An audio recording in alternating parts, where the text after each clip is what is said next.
Yo, what's going on, legends and legendess? How are you doing, everybody? Good day, good morning, good afternoon, good evening. Shout out to both once again at YouTube and Twitch. Absolute legends, thank you for joining us today.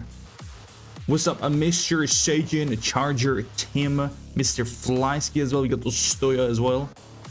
What up? With the fat L's on the forehead from the Gamba, huh? Damn, son. Got some great stuff and news today to hear. Yeah, it's gonna be great. It's gonna be great today. Yeah, cannot wait. Hold on, Necky, Mr. Necky Neck, Mr. Nucky Nuck. Oh, where is I actually got a bunch of amulets from a homie. Huh. Why does it smell like goddamn gas outside, bro? Hello? Yeah, hello? Man, I'm so sad they fixed the potion so quick. I went to farm like yesterday before bed. I grinded for like almost 2 hours in 150 pits on my Spirit Born with the potion. It was hilarious, man. 2-minute runs, disgusting. I wish they kept it in the game at least for one more day, dude. You know what I mean?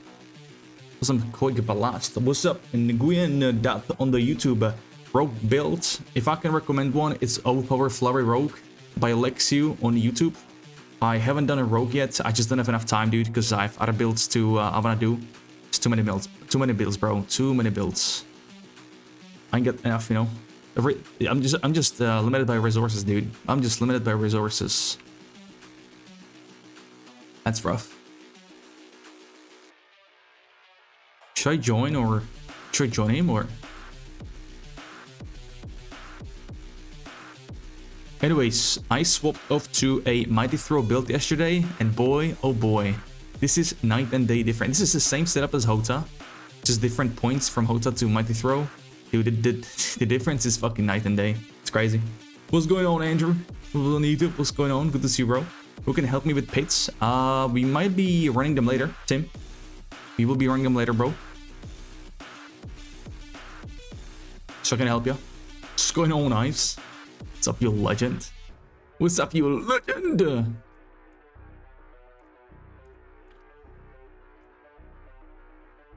we claim? Do we have? Do we claim? Do we claim? 7 on Variana. Oh, hello. 5 hours. Let's go. Wait. Oh yeah, 5. Yeah. And 4 hours for D4. Login, dude. Man. What's going on, El Thrioni? How's it going, dude? What up? Yeah, very greetings from Finland. What? What a thing to say, man. You go into the stream and you just start calling someone big nose. You know what they say about big nose, though? I bet you don't. I bet you don't.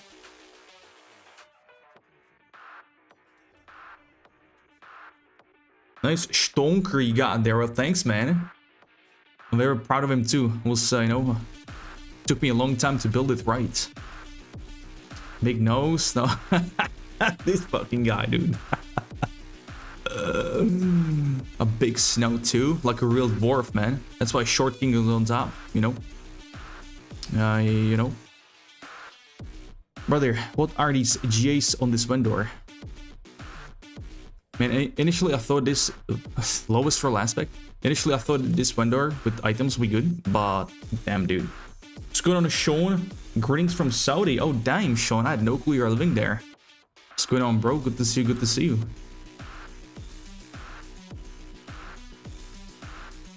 $2,000 coins, and nothing to get here. By the way, Fly. Fly, do you have inner calm aspect? I just got one yesterday, almost maxed out from Frosty. Limitless Rage, same dog. Nope, got nothing. Got nothing, don't think I do. Alright, man, got you. Got you. Said it for you. Today I managed to make Druid, started with a landslide. It wasn't bad, just really slow. Really landslide, painfully slow? Damn, I would expect that build to be one of the best. Oh, I mean one of the better ones. No, where is... Oh, it's almost maxed out. Almost maxed out. 3 Celsius outside. Is it snowing over there, boys, for you? I got it max to see. Ah, okay. I'll ask Nakanek if he needs one.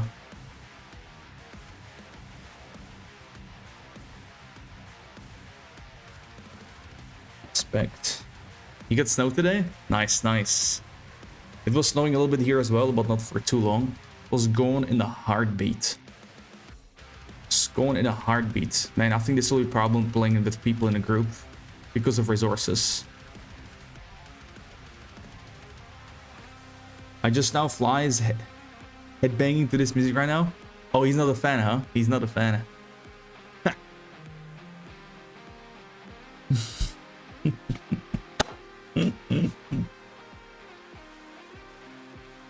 Fucking Sajin, man. Holy shit. You feel like standing up, busting some moves. You're on the moon. Peach Monster and Peewee too, man. Oh, I can imagine, bro. Almost choked on coffee right now. Jesus. Just reworked it to the boulder overpower using 100 Zenith instead of Mjolnir. Oh, never spell. And smashes with 2 glyphs and the one still. Oh man, boulder overpower. I remember that build was a go at season 3 or 4. Honestly, if I was playing Druid, it will be either Shred, Pulverize, or Boulder between those 3. Sounds good, man. Sounds good. I hear all kinds of music. I think Hypes is more an anti-rock music than me. Damn. Hypes like that, huh? Damn, son. Okay. Unlucky, dude. And Taiwan would have balanced every class. They wanted to go straight for the push in the Wazoo. Fudge all expect Spiritborn. Makes sad. Yeah, I wanted the potion to be there at least for a couple days before they fix it. Just to clear the pits very fast for leveling. Since we have the events for leveling as well, right? But no, that's not the case, sadly. That is not the case. Mongolian rock music? Oh no, thank you. Oh no, thank you. Crazy as hell, dude.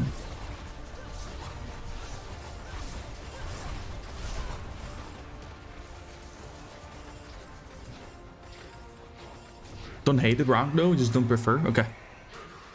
Well, this was not supposed to be. Oh, this is metal electro apparently. No.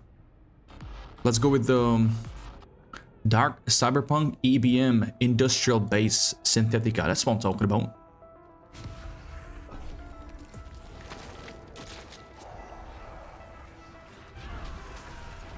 Bulkathos. Yeah, me too. Those Devil's Bolt. Yeah, you need the same ones as me, Naki. I'll say the Earthquake for you though. I already have that one to max out. Oh, he's not here actually. He ain't here. Been playing Rogue, I must say. Rain of Arrows kicks ass. Oh yeah, they buffed it quite a lot for this season. I remember the buffs, yeah. That's good to hear though. That's good to hear. I believe that build also uses Victimize, right? Yo, boy, with the follow. Thank you very much, man. Welcome to the stream. Thank you. It's actually cool. Their guitars they made look sick. Oh, really? Mongolian? I'll have to check it out later, man. I'll have to check it out later. I actually only remember. I think I'm mistaken it. Never mind. I remember Mongolian throat singing. Video, if you don't have to have sound, go to 1 minute. Okay, let me take a look. Oh, it's the Who. Yeah. I remember these guys. Yeah. These are actually sick, man. These are actually sick. I like this band.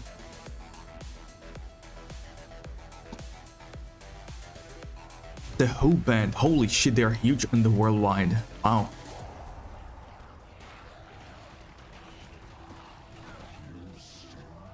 They've got a lot of subs and views, dude. Holy. The only thing that was right now is Mongolian barbecue. Wait, excuse me. What is Mongolian barbecue? I've never heard that. Brother, what? Instruments look fucking insane. Very unique and original, dude. No, I know I'm a food junkie. I love food, but I have no fucking clue what's Mongolian barbecue. I know Korean, just don't know what's Mongolian, dude. What's that? I'm cooked big time. It's a rat. Barbecue is a rat. My boy Genghis Khan used rock. Oh, hard to go metal. Huh. Interesting. Bismillah. Honestly, any barbecue is Bismillah. Okay. Any barbecue is bis.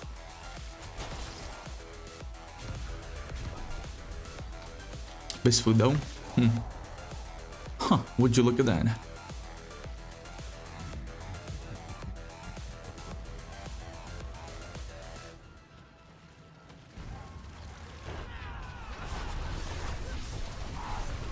Yo, I like this build so much.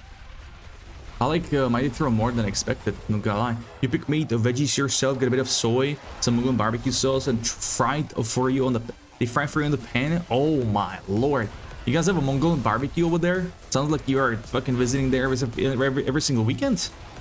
What is happening? What's up, Ont Vinde on the YouTube? Hello, friend. Yeah, you do? Bro, what? I've never heard about it even here in Prague, dude. I don't think we have a thing. We have such a thing here. Nah? Okay, never mind. Okay, never mind.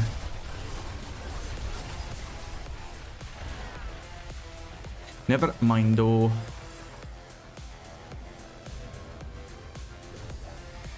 Haven't had it for a while. Damn, cool.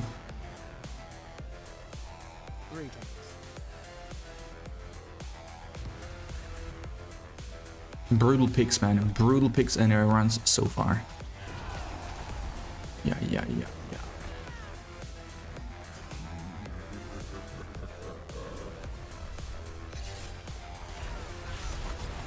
Wait, Hota didn't... Oh, I have only 0 forwards, that's why.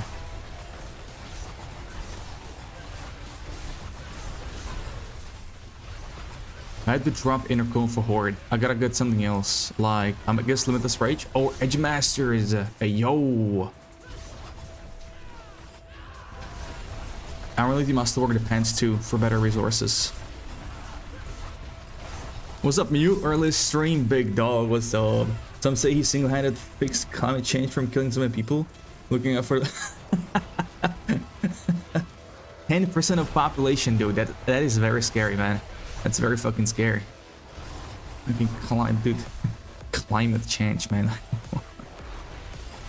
Some bro sounds like Chuck Norris.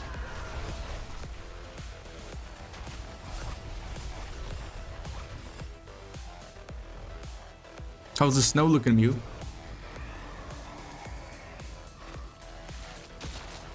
Bro, this guy, man. You're from Finland, of course you don't know about barbecue. No one throws frozen meat on the grill. Oh man. How do I get in here? We already talked about food. Bro, Mew, it was I will have you know, Mew, it was not my fault, okay? I did not start with this, okay? I'm innocent this time. And didn't do nothing. Didn't do nothing, brother.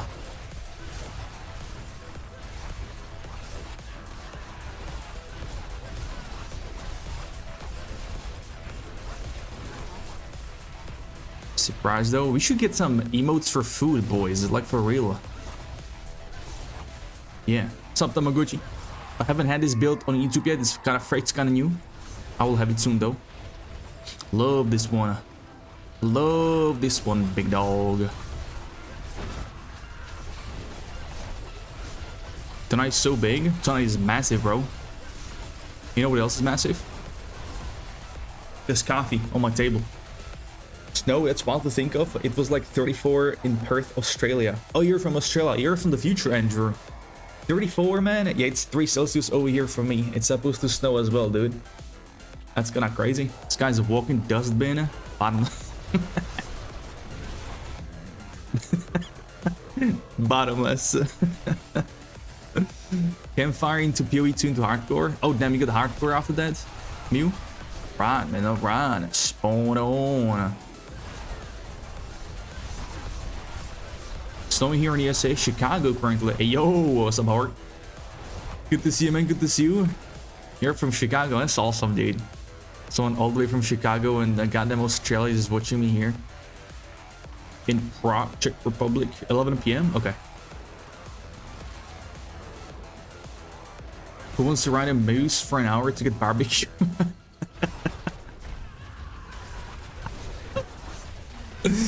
Do you fly? Do you have memes like that about Finland over there in Denmark? It's like common. Thank Pro with the follow. Thank you very much, man. Thank you. Don't be sad. You can smoke in shower. What? Excuse me? What do you mean? Nah, Pit is better for XP, Fane. Pit is better for XP. Yeah. But with this event and everything, oh, I have no consumes. Oh my days. Well, with these new XP events, it's pretty good. Even in the horde. Even in the horde, I have no opals here. GG. Wait, I should be using this one for XP. What am I doing?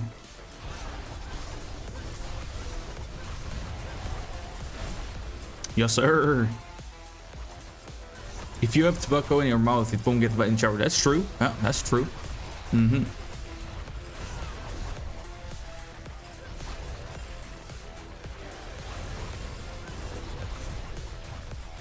Damn. Damage increased by a lot. With the potion. Did he fix Cinders too? No, AJ. Andrew Fletcher. Sorry, not Andrew. He's on YouTube, but Adam Fletcher on Twitter has said that about Cinders that the team is looking into it. That I guess there is something unintended. So I don't think it will be fixed anytime soon. I'm really surprised they fixed the potion so quick though, overnight, within a couple of hours. Usually it takes a couple of days for them. Some women need that advice in the oh, whoa, okay. All right. See what you did there. Killed 40 mobs here and got 2 cinders. That's weird. What? That's weird.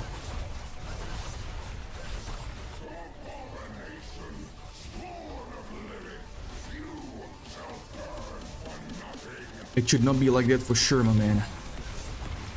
As far as I know, that should not be fixed.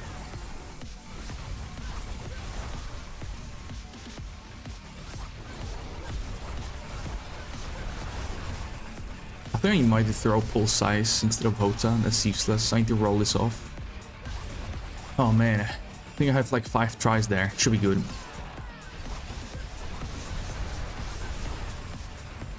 Come on in, Mr. Mew.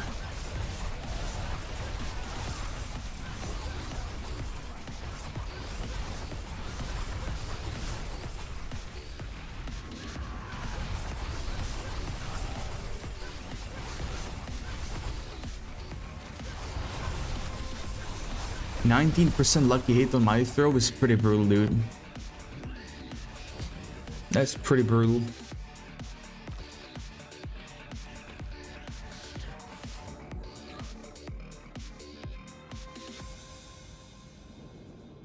Who we got? Who we got?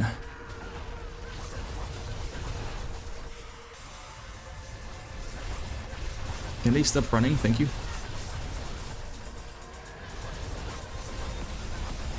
It's really good, this mace, as a transmog from body throw. Looks very good. I think. Oh, something double GA. Oh. Oh, third blade. Yeah. So you know what this means? Big money. It's gonna set its own fury per kill, which is useless, but you know, a fat moolah, boys. I should not have gone for items, whatever. Hey, what's up, Luna? Good to see you, good to see you. How goes it? How goes it? Is this an effect on... What? Anyways... I'll try to sell this on the Diablo.trade. Should be good money because it's almost max roll 2. Which is good, which is goody. Can fit his gloves good ones on our belt. Nope, this is for pure or damage.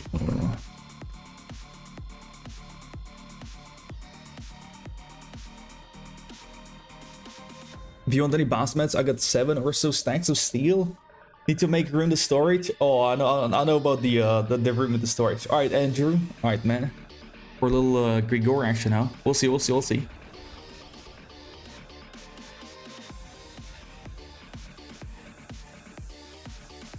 Did Did you know they got a whisk of branches in Finland where they beat each other up naked in sauna? They craze up there.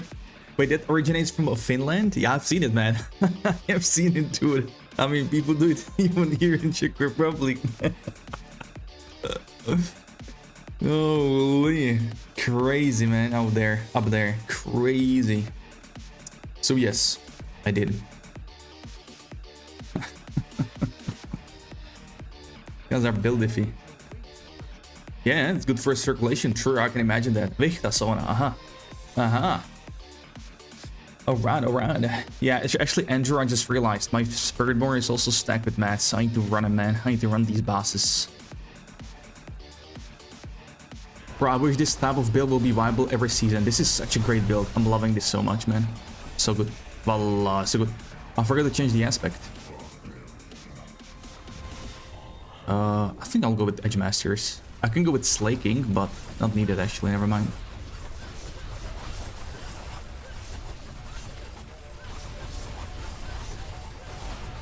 If you're on bosses too, I'm getting too stacked. I need the space. Yeah, man, yeah. Yeah, the space, exactly. That's the problem with space. You're right, you're right. Oh, thank you, Andrew. I appreciate it, brother. I appreciate it. Do I have you on Battle.net? I think I do, right? Not sure now. In case when I'm not streaming and I need them, just message you. Yo, by the way, Elf Ironi, since you're from Finland, is it true that you guys over there drink a lot of coffee? Like a lot? Like let's say 6 cups a day? Because I've seen a... Not a study. What was that? What's it called? In English, the word for it. Pruskum. This is called Pruskum in my language, but I don't fucking know. Apparently, Finland is #1 on the coffee drinker ladder. You don't remember numbers, but Finns drink most in the world. Okay. Yeah. I've seen the same. Because I'm an avid coffee drinker. I just wonder.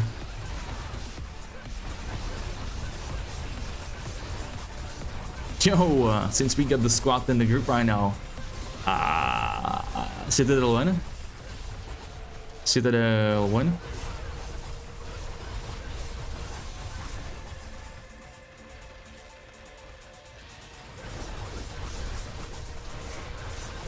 What's my attack speed, man? It seems so... You know what's crazy? This build has a bit less attack speed than the Hota one, and it attacks 3 times faster. Like Hota and Habibul have a massive problem with animation. Those 2 skills. That's why they are so ass. Mighty Throw is super fucking fast. Need cosmetics? True, dude.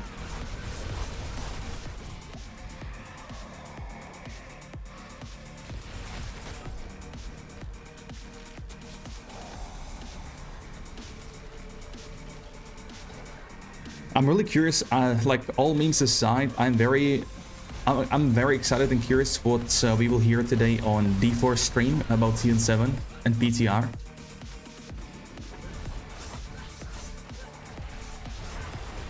Because the reason we don't see, devs being too active, if you will, is because they are literally neck deep for the Season 7, which is pretty interesting.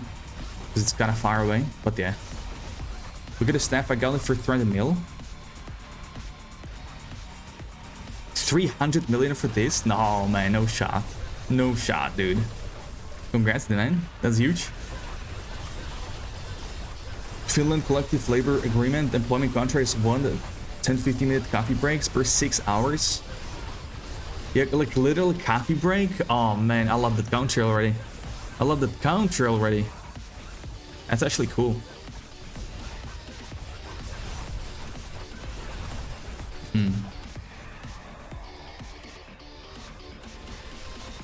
I got fired for a break like that in my previous job. But it's because they just wanted to get rid of someone, so just found an excuse. Hydra staff incoming. Hydra's login.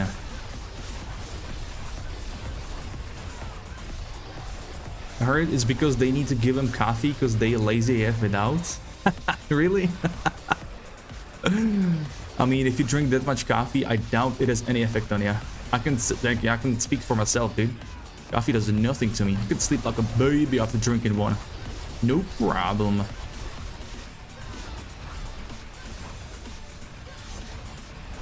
New patch is out. Yes, sir. It is indeed for 2 days now. Yep.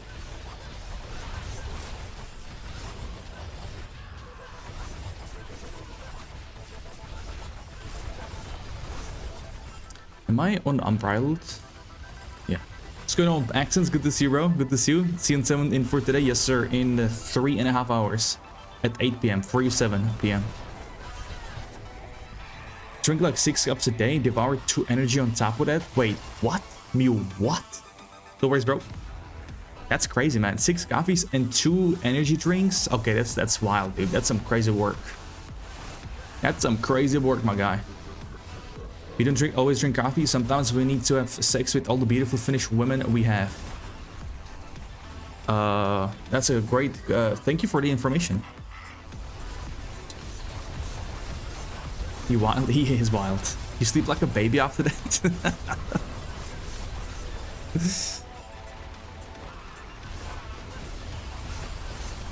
That's wild.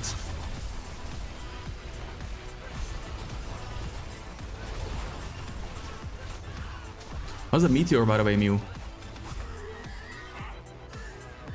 For men, we Finns are also a very pretty man. Good for you, bro. Good for you. Okay. Okay, not really my thing, but hey, no judging here. Search up Laku Pipu, man. That's their beautiful one he talks about. Oh, shit. The women don't agree. Damn, Mew. That's wild, huh? Everybody's gangsta until the liver starts failing. I should pin this message right there, dude. I should pin that message right there.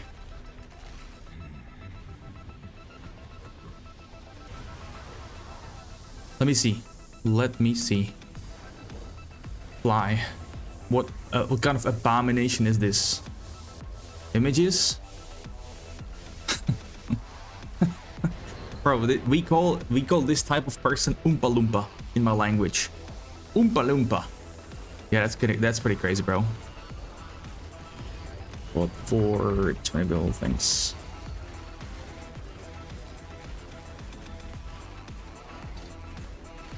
Bought one for 20 bill, thanks. It's yeah, it's pretty wild. Pretty wild. Oof. Now I cannot unsee it. Oh boy.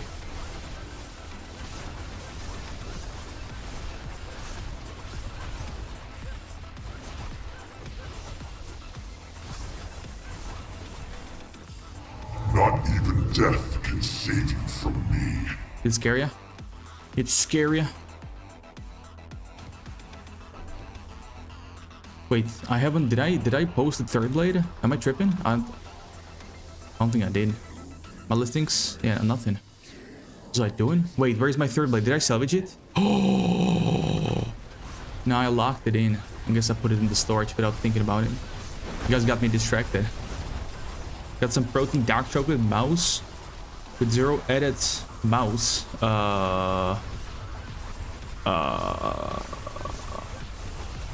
I see you guys do it different up there, huh? You guys are build iffy. Eating protein dark chocolate mouses? Crazy. I know it's with double S, I know. I'm just trolling. 0 added sugar for desert later. Mew, that sounds amazing. Can I see a pic of it though? Hello? Moose. Not mouse, I know. Mew eating mouse? That's crazy, dude.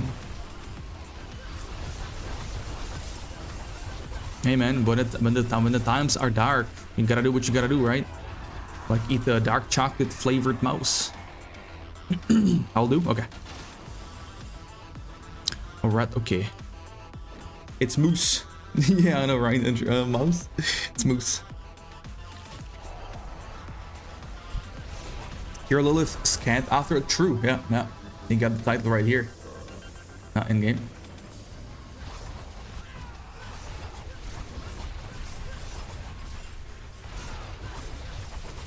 Here goes the window getting too cold out here.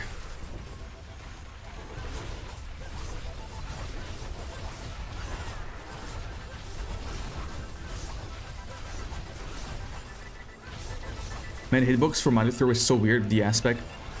Herculean Spectacle. It's 3 hits, right? It's like 3, if you see it right here, it's 3 hits.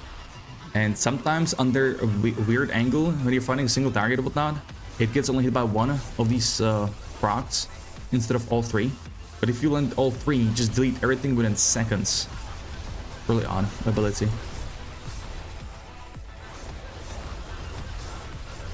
But I like the setup though, with the aspect and everything the skill has. I really like that. Both upgrades amazing. It's just sent, it's bugged and doesn't work like it should. The other upgrade. Because this in reality is not 200%, it is 50 or something. Big edge.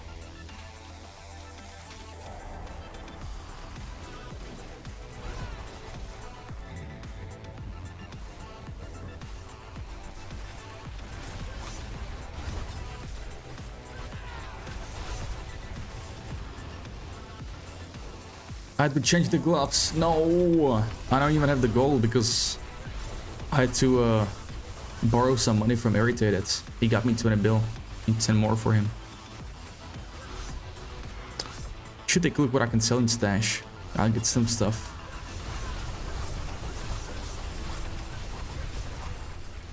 What's up, Frost? Good to see you, man. I'm just finishing 1 cup right now, dude. Coffee going. Did Hota just hit for 6 bill with this setup? Wait, what? This setup hits more with Hota than the setup I had before? Nah.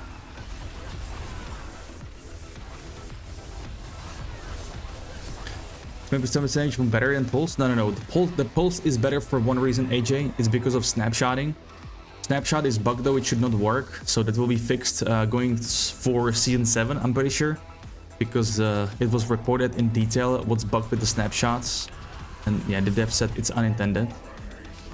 So right now pulses are better, but yeah, the fighter one will be better after.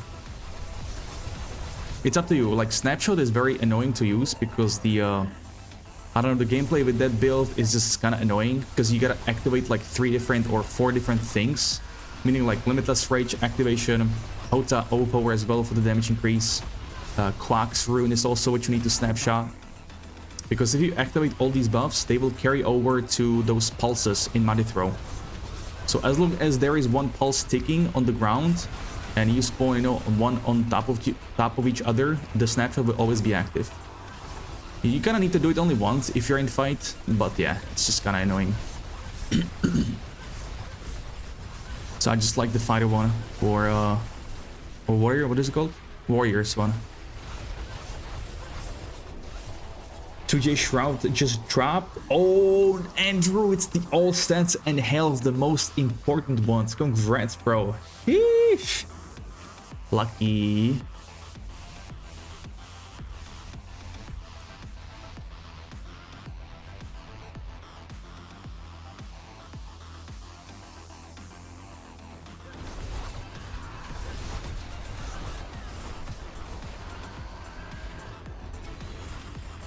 I would have tried dual wield throw, Mighty Throw, but I would have to drop Doombringer for Ramaladni. That's 40,000 HP.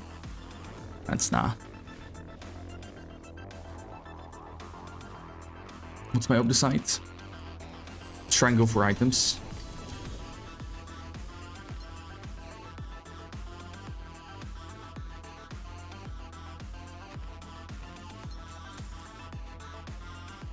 Okay. 26.7, 27k. Okay. Okay. 1 sec. I have a phone call, Chip, you're back.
Yo, sorry, Chen. I had a phone call. Hello, chick. Good to see you. You're the first one in the office, huh? Basically. Technically.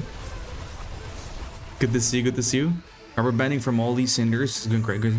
Yo, AJ, did you, are you getting cinders? Like, a lot of cinders? Or was it just, at the moment before where you got only few? Easy back to quote-unquote a normal. Yeah, Andrew, with the mythic weapon, I think obviously depends on the build, but Grandfather would be the best bet because the polearm is very niche. It's only for one build, basically, right? It's only rend build. You could play it for Flay build as well, but Flay's problem is there is no AoE. So Rend does a better job at that. But man, I'm very tempted to play Rend as well, dude, because it's just a totally different setup than all the builds we're playing, right? Got the polearm, focusing on the bleed as well. Got to the bone. Already have a pretty good amulet in my stash as well for that.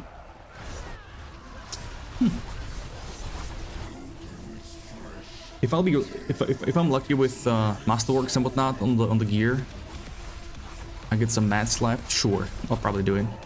But for that, I would need a new barb, 4th one. You hit your tempers, Mew. No shot, my man. Do you have it on? Nope. Nope. That's huge, bro. Oh, tempers. Hold on. Tempers. Do you mean on the staff? For Hydra? Hydra Beast. I know how we got here with Helltide, and I'm trying to get them to roll it back. Stepping away for a minute or so. Okay.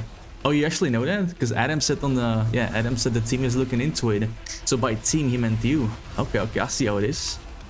Yeah, I see.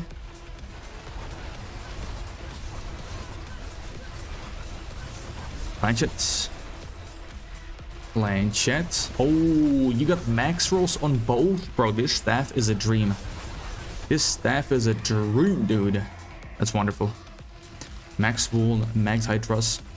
You're telling me you can have 4 heads plus on Hydras without Masterworks? Is there a cap to Hydra's heads? Yeah, sure thing, chick. Yeah.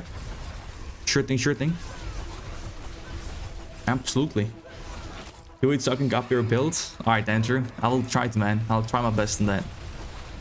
Yes? Damn, man. Okay.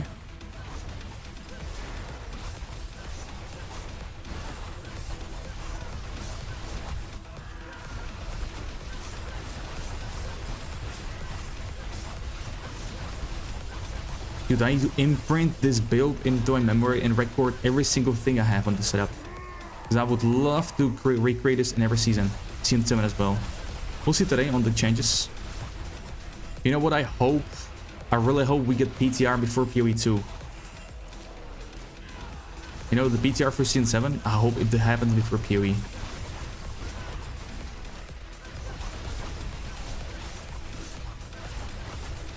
Plus 12 on max temper.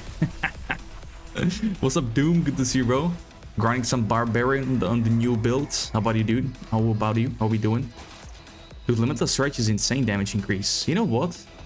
I think I will run this instead of inner calm. Literally to put a point where it only drops in horde. I finally get dark dense aspect. Don't know why it's so hard to get.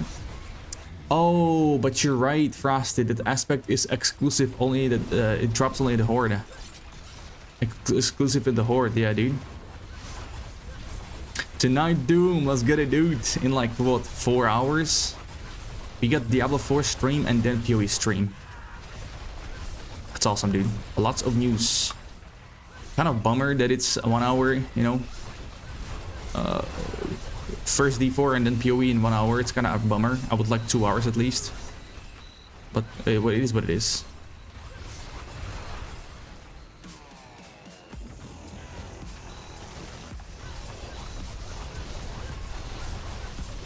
Well, seeing a couple of the tweets from Brad Ferguson, it sounds like they got something sweet coming to Season 7. So we shall see. We shall see.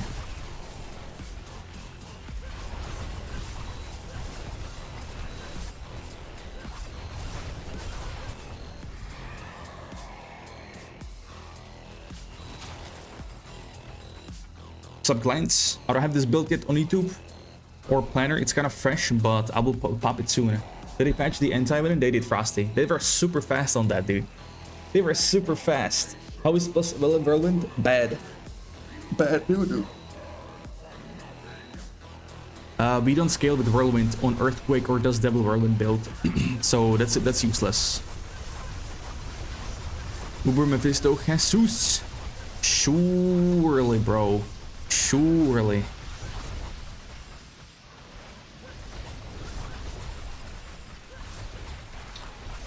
How did I triple my damage within one run? Don't know. Whatever. Whatever.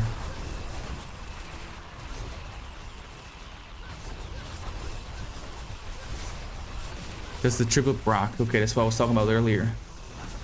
In 4 hours, Andrew. Oh, you mean when it drops? Early access drops on December 6th. Oh, if you get the time to, in no way it was a demand. I know, Andrew. I know. But I myself want to do one, you know. I want to get after it myself as well.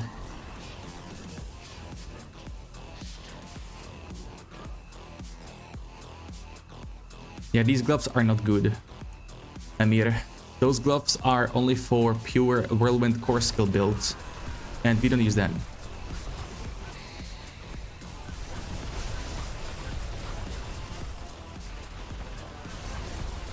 Yo, what's up, T-Ski? What up, T? Good to see you, man. Good to see you. How are you doing?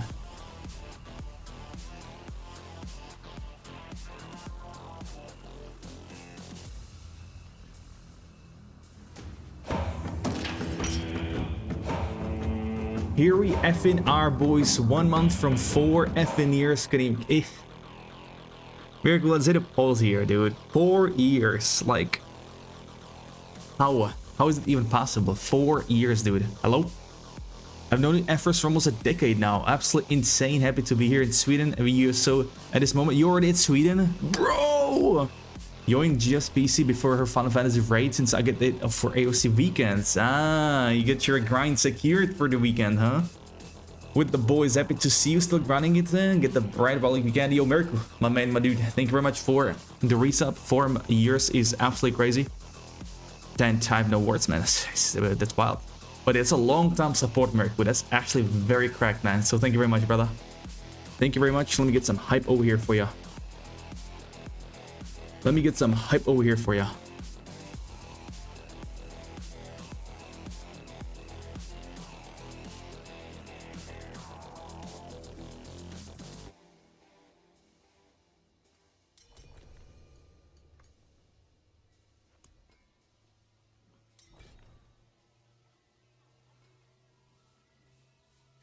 AOC does not appeal to me in the least. Gang squads on day one, just annihilating new players. Yeah, that was pretty brutal. It was like the old school days of MMOs. But wasn't that kind of fixed? But I'm not sure. But better than the one I sent you, right? Nope, actually... you will miss Berserking. I think you will miss Berserking for Blood Rage cap, no? You should get Fist of Fate, Emir. Fist of Fate is what we want on Whirlwind. But... Strength. Oh, I'm not sure what that heal is doing there, to be honest. This is crit movement speed, attack speed. This is probably better. This could be better, I think. Movement speed, crit, attack speed. Yeah. You can try Gores. Wow, try Gores. Do we have any 10 waves? Oh, but we do. Oh no, it's already popped. I'm tripping. Figuring out what I want on a people build. Not a good start though. Yeah, I feel you, Frosty. I feel you. Siri, tea? Anytime. Siri cooking dinner for us. So I'm alert. Ooh, what are we cooking, man? What are you cooking? What can I be excited for? What can I look forward to?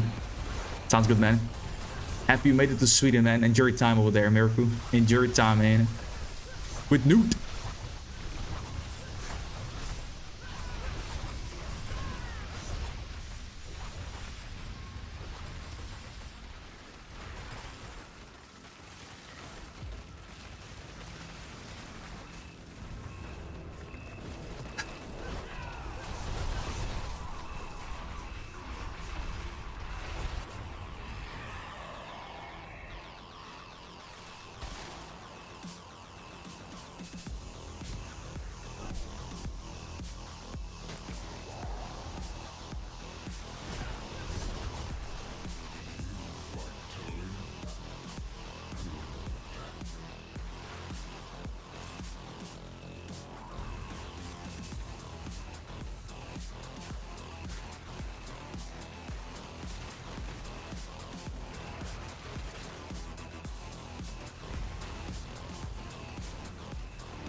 Is it me or did they buff the damage bonus on Tuscan? Yeah, they did that. Yeah, they did that fast. It was in the patch notes.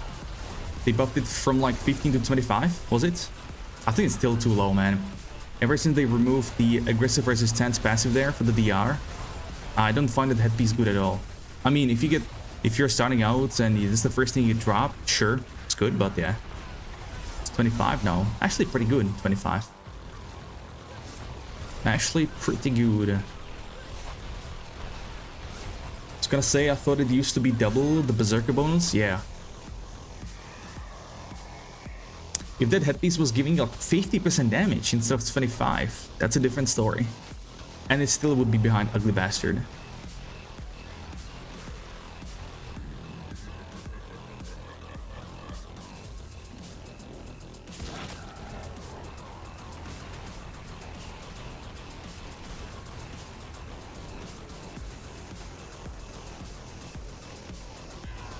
Does it give multiple stacks is what I'm wondering. Nope, it doesn't. It doesn't, sadly. It's only one stack. Multiple stacks would be sick though, because you would get more cooldown reduction. Resources too. Boulder build, Diablo Lone Mover. True, Andrew, literally. Literally. I like the idea of that. Boulder build druid doing overpowers. That's a really good idea.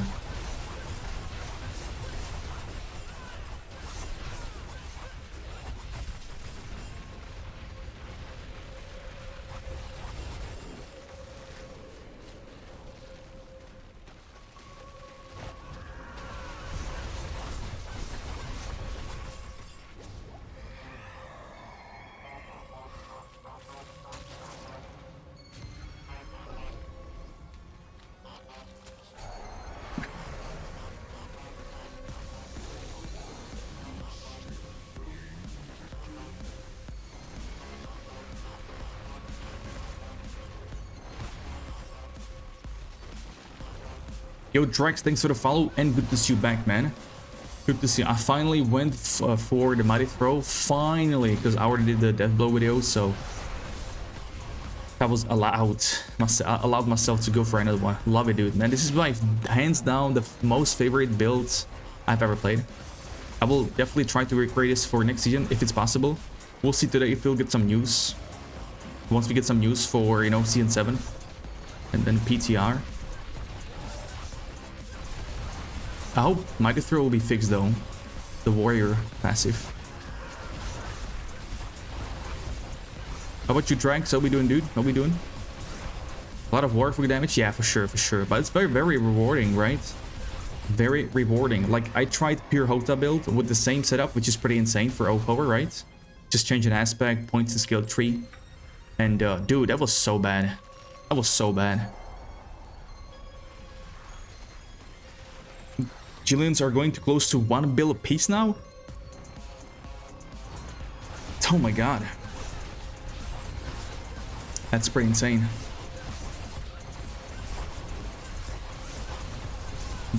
That's pretty insane. With the Belmat buff, I can ditch anger management. Okay, okay. If so, then I'm totally rocking that with this Shattered Wow. Could be good though. Shattered Wow. Could be good, Frosty. For most bar builds, I think I'm gonna stick with anger management. I wanna do a Hota build where I don't need to weapon swap. Oh yeah, oh yeah. Yeah, anger management for that is very good. For permanent berserking. Very important too. Blood Rage activation, resource generation 2 from skill tree. One build, guess I'm going to log in Helltide. Yeah, honestly, I should farm some too. But if I was you, if I was you, Chad, like if you are thinking of selling the new potions from the event, I believe they will not disappear when the event is done. So I would just keep on to them and sell them once the event is done, because they will go for much more. Disappointed with the quick snatch to the fun on Barb. Yeah, anti-winning, huh? Same. I was hoping for at least 1 or 2 more days. We need to farm Jillions. No. Actually, I need gold now.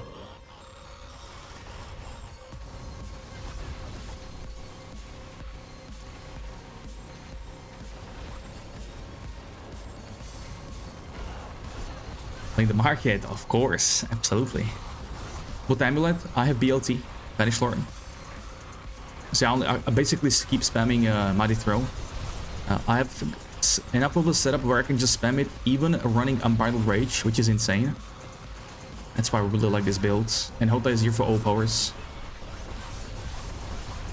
But the hitbox on this ability is weird, dude. With this spectacle aspect. Because you have 3 instances of damage, right? And if you're attacking at a weird angle, the mob will only get hit by 1 proc instead of 3. So the damage number is not as high. It's kind of weird, I don't know.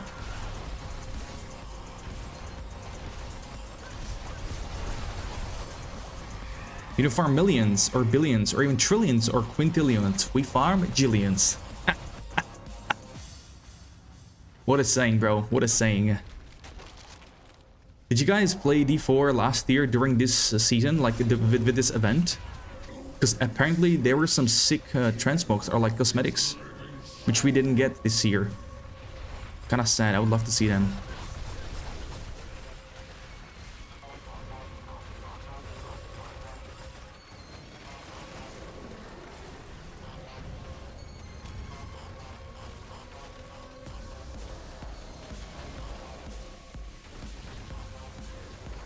I know, right, Mew?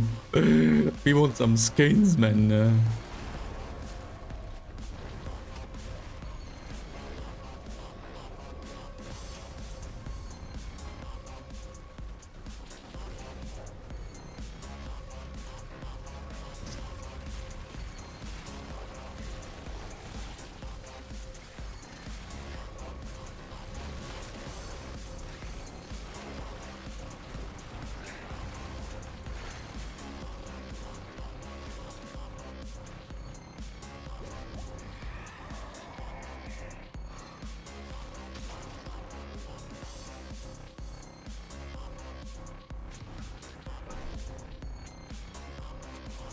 Wait, why did it throw double damage? I do. One second, chat. I'm reading something.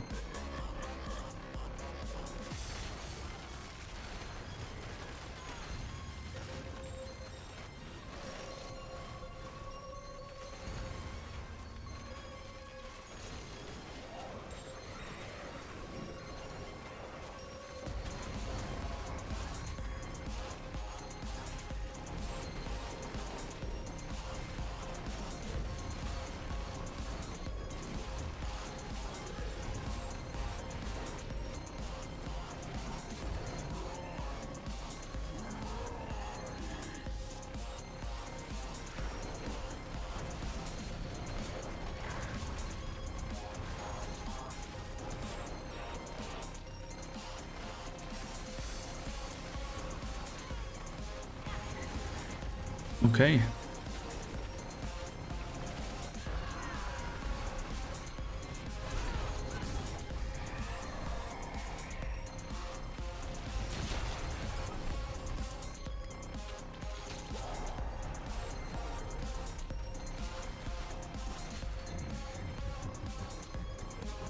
Bro, Beat Dropper is an absolute legend when it comes to Barbarian community, dude. Holy. Sorry, chat. Well done. Playing Warrior? Yes, sir, I am, Drax. Yes, sir, I am. But I want skins, I want more QL. Same. Give Barb, Titan's Grip. Oh, dude. What's up, Andy? Good to see you, man. Using Banish Lord with Legendary Amulet, you actually use DPS. Yeah, I don't like the playstyle with basic skill though with Bash, man. A CBA. I never liked it. It's just, yeah, I don't know. I just like to hold right click, you know.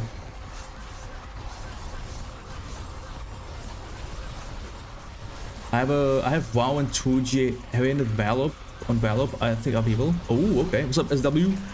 What up, dude? Doing pretty alright, brother. Hope you too, man. Hope you too.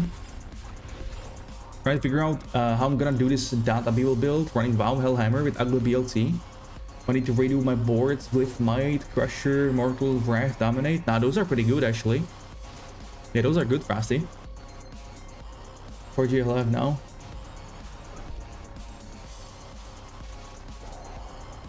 Having fun with it, but I'm still figuring out how I want to do it. Focus on burning damage, but I think most builds focus on overpower crate. Yeah, exactly. Most builds are focused on that. I haven't seen a single build with focus on the burning.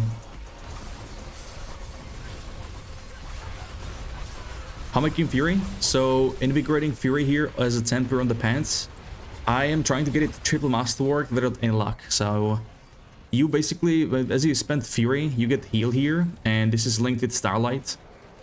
So There's a Chinese player, Dio, who's playing this setup, and he did pit 115. So, yeah, it's a bit below pulses, but again, pulses are working as unintended, the snapshot. Snapshot will be fixed for Season 7, I'm pretty sure, so... this setup will come on top, I think, with Warrior, that is.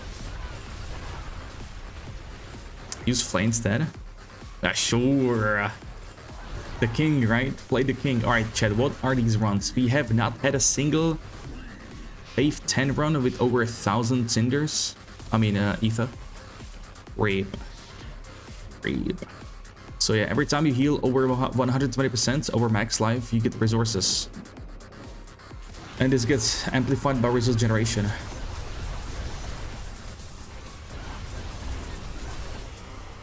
It's really weird, the hits though. Makes no sense sometimes. Just looking at Frenzy, I don't know why I said Flay. Ah, okay. And actually, Frenzy Barb, dude, is pretty decent. Frenzy is actually good. Raphael, Salvage. Yeah, healing received. True, exactly. Gotta have that on the pants and every single node, because Barb's main boards that we pick for overpower builds, almost every board has healing received, so that's very good. This one has it twice even. This one has it as well, twice too, bro. That's crazy. This board doesn't have it, it's the only one. It's good. Enhanced Frenzy doesn't seem too bad for core skills. Yeah, if you're not playing Banished Lord Talisman, then that upgrade is good for Frenzy, yeah. Untenable gloves I want to run. GA fire damage Frosties. I would need to drop core gloves and another damage aspect. FOF core dot. Yeah, Frosty. It's either of those gloves. Well, I don't know. I think with Frosties you need a lot of lucky hit chance, and that's kind of impossible if you're not running Fist of Fate. So I will probably try Fist of Fate. You know why? Because apparently Frosty, the burning dot from Hellhammer, has a lucky hit chance that can proc lucky hit, which is pretty insane. PTR news today, Andy. Yes, sir. In about 3 hours. 3 hours, we have a dev stream talking about the good stuff for season 7. Yeah.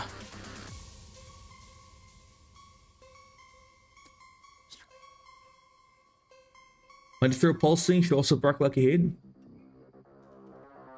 Oh, those don't, I think. Like, in general, don't proc lucky hit. The only one that does is, I think, Exile and the Burning from Hellhammer. Jago, Gamko. Open a choose. Yaksamame.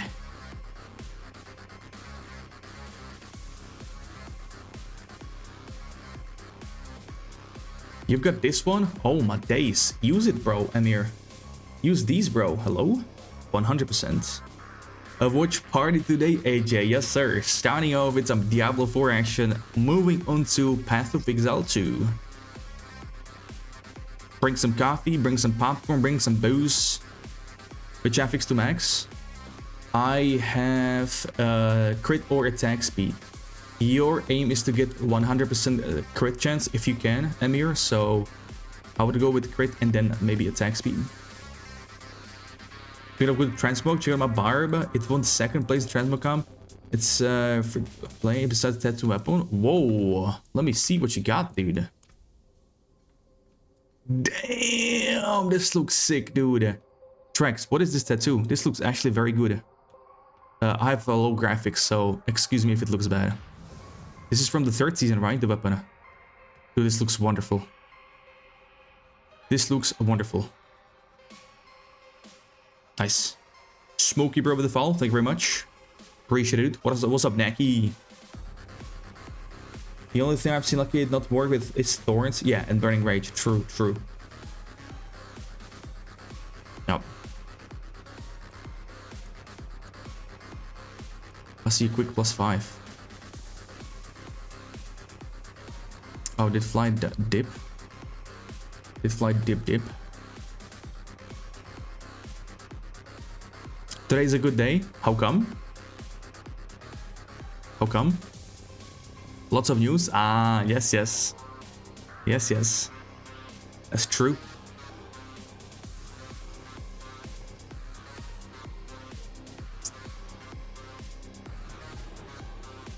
Heard someone scream on the hallway. What?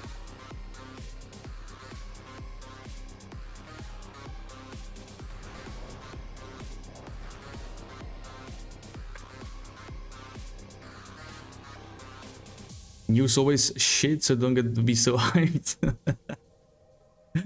It was from Hell's Champion pack. That looks very good with the blue color.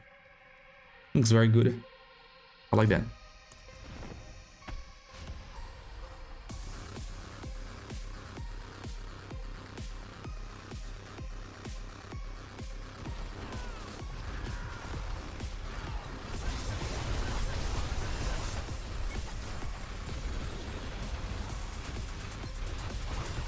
Oh. Another thing I need to do is the twin strikes. Oh boy, last one. For PoE2, yeah.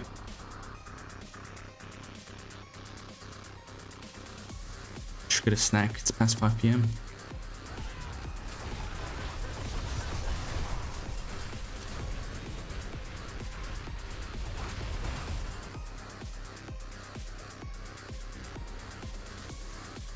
Yo, Neki, are you down with Horde or what's going on? Nice Drake Mew. That looks good on Swark. Didn't update.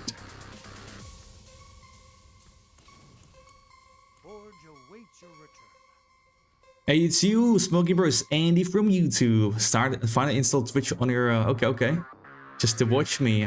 You just feel special. Oh, thank you very much, man. I'm honored. Andrew, thank you very much, dude. Oh, okay, Neki. Alright, man. GG's, bro. GG's. Chain didn't load. Okay. New phone, it should say. Gotcha. Alright. Which phone did you go for? Should get me a new one too, man. Mine is pretty old. God damn it. Yeah, damn it. What are we farming? Let me go do Horde. No, Horde. You've been streaming for a while? Gotcha, bro.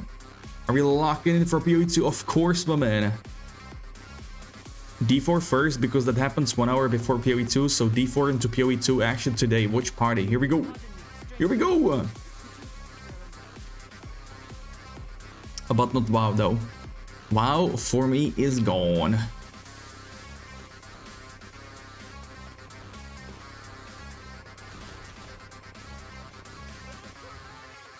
But to those who will play hardcore WoW today, good luck to you, boys. Good luck to you.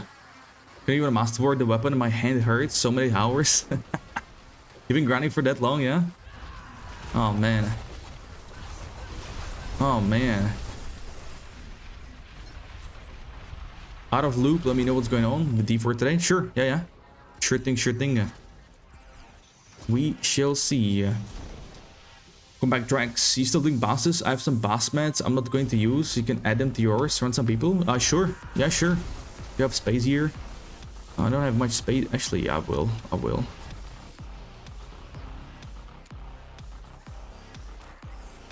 Got a few spaces here.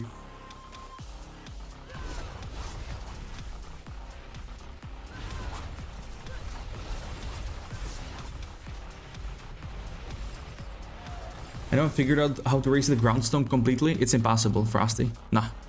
I mean... yeah, it's not possible. With Marshall. You know what? If you go with triple shout, it's probably possible with Marshall. But then he will wait. Did they fix Bear Clan? Didn't see that in the patch note, so I'm not sure. Not sure.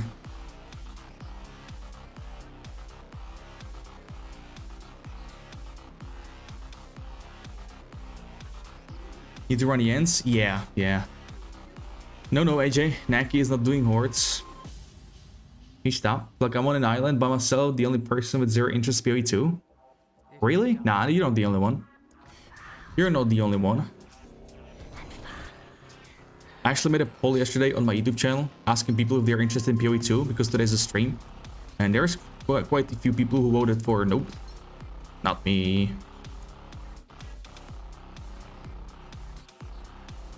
Samsung S23. Ooh, second-hand sounds really new, but new to me. Gotcha. 600. Oh, Australian. Okay.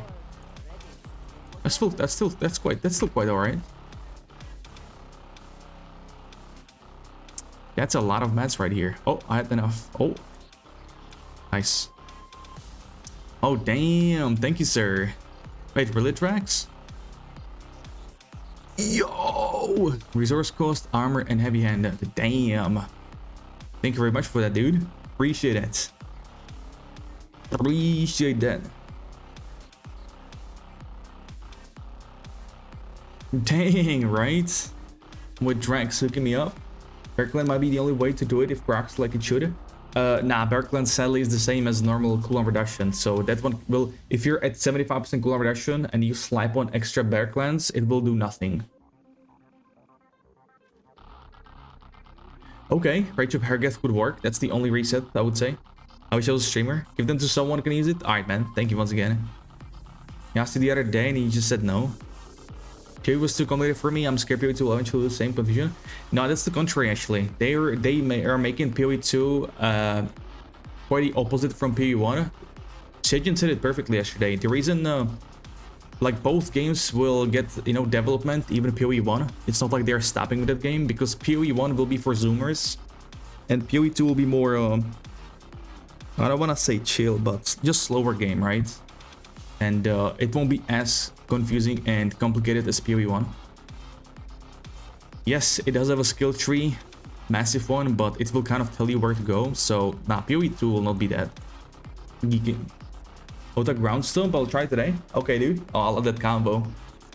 Love that combo. Mew, exactly, bro. I was about to say that, man. What about some OF creator? Hello? It's pretty ridiculous right now. Really smoky. New iPhone is over 2,000? What? I didn't read that before. Yeah, that's crazy. Who's ground stomp? On armor if I want Harrogath? That's true. Yeah, that's true.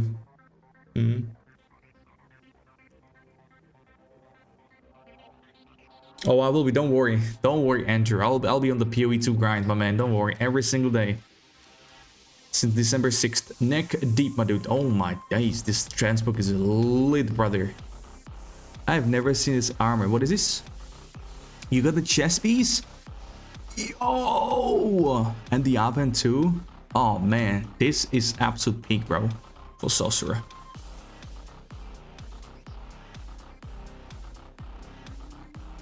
€300? Yeah, but he's in Australia. He's talking about the price over there, you know? It's pretty crazy. She's pretty crazy.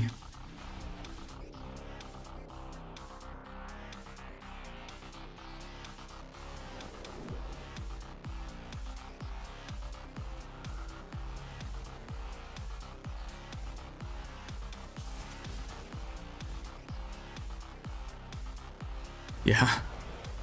Sheesh, bro. I'm very tempted to make a build like that, Frosty. Harrogath, slap on a flay just to reset the cooldown on the skills and go ground stomp. Honestly, that would work, bro. That would work. Only have flay there to reset the cooldown. Because it's a free skill and doesn't cost any resources. Oh, man. Or, you could go with Rend. Because that's an active bleed that will proc Rage of Harrogath, right? And go with Thales Guy for extra damage. Oh my god, that's actually an interesting idea.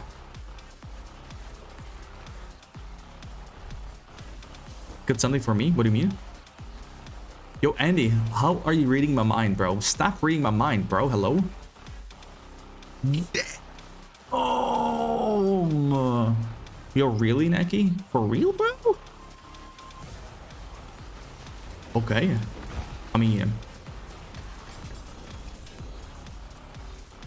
Oh, we got the potion. I mean... Yeah, I cannot say no to that, man. Because I don't have a Harrogath. I never dropped one from Grigor. I don't think Rand can touch the bleed level of Flay. Yeah, that, I don't mean with the bleed though. I'm just thinking of purely to reset Rage of Harrogath. To get a cooldown reduction, I mean. To reset the ground stomp, you know.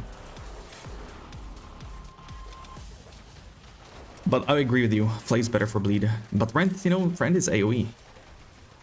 Got a 4G flicker step if you want. I have the same, Andrew. I have the same the stash, man, but thank you.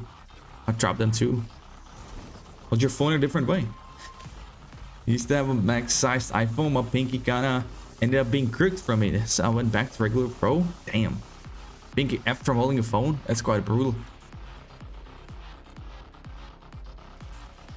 I've been here for 2 events and I got 600, almost 700 cinders. Okay, I'll take it. Been in stash for weeks, same. Same. Where's the, let's go here.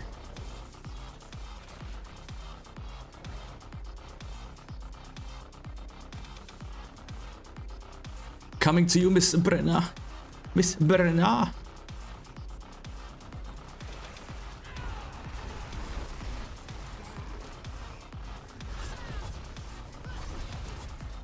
Thank you very much, my man. Oh. Thank you, bro. Appreciate that. It's a big one, man. I appreciate that.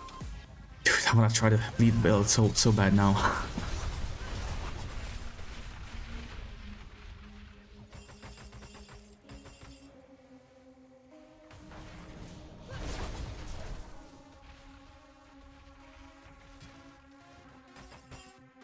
You're gonna go for bash for 4 hits? Oh shoot, you're right, for the guaranteed overpower, huh? And then hectic for cooldown. Bro, you can totally go hectic instead. Oh man.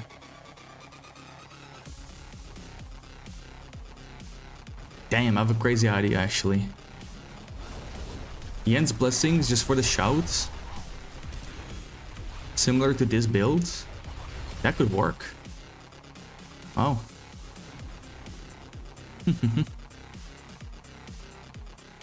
And the new passive on the core tree. Yes. Oh yeah, true. Belligerenzo. Checks up damage after. Oh, you mean the warpath? Ooh.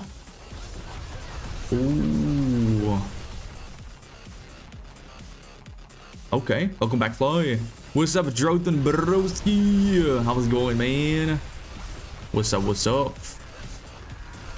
Oh, damn, brother. I just realized something. I'm gonna have to message you on Discord. Oh, shit.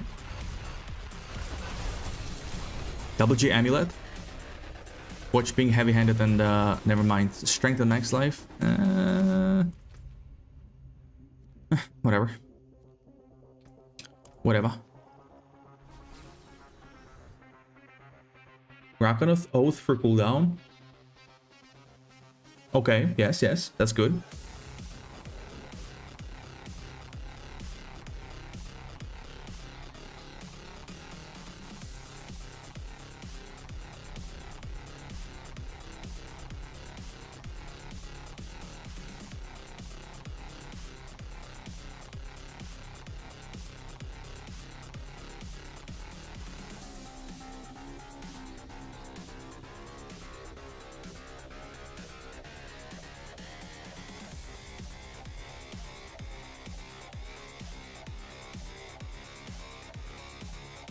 Best bar build of the season, Steven. Mighty Throw, yes sir indeed. Mighty Throw is on top.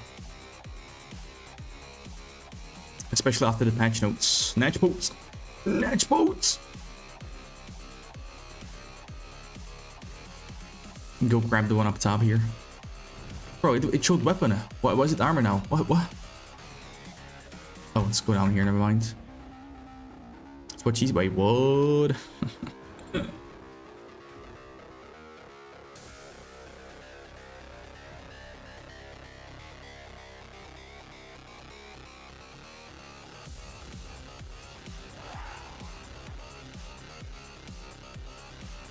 And not bad. Stroke that. Hell with the unk, bro. Not with the uncle. Beginning July stash. I have 1900 still. Oh, is it on Eternal? Oh, I don't even want to see what's on Eternal, man, in the stash. That looks very bad. I haven't cleaned it since season 1. I never clean it. Oh, you mean steel? You got what do you 1900 steel, Andrew? What do you mean? Never mind, take it back. That's not what I thought you were talking about. That's crazy. That's legit absolutely insane. Oh wow, dude. Alright, Mew. What rhymes with Eva? Steven. I I didn't expect that. People come up with some wild things, dude. Mew. People come up with some wild things. Actually, Fly, my boy Andrew offered me those skis for free, so wanna run some Grigor? What drops from Grigor though? Nothing really, huh? Kind of.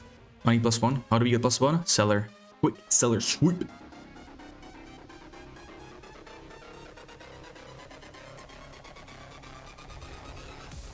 Aragath. Oh yeah. What are we doing then? I have no clue, bro. I have no clue. I don't know.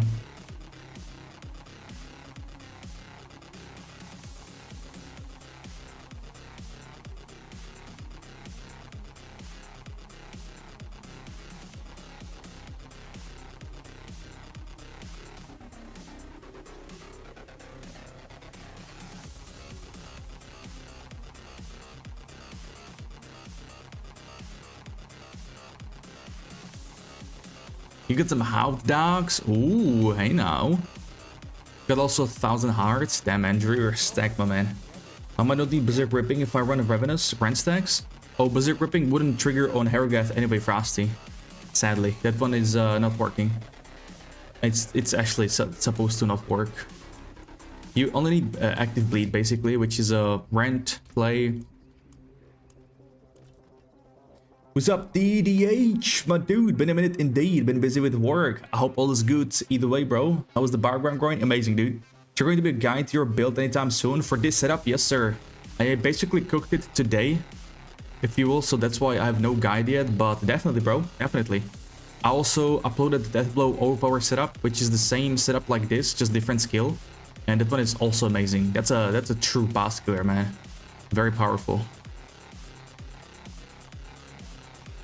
Exactly, Frosty doesn't work on Two-Headed Sword either. He does not. That would be insane if it did, though. If I should be offended, scared to laugh about that comment, take that shit the long way and log on. That's yeah, I see what you mean with that, Fly. You wouldn't eat it any other way than long. Gets all the boys in the chat breaked up.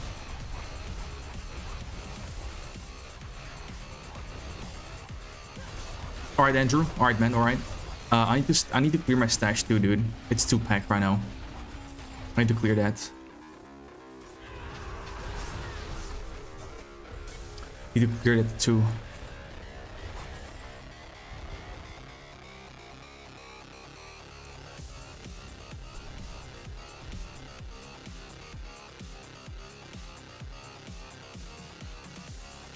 Ramalani only drops from Zir now, Naki. They removed it from Grigor. And Ancient Oath drops from Ice Beast.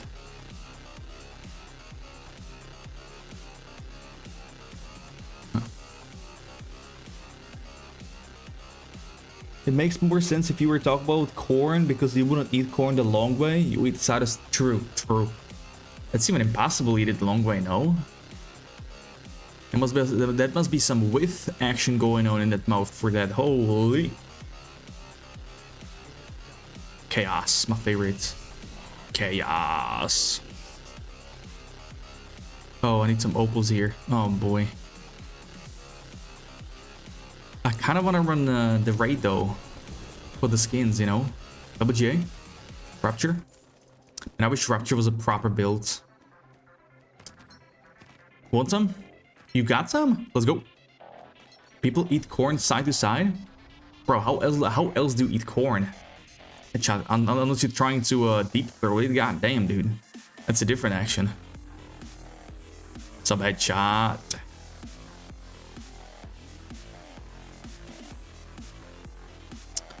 Rupture. Would that work? I think for Rupture, you would need to I don't know, combine it with like Dust Devils. 120 Fury cost? What is strength damage? I need to try the damage. Save this just in case. Sounds more like a fun build instead, actually.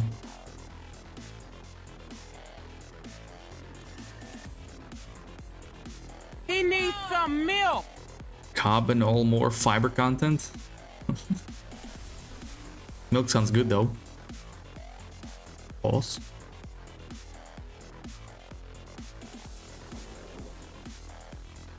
You know why we have this poor stash? You win with few tabs. Do you wanna know why, Neki? There's actually a reason for that. It's pretty crazy. It's actually New World and Aegis level crazy. With coffee, ooh.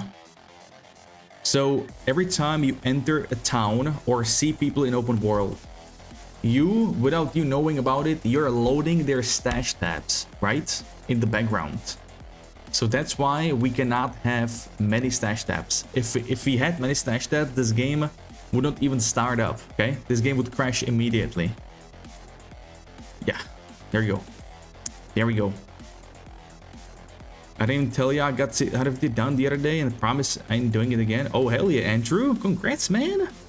That's some NASA coding. It's pretty crazy, huh? Sorry, boys. It is what it is. It is what it is.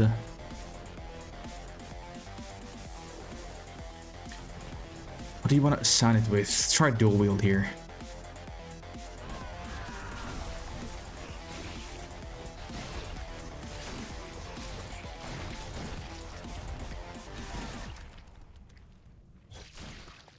Oh, 18 million. That's so poor. Oh my days, that's so bad.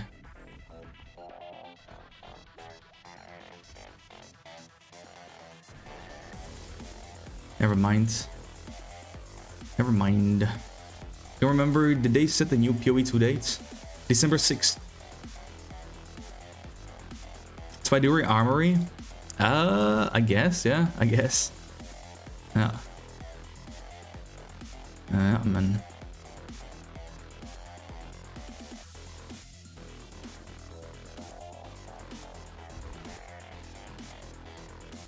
Really 5 of each AJ? That would be a big save, my man. That would be a huge save, my dude. Hold on. Let me drop some of these. Don't need. Oh man. Oh man. Going to farm for them today, so let me know. Okay. Okay. I put a whole bag of jelly beans up my ass. Hope you enjoyed it, my man. I hope you enjoyed it. Coming to.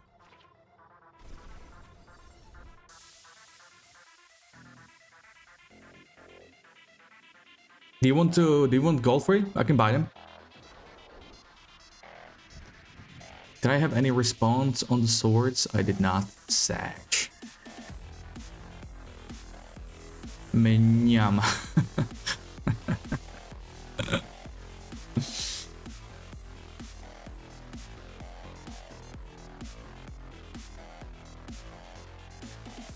I'm actually 20 billion in debt. My boy irritated. Going out with my plate, you down for bosses after? Sure, dude. Come on and bring it, brother.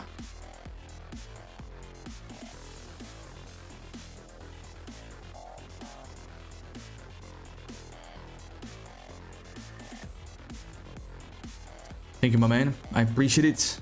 Huge. Huge. Thank you.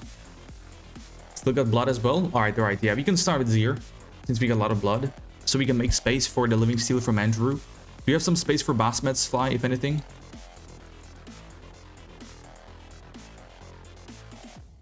What are we dropping here? Do we need this? Lucky hit? No.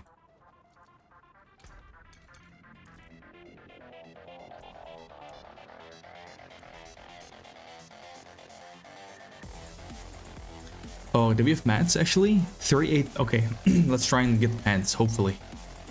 Hopefully, I need it badly actually. For this build to work as it should.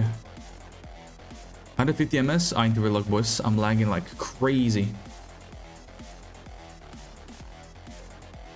What's up, Neki? Let's go. Let's get it. Let's get some RNG going. This is a try number trillion on the pants.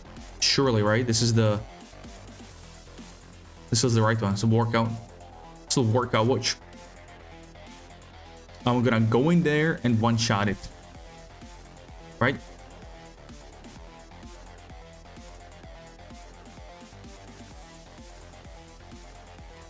You spent 80,000 on Ramaladni? Dude, on a unique item? Oh, my boy. Well, I'm something similar on this one. But it's fine. We got 190,000 throw height, so we're good. Just the opposite side is rough. Wait, before we do it, I need to take a look if I can change my temper to mighty throw. Actually, need that. You got 7 tries, 6 now. That's low roll. We need higher. Oh my god, please, 3 more. Oh, dude, I have 2 more. Are we gonna roll it, boys? Or should we stick with 14%? I cannot use a scroll. I already used it. Yeah, I'll stop. I'll stop. You can't break these, man. It's bad, man. That's bad. I need new gloves. My chat, does anyone have these gloves? I will pay with... I don't know. No clue. Did you see this RNG, bro? 1 out of 3 temper. It throws 3 times in a row. Everything the lowest. Like, bruh, come on, dude. Come on, dude. 13, 14, 13. I wanna buy a row. Hold on. Is this it? No.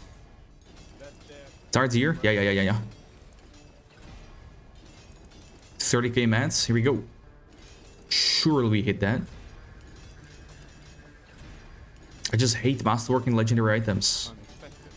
They never work out, man.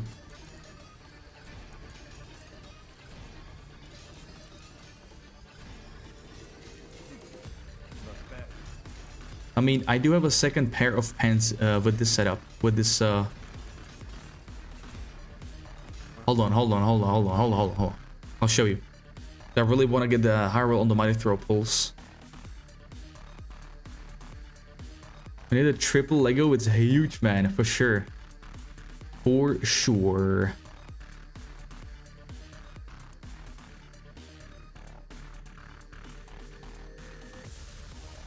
No.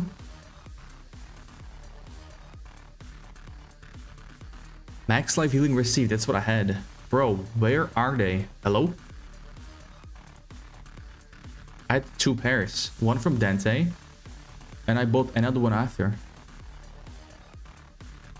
Oh, wow. Never mind. They vanished. They vanished. GG. Worked out. Oi, max roll as well. Fly, bro. Oh, interesting rune combo we got here, dude. 80 times. That's crazy, dude. That's crazy. 44 build for triple GA version of those class. Only 44? Dude, if I had the gold, I would buy them right away. That is extremely cheap. Wow.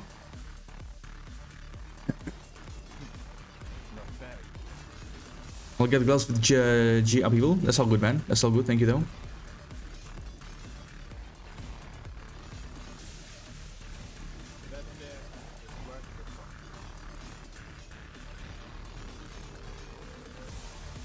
$25k mats, boys. That sword is very sexy, Fly. That sword is amazing. Wait, why sword? No grandfather? Switch up a bit. My gear is bad now. I have to get better items, 1 piece at a time. Okay. Ah, you got this, man. You got that. Easy.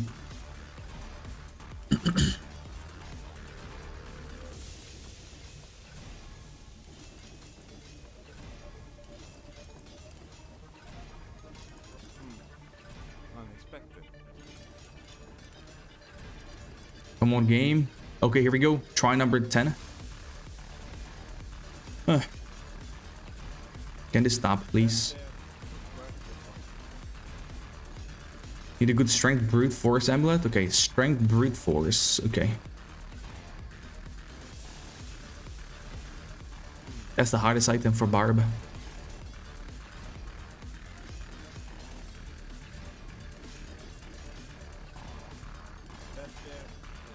I have a strong PTSD to PTR last season, where we did nothing but masterwork and masterwork, trying to hit the best setup.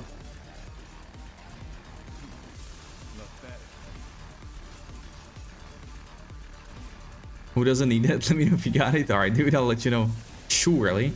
My mate got one. I think he wants 40 bill. Only 40 bill?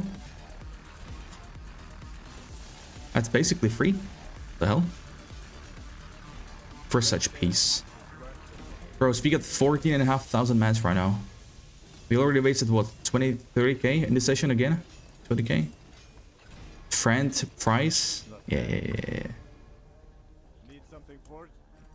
Basically getting carried on that one as well, fly, huh? Crazy, dude. Let me be his friend. Hey, yo. Does he need more friends, man? Hello?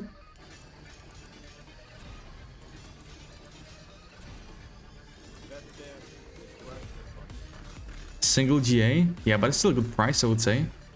Alright, please, RNG guys, let me have this one. This is the last one. I have no more mats. Man. This game, bro. More grinding incoming, man. That's trash. That's dog shit, dude. Man, yours is good. Yours is good.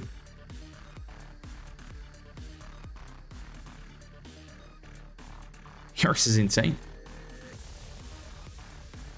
It's overpriced for 1 GA. Random Scamba, boys. A random Scamba. Don't even care at this point, right? Here we go. 4 GA's Inc. But wait, there is more. And it is... Okay. That was quick. That was quick.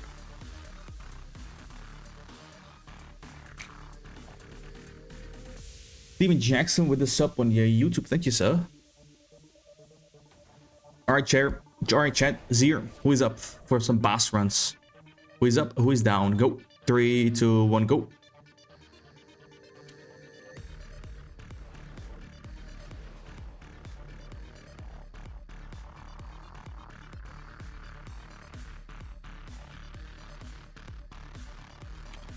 Oh, join Coro for a couple? Sure. Yeah, let me see your drip. Nether need better boots and helm. Okay, yeah, because of the wrath, huh? Okay. And the boots, ah. Send the desert in Discord? Let me see, man. Gonna make me hungry, dude. But my snack is pretty whack. Oh, man. That looks good, bro. That looks good. Oh, give, bro. I know this. I know this one. The brand. Nom nom nom nom nom. Looking good. Looking good.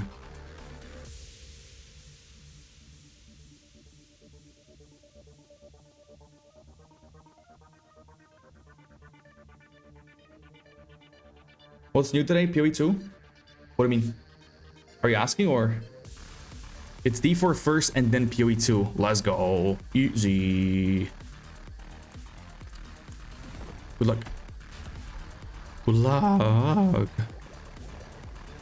Quick one for good luck. The last gets here. Yeah. Surely. Mr. Mew. What kind of news? So it's for the early access that starts on December 6th. So they will tell us what's in the early access as a content. They'll show us the classes too, I'm pretty sure. And there's a Twitch drop. There is a Twitch drop, my dudes, for today's PoE stream. Big Pog. Big Pog, baby.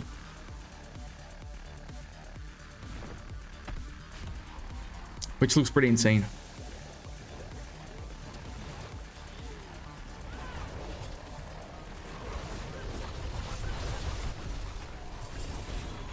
Are we in Torment 4? Yes, we are. Huh. Duchess. Wait, are we triple barbs again? With one sword? Oh, man. That's lovely. That's lovely.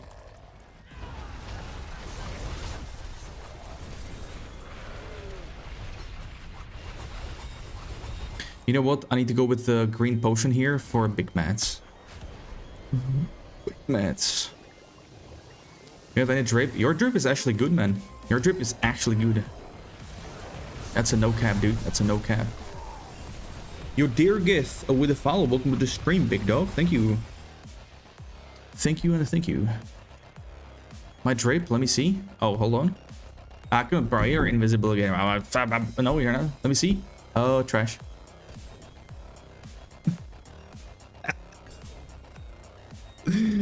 Hey, I'm kidding, bro. I'm kidding. I saw your drape before, dude. I've peeked ya. I have peeked ya. Looking solid, bro. I like the big thigh, you know? I mean, like them thighs. Your gear is also disgusting, by the way. I just want to throw it out there, bro. Your gear is, it's crazy. Very crazy, man. If anyone needs mats, feel free. Got 20k chunks. So, I need that. I need that.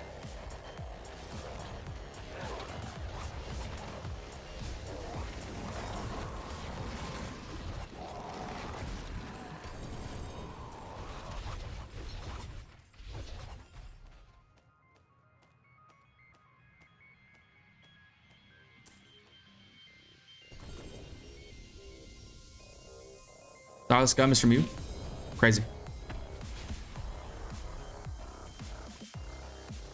The 200 maze was 3 masterworks only? What do you mean? That's crazy, dude. That's insane luck.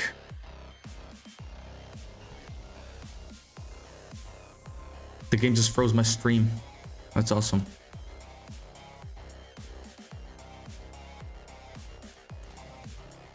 Couldn't believe it. No wonder.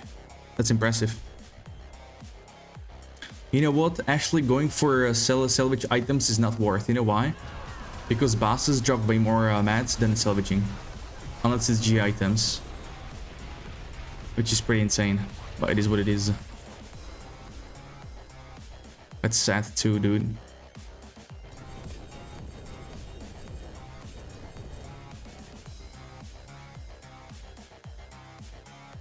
Big Sag. Well, go grab me a little snack, these snack gamers. How about that? How about that, man? That's why Staple's doing them? Yeah. Yeah. No, it's good for the kills, but, you know, teleporting back and forth with the items still, eh. Okay, bye.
What's going on, boys?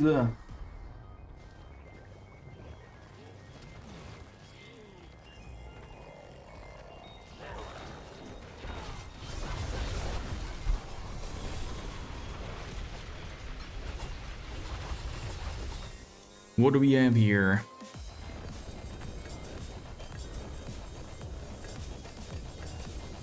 Badge.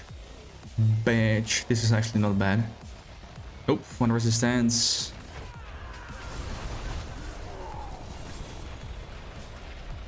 Triple GAs here. Hello. I mean, triple 1 GAs.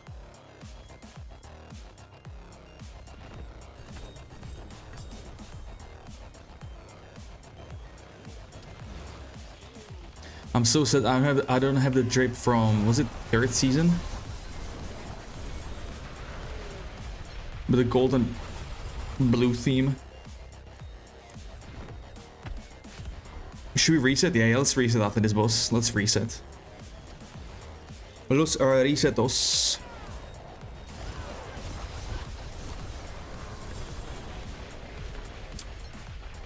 Sup, Steven survey? What do you mean with that, sir? What you mean with that, big dog? Take stuff and salvage, really? I mean, that's probably faster, not gonna lie. Right?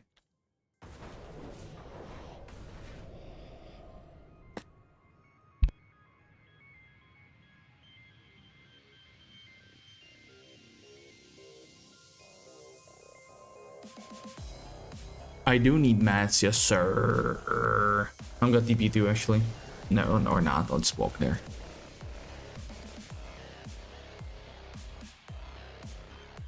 Is this ham even... Chat, it's not the 29th, is it? No, this thing... This shit still has like... 7 days expiration.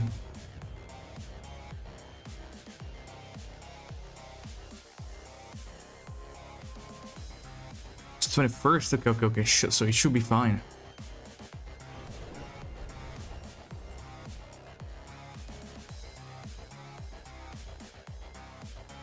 No clue if it smells the best. I don't think it is. You got bolt max for 20 build? Oh. How long has it been open? It hasn't. I just literally just opened it. It was vacuum sealed. It's 3% only away, but really? Bro, I'm 20% away. I'm 10% away, I think. Dude, I'm just not dropping that one at all. Look. Look, man. 11 out of 21. Hello? You thought I was sniffing Coco? I think you would notice, man, if it was Coco. I mean, don't give a shot. Are you dropping? You dropping it there? Alright, alright.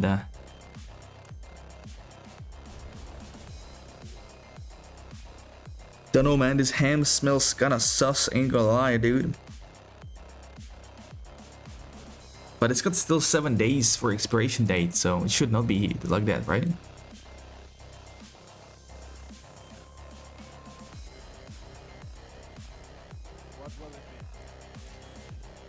I don't want to dig in, dude, at all. Ooh, as a fat drops over here. Thank you. I need to show you? What do you mean? I need to show you the ham here on my desk? I can show you the ham. Look. Look.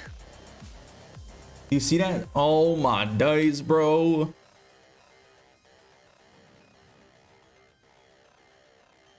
I ain't touching this, man. That's way too sus. I'm getting a different one.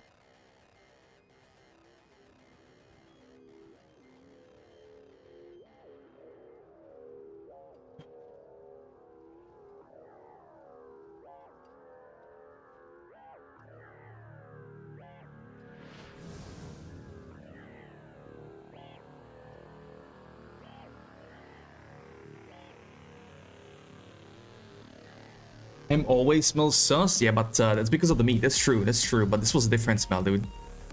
This is a different smell. Ham's cured meat will be fine unless it's been left out or something. Yeah, I guess so. I guess so. I guess so. Oh, it's gone. Now it's gone. Chancho Bagual with the follow. Thank you very much, bro. Welcome, welcome, welcome, welcome. Thank you. How long was it open? It was not open. It was sealed.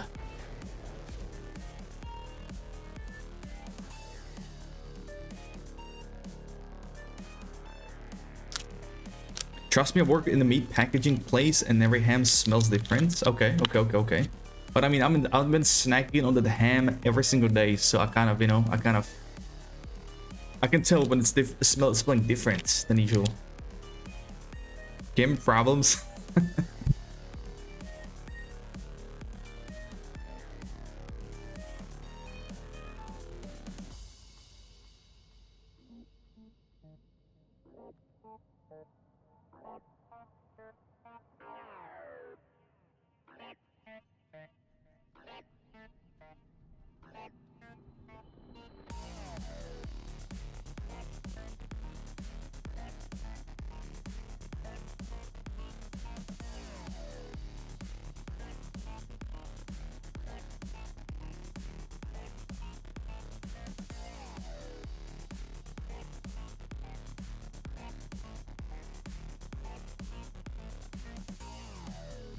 Always get stuck on the chair at the blacksmith. I hate it, man. Do you full streaming? I do, man. I do indeed. I know what you're saying. Some will smell more potent, and I cannot tell you why. It's why. Okay. It's fine. Yeah, I hate Kyo as well, dude. Kyo was Shan. But you're right, AJ. You're right.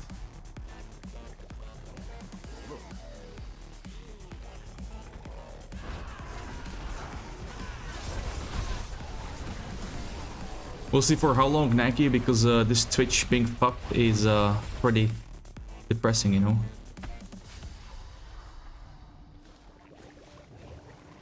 Yeah.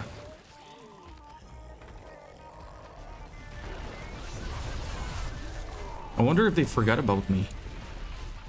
You know, what if it's still there as an open case? I have no clue what's their approach in these situations.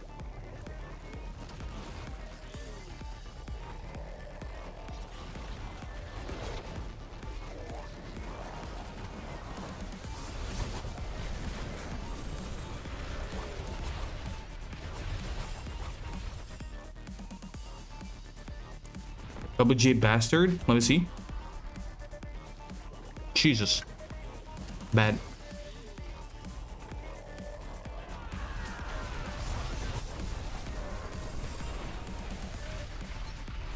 Ooh.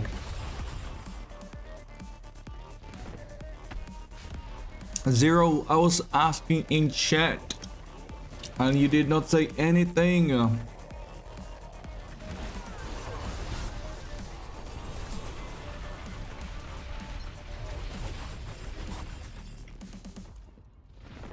Crazy, man. Damn, dude. Kick me and let me in? Okay. You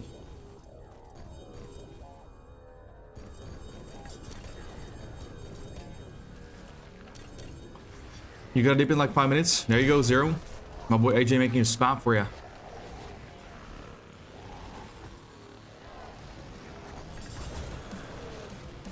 This ham is good though. Oh boy.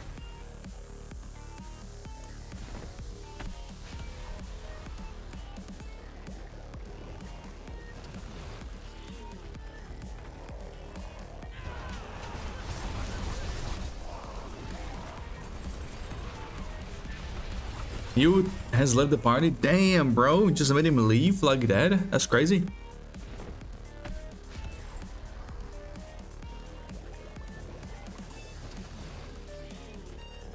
Yes, Flying. I am chewing plain ham right now. I am devouring and destroying this ham right about now. Yes. I imagine for some people that's pretty unimaginable, but hey, man. I do have some fruit with it. I got some kaki on my desk. I'm not sure if it's called like that in English, but that fruit I could eat it for one day. Eat me. It's smoky.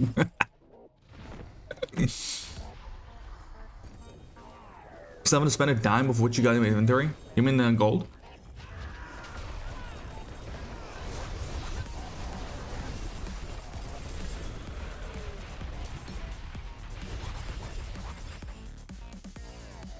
Mr. Zero, it's your time to shine.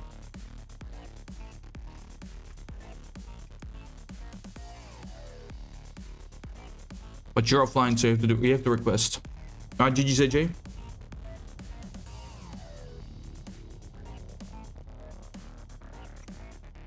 Wait, people laughed at you? Why? If it's called the same in the country.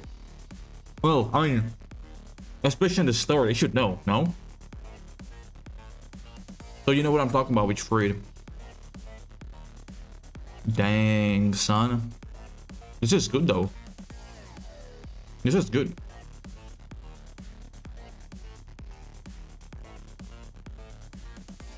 Let me salvage some before he gets here. No worries, man. No worries.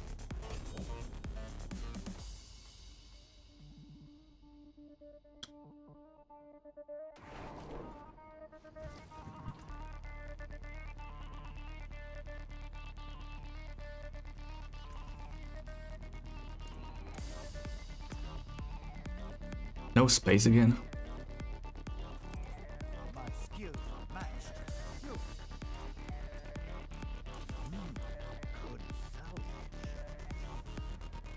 2 hours, chat. 2 hours.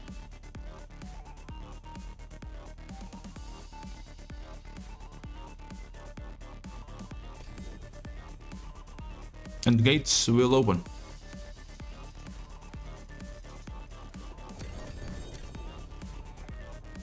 What happens in 2 hours? Diablo 4 stream. And then PoE 2. Of course I do, Naki. Yes, yes. Hey, how hardcore is today, to be honest? I know, right?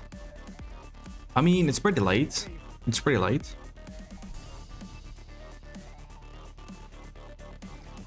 The guy's crazy. He is, yeah. He's crazy, yeah. Yeah. That guy has no chill, dude. What up, Dark Side? Today, yes, indeed, man. In 2 hours, dude. He's a rogue RL. Mingo video? No, sir. I have not.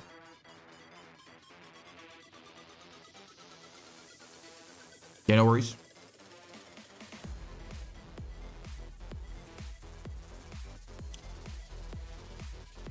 Dude, Barb with stealth and wings looks very odd. It looks really weird. Before the hefts. Oh, I got plenty blood. Fly. I got plenty, my man.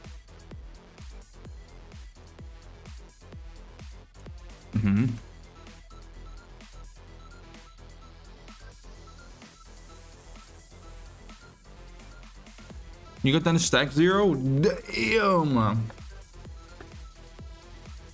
Excited and nervous.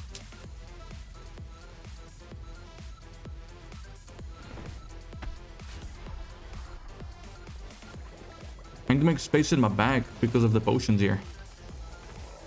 Alright, whatever.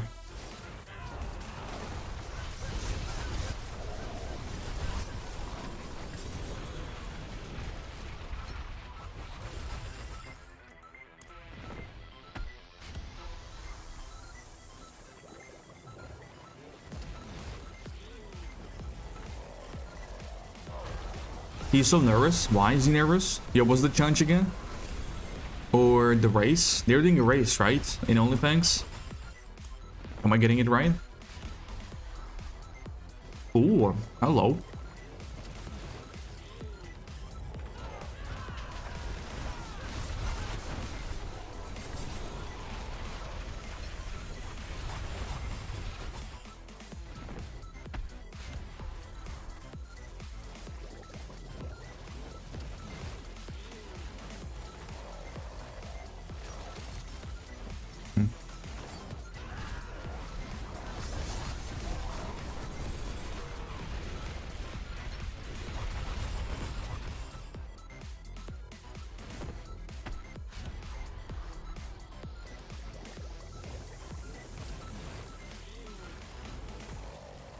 Yeah, go for it, Mule. Go for it.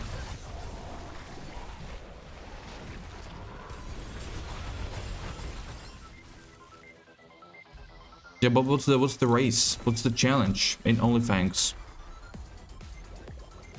They're down bad.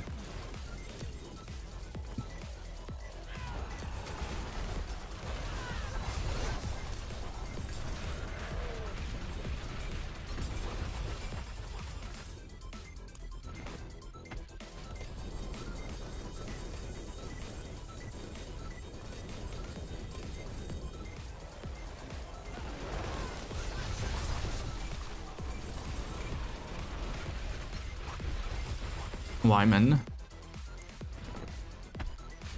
They have a guild self-found. It's a fresh server. Okay. We should bring him. We should show them the power of short things, man. Led by the one and only, the great Sajin.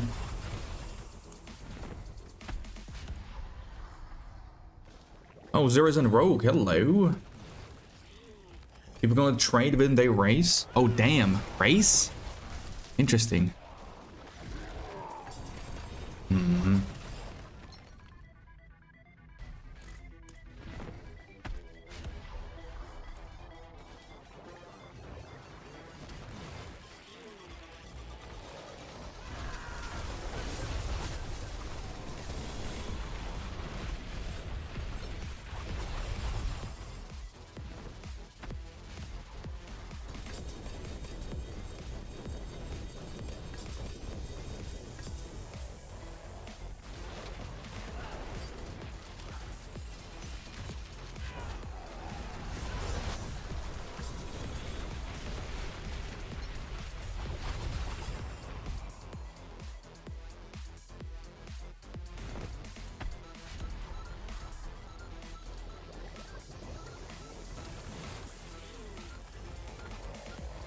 So that was the main culprit last time. Man, he was neck deep in that goal. Yep. Yeah, you know someone is definitely gonna feast with the launch class, with the classic launch today. Yeah.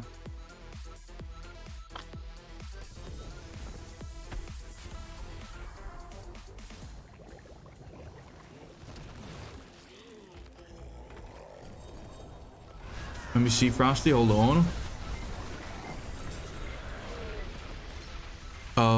Speed to life. No thank you, Frosty. No thank you. Pretty good job though. That looks good.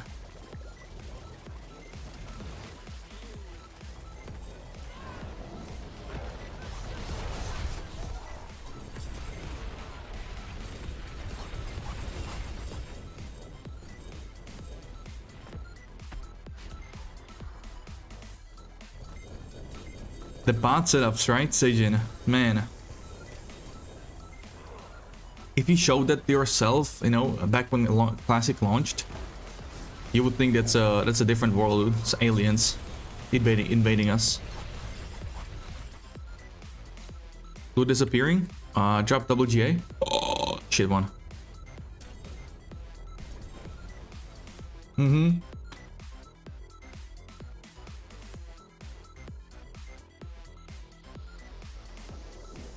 It does, man.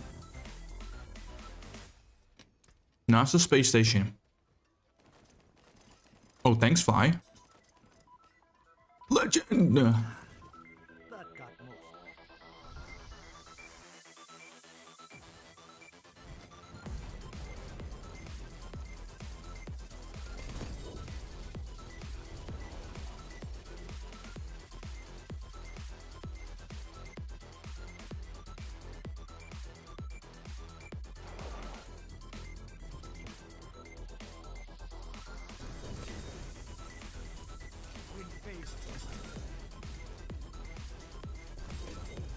What's up, irritated?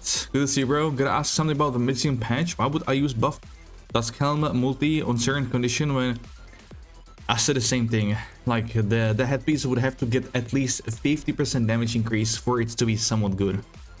But then again, they removed the aggressive resistance affix on Ugly Bastard. Sorry, on the headpiece. Dusk Helm. Moved it to Ugly Bastard.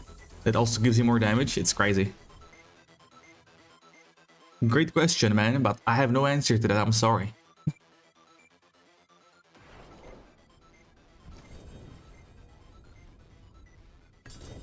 Any more billion, by the way, irritated, and I can pay off that debt.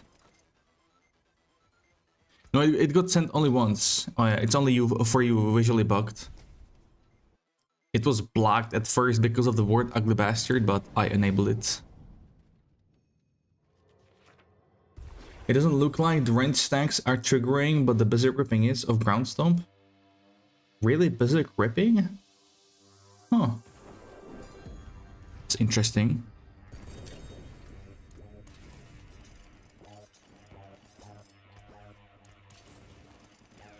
Thank you, Fly.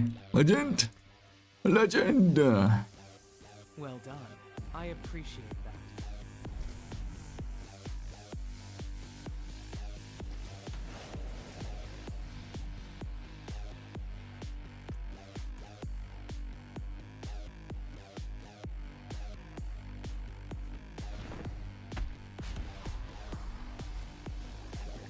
Not even 2 hours, Agent. Actually, no, it's 9 PM. Never mind for me.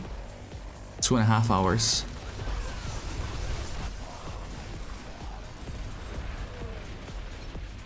You're near 200,000 iron chunks. I'm jealous, dude.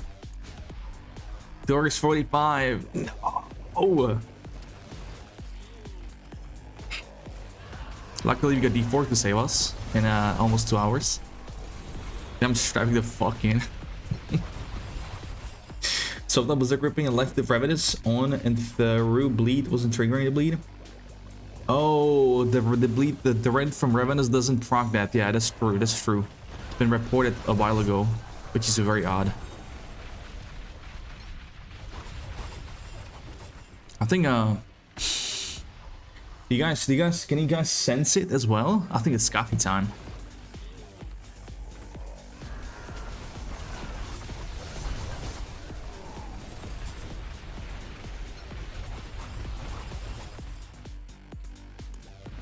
You already had one? That's weak, bro. Already had two, about to get third one. Was there going to work somewhere in here? Yeah, you mean the cooldown proc is getting is procking from that's odd. It should not work. He had a coffee and peach monster. Trapnut would be proud, man. He would be proud. But he has abandoned PC gaming, so he's gone.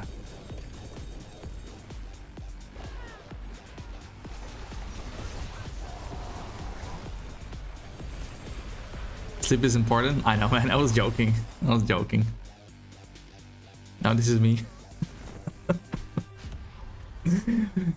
If that's you, can you imagine what you're gonna look like once the stream is up?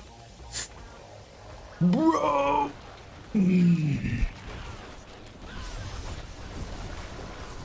Spaghetti-oed. Spaghettios. Dude, I haven't had spaghetti in ages. Oh, man.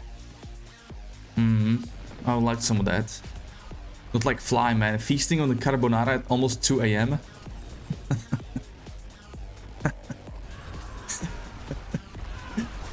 Oh, that's actually funny, man.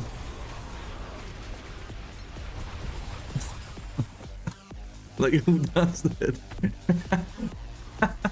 Whose girlfriend is gonna stand in the kitchen at 1:30 a.m. and making carbonara for you know, her man? That's from straight up from movie, dude. Like, I can imagine it was good, yeah. Tam běhal po stropě, keby jsem si dal Monster. To má až takový vliv na tebe. Kofein. Ty vole, kež bych to měl taky takhle, no. Na mě vůbec, ty vole. Imunita. Imunita na max. For the ring on her, I said the same thing, Mew. I said she's a keeper, dude. You know who the F eats cottage cheese at 2 a.m.? Hey, that's me, bro. Sometimes 2 tubs. 500 grams.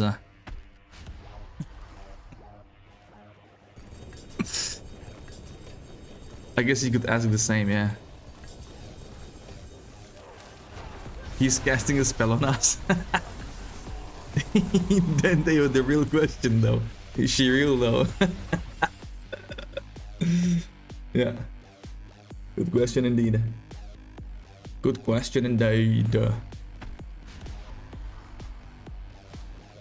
Said coffee, right? I'm still here.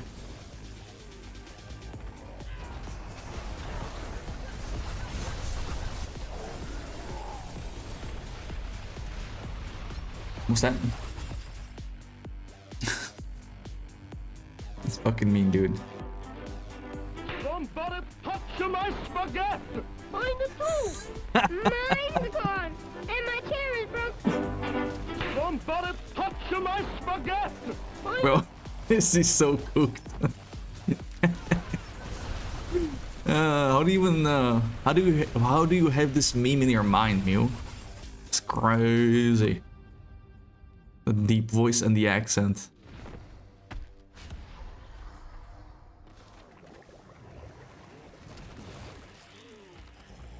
Six years ago? Bro, we are old, holy shit.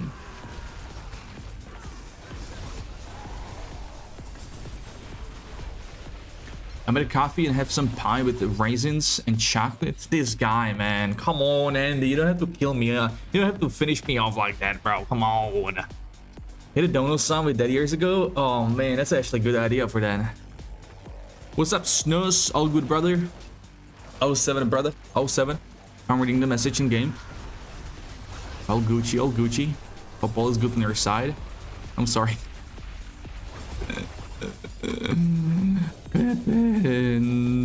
Pepe Handos.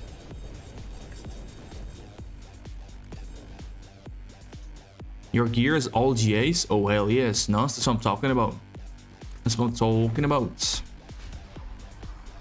Carbonara at 2 a.m. is just a small thing, says Fly. I don't know about that.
Alright, listen, listen. Picture this, yes? Picture this.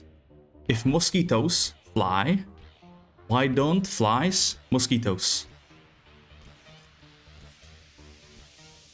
Something to wrap your mind around, right? Oh, excuse me, Zero. Excuse me, shit, excuse me. Be back in a wee bit, mate. Alright, dude. What's up, Zombatron? On YouTube, what's up with this, you, man? How you can text us? Alright, dude. Hop back on D4, work on grinding from wild. Alright, dude. Start the flay bar as well. Suck, dude. Wait, I had no clue what drops I had. Hell. Whatever. Any Jace. Whatever. Fly with the gods work right here. What build was it against us you were playing? You eat cottage cheese at 5 AM? Oh, this guy gets it. Guy gets it. What's up, Threads? If shits don't fly, why do flies shit? Exactly, man. That's what I'm trying to ask you guys. If I have to tell you again to clear the room, punish you, no more Diablo 4 per week. Don't tell me what to do, woman. You gotta cheese when there's 2 Sundays in a week. This guy's unbelievable, bro. Oh man, best pre-workout meal, exactly. Pre-workout and pre-sleep meal. Yeah. Speed volley crushing hand. Oh, okay. Damn, that's full deck, huh? You've got a full deck, brother. If bats fly, why does bird not bat? Okay. That's deep, dude. That's pretty deep, actually.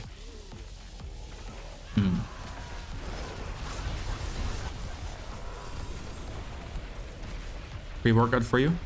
Same me, actually. If I go to the gym solo. Same for me.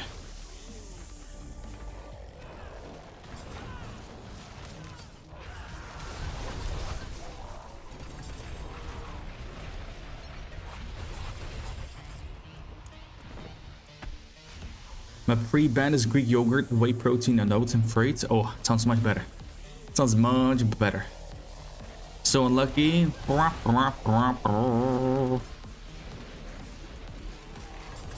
If Wolf gets back-to-back purples, why do I not get any ever? Well, it's because it's not true. I'm not getting that many purples, man. I have gotten 0 today. I've gotten. If winners don't quit, why do quitters never win?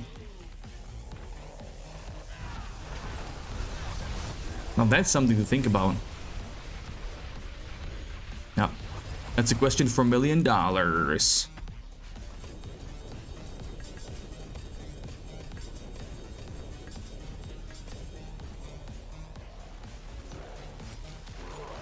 You can tell me you don't. You watched it happen on stream.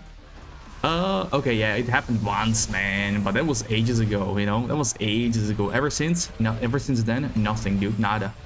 0. Let's be ready for some insane Diablo 4 and PoE 2 news today. But of course we are, right? Right.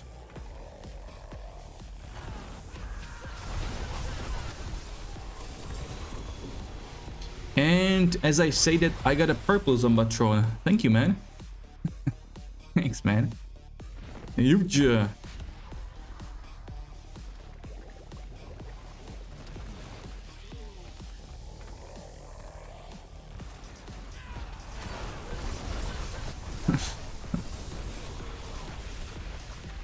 You just gotta, you know, moan about it loudly and you'll get it.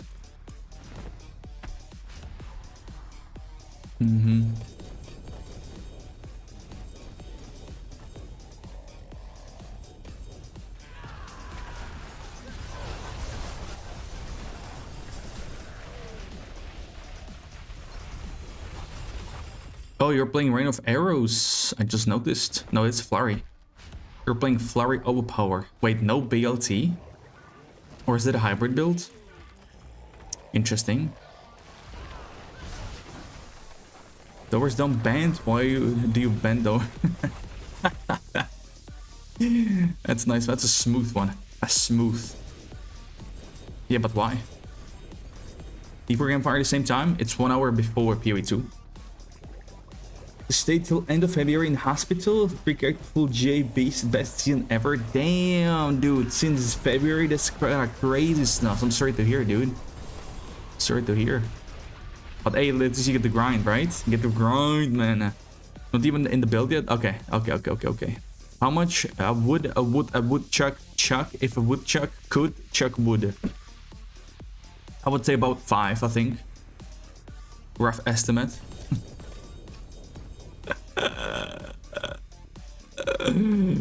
Oh, god damn, bro. What's up, Rapna? What's up, you Chad?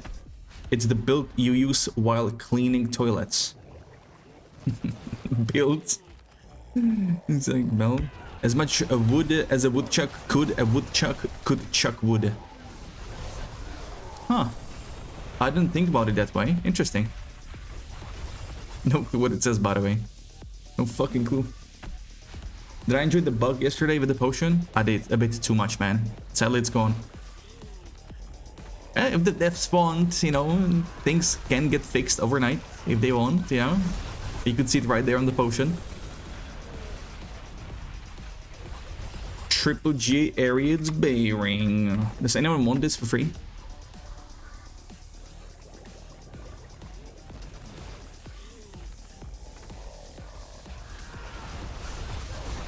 Our client had so much fun with it. Naked Skateboard one type the 150 boss. Yeah, I can imagine that.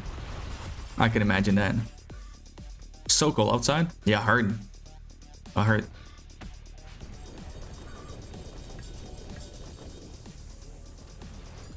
This, try these. The 6th sick shakes, 6th sheep's sick. Makes no sense, man. The hell?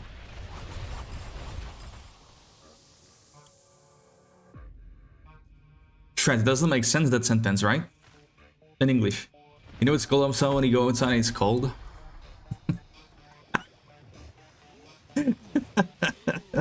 Okay, dude. Holy fuck, man. That's so boosted, I love it. Interesting perspective you got there. Hit my head so hard today when I stood up at work, I started bleeding. Oh shit, man. Sorry to hear that, dude. Trapped now, oh man. Sadly still here, but you're boosted, man. You have 50 centimeters of snow? That's quite a lot, dude. That's quite a lot. If a woodchuck can chuck wood, why does human not chuck wood, chucking wood? Why does human not chuck wood, chucking wood? That makes sense in English? I don't think it does. But yeah, I would love to know the answer to that question as well. Honestly.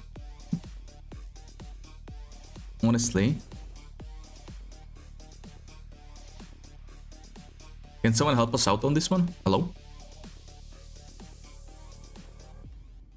Welcome to Switzerland. Serbia and Switzerland, a good one. I see.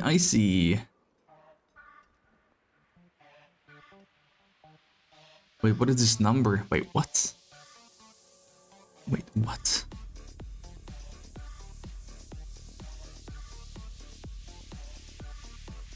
881, this one is 1763.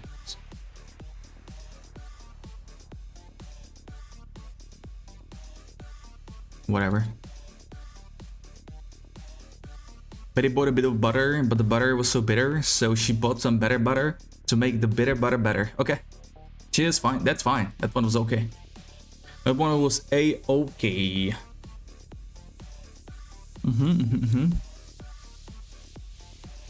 Poor Betty, though.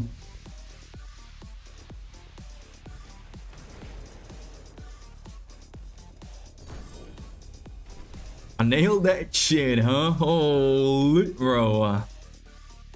One shot. Tongue twisters. I'm done with those, bro. I don't want to hear any of our tongue twister threats. Nope. Nah, not the skunk one. Fuck skunk, okay? Excuse my language. Say it fast. I'm good. I actually already exerted my energy for tongue twisters. Tongue twister energy is already depleted. Stretch, pressed, scrus. Try that one, motherfuckers. Alright? God damn. Or about the 333 stříbrných stříkaček stříkalo přes. And so on and so on. Easy, sure. Try this Danish one? No. I remember that one. Fly. Yeah. You already told me that one before, when we had the same kind of tongue twisting action on stream. No, I'm sorry. No. It's so funny you understand quite a few words. Oh, because you're Serbian, huh? Yeah. I can imagine that. Yeah. Oh, hold on. Let's fly. It's news.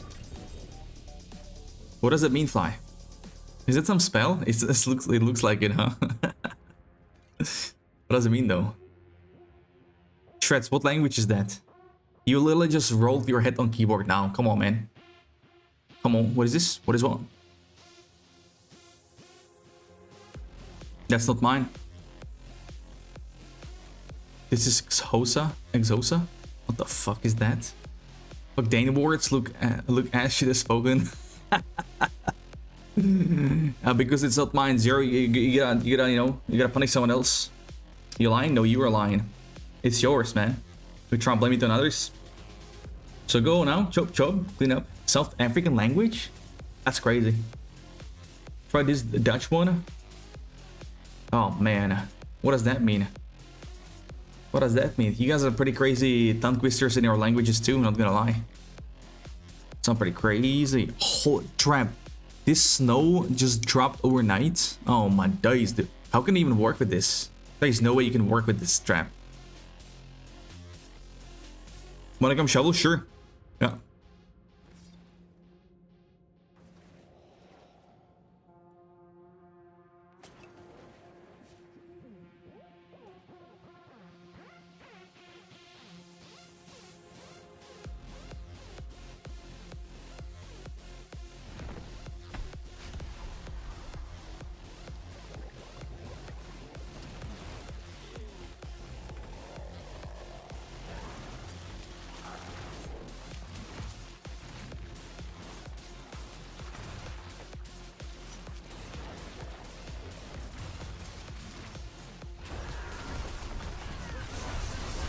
Gotta keep moving. But how do you work in this trap? Just shovel the snow and go at it? Is that possible even? Have snow? True, dude.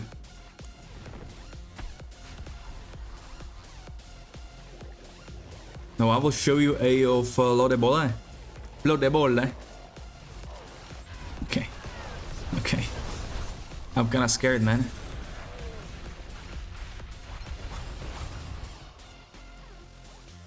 Denil nádejného Kisučana? O deník nádejného Kisučana? No. V životě neslyšel, kámo. V životě neslyšel.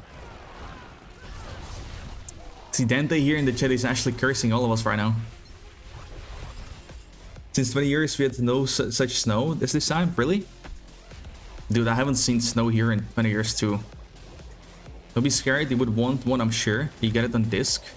Is that a pin? Is that a pin? Oh, this looks amazing. It's a cream bun. Small puffy cream filled with chocolate covered the treat that Danes are probably claim as their own. We have something similar in Czech Republic without the topping on it. Dude! I think I know what that is, even in our language. Indian, špička. It's called špička.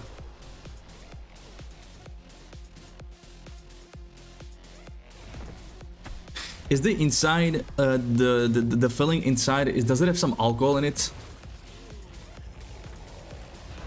This guy's saying Prague, not seen snow in 20 years. Major cap? Nope. Wanna see my pussy? Sure, man. Are you take care of your pussy? Aww.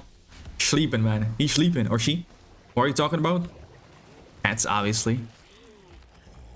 Cute, man. Those ears, man. No? Okay. What's this ape language going on? It's a she? Okay. Yoko of Sintam something? It's called, I'll show you. It's called Flodebola. It's a Danish treat.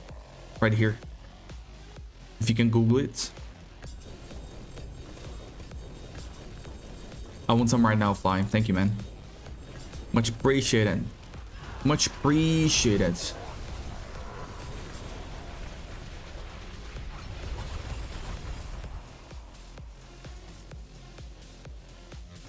Mew might have you after this. You cannot stand cats, really?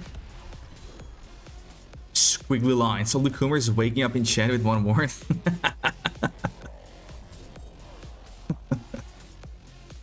Garadbule in the Swedish. Huh. Would you look at that? Darks all the way, baby. Here's my thought of to gather Fury Calls. A bit I put on Seer and Loom Runes. What those do? Starlight is fixed, Frosty, yes sir. Because then kids eat their evil fuckers.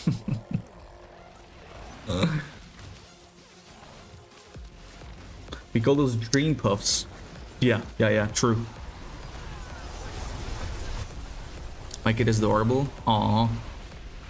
Spawn of the devil. Just like her owner. Yeah, I bet, dude. I bet. 100%. Hejo Dente, co to znamená ale? Deník nádejného Kisučana.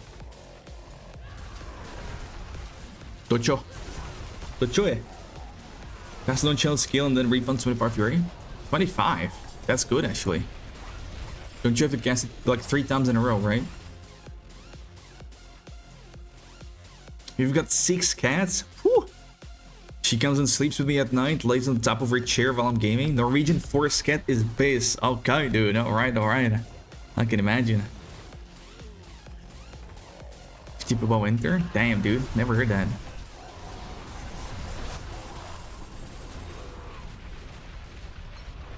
Three times in a row one time, so that would help with Fury Gen. That's actually good, yeah. That's good. Should be decent. We're going to think of you as the Simpsons crazy cat lady. Why would you? Unlucky? Bro gets a double purple GA and he says unlucky. This is really bad though. This is really bad. If you're running Inver Fury, can I run less than 7 points into an extra healing rose armor? If you're only Unbridled Rage, I don't think that's enough, 7 points. I think I struggled with 7 points when I tried it. Because I got 9 now. With extra masterwork, the third one, I will have 11. It's quite low on 7. Saving the Fury world. True, man. Mad respect indeed. That's nice.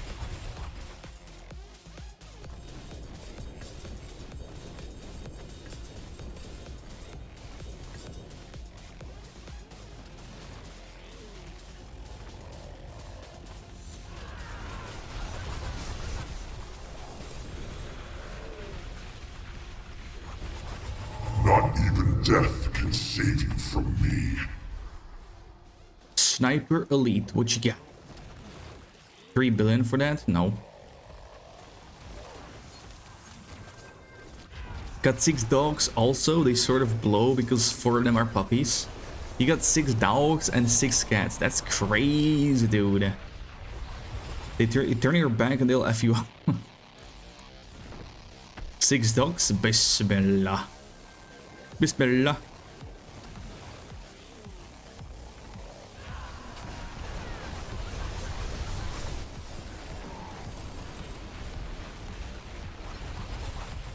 Is the grind of that low build for Hotan Stump? Okay, that's good. That's good. Let's get back to China. What do you call a Chinese? Nah, I cannot read it out loud. I don't know, Fly. What do you call it?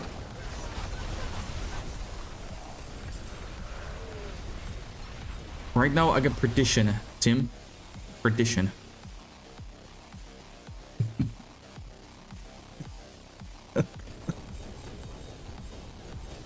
Fucking Fly, bro. Oh man, no shot. No shot, he said that.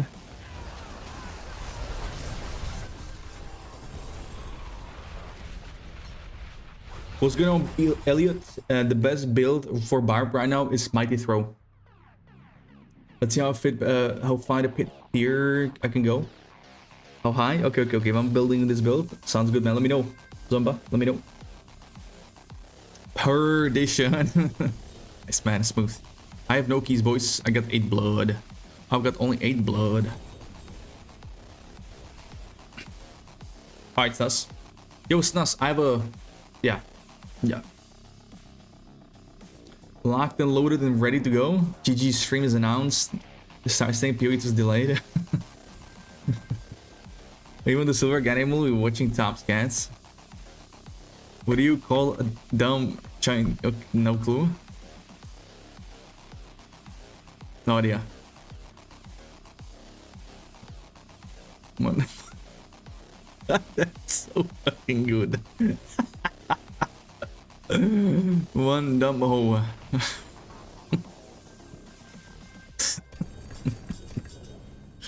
Yeah, nah, man. Every animal apart from cats, people.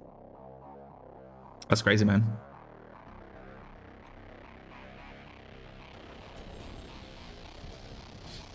Currently running row in the hotel overall build because I have to keep the prediction or the bastard. Well, prediction helps with crit chance. That's what I need for the overpower setup. I need the crit chance, so that's why I have it here. But ugly bastard works too, though, if you don't struggle with crit. But Whirlwind Hota is something I want to play on my other barb as well. I just need to make a video setup with the current setup before I can change it. Engineering PoE to 2025. Oh boy. I would finally have time to do double swing in Diablo 4. What's going to cry in China?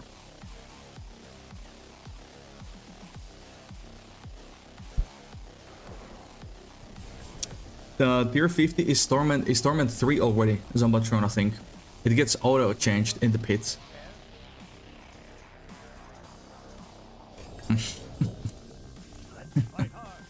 Identity fraud, huh? Oh man. Alright.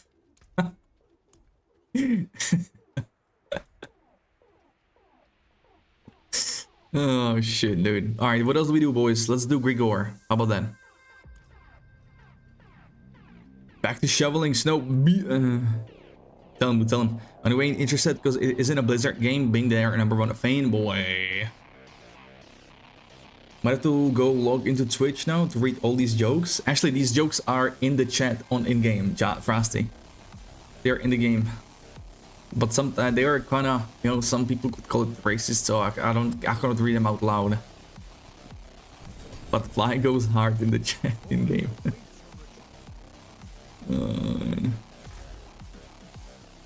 Yeah, I cannot say some of them on Switch exactly, because Twitch is platform for little kids, man. It's better in game, yeah.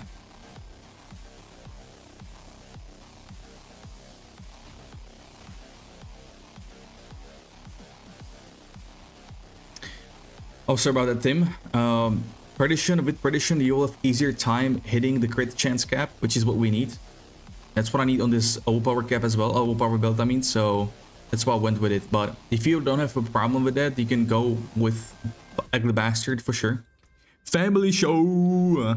Channel your energy. Oh, you got this easy. Let's go, Mew! Raise your hammers, raise your dongers.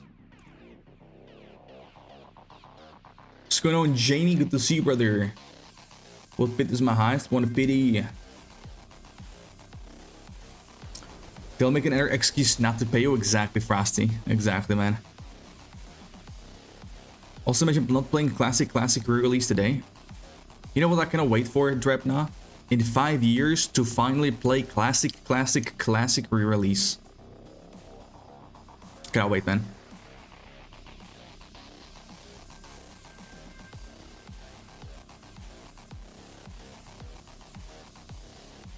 Not much? Alright, dude.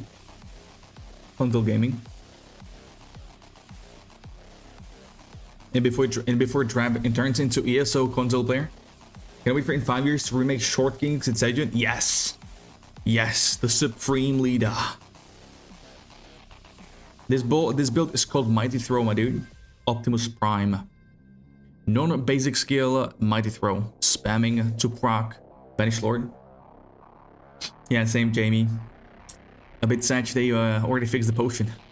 Because it was very nice speedrunning 150s for the XP.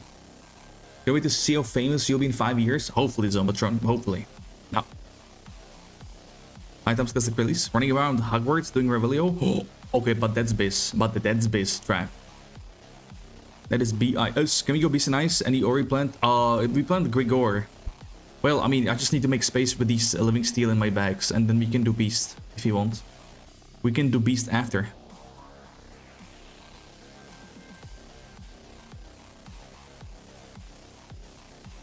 You hit 300 a few days ago, Jamie Grinder, dude. Hell yeah, bro. I cannot do a tier 50. You die very fast. Damn, survivability, huh? Alright, fly. I haven't done a proper push for XP in the pit. I know I should do it because of the XP event. I should do it ASAP while it's here, but yeah.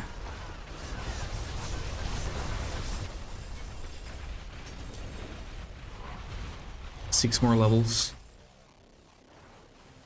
150 is nuts. 150. Maxed out. It's outclassed the world. Everything damage as well? Damn. You'll never touch Blizzard Games Agent again? You're officially tapped out? Alright, okay. I think I have a feeling I should frame that one. For, you know, when that time comes and he will play Blizzard game. Diablo 4, Season 7, Rogan. With the amount of hordes we do, you might get it without pushing pits. True, true. That's what I'm saying, you know.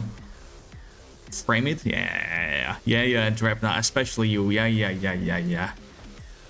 Good story, boys. Good story.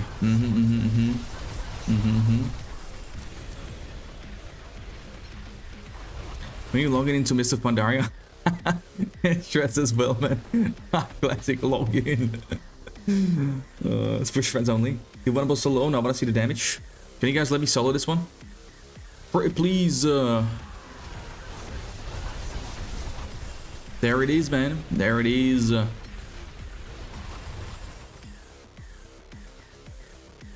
If you're gonna run Torment 4 Horde, if you cannot do pit 50, you will die, Zumba. You will die. No, with Barbs? No, not with Barb. I thought you meant overall. With Barb, I haven't really pushed. I have not really pushed, man. This was a pure solo as well.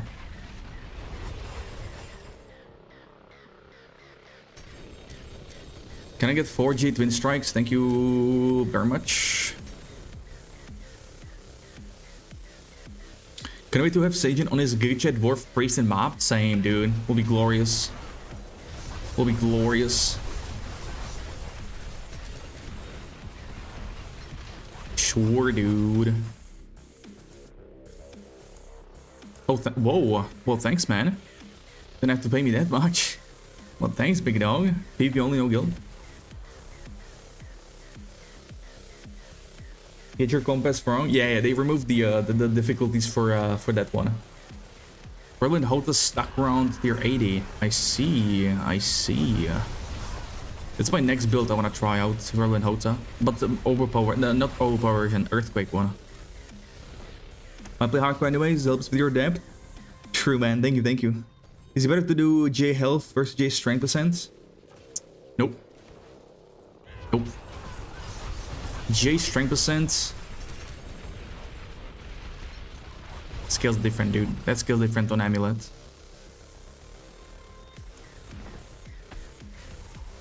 Cute Nar? Got him, dude.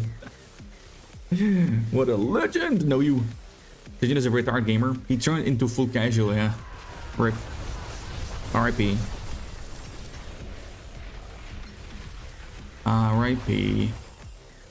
He turned into a full-time hater. No.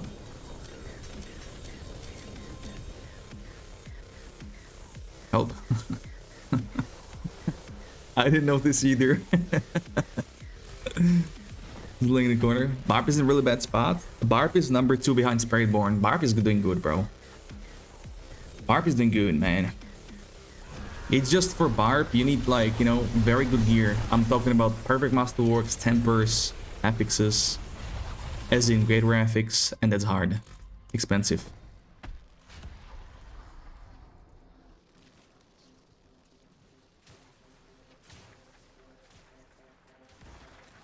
Barb is in the up, baby. Yesterday was really nice with the potion. That was so good, dude. Blizzard's fall. It took him too long to fix the leak bug. That's true. With the leak fix.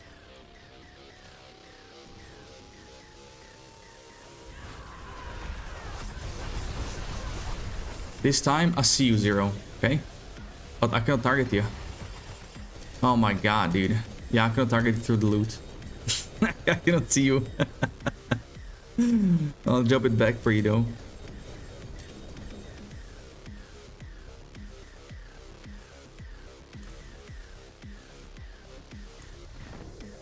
Wanna talk about Calandra League?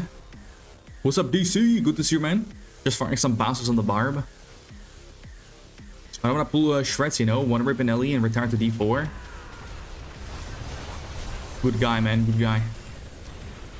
Yeah.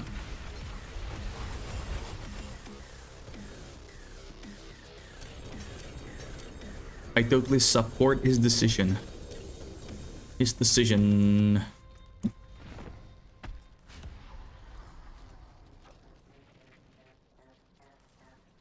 So you are wise, Twitch or E2 behind? Really? It shouldn't be.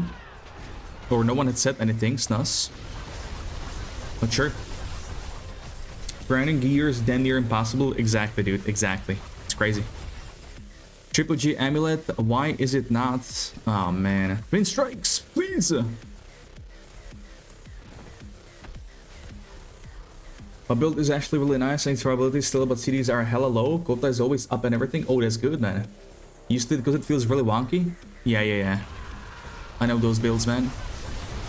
I know those builds.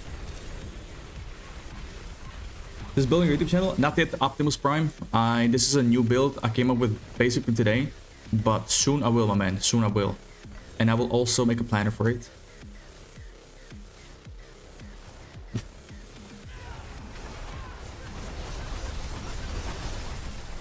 But if you want to see another great vascular Optimus, I did publish Overpower Deathblow build, which uses exactly the same gear, just different aspect, different skill tree. Excuse me, different skill. It's literally Deathblow instead of Mighty Throw, and that one is also good. Good. You guys wanna salvage after the skill?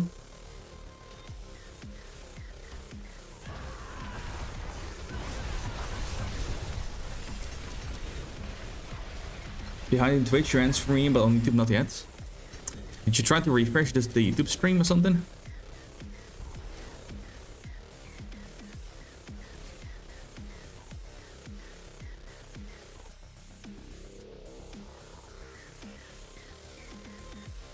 After I scammed him with Vessel, sure.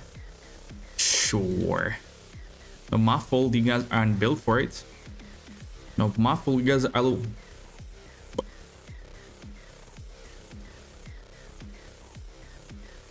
Try to press Solis as well? Nah.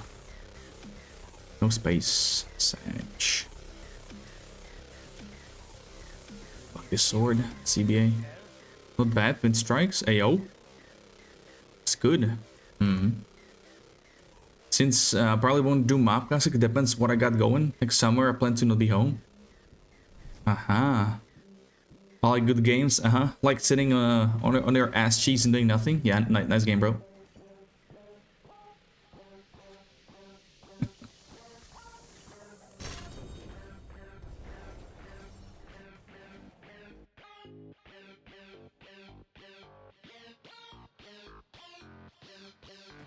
Greetings. Hello. Greetings. By probably closing a deal that will get him 3 full gold caps. Chess Blizzard games, look there too. Crazy boys. You boys are crazy. Scoffy ain't it, chat. Scoffy ain't it, man. Yo, one more hour and then we blasted. Might have 2 dead pixels on my monitor. Oh yo, how did that happen, sir? Just don't have dead pixels? True, man. Easy. Time to off. To buzz off.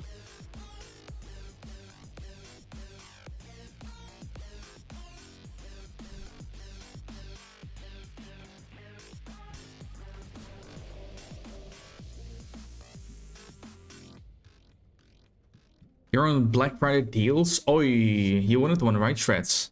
Don't need it, but I want it. It's not the 10 pixels, it's the eyes from the pet. What? I'm looking at my pet and he's totally fine. Are you fine, Mew? What you smoking, bro?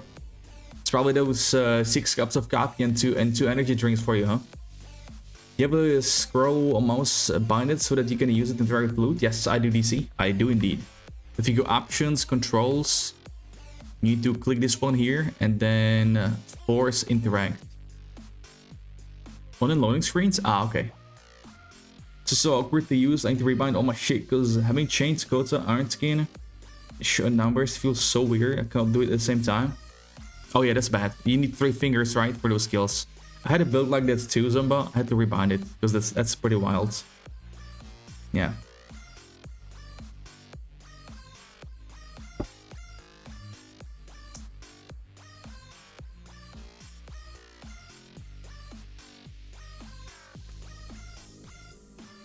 Yeah, Fly is joining in a second. He's doing a trade.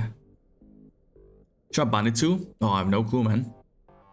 Oh, no clue. Do you have mouse buttons? Side mouse button? Dude, I have not keybinded anything to mouse buttons? Wait, what?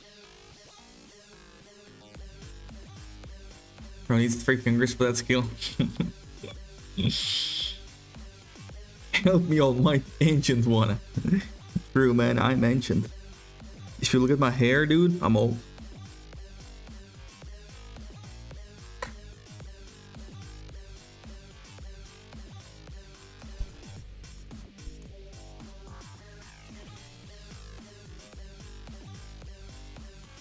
Lucky binds 1, 2, 3, 4. Left click, right click. That's it.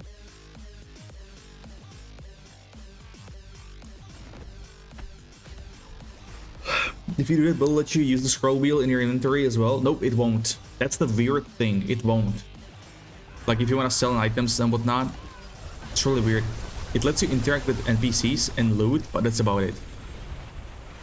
Double G twin strikes. Here we go. Lowest roll. GG. Trash. Item bought. Let's get some biz drops. Sounds like a good plan, dude. Like a good plan.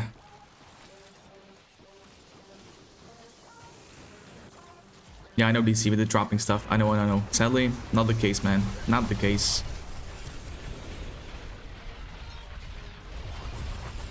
Wait, this boss does drop whale crystals. I thought it doesn't. Oh, but that's good.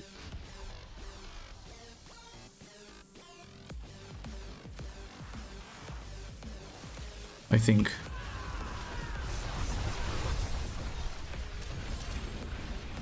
This for 3 billion? Wait, what?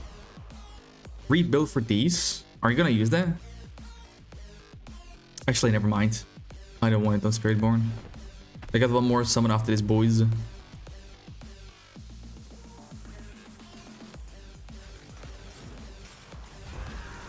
Uno más.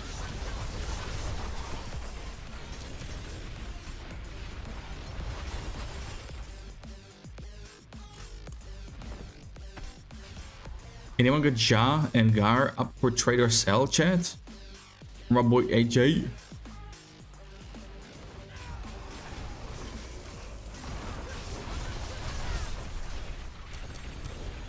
Alright, that's it. Time to go Ice Beast. Yeah, Mew, what you got? So either stream is dropping or Exile doesn't play. Oh, I believe you need a specific mouse for that. Mouse movement mandatory? Is it a mouse movement? Because they are moving with mouse wheel basically. But on my mouse it wouldn't work because you need like smooth scrolling. Logitech G502 has smooth scrolling where you do like this, right? And it keeps scrolling, but I'm gonna do that. Mine gets stuck.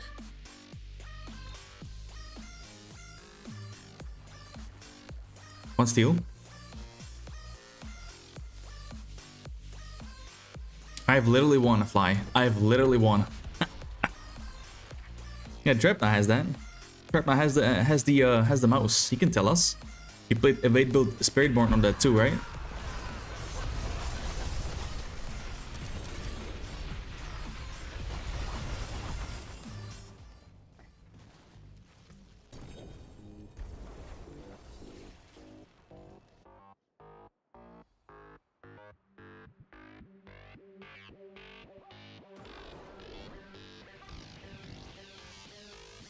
The unique flicker step in Dutch flicker with a K means... Oh boy.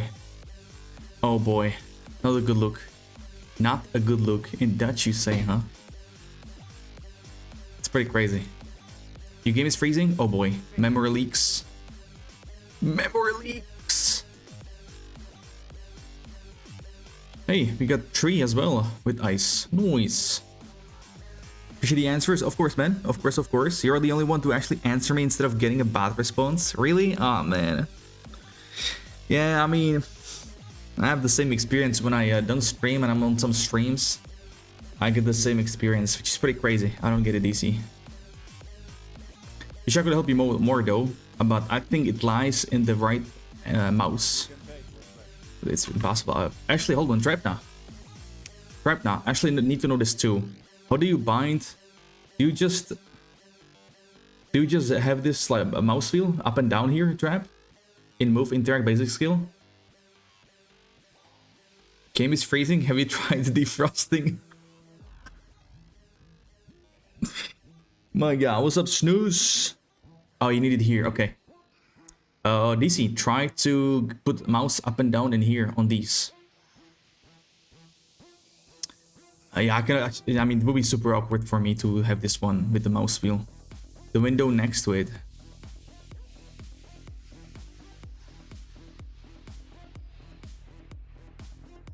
Oh, you can leave the left click, but you can... Oh, if you have the smooth scrolling. Right.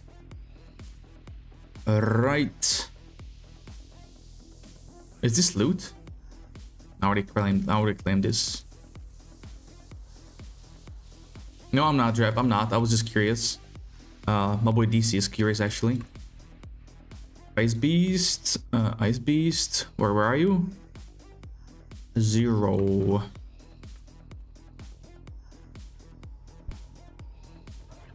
And it keeps popping up. Yeah. A lot of streamers that play force move with mouse wheel. Yeah, exactly. Force move. It's the force move. Oh, it's right here. I have it on E key bind. Okay, it's right here. It's right here for the movement. That's for movement though. But if you wanna get loot, like drop it as well. That's this one though. Yeah, it's this one.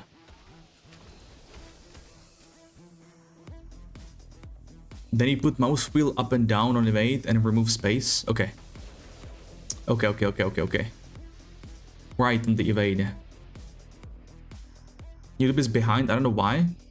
That's weird. It's odd. Mouse movement is mandatory for my build. Mouse movement, huh? Yeah, with the mouse wheel. What's up, Devilish, with the bug news? It was just a potion. Anti-venin. It's a potion from SideQuest. It was giving too much HP. Like my barb had 4 million HP, but it's been fixed overnight. You have force move on left click? I just need it. Okay. Okay, understandable. When you say smooth scrolling, that's what's confusing me, because I have Logitech mouse and I have free scrolling. I couldn't find a word for it. It's free scrolling. But when you say it doesn't stop, does that mean like it keeps scrolling by itself? No, you always have to spin it yourself. You have to spin it with your mouse. Sorry, with your finger, right? So it keeps rolling and rolling freely. Fly joint and left. Infinite scrolling, yes sir. Sorry, Amir, we are full dude. SB for beast? Yeah. Yes, 0. We are waiting for fly. Yorkin's free spin? Oh, you're set, man. You're set then. Easy.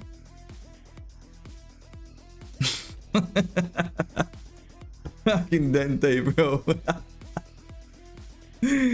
Oh, man. Amir, brother, we're full dude. Had a feeling the week patched? Yeah, it was too quick though. Horse move, Stranko Casderano. The Morning Wood. 4 build total? Wait, what? Oh my days, dude. That's crazy. Razor Basilisk gets free spin, but using Naga right now? Yeah, I have a Naga as well, but that one does not have free spin. That's weird. So Basilisk has that, but not... Huh.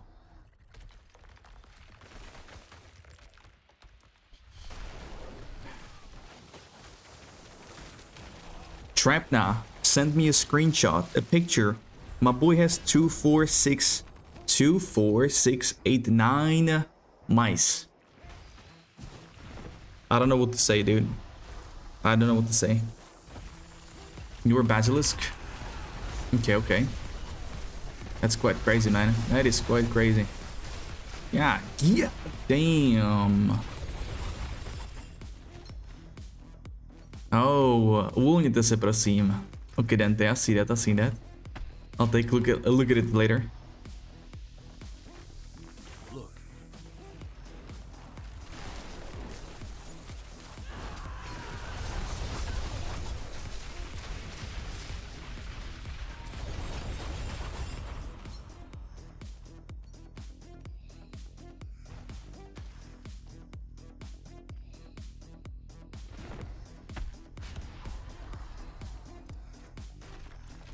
Oh, the new Corsair mouse. You have a new one? Always comes in handy. Looks good though, Trap. Looks good. Hate having Corsair keyboard and raise mouse. Yes, yes, yes, yes, yes. I feel you on that. I feel you on that.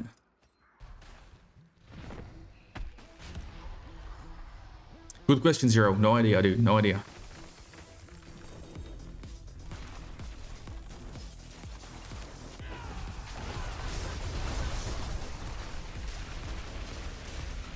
Looking at getting a new mouse and stuff. Just started streaming a week or so ago. Been working on a lot of stuff. Ah, I see. Good to hear that, man. Good to hear that. Hell yeah. No GAs? What is happening?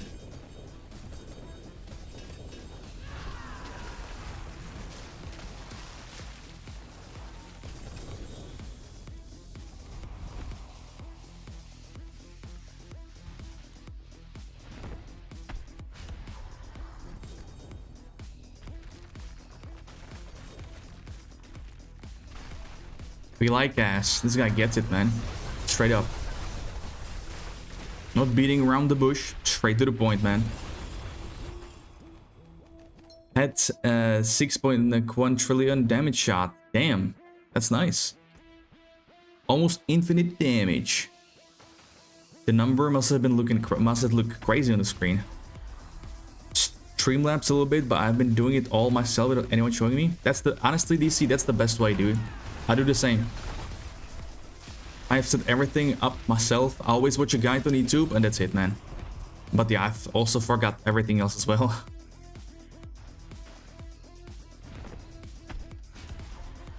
You don't worry, million life? Yeah, man. The potion. Yeah. You don't beat around the bush, you beat in the bush. Wait, what? Can't say for myself, man. I don't have experience with that. No experience with that. No, no, no. No, no, no. You sound like you got some experience with that, Mew, huh? What's up, Blue and Fresh? Why, man? No, we don't do no fresh over here. Unless... How are we looking forward to classic release, Blue? I myself gonna wait for classic release in 5 years. They'll be bomb, bro. Look out, exactly. The last part I need to do is a green screen. You don't. If there is an add-on for it from Nvidia, DC, I use the same. You don't need to have a green screen. It automatically just removes the background behind you. You can put anything there. I got that shoot. Need fresh. 2 scimitar. I do have case 70. You have double scimitar as well. Oh, massive, bro. I spent over a decade in WoW. Snus. Yeah. Low profile MK2 one. Ooh, hey now.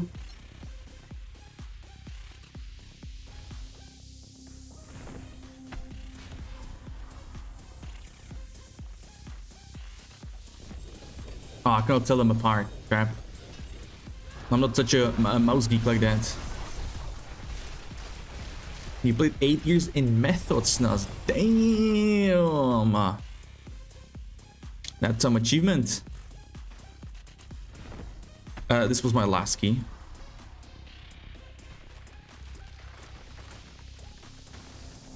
So hyped for fresh, so hyped. Crazy, bro, crazy. Crazy. What will you play, Blue? What will you play? I got 2. I got 4. Priest, of course. I thought so. Thought so. Little Blue in the Priest. This keyboard has some terrible metal edges. Got my fingers open on a keyboard. That is not a good look, man. Oh boy. That is not a good look.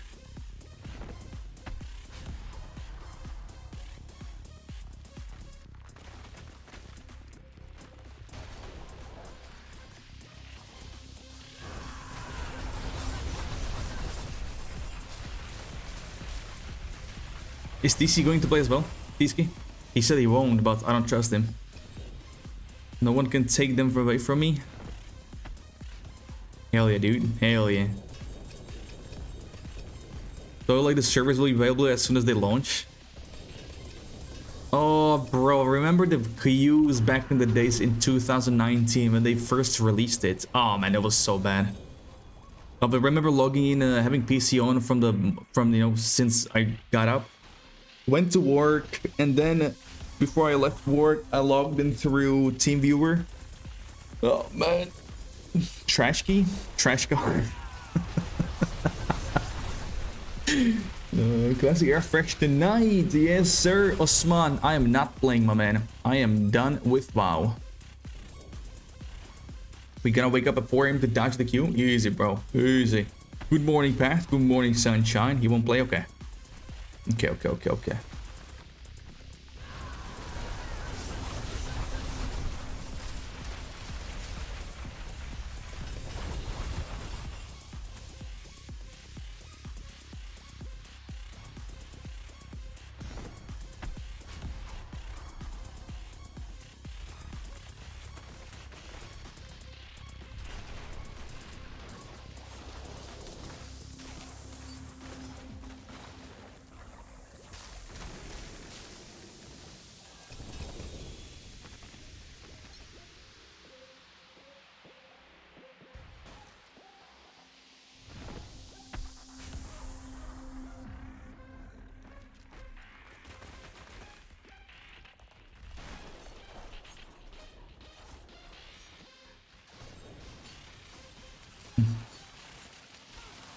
Sorry, I was reading something.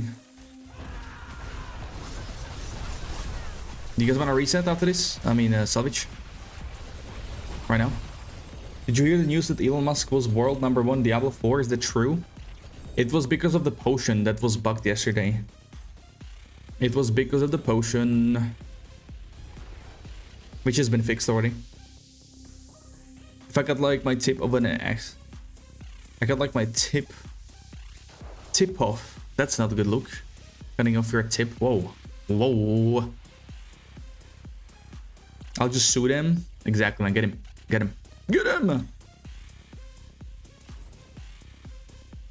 It's good memories and fun, so I enjoyed every raid, every pull. Yeah, no wonder, man. With such people, dude. Cannot even imagine. Wear and tear. Drop him here. What's my mats looking like? 33k. Okay.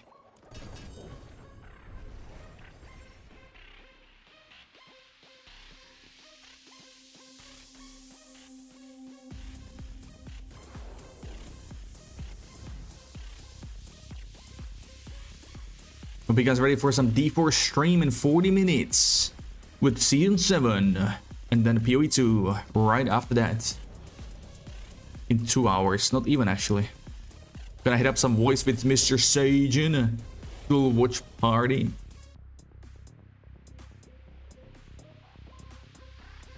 Will be a blast. Will be a blast. A longer stream today. You fixed your survivability. 5 in each resistance with 5 armor. Oh man, Zombatron. No wonder, bro. No wonder. Hold. It's pretty good, man. Holy, it's pretty good. Yeah. 5% resistances, that's not good.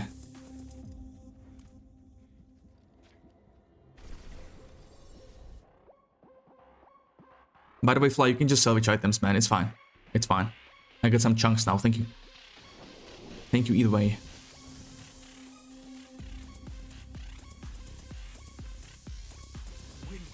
I do the same, Fly. I just salvage those fists. I just send it in them into Gulag.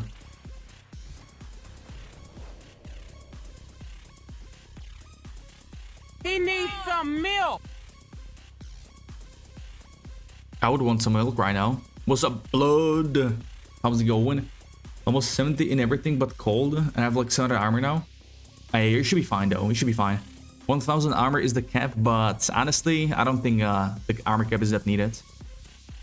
Ideally, 800 plus, ideally.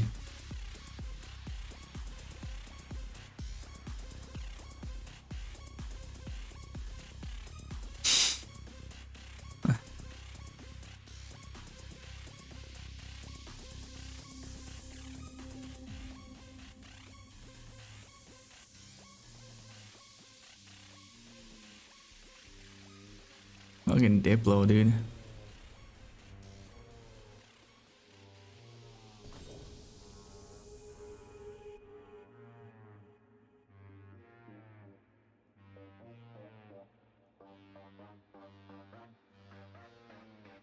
How's the stream going for you? Doing pretty good. Grinding some barbarian, getting some of the good stuff. Well, not really drops though, but they're working on some new builds as well. Getting ready for the D4 stream and the PoE. I'll probably get me some dinner as well when we watch the D4.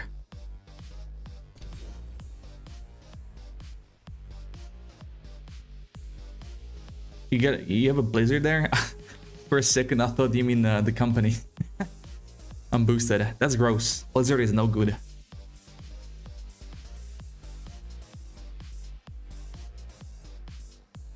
Blizzard is no good. You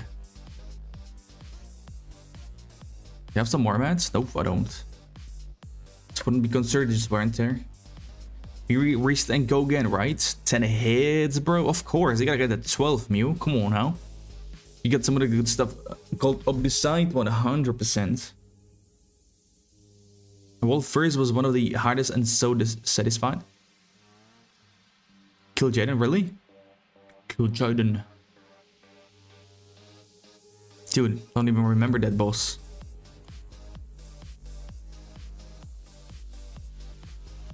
Zero acting like a boss of this house man with 300 keys. Holy. Nice clear. It's cold? Yeah, I can imagine. I got 2 Celsius right now. It's supposed to snow as well, but still nothing. Still nothing. I got a tribute here. Hello. Will it work on this build? I think I have to not, well, never mind. Triple refinement.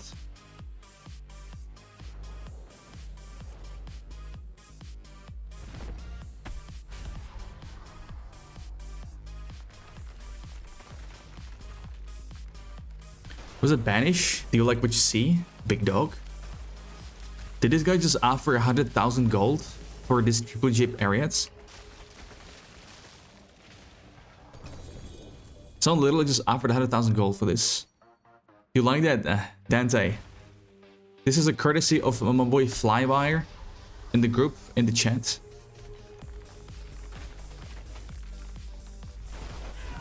Human heroes. I don't know what you're talking about. Clearly, obviously, I have no clue what do you mean by that. It's not like you can trade for real money, right? Right.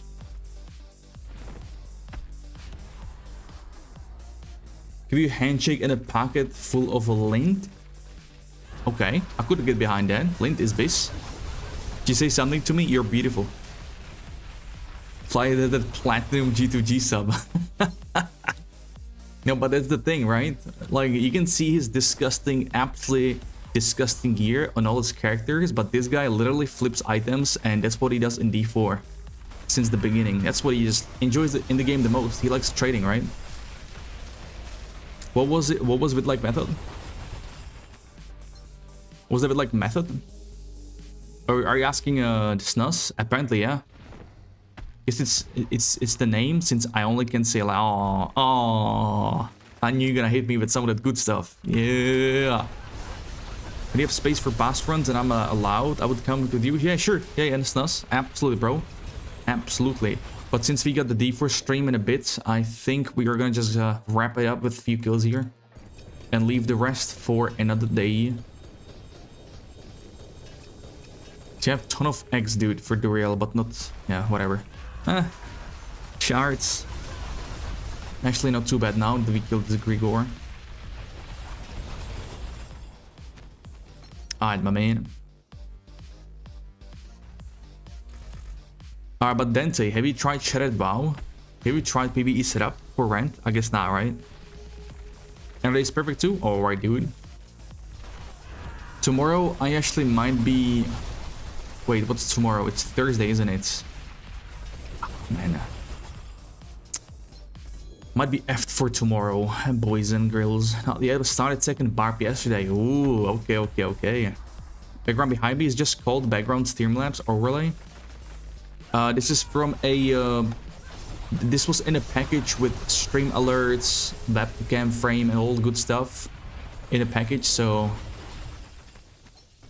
Not really you can get normally, this background. It's unique. How to quote in English. Udělaný na míru.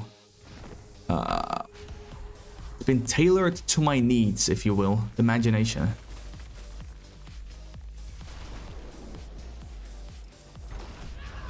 I'm angry. Tomorrow's Saturday? Yeah, for you because you're from the future.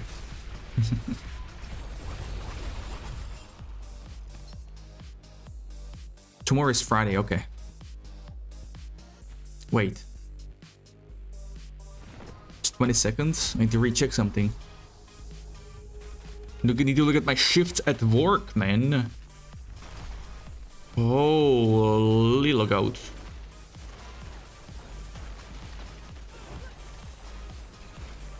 Nah, this weekend is chill. Till on Saturday, Sunday, that's fucked.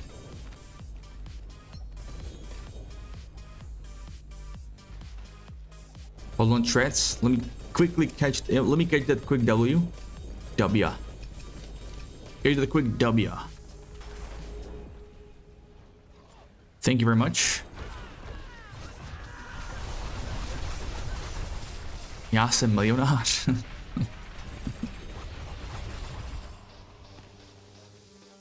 Stopro. Jenom o tom ještě nevíš. Surely. Surely. Fly with the trade again? What a mad lad. What a mad lad. You know what? Let's salvage real quick before he gets here. Easy clap, right?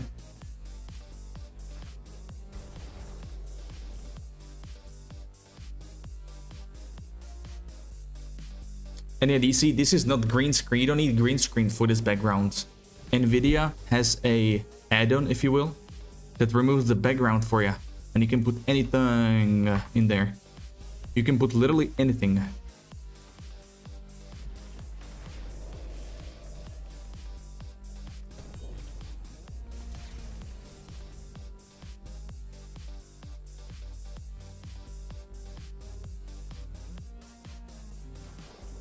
Gaming on water and ice. Hell yeah, dude. We do it diffy out here. We do it diffy out here in Czech Republic. Right now, I'm on our biggest river called Vltava. Takzvaný Vltavan. Without a green screen, yes, sir. I couldn't believe it either, but yes, sir. So many good deals today. Yo, like Friday fly. Let's go, baby. Let's wait for tomorrow, man. If you see today. I thought it was a window into the past. This guy, man. Little flex being from the future. I'll see path how it is. I'll see how it is. What's the time for you again, fly? I mean, path. It must be for you like 7 a.m. 6 a.m. Friday. But fly, where are you getting these items, man? Holy sh... Yeah, damn, dude. Total 4.3 billion for this. 728. Yes!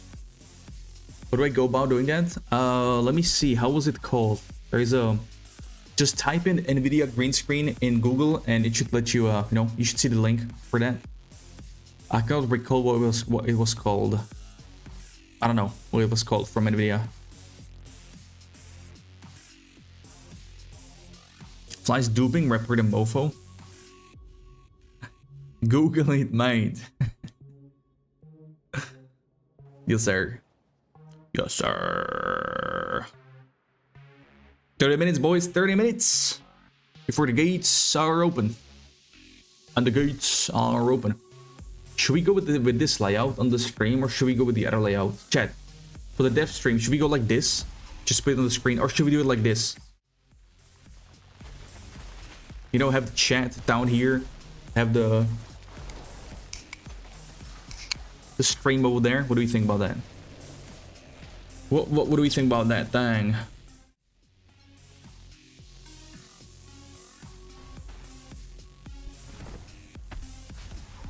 Double JX, hello sir. You better get some sexy new skins. Yeah, I don't think so, dude. Hope so too. Second one is better. Okay, thank you. I thought so too. When does the next expansion come out? The D4 expansion? Probably next year, around the same time, Christmas. Peter check, son. What's up, Johnny? What up? It's also me to figure it shit out. Yeah, man. Yeah. No patch today. Today's a dev stream that will talk about Season 7 PTR, which will probably or hopefully take place next week. Next year, the Vessel of Hatred rises again. Wanna know more? Find out on the next episode. Isn't it weird that we have not gotten any purples at all for all these boss kills? Hello?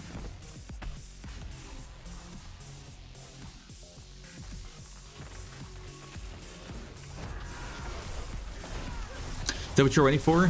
30 minutes? Yes, the PTR stream. Yes. And then Path of Exile after that. 1 hour, 1 hour after D4 stream, it's PoE 2. December 1st week, you're guessing?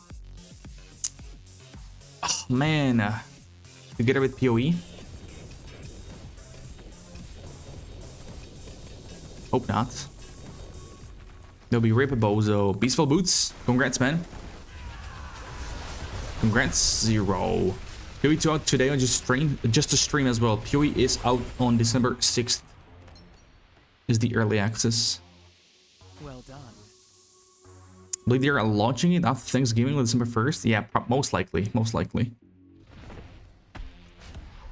Well, December 1st will still be fine. Because it's gonna go on for a week, as always.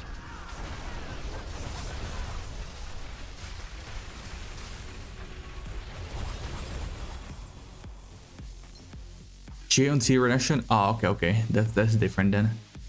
That hits Davey, bro.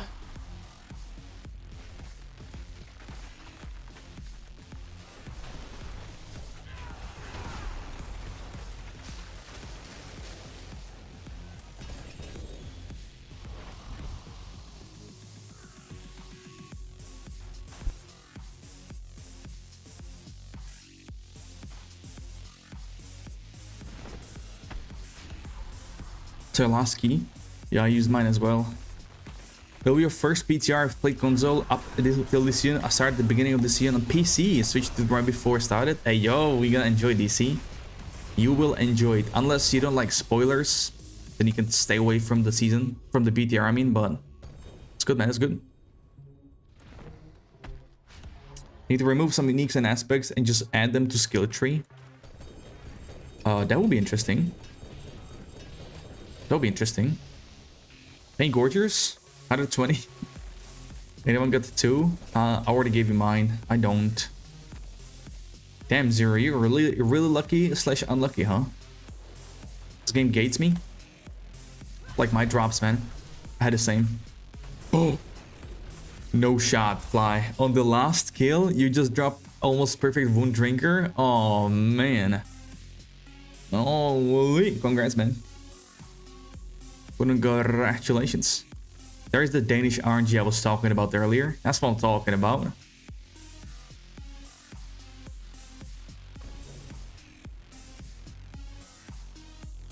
I mean, this is upgrade for you. With the thorns. I don't think you need vigor gain, do you?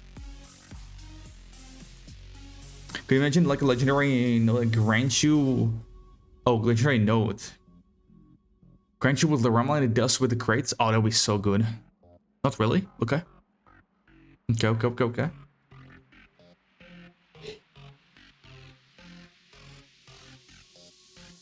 I would rather sell it Fly because the boost ain't that high. The boost ain't that high. I need 2 fear for more.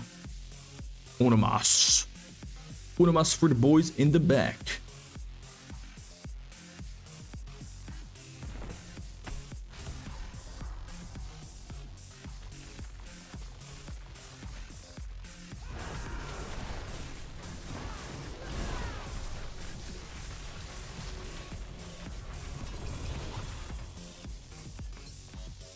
Double J rank. Oh, Ravenous, right? Drops here. Yeah. Ah, jeez. GG boys. Yeah, I would just send it fly. I would just send it.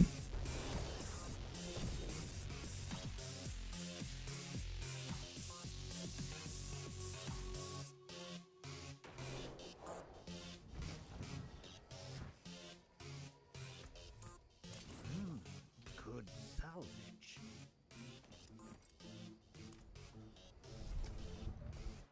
You're so unlucky, it's insane. Yeah. Yeah.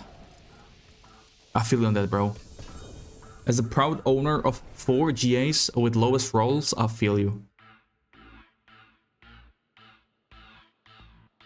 That's brutal. Disgusting.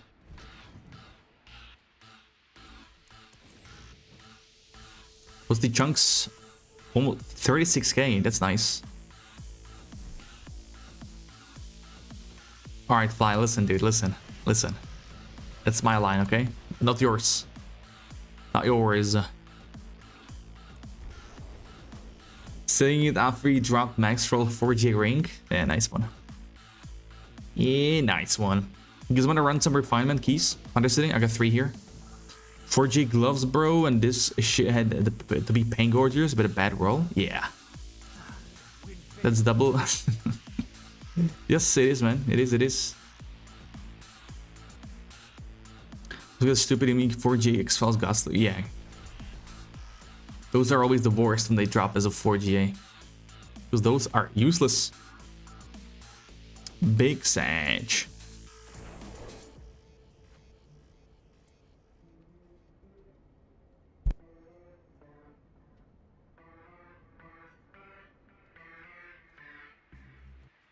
You look like you've seen battle.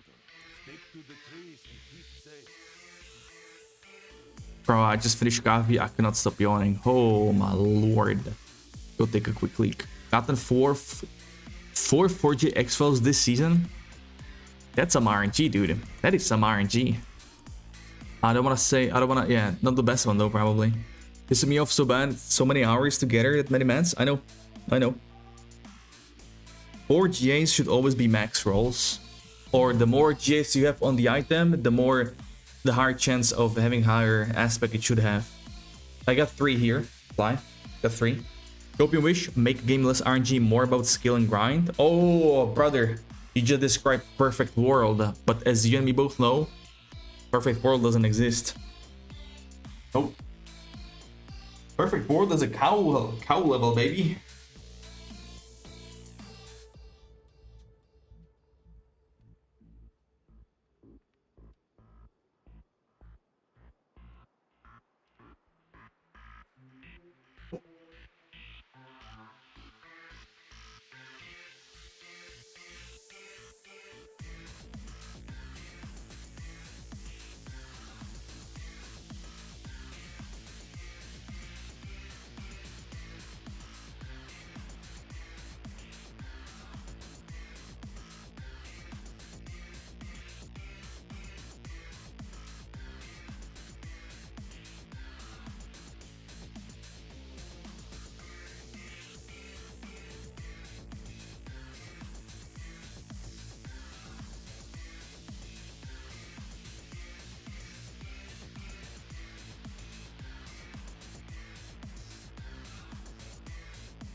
What's up?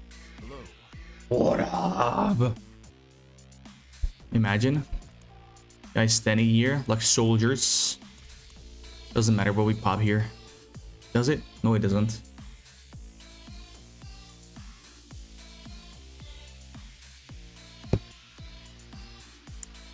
Yeah, man. Greetings. I cannot even imagine you, honestly. I cannot imagine. Pure despair. Maybe they just don't. They don't look at it that way. Maybe, you know. Maybe it just. Ah, fucking hell, bro.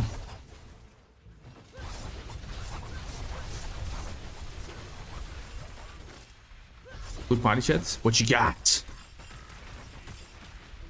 Oh my god, did you hit it?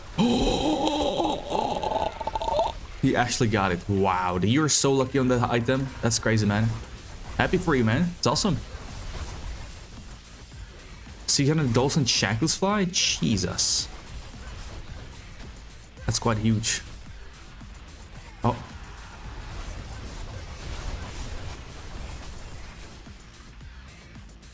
Congrats, man. Mr. Mew. There's already a game like that where it's all about your skill. Are there thousands of games like that? It's already alright. Now we need the rest. We need to rest what now? TOF the gate. What are you talking about, bro?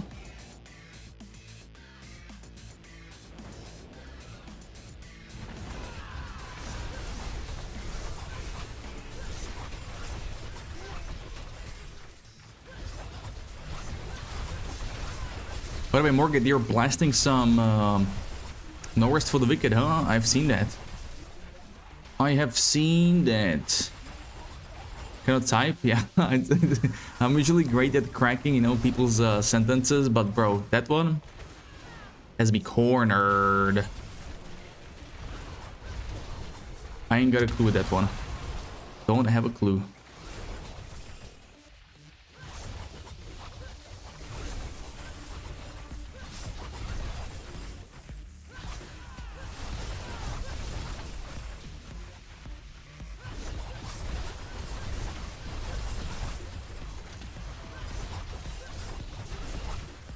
We need the rest of the gear. That's what you wanted to say?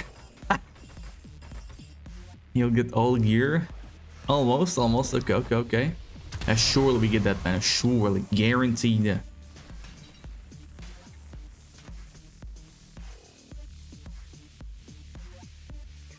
Yep.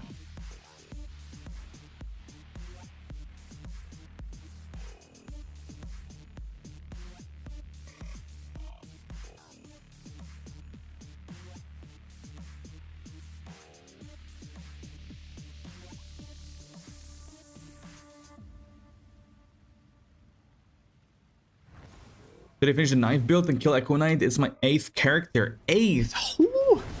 That's a lot, dude. That's a lot. I did only 3 or 4. You didn't even make a planner yet? Wait, what? Actually, I'm kind of the same, dude. I never make planners. For like Paragon board, sure, but items and stuff like that, before I get it built, right? I always do a planner after I cook something up. It's kind of weird. Kind of odd.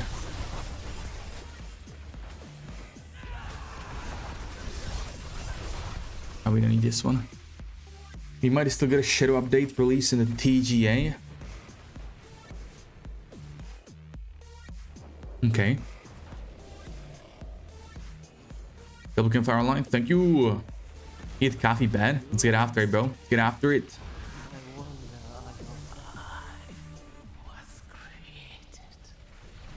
We will finish these refinements and then we blast the stream on the screen as well, boys. Quick 2 more. Let the memes begin. Oh boy, the chat, man. I can already see that, Sajin. I can already see that.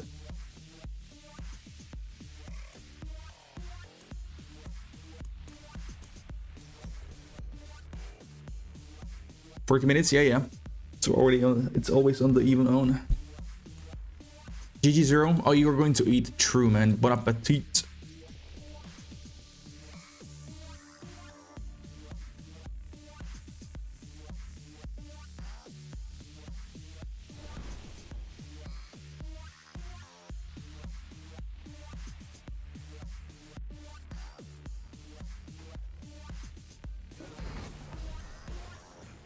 I really wonder if it's gonna be a long stream as well.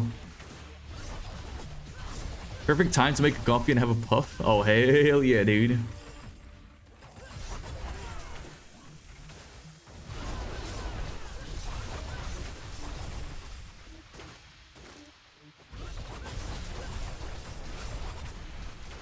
He'll find it if he still does Andy later. I got 100 plus runs as well. You've got this many keys too? Boys, you're stacked. Alright, dude. Easier, he reads it. Nah, but for real, Vente. Like, real talk, all memes aside and stuff like... Oh, yeah, Goober, Puggies. Like, when are we getting a seasonal mechanic? We haven't gotten a seasonal mechanic for, what, 3 seasons now, right? The last one was in Season 3. Season 3 was the last. First 3 seasons of the seasonal mechanic, and ever since then, nothing. I'm not talking about Horde. I'm not talking about gear rework. That's no mechanic.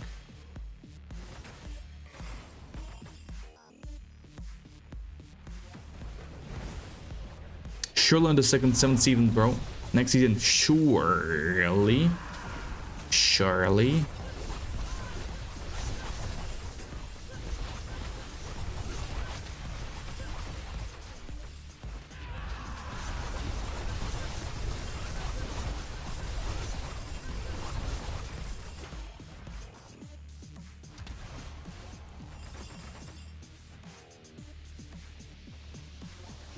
This makes Loki really looks really good, actually.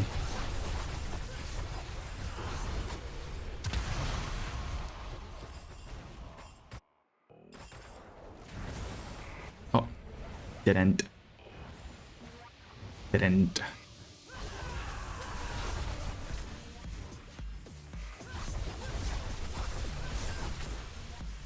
Scored a job traveling to our biggest tourist hotspot. Get to stay in a flash.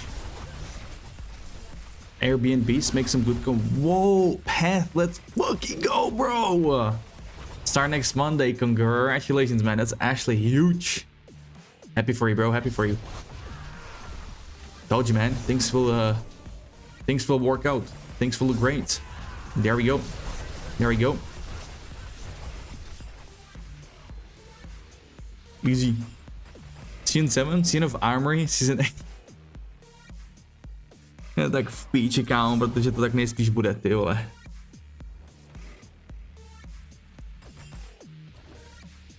Damn. Damn!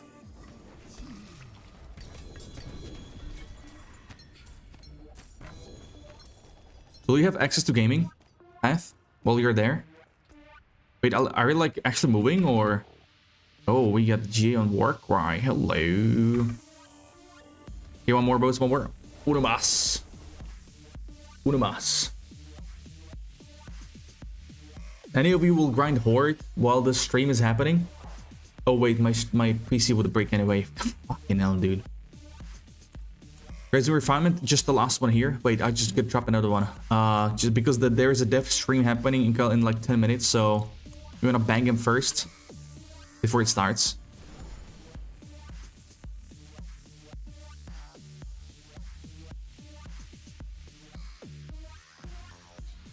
It's going to say I got 5, but I want to do this Ramwalker. We can do it after the... Oh wait, there's PoE after. Never mind. Oh man, because I wanted to do them too. I would like to do them with you too, but... No gaming, just traveling. I don't mind too much. We'll just blast the beacons. Okay, that's fine. Yeah, that's fine, dude. That's fine. It's awesome, bro.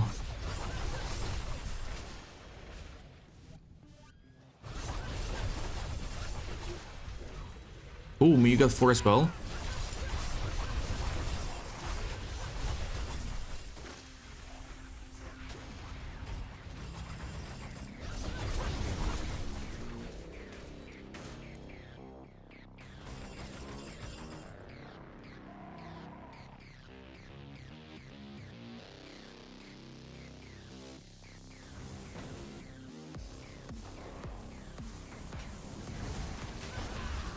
By the way, Pat, is that hotspot? Curry's hotspot all year long, or I guess it is, right? Because you guys don't really have bad weather. Emir will play warrior. Okay, damn. That's don't worry, she will swap the class. Don't worry. After her first death, pretty sure, dude. Could buy a console, bring it with you. True. Bring it with you. Not wrong though. They just said in stream start they think this patches their vision of hatred rising. Hatred rising. Felix Templar Warrior, Moroder, right? Moroder was not supposed to be there in early access, Dante. But I guess we will know more today.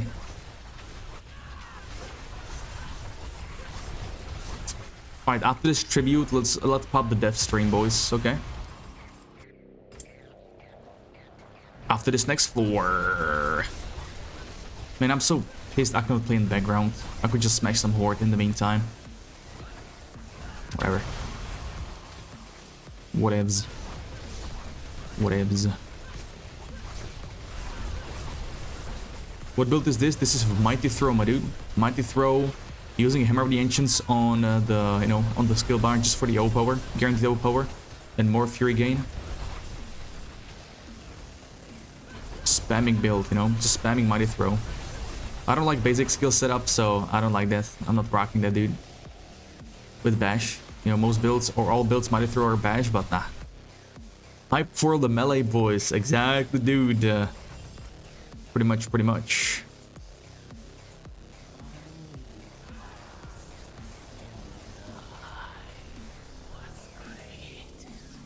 Alright, GG's Lion Mew. GG's boys.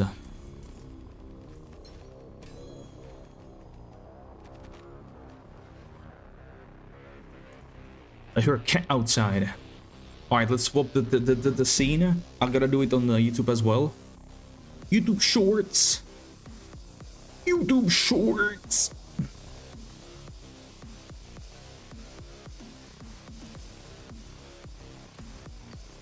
I have no space again. Man, you know what? Nuke him. Just nuke him. Anyways, where is it at? Let's find them. Let's find the dev stream. Still 7 minutes. That's all good. That's all good. Alright, Fly. Alright, man. Damn. Sounds like a good plan, coach.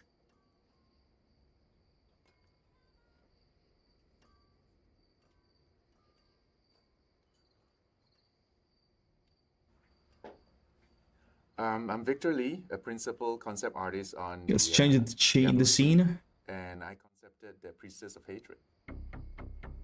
Victor Lee is one of the OGs from Diablo, and he's Let me fix this real quick. creating a lot of dark imagery. And Boom, not the every time one. we wanna That was the have wrong a one. monster Was or it? a boss, he's done all the greats. Here we go. Oh my, this is so beautiful. Let me flip the cam as well. On the side of his desk is just like a dark black eye staring at Genius. him. And so when we needed something that's pure darkness, like, we had to tap Vic.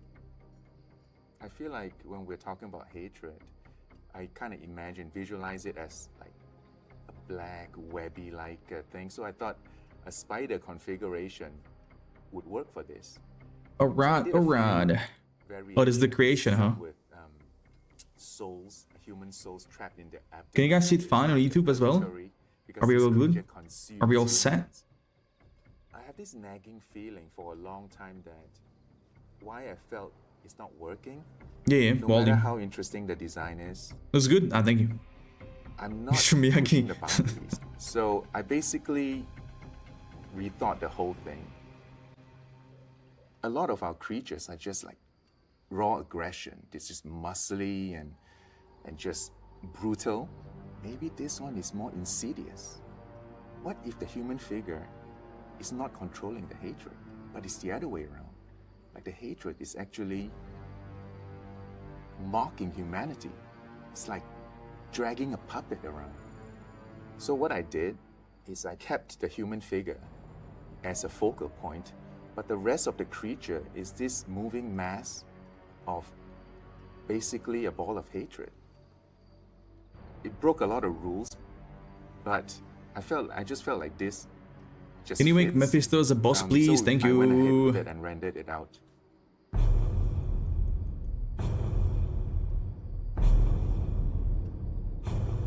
I gotta fix something here. Hold on. was looking at the concept for the first time with the designer on the feature, Charles, and we were kind of in this stunned silence. Nature's controlling me because of drops. because Can it was this confirm. reaction of, this thing is so Not wrong, dude. cool. And then we started thinking, how are we even going to make this thing move? Typically, our monsters are bipedal or they're quadrupeds. How's it So gonna much move? work done on Can't this rely on walk boss just cycles to anymore. fight it once, How's man. it gonna rotate? We can't rely So sad. on the built-in rotation stuff without it looking weird as hell. It was clear that in order to make this like animate and look natural, we were gonna have to pretty much dive into uncharted territory. We wanted it to move in a very unique way. We wanted it to somersault through the air and be super unpredictable and zippy, and just have like ridiculous animations as those tentacles. Yo, move. this barb has the same look as We have that Frosty's kind barb. Hello. kind of drive to make it formless, and with our conventional rigging that we can do that. We were doing prototyping before the feature even kicked off. Like, we were already meeting with animation and tech art to say, hey, we have I this found a thing. grab We food, think it's alright? really I'm gonna cool, grab but some we need dinner. help figuring this Enjoy, out." boys. So we had a lot of early collaboration, which was really what set us up for success. When the animator came back with it, going from post to post rather than your normal animations, I was like, yes, that's it. That's what hatred should feel like. When you first find the Priestess of Hatred, it's going to look like a lifeless human corpse. And you're like, doesn't look like a boss fight. I'm in a boss arena, what's going on? But as you approach, you see that the body gets pulled into a giant pool of hatred, and then out of that pool of hatred comes this giant mass of tentacles. And that is the boss. So after animation, it gets to come to me, and I get to do all of the really cool visual effects at the end, show what those tentacles are doing when they impact the ground, when they slap something. This was a when cool the boss. player. It really brings the entire thing together. The vomit attack is really gross because there's like this part of the torso of the humanoid that has been kind of hollowed out and now has teeth. The tentacles come out from the mass and they grab the humanoid and kind of pull the body back so that the slit in the belly opens up and all of the hatred just pours Art out team and straight. visuals, man. It's pretty gross. They go hard, dude. They go hard. You can hear the passion too, man. Like, this looks sick, man. They spawn in on your screen. You can tell that they are different. That's pretty cool, They have Pat. just such unique I like that, dude. behaviors and animations. We were able to execute on a vision that's really just so different than what we typically do. The whole process made me feel very proud of our whole team. Everyone just got it. They understood what the monster was. They got the vision, and it just worked.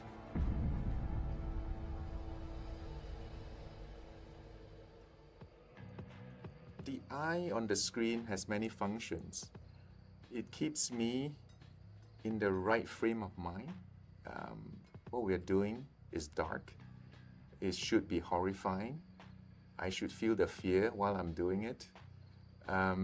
It's a reminder of that. The eye also serves as a warning.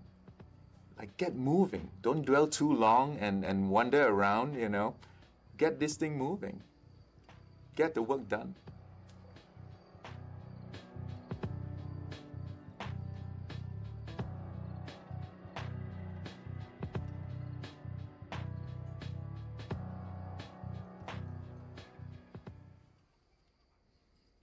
Hello, Diablo community. Welcome to another Diablo 4 Campfire Chat with a creepy eyeball we were just talking about. This one is our patch 2.1 PTR Campfire Chat. I know we were just here last week when we were talking about the mid-season update, but this one is kind of like the big one because we're going to be talking about everything coming with patch 2.1 and Season 7. I am joined here by Mr. Colin Feiner, Mr. Charles Dunn, who have appeared on prior Campfire Chats. We were going to have Adam Jackson. He is unfortunately not feeling very well, so we hope he gets better soon. And we do also have another guest here who is live from Albany, Blizzard Albany, and that is Mr. Dan Tangway, who's going to be talking a little bit as well about what's coming up for patch 2.1. And he's showing off his red Diablo 4 jacket. We have our new black Diablo 4 jackets as well. Look at this. Models. How are you, Dan? Hopefully you're Jealous of the drip, boys. Jealous of the drip. And he's not sure if he can hear me. In the dungeon. But either way, a few things that we do want to talk about before we actually do jump into everything. Obviously, PTR is coming up soon. We are doing this stream a little early this time, mainly because the Thanksgiving holiday is coming up here in the US. And so we are going to be talking about some of the contents before even the patch notes are ready. We do plan on having a blog immediately after this stream, so players can actually check out the blog and read a little bit more about what we talked about today. But the patch notes will be available next Wednesday for players to actually check out. So it'll be before the US holiday here, so everyone can kind of dive deep into the patch notes for PTR. PTR is currently planned to start on December 3rd, so that will be after the US holidays here for Thanksgiving. So there's a ton of stuff that is coming up for players to kind of jump into. But I know what we want to do is really just dive straight deep into all the new stuff that we do want to talk about. So for the first thing we do want to chat about is just Season 7 and what that's going to be. So we're actually going to jump over to Mr. Dan Tangway in Albany to kind of walk us through. So Dan, do you want to take over? Oh no. Dan can't currently hear. All right. What happened? So I don't know what happened. I mean, maybe we don't have satellites working or something like that. So instead, I guess we'll just start with classes first. Sure. So Mr. Charles Dunn, do you want to talk about class changes that are coming with Season 7? I know we talked a little bit about this last week with Adam Jackson. Just a reminder, Spiritborn, expect that to be addressed for Season 7. There we go, boys. Here we go. We'll actually be talking a little bit about that now. So, Charles, big joys. Yeah, absolutely. I love to talk about some of the, changes coming to all the different classes in Diablo 4, as well as some broader, more systemic updates that are happening that kind of affect all classes equally in a way. Yeah, so like I said, just going through individual class by class, seeing some of the new stuff that's coming for a lot of the classes. Let's start with the Barbarian, I believe is the first one up. Yeah, so Barbarian is definitely a class that we think a lot of the classes have been performing pretty well across the board. They're always a step under the Spiritborn, but Barbarian maybe a step and a half below, and so we're looking at a lot of buffs across the board for them here, specifically looking at some stuff with Hammer of the Ancients, buffing that number up here. A little bit of a rework to the Walking Arsenal passive. Previously, it was the bonus was just 8%. Now we're going to be giving you a bigger bonus, and when you have all of them active, you're going to get more attack speed and some bonus crowd control duration, which we think really plays into that that kind of build. Additionally, we're also updating Earthquakes. That has been one of my favorite builds on Barbarian, right? Just seeing those big earthquakes come out everywhere. Leafquake is the best. Leafquake, oh, I absolutely love it. The visuals on that is just top notch. So we're really, we took some lessons from what we did on Rogues in the past with their stun grenades power, where a lot of the legendaries that talk to stun grenades also had kind of this extra bit where it increased the damage of all of your stun grenades, so that you kind of got these synergistic builds with the various aspects all together. And we're extending that over to Earthquakes now here. So we're adding on basically, hey, all these ones that talk to Earthquakes, just they increase the damage of all of them overall. Yeah, I know what I'm playing, boys. Too, right? Because now it lasts after the Earthquake expires. Or if you Earthquakes again, let's go. Absolutely. So we think this would just be a much more comprehensive build overall. We've also got a new legendary that talks directly to Earthquakes as well. Ups their damage and increases their fire, or turns it into fire damage. And I think this is really cool. And we're going to see some more stuff as Firebar boys, slogan. But I think Earthquakes and Hammer of the Ancients might be a build that you're going to be very interested in combining those two. That was my build. That you will see my first build was Hota Earthquake, boys. All right, let's move on to the Sorceress. Sorceress, one of the key notes that we've noticed with Sorceress over the whole lifespan of Diablo as Diablo 4 is that players often felt like they were pigeonholed into burning builds in particular. Firebolt enchantment is probably probably the most used enchantment by far, because it was just kind of a free way to apply a very small amount of burning to enemies, but that was what you needed to turn on a lot of the passives in their skill tree. And you know, that was a powerful build, powerful interactions, but we felt like that was making everything a little too homogenous. You felt like you had to do this in order to access a lot of these passives. And so we decided that we really want these burning synergies to really be benefiting builds that are dedicated to burning type builds, and not just ones who are splashing it in with a Firebolt enchantment. And so with that in mind, we did a rework on the enchantment to increase the, or remove the burning damage from the enchantment and change it over to this, which has a healing component to it. And then we also updated a lot of those burning passives to really play better in the dedicated fire-based builds, rather than being something that you just want to splash into everything. Yeah, hopefully there's a lot more build variety. Absolutely. Yeah, that is one of the main driving goals of a lot of our updates is increasing that build variety, so you don't feel like you have to take this checklist of mandatory things before moving on to what you actually want for your build. So an example here on Devouring Blaze, you've got bonus. Previously, it was bonus critical strike damage against burning enemies, no matter how much they're burning for. So you just apply that little bit of burning, and you would get this. Now instead, you get a bigger bonus, but it's just for your Pyromancy critical strike skills. So it really encourages, hey, you're a Fireball build, you're a Meteor build, something that wants to do those big fire crits. Devouring Blaze is now even more valuable for those builds, and it's not something that you necessarily need to or feel compelled to splash in other builds. All right, on to the next one. We also did some updates for Ball Lightning. So Ball Lightning, the previous upgrades, like kind of these Mage's Ball Lightning and Wizard's Ball Lightning, were about stunning enemies or spawning some correcting energy with admittedly some kind of complex conditions. You had to jump through a lot of hoops to get these. One of the things we really like to do with a lot of these updates is simplify them down and streamline and really focus in on what the interesting factor is. Yeah, it makes it a little bit more modular too, right? So there's more builds, the less sort of focused that initial step is on that skill. Absolutely. So we've got the Mage's Ball Lightning here that now is just increasing its damage against stun enemies. It's really that payoff for a lot of the lightning stun effects. And then Wizard's Ball Lightning is just always going to be generating more cracked energy, just more consistent generation there. All right, on to the next one. We've got some of the new uniques that we want to show off here on the Sork, talking about Ball Lightning. So this is actually something interesting we're doing this season, where we're making two uniques that are in the same slot. And they're going to modify the skill in a different way. So they will be mutually exclusive. So you can take either this one here, which turns Ball Lightning into a kind of like a bowling ball, really. You send it forward, it goes pretty fast, and when it hits a target, it's going to explode and kind of splash outward.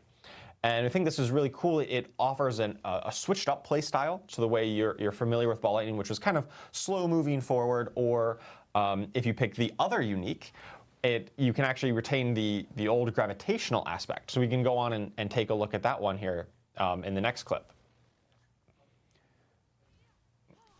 Right, so a lot of the Ball Lightning builds in the past were using the gravitational aspect that caused it to rotate around you, and we've updated that and kind of reworked the gravitational aspect so that now that functionality is built into this new unique and also has some additional bonuses.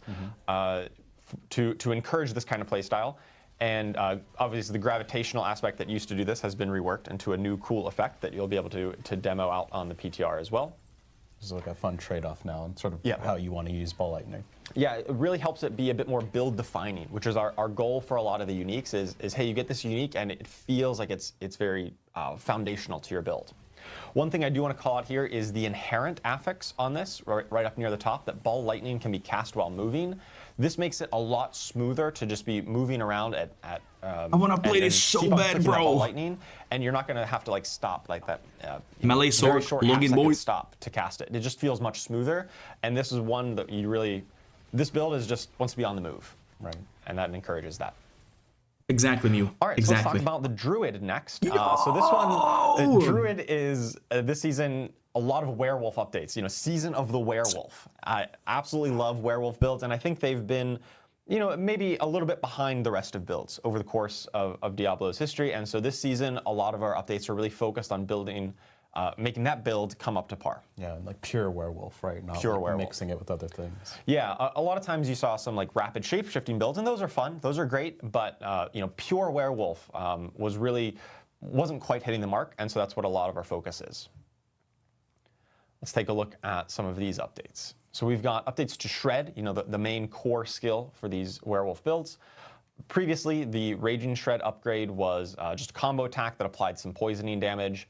So now it's going to still do that and apply a lot more poisoning damage, but it's also going to cause them to take even more poisoning damage for the next 5 seconds. So this is, you know, your kind of finishing move on your combo or your core combo, but then it also enhances all of the other poisoning damage that you've applied through something like Rabies.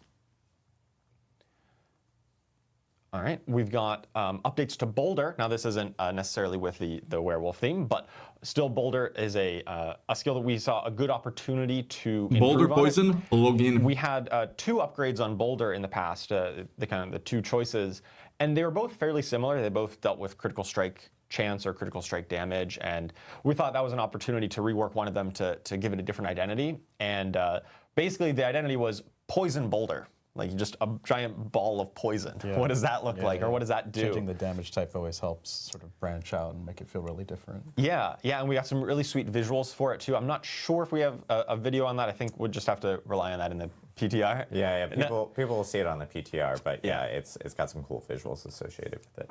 Yeah, and so that one will be very cool. Definitely check that one out. This one I'm very excited about because Bloodhowl, as we see, like has always just generated spirit, but now.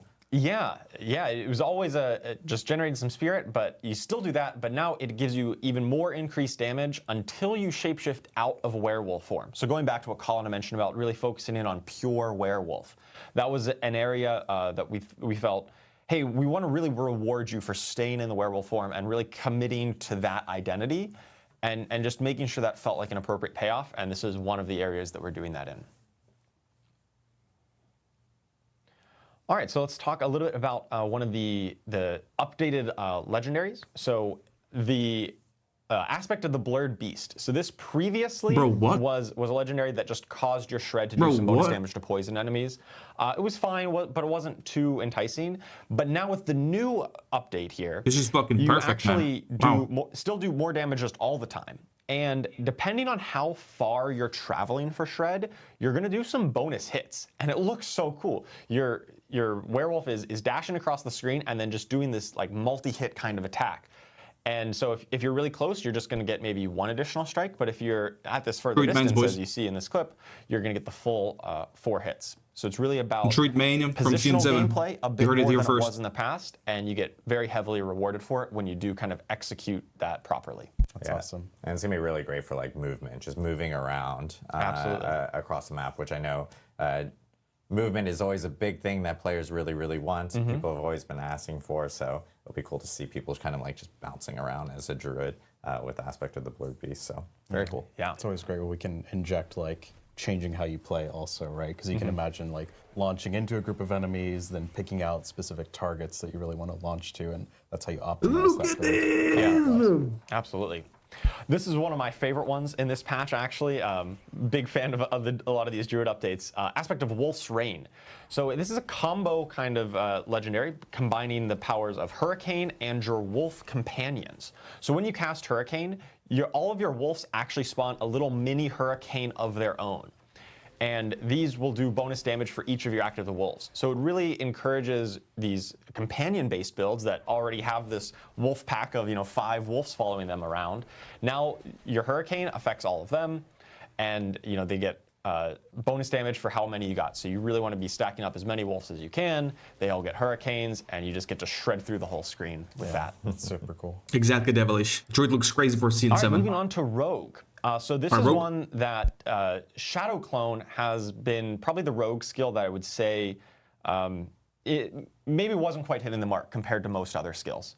And that was for a variety of reasons. And not to get too technical here on the details, but for a lot of the effects that you have with your legendaries and your passives and those kind of things, historically Shadow Clone behaved inconsistently with those. It wouldn't necessarily pick up all of the bonuses, it wouldn't trigger all of the effects, and the end result was basically that your shadow clone dealt a whole lot less damage than you did. You thought, hey, I'm hitting for millions, and my shadow clone's hitting for like thousands, right?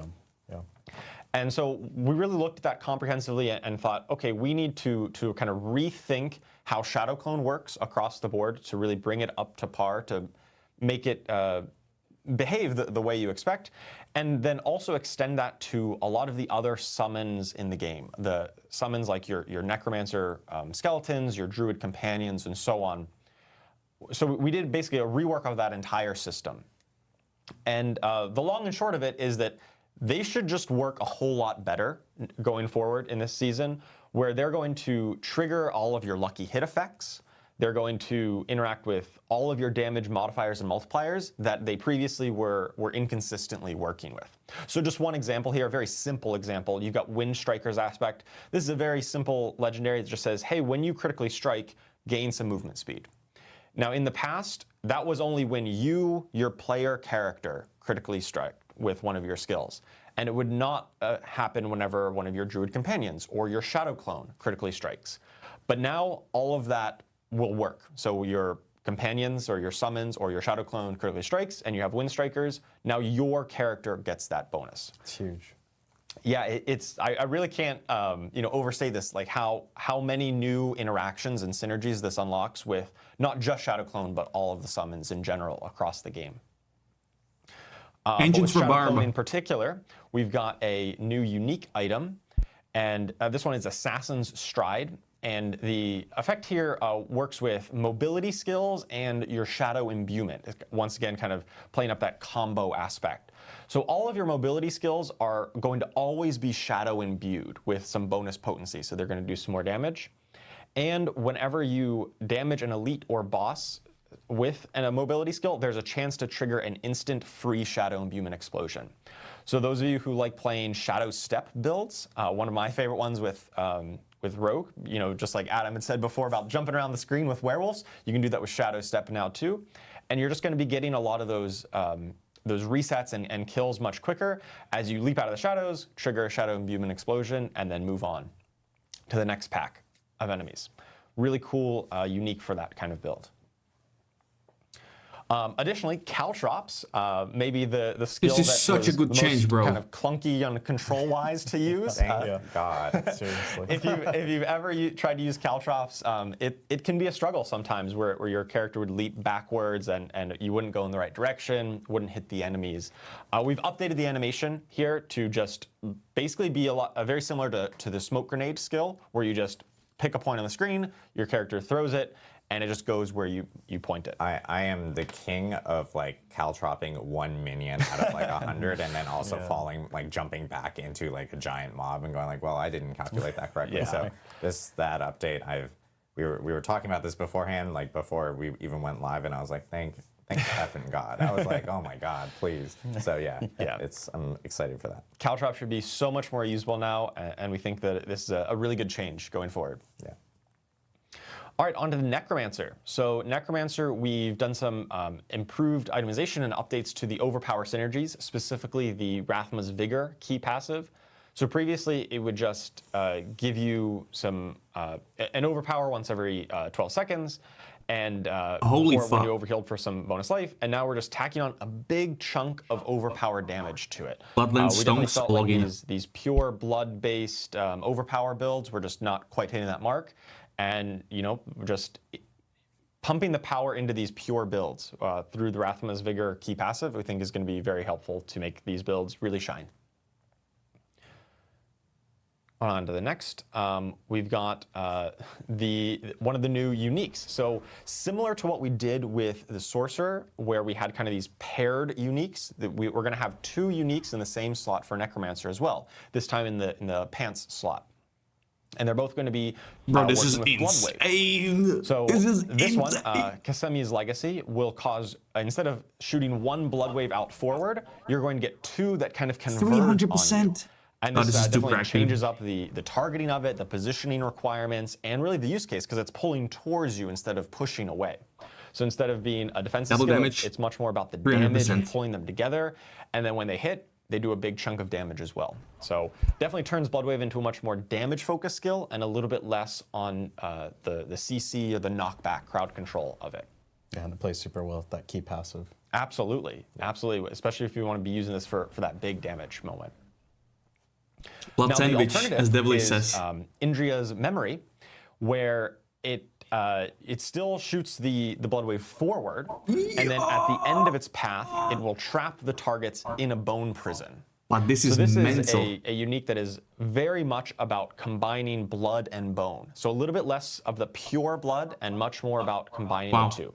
Look Now, at the implicit additionally, voice. you see we're using some bone spears here, or should I say blood spears, because that is what they now become. Fancy. Blood spears, and instead of costing a bunch of essence, they're going to cost, or sorry, they drain maximum life, still cost essence there, but they drain maximum life to cast additionally from a nearby corpse to fire an extra bone spear / blood spear.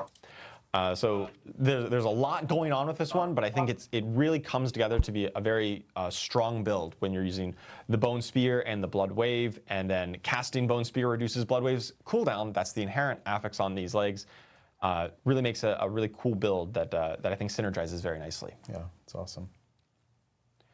All right, and so on to the Spiritborn. So we kind of warned at the start. Spiritborn we recognize has been one or multiple steps above most other classes, and players have fun. People love playing the Spiritborn, very powerful, and we really like that. But we do have to recognize, for the long-term health of the game, it's important that we have a bit better class parity This isn't across enough. the board, so you don't feel like you're doing it wrong. This is if you're still too not OP. playing the Spiritborn. Yeah, and we have like a lot of the classes outside of the Spiritborn are actually in a really good spot. They're pushing pit tier 100 plus, which is great. And again, we're not looking to really buff every class up to clearing pit 150 easily, right? We don't want to create that arms race where we just have to continuously sort of ask you, the player, to chew through, This 20 unique different needs to be because we're just deleted. arms racing that power so much. This is like Ramalani we now. do think that kind of our It's still target too there OP. is closer to where the other 5 classes are, and Spiritborn was just too Way high outside up. of that, yeah. And it's rather than try to power creep the whole game, we'd like to make sure we make some small improvements everywhere else to the underperforming builds and those ones that don't have enough love, and then get Spiritborn back down to a more healthy spot. And so with that in mind, one of the biggest offenders, or biggest power points rather, of on the Spiritborn was the Rod of Kapaleki here. This one is the one that converts your core skills into basic skills, and it used to do reduced damage based on vigor cost, and admittedly the calculations there were kind of complex, and so we've simplified it down a little bit where they will just gain the bonus critical strike damage. It will be substantially less. Previously it was 1 to 3%. Now it'll be down to 0.1 to 0.5 per point of vigor there. We think this will bring it to a much healthier spot, but still kind of retain the core fantasy and the core build implications of this item. It just won't be pushing quite the same trillions of damage that we were seeing before. We also fixed some of the issues called out here at the above, like viscous shield and things like that, scaling in unintended ways that were just way outside of our expectations. Yeah, definitely some unintended kind of bugged interactions that were maybe double dipping or scaling too high. We've taken a pass to make those more in line with our expectations. All right. Additionally, we've got new aspects. Of course, being a class in Diablo 4, you're going to be getting new content every season. So we've got new legendary aspect here, the aspect of Endless Talons that causes you a Razor Wings to increase all of your Eagle skill damage, and Razor Wing critical strikes will grant even more stacks. So you can really stack that up. It stacks up to 50%. That's a whole lot. So you really want to be spamming out these Razor Wings and getting those crits to stack this up as fast as possible. Yeah, and this goes back to like just the prior slide where we talked about how Razor Wings and Centipede builds are getting some extra love in this specific season, which were more so underutilized in Season 6. So with Season 7, players will be able to see these new legendary aspects, of course, and then and how they actually tie back in with some of the changes that we're doing for those builds. Absolutely. All right, we've got some updates to some of the underused uniques as well. Ring of Writhing Moon here. This one would trigger a Pestilent Swarm every 10 seconds. We felt like that was a little too long given the pace of combat in our game, and especially compared to some of the other options at the unique slot, the ring slot. So we've reduced that down to every 4 seconds. You'll spawn a Pestilent Swarm, and the vigor generated goes up from 1 up to 3. So a lot more resource generation, because your rings are often resource generated ones, so we want to make sure this is a compelling option compared to your other choices at the ring slot. All right, so let's talk a little bit about some of the broader updates that affects all classes. So the one I'm excited about here is the ultimate updates. So in the previous season, we introduced skill ranks on ultimates, right? So you can now rank up your ultimate up to rank 5, and that was good, gave you some cooldown reduction, some damage. But now when you actually fully invest in it up to that rank 5, every ultimate in the game is going to get a new rank 5 bonus. That looks insane, dude. So for example here on Lacerate, we've got at rank 5, Lacerate's damage is going to be increased by 40% of your critical strike damage bonus. It gives it this scaling factor. So you can see on the left, Lacerate at rank 1 is doing about 38,000 damage, but you rank it up to 5, and it goes crazy high up to 119,000 damage because it's now getting that critical strike damage scalar. And so if you really want to build a dedicated Lacerate build as kind of your core damaging effect, this is going to be a great way to build around it and a good reward for investing all those extra skill points into it. Definitely. I love to see us add more things that incentivize you to actually put some points into skills. Yeah. So often, sometimes you'd see, if you just wanted the access to the utility of the ultimate, hey, it's fine to put in 1 point, right? You get 1 point, you get the utility, maybe you get some buff from it. But if you really want to invest in it, we want to make sure that that investment in those skill ranks feels meaningful. And we think these rank 5 bonuses on ultimates in particular is going to be a really good way to pay off those ultimate builds. Definitely. All right, we've also got some new generic legendary aspects to really support this style that talk directly to ultimate skills. So we've got the Vehement Brawlers aspect that causes casting an ultimate skill increases all of your damage output by 10 to 30% for 8 seconds. And you also gain additional skill ranks in your ultimate. So, hey, we just talked about skill rank bonuses. Now we've got a legendary that will give you some bonus skill ranks. Nice. We've also got the Ring of Apigic Fervor, which says casting your ultimate skill will increase your damage by 8 to 18%, so a little bit less than the Vehement Brawlers, but it stacks up to 10 times, so you can get way more if you can cast your ultimate fast enough and kind of chain it together. So this will be really good for like rogues that use preparation to really get that ultimate cooldown reduction, or any build that really wants to focus around casting your ult many times in a row. This one is going to be a great legendary for those style of builds. All right, we've also done some updates to the rune words. And so rune words, Vessel of Hatred feature, has been really well received. We think that they've really spiced up some build variety, and we're going to add some new runes here and update some of the old ones. So all of the invocation runes have overflow. So the cost of many of them have also been adjusted to allow you to proc this overflow effect when you generate more offering than needed much more often. And then also the ritual runes, the ones that generate the offering, some of them have been redesigned to have some larger potential moments of this overflow. So an example here on the Seer rune, this generates a ton of offering, 300 offering at once. And you get that by casting 5 skills. But then, instead of just casting 5 skills and then generating all of it and then casting 5 again instantly, we've added in this exhausted period for 3 seconds. So you can get that 300 offering at once, but then you got to wait 3 seconds before you start building up those stacks again. Yeah, so it's like getting like large buckets every like couple seconds instead of offering now with these. Yeah, this is a good tuning knob to kind of make sure that, hey, we can give you the strong moment of power, but then it is followed by a little bit of a weaker moment where you can't generate that, rather than every rune always just being a steady amount. We would like to have those peaks and valleys. I really think that leads to more interesting moments of gameplay. Yeah, it's about potency versus frequency. Right. So you get really strong effects, but you can't do it as often. Right. And that'll play right into the updates with a lot of the overflow to make sure that when you do overflow, it feels really good and feels really rewarding to get that. So let's talk about some of the other runes. We've got some new runes to show off. Yeah, so we've got 3 new rune words here. The Nagu rune, a legendary rune that will gain 100 offering.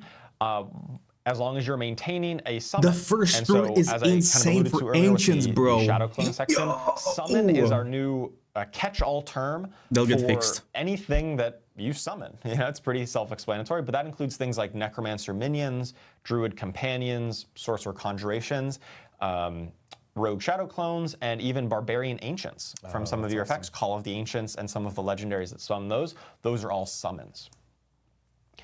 Igni rune will generate 25 offering, but it stores up offering every 0.3 seconds. So you're actually generating about 75 offering per second, roughly. And you actually cash it in by casting a non-basic skill to get that offering. So as long as you're out there kind of spamming your basic skill, you're going to be kind of banking up this offering. And then when you cast the non-basic, you cash it all in, you probably trigger the rune it's connected to, you get a big overflow, you get a big moment of power there. And finally, we've got the Chak rune that generates, or requires 20 offering rather, and this will invoke Druid's Lightning Bolt. That's one of those it's not the core skill, but Lightning Bolt is kind of that other power in the Druid's kit, similar to like Earthquake or Stun Grenades. Yeah. Yeah. So enable those kind of builds to really tap into that effect. Awesome. Lots of runes. Yeah, that's cool. Lots of rune word updates. Stuff. Lots of changes coming to classes. You know, there's more changes in the notes that we'll have that will be hitting next week. So players can look into those. These are just a few examples that we have for PTR. And of course, really need feedback on a lot of these changes. I know there's some people going in chat going like, hey, I'm noticing like, you know, maybe you're giving a lot of offering and then there's a little bit of a cooldown period or something like that. Let us know. Like, we want people to try those out, like test it out so that we have the feedback so that before we go live with patch 2.1, we can end up making any feedback changes based off of community feedback. So lots of cool stuff. Thank you so much for walking us through all the different class changes and everything like that, Charles. Do we have Dan available from Albany? We do have Dan. Dan is actually going to walk us through. Oh, there we go. I was like, Dan was just like staring blankly at the camera, and I was like, yes, I was. Dan is actually going to be talking about all the new content that's coming in patch 2.1 with season 7. So, Dan, do you want to take it away and talk to us a little bit about it?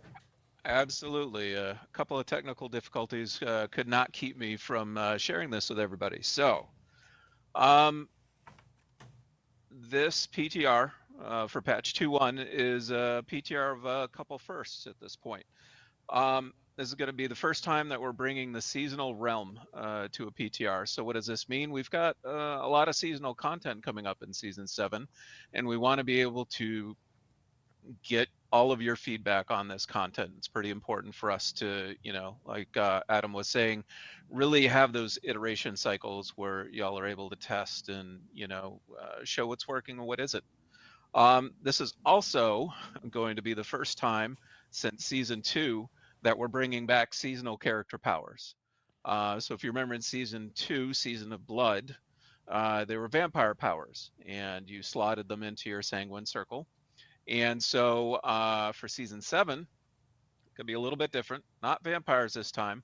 This time it's going to be witchcraft. And so I'm excited to really dig into that right now and tease out what y'all can play in a couple weeks. So witchcraft enables you as a practitioner to call upon the power of the swamp to do your bidding. And so you've met some witches before in the game, and you're going to meet some more in the coming season. But before I really dive into witchcraft, we got to talk about your enemies. Now, your enemies of this season are going to be called the Head Rotten. Now, the Head Rotten are abominations that spawn from the Tree of Whispers. And you're going to slay them and collect what we call Restless Rot. And this is going to be our currency for the season. Now, like I said, you know, the season is about witchcraft, so there are going to be some witches. And those witches are going to be residing around the Tree of Whispers, and they're going to have some altars. And these altars are pretty important to you learning your witchcraft. And so you're going to travel to an altar, you're going to make an offering of restless rot, and that's going to enable you to learn the witchcraft. Now, equipping witchcraft is going to be pretty simple. You know, we wanted to take what was best from a lot of these styles of menus that we've done in the past and distill it into something that's very convenient and easy to use. And the result is this witchcraft menu that you can see in front of you. And so equipping is going to be super simple. You've got an inventory on the bottom, and then you're going to drag or otherwise move that power to one of the slots up top. And you're going to have 5 normal slots, 5 normal powers you can equip at any point, and 1 unique power for, you know, really special witchcraft that you can find. The other thing is that you can upgrade your witchcraft directly in that inventory using Restless Rot. So again, we're streamlining the process to, you know, make it easy for players to equip and upgrade their witchcraft. Now, obviously, it wouldn't be a season without some rewards, and so let's talk about those a little bit. This season, we're going to have another reputation-style gameplay in the form of Coven's Favor. Now, killing Head Rotten will get you Headless Rot, or killing Head Rotten will get you Restless Rot. But in order to advance the Coven's Favor, you actually need to complete Whispers. And completing those Whispers will increase your rank and allow you to unlock rewards, including items and materials and things like that. In addition, new to this season, you're going to also unlock at certain ranks new witchcraft. And then you will have new things you can learn from those altars. And then, because everyone loves it, we're bringing back the Resplendent Spark as well. So that's going to be at the end of your Coven's Favor rank. And of course, the Resplendent Spark nowadays can be used from crafting, you know, a random mythic unique to actually targeting uniques using a lot of those runes that you can earn in the game. All right, one last little thing with respect to witchcraft. So we wanted to try out something a little bit different. And so we've also created several powers that are lost to these witches, the Coven of the Swamp. And so those you can only find by traveling out in the world and discovering forgotten altars. And these forgotten altars will allow you to learn these lost powers. And yeah, we just thought we'd try something a little bit different here. And yeah, let us know what you think about it. Now, let's talk about some of the witchcraft itself. I like that. You know, we've talked it up a bit. We're going to release, it's over 20 powers for the season, and we're going to show you 4 of those right now. So let's talk about the first one. This one's really popular. This is the Poison Frog. So the Poison Frog, as you imagine, is a servant that you can summon that fights alongside you. As its name implies, it will poison your enemies. And, you know, if it runs out of health, it's going to explode. Poison builds a rise up, gang. A lot of poison damage. Folks are having a lot of fun with this one. Next up is Doom Orb. So Doom Orb is a pure orb of eldritch energy that circles around you and damages any enemy it touches. And it can also launch itself at distant enemies before returning. Also another favorite at this point.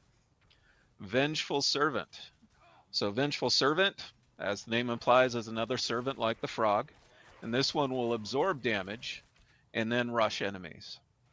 And then last but not least, we've got one of those lost witchcraft powers I was telling you about. This is Piranado. Let's go, dude.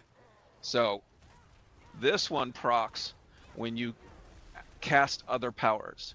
And so if you cast a hex and an aura at the same time and inflict it upon an enemy, non-stop pull mobs, there's a boys. chance that you will then proc the Piranado. I'm playing this bad boy. The Piranado, as you can see, sucks everything into it in a swirling dervish of fish and destruction.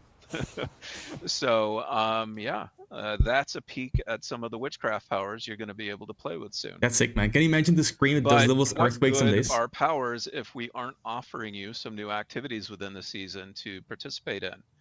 And so these come in the form of headhunts. Now headhunts are a whisper-driven activity. And so the tree is searching for these head rotten. The tree wants you to eliminate these head rotten. And so it's going to help you by highlighting areas within the world where it thinks there's a lot of head rotten for you to kill. So you're going to follow the whispers in order to, find the head hunts and kill the head rotten. Now, these are subzone takeovers, similar to Hell Tides. They're going to feature a number of all new whispers mixed in with some existing ones.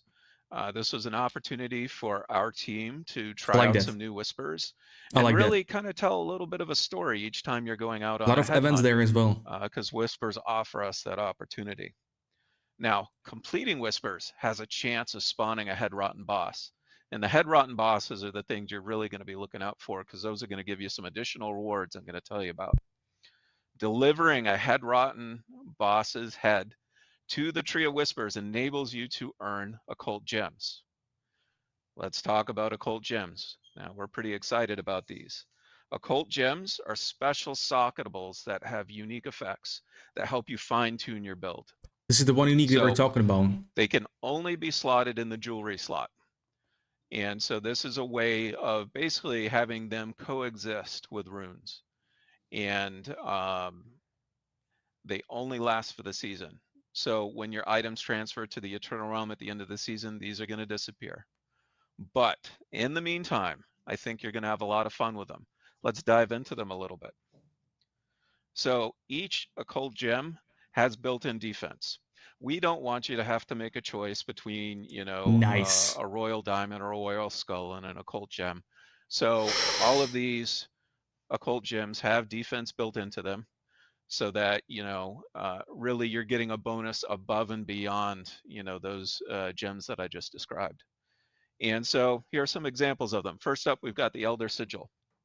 This is going to boost your damage whenever you hex enemies. So if you're leaning into certain types of hexes you like using, Elder Sigil may be a good fit for you. Killing Wind. This is going to boost your crit and move for folks who really dig, specking out with Eldritch powers. So if you equip 3 or more Eldritch powers, then slotting a Killing Wind into, say, one of your rings might benefit you quite a bit. And then finally, we've got Duststone. This is a legendary one, so it's going to be even more powerful than the other two I talked about. This is going to boost when you use Hex and Aura and afflict other enemies with those. So each time you do that, not only do you have a chance to proc that Piranado I talked about before, but you're going to increase the damage that you output per affliction. So you can kind of get a sense that the occult gems are providing you even more incentives for, creating a certain type of build. And, we are just really excited to see what kind of combinations y'all come up with. I think, yeah, it's going to be pretty exciting. So final thing is, we were doing a lot with the Tree of Whispers. We've got the witches around them, so we thought, well, we should, take some of the quality of life feedback we've heard from players and try and address it. So the first thing we've done is we've updated the town around the Tree of Whispers. We added some more services to it because we expect you to be returning to it a lot more this season. And we've changed the layout a little bit to make it a little more convenient to navigate and move the waypoint so that it's just quicker to get to the Tree of Whispers to turn in things. But sometimes, you're in the middle of a headhunt we found, and you're getting a lot of grim favor, but you don't want to leave. You want to try and go fight the boss that you just summoned, right? So we've also implemented what we call the Raven of the Tree. And the Raven of the Tree appears in every headhunt zone, and that allows you to turn in your grim favor on the spot so that you don't have to go back to the tree town. Now, you're not going to have access to all those other services, so you hit your inventory limit, you'll probably want to go back to town. But in the moment, when you're in a flow, you can go to the Raven of the Tree, get your cash, and then keep fighting. And then finally, we felt like we wanted to expand the rewards a little bit more for the Tree of Whispers. So we've added ancestral caches. It's a pretty low probability of getting one, but they're there. And these guarantee you getting an ancestral item from a cache. So obviously you see this pop up. I have a feeling you're probably going to select it. So yeah, I think that's all I have to talk about for the upcoming PTR. So they cooked, man. They cooked. You, Adam. Awesome. Thank you so much, Dan. Talking about a ton of new stuff coming for patch 2.1 PTR and of course season 7. I'm super excited for all the Tree of Whisper updates. I know a lot of people in chat are, especially with the Raven not having to go back to the Tree of Whispers every single time, being able to turn in Grim Favors right there through the Raven. On top of that, also just the rework of the zone, so everything's a little bit closer. You don't have to walk all the way across to walk all the way back to the waypoint or to get to the vendors and everything. So there's a lot of big changes with that. And actually, please do choose the Ancestral Connection. Yes, like, so powerful. why would you not? Yeah.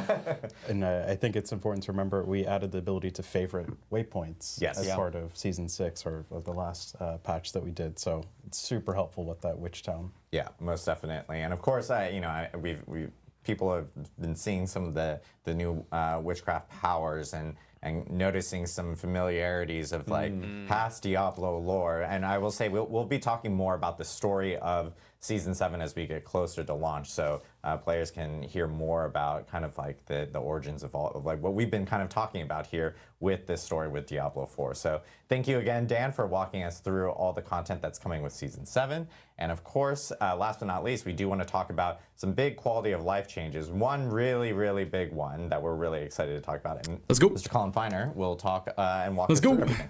Yeah, thanks, Adam.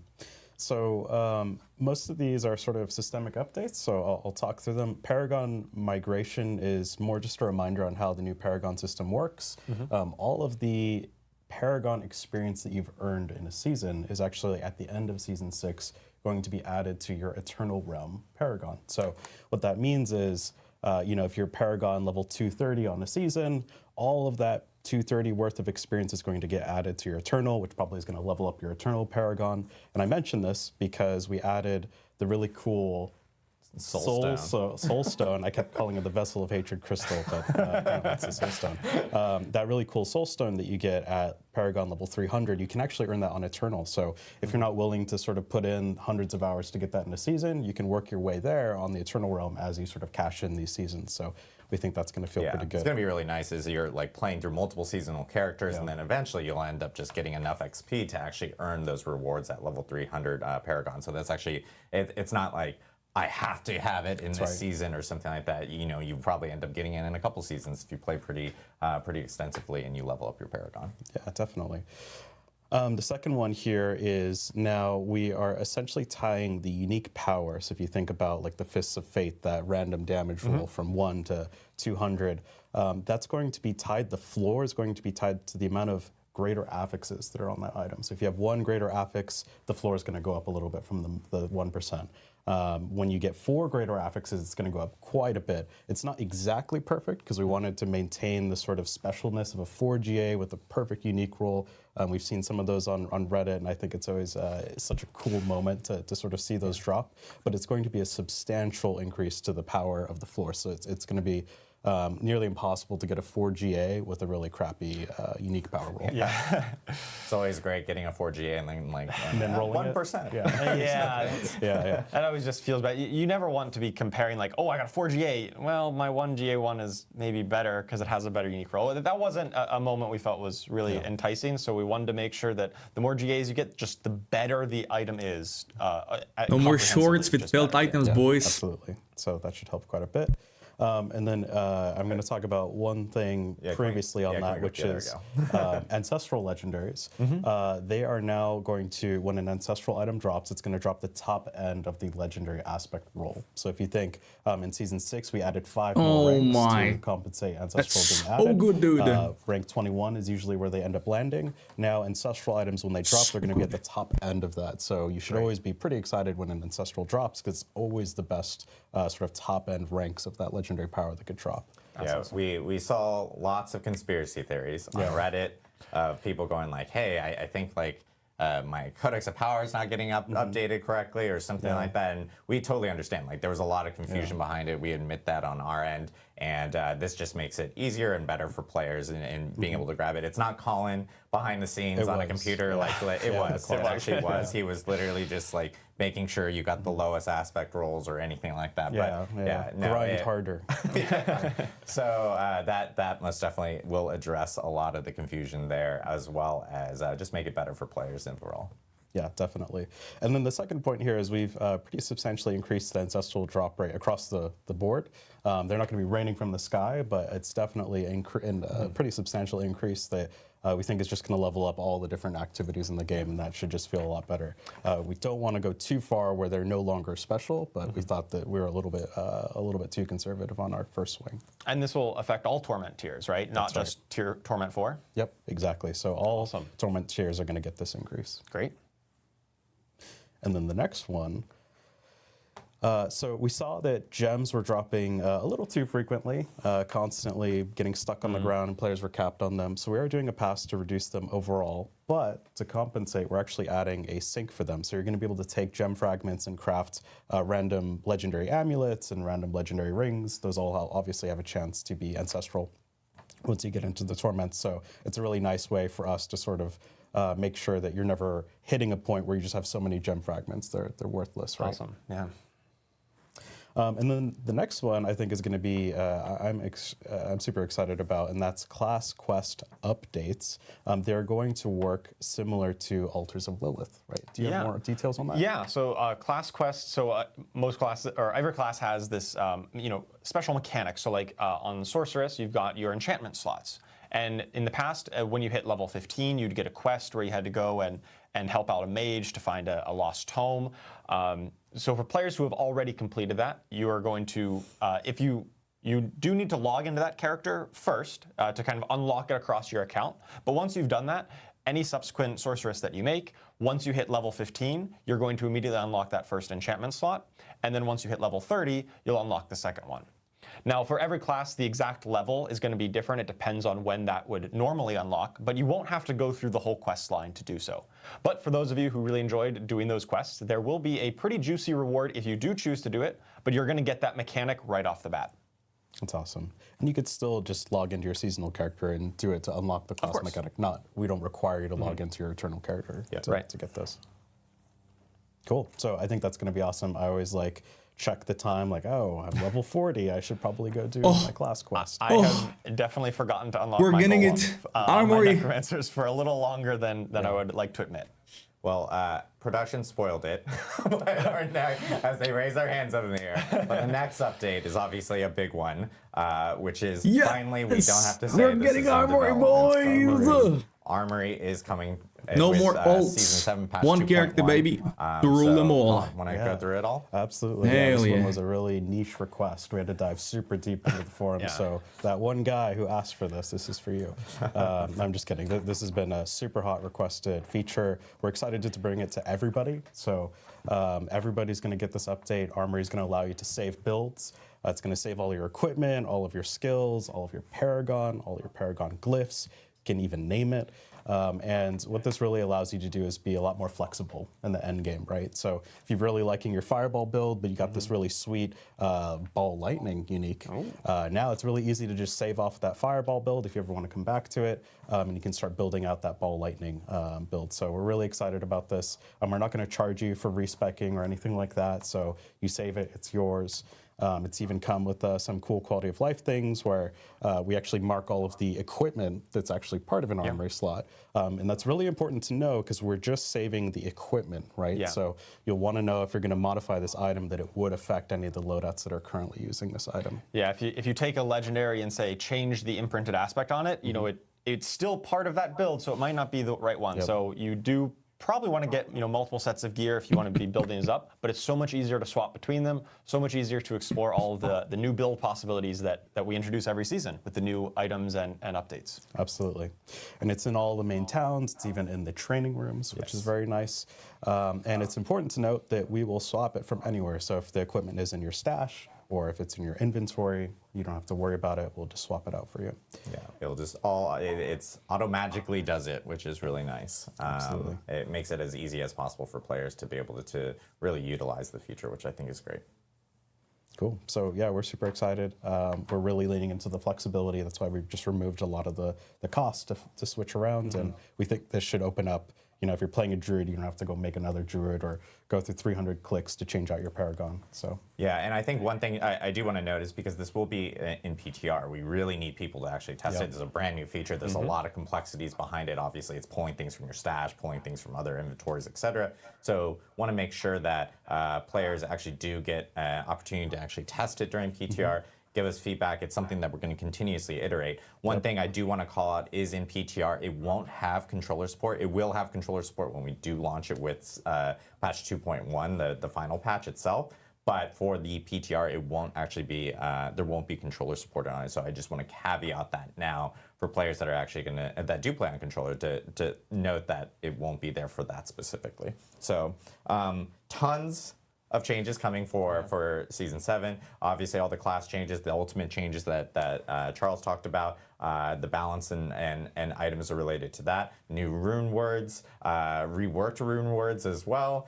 We have, of course, all the Season 7 stuff that Dan talked about with the witchcraft powers, and of course our new gems, the occult gems. So we want players to actually jump in and try those out, and with all the quality of life fixes that we do have. So I know we do want to jump into Q&A before PTR updates. I forgot. Sorry, I forgot about PTR updates. I can't even follow my own agenda that's like sitting here on a piece of paper, Adam. Yeah, we gotta jump. You gotta jump. Do have some different PTR category updates really quickly that I do want to talk about because, as you guys remember, with 2.1, the prior PTRs, we did character copies before or account copies from your main accounts. Things are going to be a little different for patch 2.1. This is way better for players. If you guys remember back with even the patch 2.0 PTR, we actually did an account copy and it was like weeks and weeks in advance, and people are like, whoa, this is like my barb. Chat, that is what it is. We gotta jump ship. We gotta change categories, boys. It's Path of Exile time. And we also have new drops as well, alright? So hold on. Hold up. Already clicked it, okay. I'm sorry, D4. I would love to see some more, but yeah. Impossible right now. Impossible.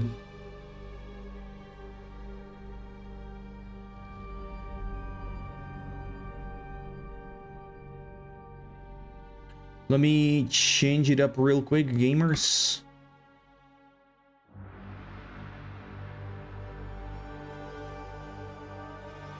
Change is not bad, but still low content. Well, maybe not. Maybe not. We'll see. We'll see, Dark Side. Maybe it might not be too bad.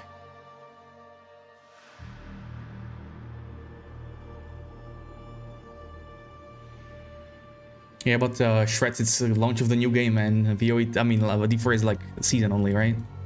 Nothing too crazy.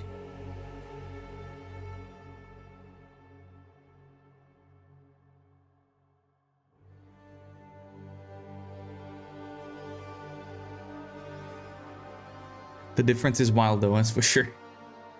Okay, let me change some things real quick and I'm gonna hit up voice with Mr. Sajan. Chat, can you confirm if there are drops on the channel?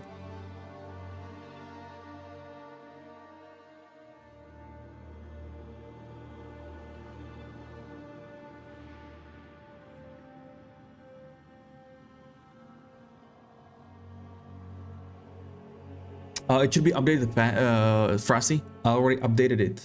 Except the desktop. I need to update it right now. Yeah, that one is done. Just need to do desktop. Boom. Boom. Oh.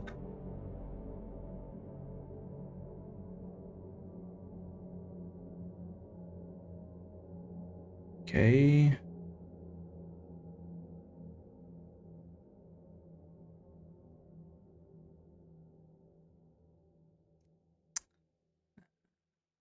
Okay, that's also saved.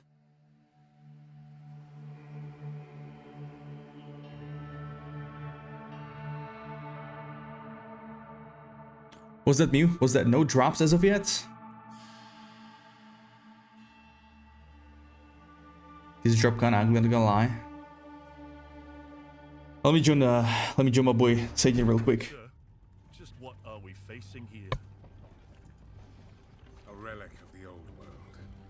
Ready your men, Captain. We will only get one chance. Yo, what's up, dude?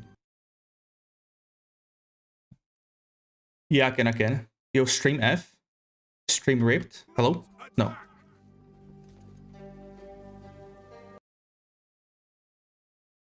Shit, what is happening right now? Anyone else freezing? Yeah, perfect. Whispers. What do you think he was on about? It's Dorman, right? Yeah. Then Dorman, shut your damn mouth. Ugh, why do I always get... First one, huh?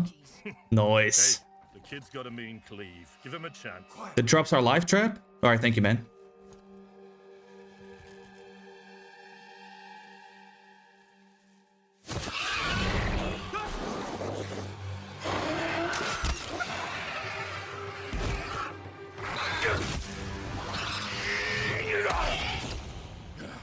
Yo, that's me.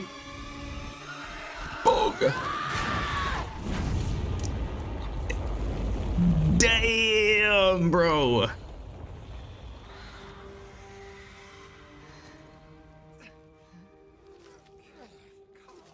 A mean cleave, eh, Captain? Rookie can't even lift his own sword. Captain Oren? Cinematic looking insane, boys. It's here. Rain! Send the signal! What the fuck? Rain! On my back, Rookie. Blade up! Come on. I'm ready. I'm ready.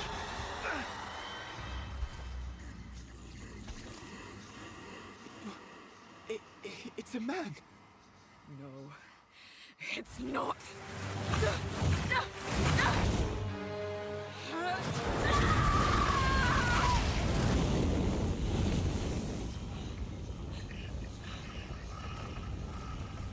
This is insane. Run.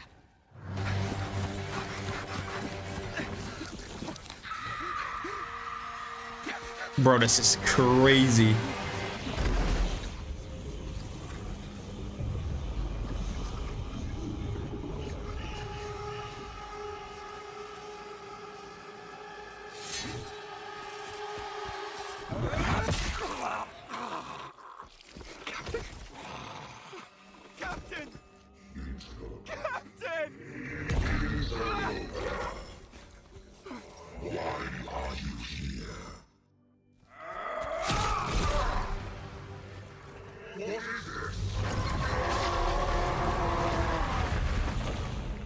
Hulk bros. Stop. Humanity isn't ready. On your feet, lad. Sir, the captain, You'll be fine. Here.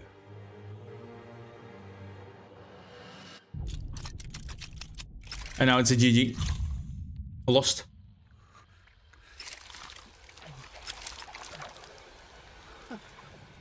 What is it?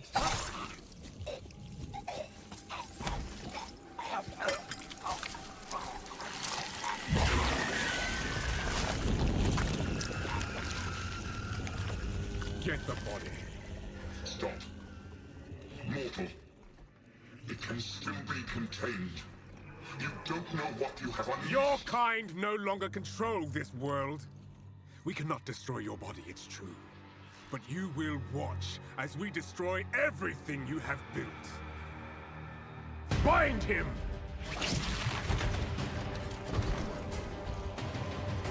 Feed. Grow, my child. I'll make sure you can eat your fill. That's disgusting, dude.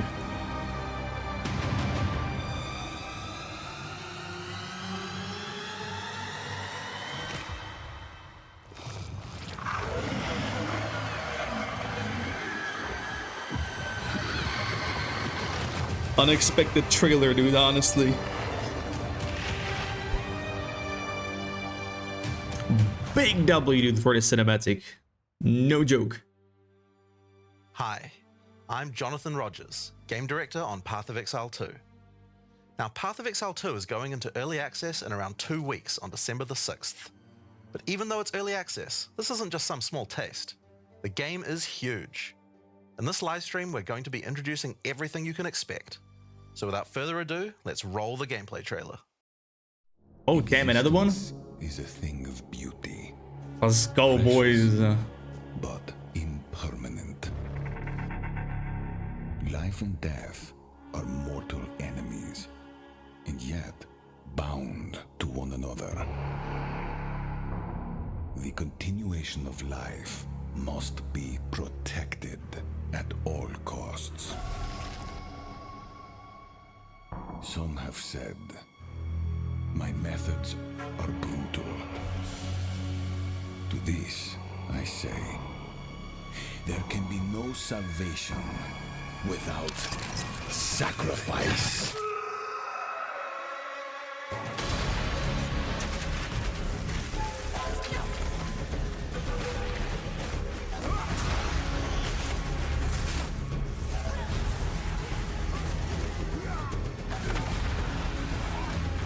Log in, boys. That's my class.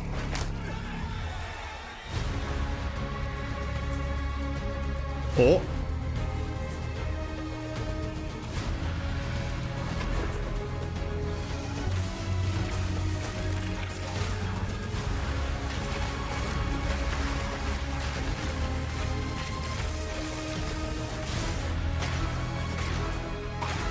Brother, the graphic is insane.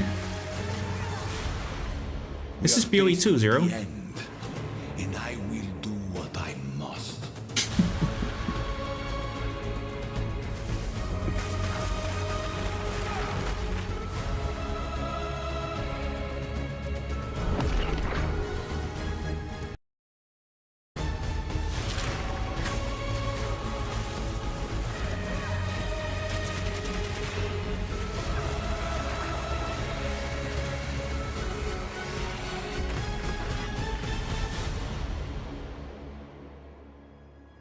Those fucking massive, bro. Let them soon be acquainted with it. Ah, that's disgusting, dude.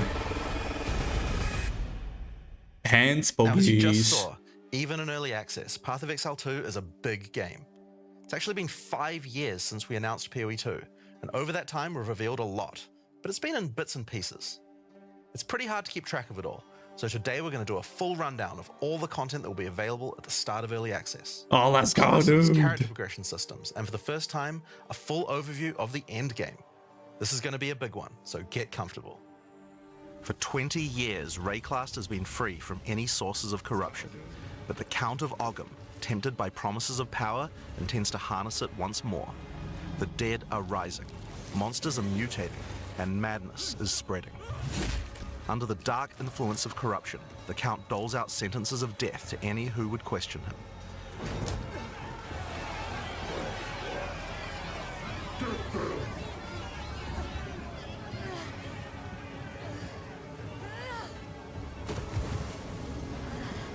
And this is where you find yourself at the start of PoE 2. Explore the dark forests of Ogham. Traverse the barren plains of the Vesteri. Hello? Stream? Desert, and delve into the jungle ruins of Exile, an ancient Vaal city. There are challenges. Oh my fucking god, bro. What is happening right now? And of course, unique bosses. No two areas are the same. It falls to you to track down the seed of corruption, the source of all this devastation. On the way, you'll face fearsome monsters, meet strange characters, forge unlikely bonds, and uncover lost civilizations. But first, I'm getting you'll pissed, need to dude. pick a This class. fucking PC potato. Now, early access will initially have 6 classes available. Let's have a look at them. The Monk is a fast and furious melee fighter. He dashes in and out of combat, and his mechanics involve building up and keeping momentum. Like all classes in PoE, Oh, it's their you stream? want to use a wide It's not variety me? of skills to mix and match different combos. Oh. Oh, okay. I thought it's my shitty ass PC. RV saved. Oh man, rip. Okay, I'm not the only one then. That's To get new good. skills, you will first need to find skill gems. Using a skill gem will open the gem cutting menu, which shows all the active skills available in PoE 2. You can choose an existing.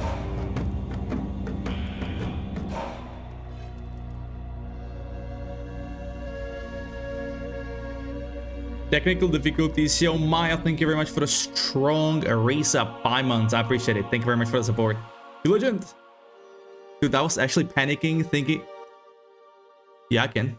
Sorry, my mic was muted this whole time. Holy shit. I can hear you, no problem. Dude, I was panicking here. I thought it's my own PC. I'm like, holy shit, dude. Alright, be safe though, be safe. But dude, the trailer, the cinematic, holy. And the start as well, right? When they hang everyone. That's kind of crazy. It's Mike Tyson streaming. But club boys, it's gonna be a long one. You heard it. You heard it, boys.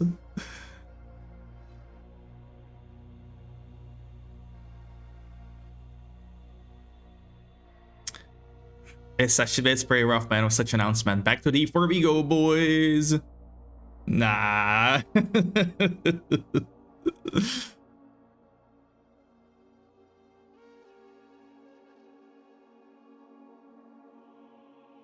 Is the game lagging? Not the stream. Right. Blizzard sent guide to their server room. Yeah, exactly, dude. No, but Fly, there is no way you just said you're gonna enjoy this game from the sideline. There is no way, Fly. I don't believe that. Oh, he's tripping, dude. Nah, he'll play. I'll force him to play. Yeah. That intro and all, yeah, it was amazing. Wow, that was, oh my lordy. PoE copied the bugs as well. Oh boy. You play Jake? Oh, here we go. Power intends to harness. Oh, it's pre-recorded. I see. Skills for quarter staves. So this Here we go. Scratches the surface of the options that you have. By endgame, you'll be dashing from pack to pack, spewing where you find yourself at the start of PoE 2. Oh, here we're back. Explore the dark forests of Ogham. Traverse the barren plains of the Vesteri Desert. And delve into the jungle ruins of Exile, an ancient Val city. There are challenging monsters, hidden rooms, holy shit, lost camps and treasures, roaming merchants, and of course, unique bosses. No two areas are the same. It falls to you to track down the seed of corruption, the source of all this devastation. On the way, you'll face fearsome monsters, meet strange characters, forge unlikely bonds, and uncover lost civilizations. Uppsala. But first, Yes, you need to pick a class. Here we go, boys. Classes. Now, early access will initially have 6 classes available. Let's have a look at them. 6? Rip. The Monk is a fast and furious melee fighter. He dashes in and out of combat, and his mechanics involve building up and keeping momentum. Like all classes in PoE 2, you'll want to use a wide variety of skills to mix and match different combos. To get new skills, you will first need to find skill gems. Using a skill gem will open the gem cutting menu, which shows all the active skills available in PoE 2. You can choose an existing skill to level up, or choose to engrave a new one. Since this is a level 7 skill gem, even if you pick a new skill, it will immediately be level 7, so there's no harm in trying out something new. The Monk primarily uses the quarterstaff. There are 3 schools of martial arts: lightning, ice, and wind. Oh shit. I don't think you have to stick to just one. The best combos are going to involve mixing elements of all 3. Let's try Killing Palm. Like many monk skills, this can be used to quickly take advantage of a specific situation. If there's an enemy on low life, you can use Killing Palm to dash to them and kill them instantly. This will provide a power charge. Then we can use a different skill to consume that power charge for a much more devastating attack. The Monk also has powerful combo skills. Tempest Bell, for example, is a skill that places a giant resonating bell. Hitting the bell causes it to ring, dealing damage to all enemies around it. You can also do things like freeze or shock the bell, which will add elemental damage to the strikes. Wow, dude. 5 head right here. The Monk also has a variety of abilities to empower his staff. If an enemy is close to being stunned, you can use Staggering Palm to punch them down. After that, any attack you do will shoot out wind projectiles. There are 21 active skills for quarterstaves, so this just scratches the surface of the options that you have. By endgame, you'll be dashing from pack to pack, spewing projectiles and obliterating screens of enemies with huge combo attacks. That's crazy, bro. Now, if you like a style of melee that's a little slower but hits much harder, Oh, the warrior is for you. that's exactly, man. It's our class right here. Chunky attacks and can shrug off the hits of small enemies with large amounts of armor. Even though the mace slams are slow, you never lose control. Longer attacks can be retargeted as you go, and if you find yourself committed to a long attack, you can dodge roll out of it at any time. Our main dente, exactly, bro. Among the skill option for maces, you will find a variety of slams, fire attacks, war cries, and shield skills. I love that. Here, I'm going to slam the ground, rending it apart with lines of fire. Any slam skill will then cause these fissures to erupt with lava. I can even run through them with a skill like Stampede to do huge amounts of damage. Dude. The warrior can also use war cries, which can empower your next skill. Seismic Cry, for example, will double any slams from your next attack. The Stampede counts as a slam, so I can double that for even more craziness. Big one. If you want to go a little faster and be a little more defensive, equip a shield. In PoE 2, you can raise your shield at any time to block all damage from the front, even spells. Dude, what? While holding up your shield, Blocking your OP? stun meter will build as you take damage, so be careful. If it reaches 100%, your stance will break and you will be okay. Some enemies also have unblockable attacks, which are indicated by this red flash. If you see one of these coming, make sure to dodge out of the way. Using a shield also gives you access to shield skills, like shield charge. Look at that graphic, bro. Which allows you to charge towards enemies and stun them. Yo! While charging, you're also blocking the whole time, so you have full damage immunity from the front. The warrior also has access to totems. Some totems have built-in abilities, like Shockwave Totem, which can be placed to stun nearby enemies and trigger aftershocks like those from the earthquake. Wow. But you can also get Ancestral Warrior Totems, which allow you to use any slam skill in your repertoire. This Bro, is a totem meta built skill, on top. which means that it's a skill you can put other skills into. I can No, but take for a real. slam like Sunder and socket it into my Ancestral Warrior Totem. Now when I summon him, he'll sit there and slam the monsters from distance. That's just insane right here. There are 20 active skills for maces, so there's a lot more to try out. But by endgame, you're going to be dropping hammers from the sky, leaping fearlessly into combat, and separating the very earth you stand on. This build is crazy what he has right now. Time for some ranged attacks. The ranger is primarily about the bow, but we wanted to make sure that she feels agile as well. Range build, boys, look out. You can shoot while moving. Combined with all the skills the ranger has that allow you to jump around, you'll have a lot of mobility in combat. Bow skills have a variety of lightning, poison, ice, and physical attacks. Lightning attacks bounce around between targets. You can also stick lightning arrows in the ground which explode when hit by the bouncers. Is this you, Sajin? Silverback? Out of combat. Put you in the game, dude. And freeze enemies to keep them away from you. Using poison, not only can you slowly damage your enemies from afar, but also grow some interesting plants. With 21 bow skills and all the mobility and combo tools the ranger has, you can take advantage of every situation. By endgame, you'll be creating hundreds of arrows, be they falling from the sky, bouncing around between enemies, or Oh, spraying that looks out insane. tornadoes. The lightning. You might have noticed in the bottom left of the screen that the flask slots look a little different. In PoE 2, you have one dedicated life flask slot and one mana flask Bro, that's slot. so good. Only 2 Flasks flasks. gain charges as you kill enemies, and typically allow you to heal 6 or 7 times if they're full. But that's not the only thing you can use charges for. Charms are a new item type that will automatically defend you from various debuffs or damage types. Having trouble with getting frozen? Equip a Thawing Charm. When it's fully charged, it will make you immune to freeze for 3 seconds if you get frozen. To Damn. recharge them, just kill more monsters. You can gain more slots for charms by upgrading your belt. The Mercenary wields a crossbow that can be loaded with different ammo types, offering versatility, power, and mobility. All classes There's in Merc on Exile top. 2 can be controlled with WASD, which makes this class play exactly like a shooter. For the crossbow, you will find skills that work like shotguns, sniper rifles, assault rifles, and even grenade launchers. But not only that, there are a wide variety of more interesting elemental ammos too. It's very fast to switch between ammo types, so long as you already have them loaded, which makes the Mercenary able to combo abilities together for devastating effect. Use Glacial Bolt to create walls of ice to separate enemies, then switch to Fragmentation rounds to explode the ice, dealing massive AoE damage. If I come across an armored enemy, I could use armor-piercing rounds to break their armor, and then high-velocity rounds to take them down. Merc looks amazing. I like the shoddy. To poison enemies before Yeah. detonating the cloud with an explosive shot for massive damage.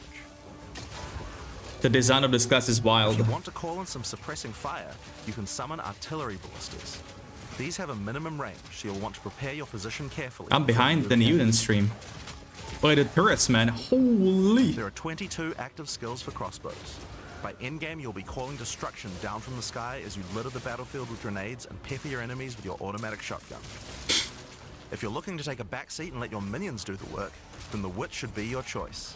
She can call forth hordes of undead Yeah, monsters to fight. this also be insane. Casting powerful chaos spells that debilitate her enemies. Occult skills are some of the most varied in the game, with skeletons, noxious spells, specialty minions, curses, and sacrificial magic. Before we talk about minions, we'll have to talk about a new resource in Path of Exile 2 called Spirit. This is a Spirit Gem, which allows you to pick from a range of persistent skills. All classes have a variety of these skills which can add some very interesting effects, like Arctic Armor, which does cold damage to enemies. Wait, that hit them, what? or Raging Spirits, which summon fiery skeletons. Wait, what's insane? For the Witch, though, we'll want to be using our Spirit to create permanent minions. These minions will be revived automatically when they die, so you don't have to worry about resummoning them all the time. Wow. Here, I'm using the skill screen to allocate which minions I would like in my horde. You can see the spirit cost of each one. Skeletal warriors are cheap, but weak. Useful there for is the taking bar on the damage and right. distracting enemies.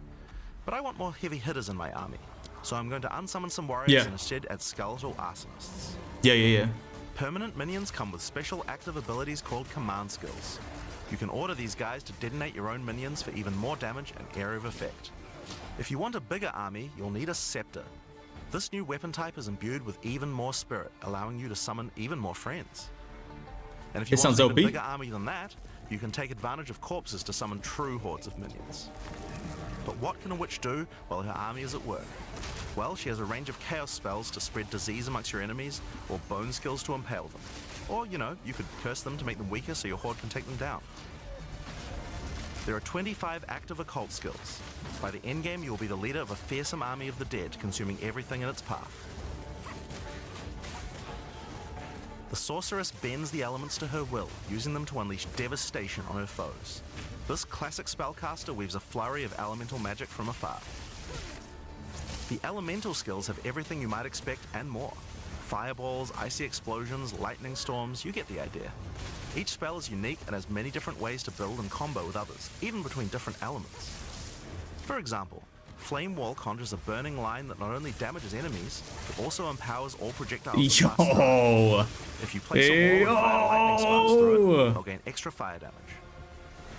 It's a good idea to take advantage of the ability to automatically swap weapons when you use certain skills. Having a Whoa. special staff with bonuses to fire skills and another with bonuses to lightning skills can really That's power up Fivehead. a combo like this. Yes, Hives. The sorceress can also take advantage of powerful trigger gems. For example, you could grab the Cast and Ignite gem and use it with Firestorm. As you ignite enemies, a counter will go up in the top left corner. When it's full, a Firestorm will automatically be cast at the enemy that was ignited. There are 25. Hey, yo, active for real? elemental Damn, man, look at By that. endgame, you'll be firing off projectiles left and No, right. this still looks so raining good down with lightning elemental one. storms on your foes. Holy bros. Now, those are the characters that will be available at the start of early access, but we will be adding 6 more character classes with just as many skills and options as these. There's a lot more to come. There's one more important thing to mention about skills. Even though we talk about them as belong to each class, in reality there are no restrictions. You can use all these skills on any class so long as you have That's the crazy, dude. attributes. On any class. For example, That's wild. a poison ranger might want to try out using occult curses to increase her poison damage. See, this Or is a monk insane, might want dude. to trigger elemental ice walls to use with his glacial cascade combo. Like, The what? possibilities for cross-class combos are practically unlimited. We're looking forward to what kind of things you guys might find. Now, Path of Exile is a game known for build customization, and we haven't even scratched the surface of what is possible yet. So let's talk about support gems. Path of Exile 2 has a system of support gems that can be combined with your active skills to dramatically change the way they work. If you find Pay a attention, support chat. gem, then Pay right-clicking attention. it will open up this screen. Here you will find a variety of recommended support gems for each of your skills that you can pick between. For example, this is a multiple projectiles support gem and can be used to add multiple projectiles to any skill. Normally, when you fire a grenade, it'll look like this. The If we graphics, have man. multiple projectiles, then you get 3 of them. Once you have the gem, you can also freely move it between any of the skills on your character. If you want to have a multi-shot sniper rifle instead, then simply move the gem over to your high-velocity round skill. Generally speaking, if it sounds like a support gem should work with a skill, then it will work. So it's a good idea to experiment. Note that you can only have 1 of each support gem on your character, so you'll want to think carefully about which supports can be used best with each skill for maximum damage. Now, if you want to stick to the recommendations, you should have a perfectly good time. But if you want to experiment a bit more, then uncheck that recommended button and you can see the full list of supports that will work with your skill. There are Holy hundreds shit, of support dude. gems to choose from, and even Wow. we don't know the results of all the possible ways these can interact. Each skill can have up to 5 supports socketed into it, and if you're clever, you can come up with some pretty interesting ideas. Now, all of this is just scratching the surface. You can make frost vortexes, break people's armor, make minions explode, make skills repeat, make enemies set each other on fire, cull enemies, or pin them to the ground. Supports let you drastically change the behavior of your skills and create your own unique build, or at least follow someone's OP build guide. So, speaking of builds, let's talk about one of the most iconic Path of Exile systems, the passive skill tree. Yes, it's huge. There are over 1,500 nodes on there. Now, a lot of people Damn, open the dude. tree and can get a little intimidated at first, but try not to be scared. There are lots of options, but at its core, it's pretty simple. Each level you get 1 point to put into the tree. Each class starts at a different location, but they all share the same tree. Around your section of the tree, you'll find relevant bonuses for your character. You should be safe in the knowledge that there aren't many wrong choices here. Almost all the starting nodes will be useful for your character in some way. You hear that, If you Chad? do happen to make a choice you regret, you'll be able to respec any nodes you've taken by spending a little bit of gold. Yo, we can just freely respec? Finally, bro. Now, the tree is generally divided up Right, into right. clusters which That's have fine. similar themes. In each cluster, you will find small nodes that give simple bonuses like increased damage, but the real power comes from notables. Notables normally have much more interesting bonuses, and they tend to care a lot more about how your build works and what skills you're using. For example, in the mercenary area of the tree, this one gives a 25% chance for crossbow skills OP, to bro. not consume a bolt. And here's one that gives grenades a chance to blow up a second time. This one gives a chance for projectiles to rebound off terrain, as well as giving you some pierce chance to make that more likely. See, boys, it's simple as that. Note even It's though this is nothing in the complex in the skill mercenary tree. section, this would work with projectiles from all classes, so there are often reasons to go to different areas of the tree. Mm-hmm. In order to get between these clusters, you will generally have to allocate nodes in the attribute highways. Attribute nodes allow you to pick which attribute you would like to use, so it's very easy to get points for any attribute that your gear might need. You can change which attribute these nodes give you for half price at the respec vendor. In addition to notables, you will also find even larger passives called keystones. Keystones have both an upside and a downside, and often require changing your entire build to design around them. A great example is Giant's Blood, which allows you to wield two-hand weapons in a single hand, let's which doubles the go, attribute bro. requirements of them. Finds blood, log You in. can use a two-hand mace with a shield, or even dual wield them. How about that's crazy, boys. This game, dude. Holy, that's what I loved in WoW back then. All damage Titan's goes to your grip. mana pool first before your life pool, but you lose 50% of your mana regen. Skills like these can be tough to build around, but if you're up for the challenge, they can be very rewarding. As we showed you earlier on the Sorceress, you can swap between weapon sets on the fly as you use certain skills. One of the new features in Path of Exile 2's passive tree is that you can choose to have your passive tree change as you switch between weapon sets to take advantage of specific bonuses on the tree. For the Sorceress, crazy. you might want to change between fire and lightning specialization. Or you could switch between one-hand and a two-hand setup in order to be able to block boss attacks while following up with heavy hits from your bigger mace. Or perhaps you could have a full curse setup on your witch to debuff enemies before switching to a chaos degen build for maximum damage. Wow. If you want to stick with just one weapon set, you can just use these specialization points as bonus points to invest however you like, but creative players will find plenty of opportunities with this system. Damn. You can get weapon specialization points throughout the campaign from optional bosses and quests. For example, if I manage to defeat the Crowbell, I'll get a weapon specialization book. There are lots of other permanent boosts available from the campaign too. On the map, you can see icons that indicate the many optional encounters you can find. Some of them have permanent character boosts, and others have powerful items. If you're having trouble getting past a boss, it might be a good idea to explore and see what you can find. For example, if you defeat Blackjaw the Remnant, you'll gain a permanent increase to fire resistance. Whoa, he almost got bumped there. Important finds are spirit bonuses. You can find the first one here in the canopy in Act 1. Defeat the boss in this area to acquire a permanent addition of spirit. The permanent buffs you gain from spirit are very powerful, and every class will find a use for them. So make sure you hunt down these upgrades. Man, these bosses are different level, dude. And we haven't even talked about the most important element of character progression, items. That's why we're all here, right? Here we go, dude. Items in Path of Exile can be broken down into 4 rarity groups: normal, magic, rare, and unique. One of the things you're going to want to do as you play through the campaign is upgrade the items you find, and you can do that with currency items. An Orb of Transmutation will allow you to upgrade a normal item to a magic item with 1 mod. You can then apply an Orb of Augmentation to add a 2nd mod, then use a Regal Orb to add a 3rd mod, and upgrade it to a rare. Finally, you can use some Exalted Orbs to add more mods to your rare to a total of 6 And it's mods. crafting. One of the things we think is really important is to make these options available to use as you play. All the items that add mods are much more common than they were in Path of Exile 1, so that you can use them throughout your campaign playthrough. We want you to find things on the ground that can be crafted into upgrades much more frequently. As well as making the drop rates on these items much more common, you can also get them by disenchanting unwanted gear at the magic item vendor. If you disenchant magic items, you can build up to an Orb of Transmutation, and by disenchanting rares, you can build up to Regal Orbs. Another important area of crafting items in PoE 2 is sockets. Some items you find will have sockets that can have Ezomite runes placed in them that add more mods to the item. If I insert this glacial rune into my helmet, it will give extra cold resistance. Wait, what? This is a great way to solve problems that you have with your build, like resistances or damage. If you find That's socketed great. items that you don't have a use for, you can take them to the salvage bench in town to work towards an Artificer's Orb. This will allow you to add sockets to your existing items. Body armors and 2-hand weapons can have up to 2 sockets, while the rest of your armor and 1-hand weapons can only have 1 socket.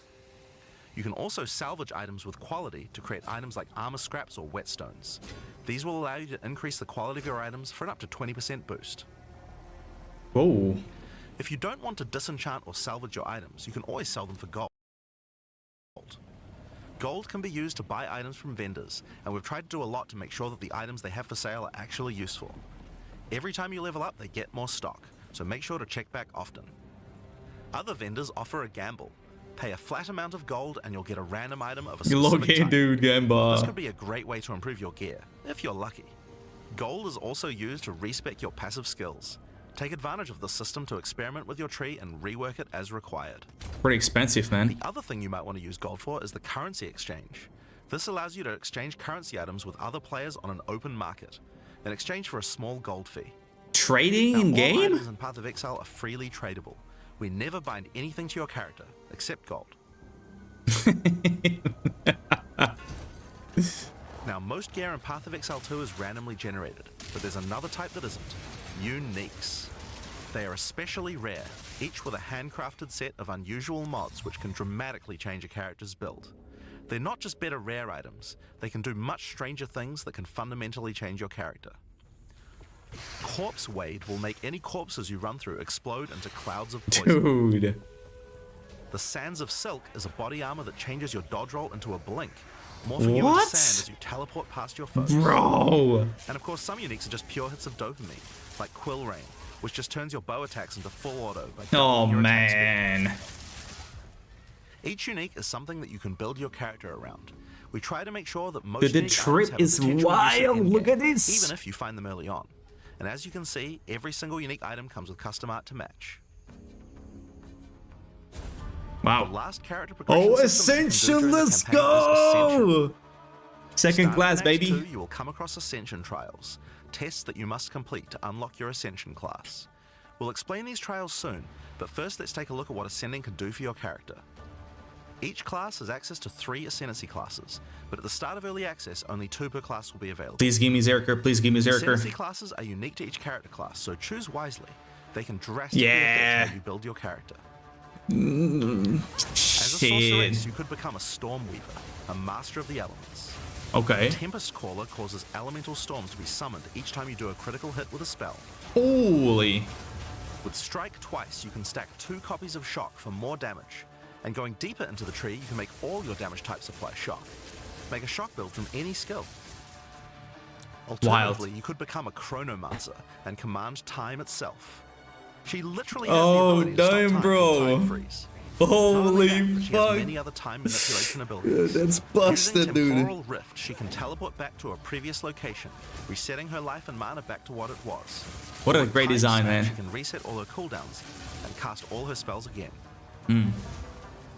On the Warrior, you can choose between the Warbringer or the Titan. Titan The Warbringer? channels the might of his ancestors to gain tremendous power. Using Answered Call, you can summon ancestral spirits linked to each of your totems.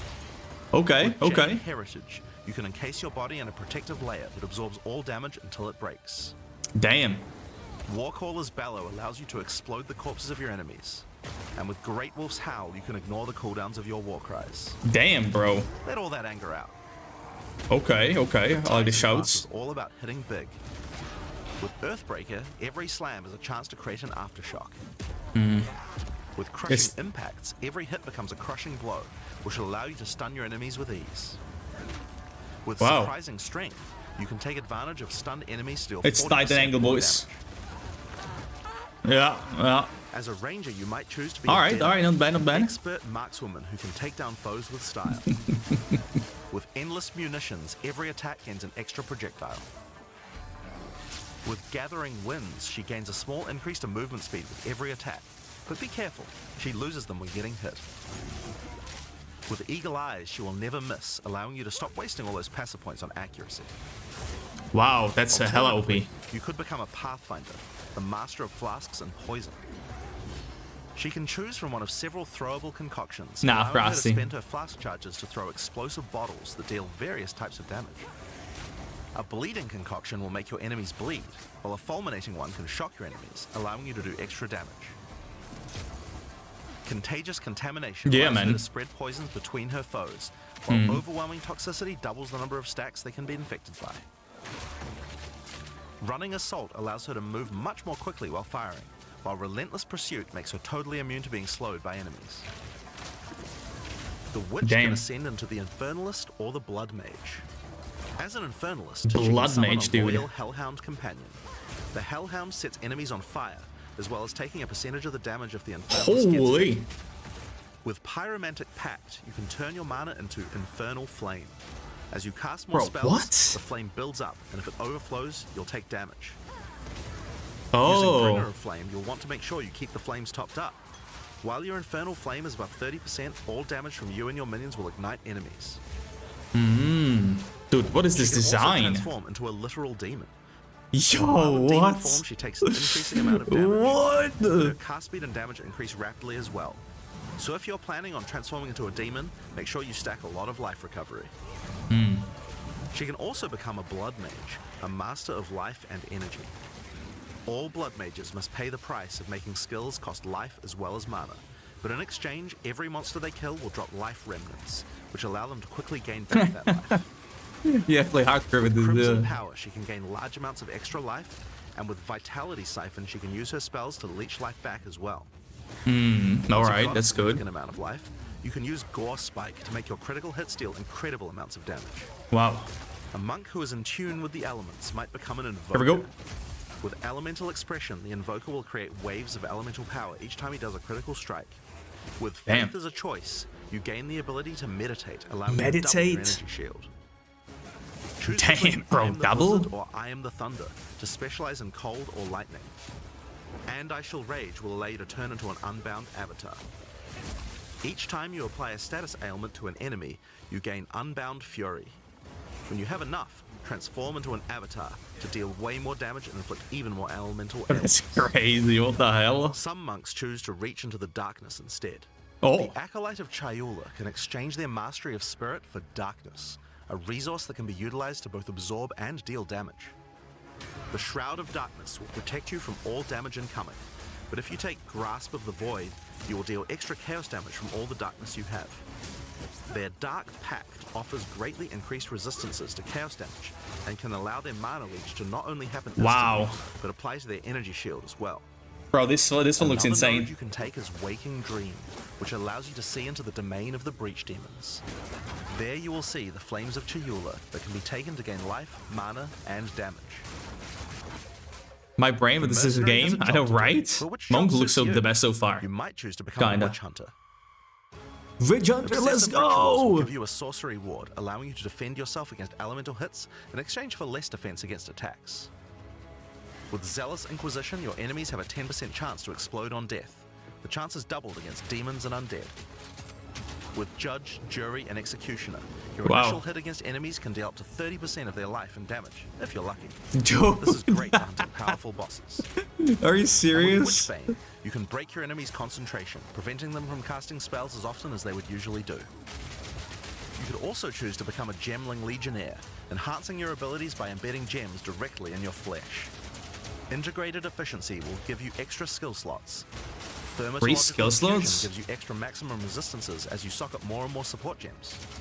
Man, what is Capability this? allows you to use any color of gem without worrying about attributes, while Crystalline Potential adds extra quality bonuses to every gem socketed into your character. Quality 12%? So those are the ascendancy classes for No. the start of early access. Dude, Monk and One thing we haven't Merc talked look about the yet best is so how you far, ascend in the I feel first like. place. Ascension and Path of Exile 2 requires completion of one of the Great Trials, which you'll find as you progress through the campaign. Each one is associated with one of the major cultures of Rayclast. Located in the Vasteri Plains are the Maraketh, a culture of rich tales and brutal traditions, who must do whatever it takes to survive in the desert. The highest position in Maraketh culture is a Sekima, and it is not a title given freely. All aspirants must complete the Trial of the Sekimas, a grueling gauntlet that will test their strength, will, cunning, and patience. To enter, a warrior of the Maraketh must prove their worth by trapping the soul of a djinn in a coin, and you are no different. Once you have earned your coin, it may be placed on the relic altar to begin the trial. That's cool, they show you how to get these, how to do these, I In the mean. Trial of the Sekimas, each room has its own challenges to overcome. In this room, each rare monster you kill will send its blood to the chalice in the center of the room. Once the chalice is filled, you will be able to proceed. While fighting monsters in the trial, you will need to be very careful. Each hit will not only hurt you, but will damage your honor. The monsters are well telegraphed, so that you can avoid their attacks, but if you run out of honor, you will fail the trial and need to find another coin in order to try again. It is a good idea to make sure that you are well prepared before challenging the trial. Sounds pretty hard, dude. After each room, you will be rewarded. In this case, you have been given a key that can be used to unlock chests later in the trial. Once you have claimed your reward, you will be shown a map of the rest of the floor and may choose how you wish to proceed. Holy, that's huge, Which bro. challenges What? would you like to face, and which rewards do you want to claim? Oh, really? Some rooms are more dangerous, afflicting you with debuffs that will persist for the entire trial. For example, entering this room will afflict you with Spiked Shell that will cause all monsters in the rest of the trial to have 50% increased life. You will want to take care if you choose such a path. There are many different challenges and rewards as you journey through the trial. Deadly traps, waves of monsters, and strange artifacts will test your honor. As you progress, you'll be able to gain boons from the Jinn, which will help you on your journey. For example, the Sekima's cloak will revive you once if you die, giving you a second shot at a run. No, that's good.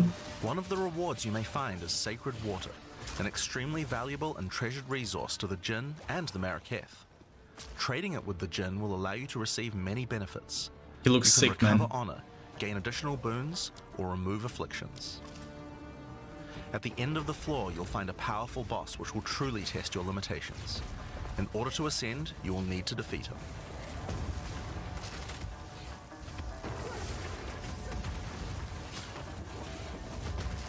I feel like my labels will get absolutely destroyed here, dude. Having defeated the boss, you've earned the right to ascend. But first, the loot. The keys you have found may be used to open the various treasures in the vault at the end of the floor. We only have a single bronze key, so we'll just have to open one of these small chests. If you want to open the better ones, you'll need silver and gold keys. Okay. Let's use the Altar of Ascendancy. What The or? First Ascension will allow you to pick your class and grant you 2 points. Man, to this move in the looks tree. so good. Now, there are more floors and many more rewards that can be found within the Trial of the Sekimas, but we'll save that for the section on the endgame. For now, let's talk about the second Ascendancy trial, the Trial of Chaos. In Path of Exile 2, you can choose whichever trial you like to earn your ascension. Each culture on Rayclast had their own methods to ascend. If the Trial of the Sekimas is not your kind of playstyle, or you're finding it too difficult, you could try another. You can gain all your ascension points from just one, or mix and match them. It's up to you. Oh. For early access, we will have 2 trials as options, with a 3rd trial coming later for the full release. While exploring the Vaal jungle, you'll discover the Temple of Chaos. Before the Vaal embraced the science of corruption, their civilization worshipped chaos. This ancient trial was once used by the Vaal to test their high priests. A high priest of the Vaal must show willingness to risk everything to gain power. Entry to the trial requires a token from a strange entity known only as the Trial Master. For those in which he sees potential, he shall inscribe an ultimatum. Many have attempted these trials in search of greatness. Most have perished. Will you be able to defy the odds? Before you begin each chamber, the Trial Master will offer you a reward and a choice. Choose one of 3 tribulations to affect you through the rest of the trial. These modifiers might beef up the monsters, curse the player, or add environmental hazards like turrets or trap runes. In this case, we'll be picking shocking turrets. 10 rounds, huh? Damn, bro. As you enter the room, the Trial Master will fill it with hazards to test your commitment. In this case, you must destroy all the monsters that fill the room, while dealing with the lightning projectiles from the shocking turrets. I was about to say, and you can do either or, right? They have both the same purpose? Okay. Yeah, I think so too. But this one does seem a bit easier. Well, we'll see about the other rounds.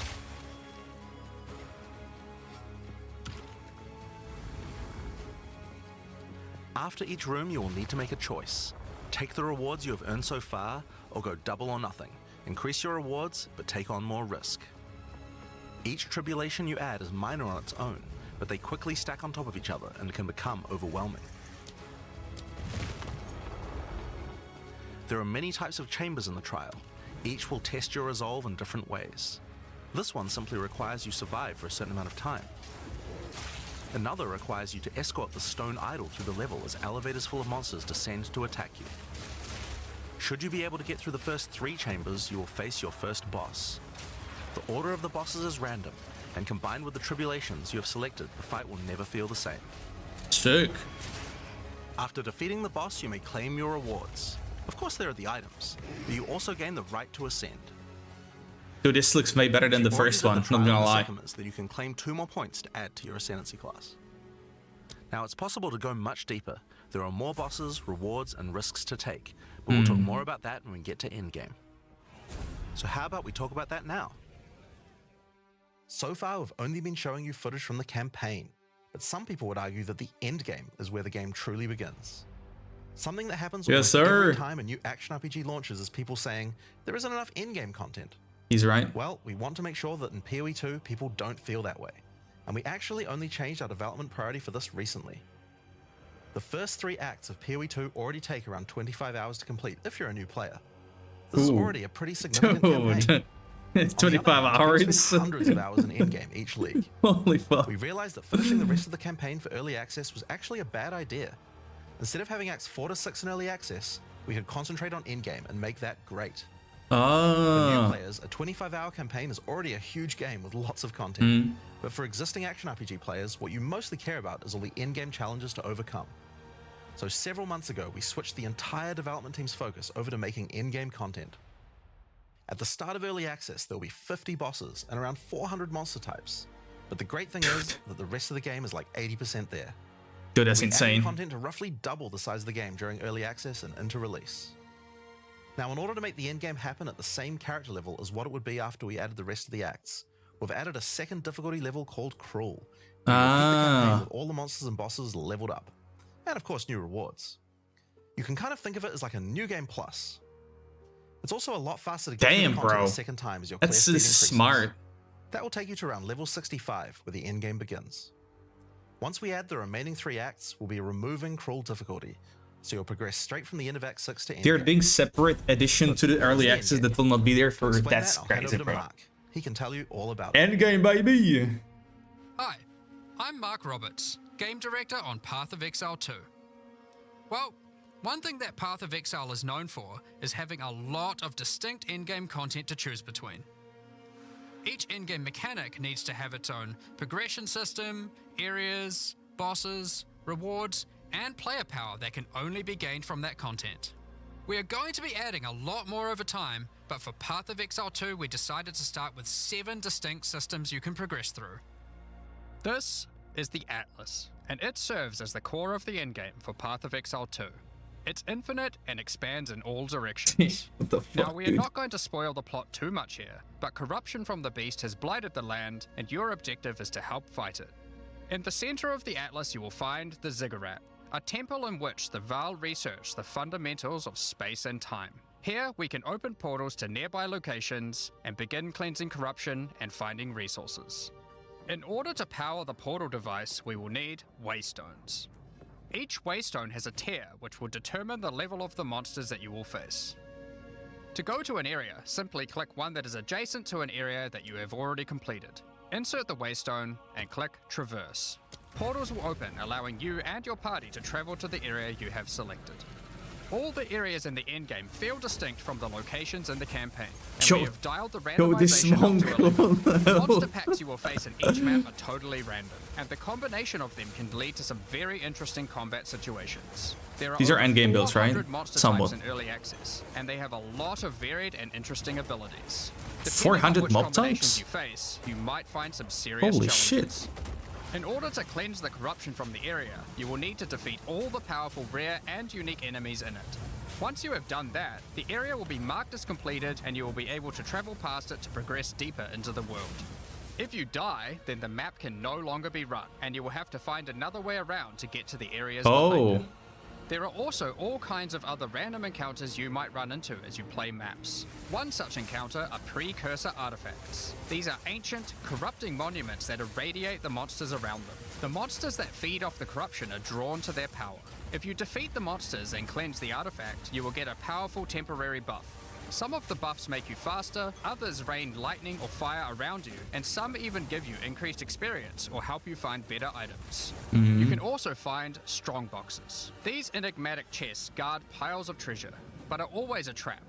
Monsters lie in wait to attack you the moment you open it, and the boxes often have mechanisms to unleash powerful spells or dangerous debuffs. Oh, no, There are different excuse types of strong me. boxes containing different items, and you can even use your currency items to craft them on the fly, so you can optimize the content. But be careful of opening one you can't handle.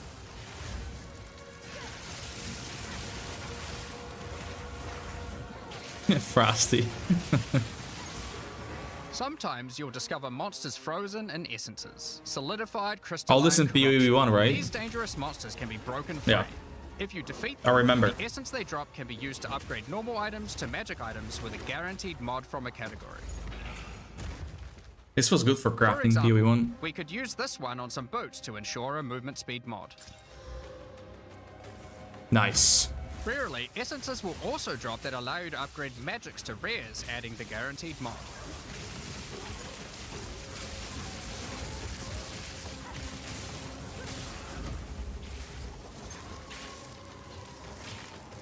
This is incredibly powerful since it allows you to get a second deterministic mod in your crafting projects. Combining these with the currencies that are commonly found in Rayclast for modifying items, and we can get a very nice pair of boots indeed. Wow. Waystones, like all items, can also be crafted using your currency items. Adding prefix mods will improve the rewards, while suffix mods increase danger.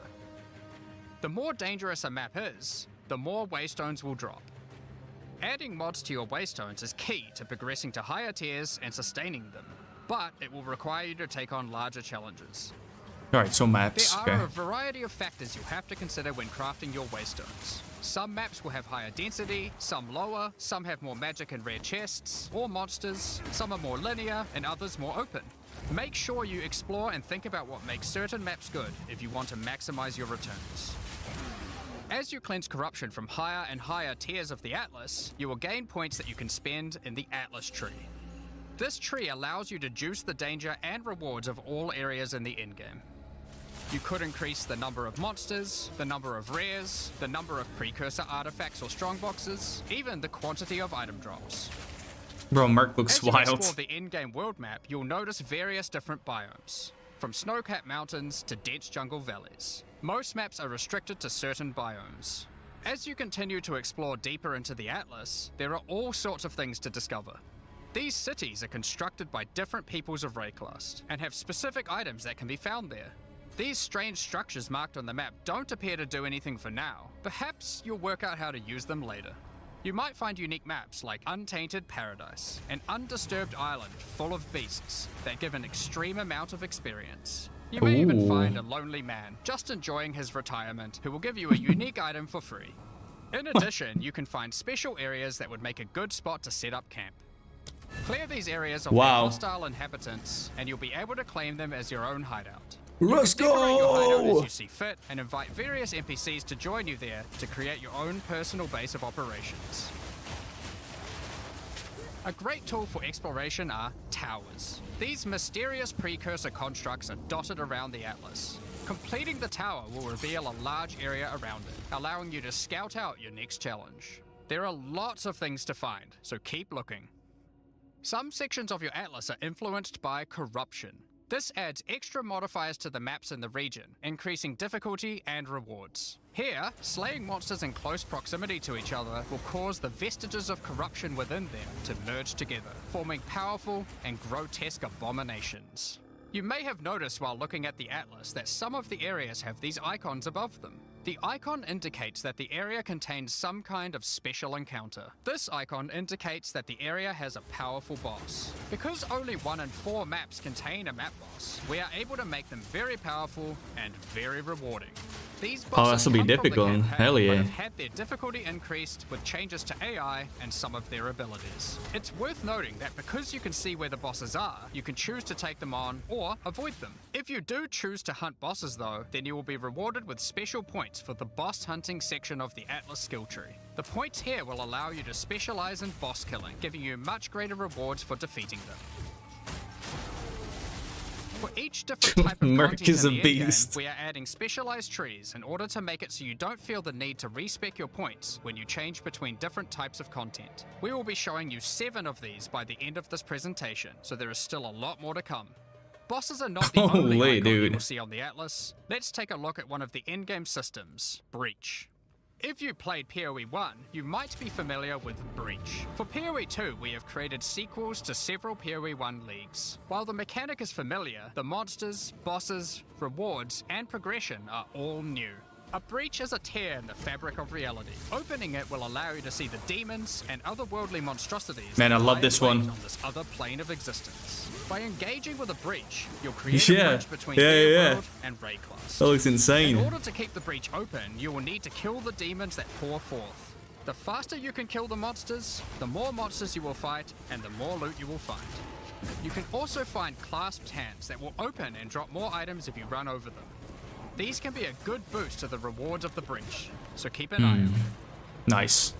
One of the rewards that you may find while fighting monsters from Breach are tablets. Tablets are special items that can be used with precursor towers to add more encounters to the Atlas. Breaches will drop breach tablets. Clicking on a completed tower will allow you to consume the tablet to add more breaches to areas within range of the tower. Oh, that's This cool. makes all the content in the Atlas self-sustaining.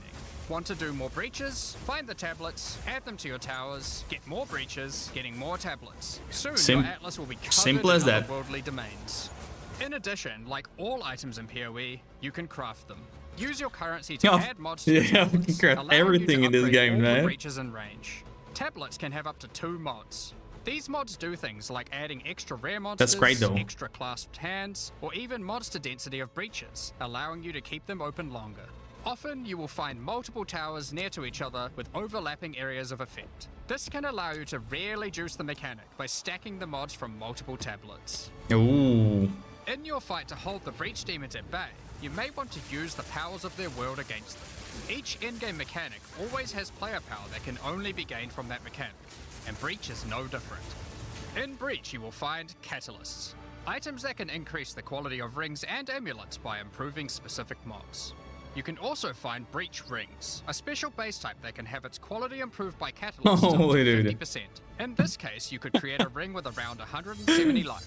Breach can go rings even become more. some of the strongest Wow, rings in the dude. game, giving you some good motivation to face the Oh, I demon like that. I lords. like that. In addition, each endgame mechanic needs to have a pinnacle endgame encounter. While killing Breach monsters, you may find Breach Splinters. Collect enough of these and you'll be able to create a Breach Stone. Using a Vaal technology called the Realm Gate, you can use your Breach Stone to access their domain and bring the fight to them. In this twisted domain, you will find nothing but a single massive breach. Triggering it will reveal hordes of Breach inhabitants.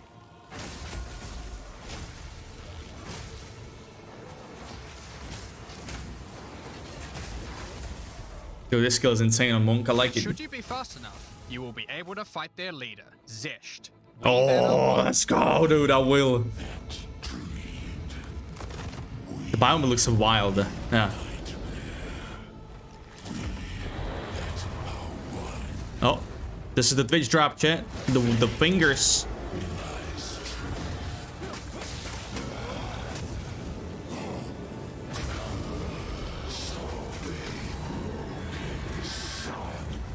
This reminds me of in Nazi book, the corruption boss.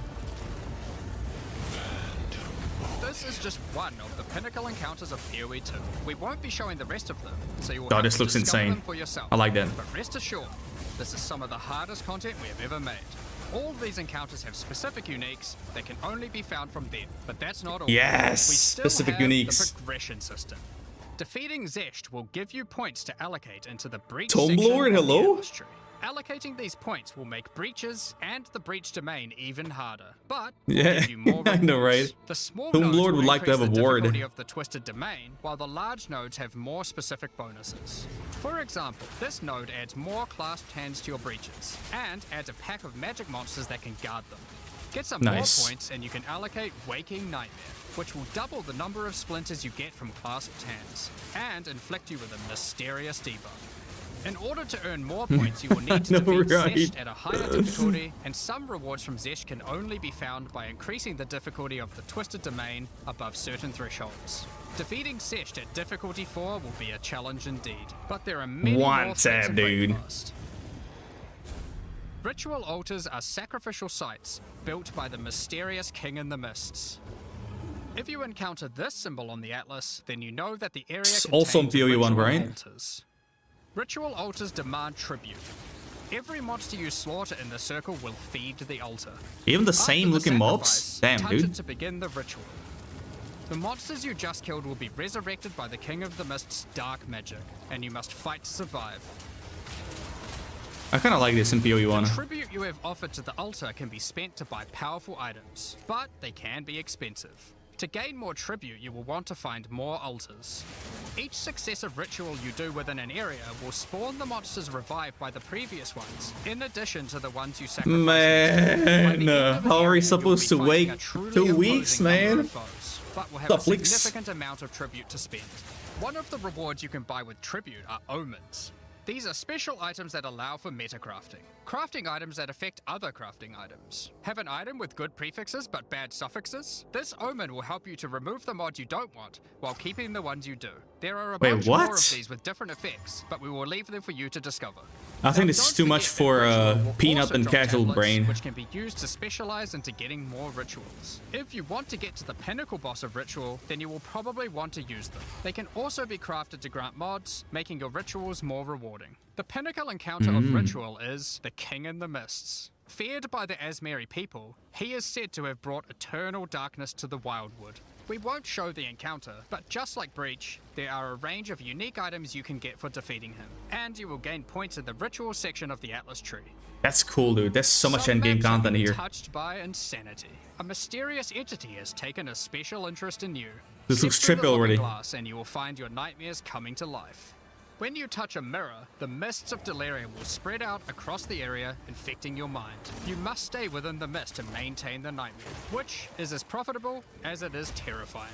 Everything you kill will increase the rewards that drop. However, the deeper into the mist you travel, the stronger the monsters are. Be careful not to overstay your welcome.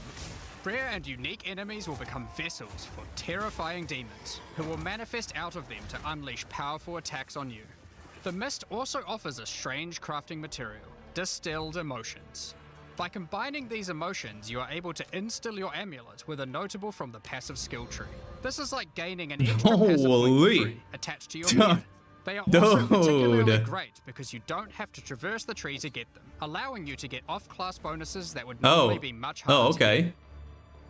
Distilled emotions can also be used to instill your in-game maps, applying Delirious to them and adding additional difficulty and rewards, allowing you to further juice your in-game maps. The tablets you can find from Delirium can be used to further improve it, increase pack size, make the fog dissipate slower, or improve your progress towards the pinnacle encounter of Delirium.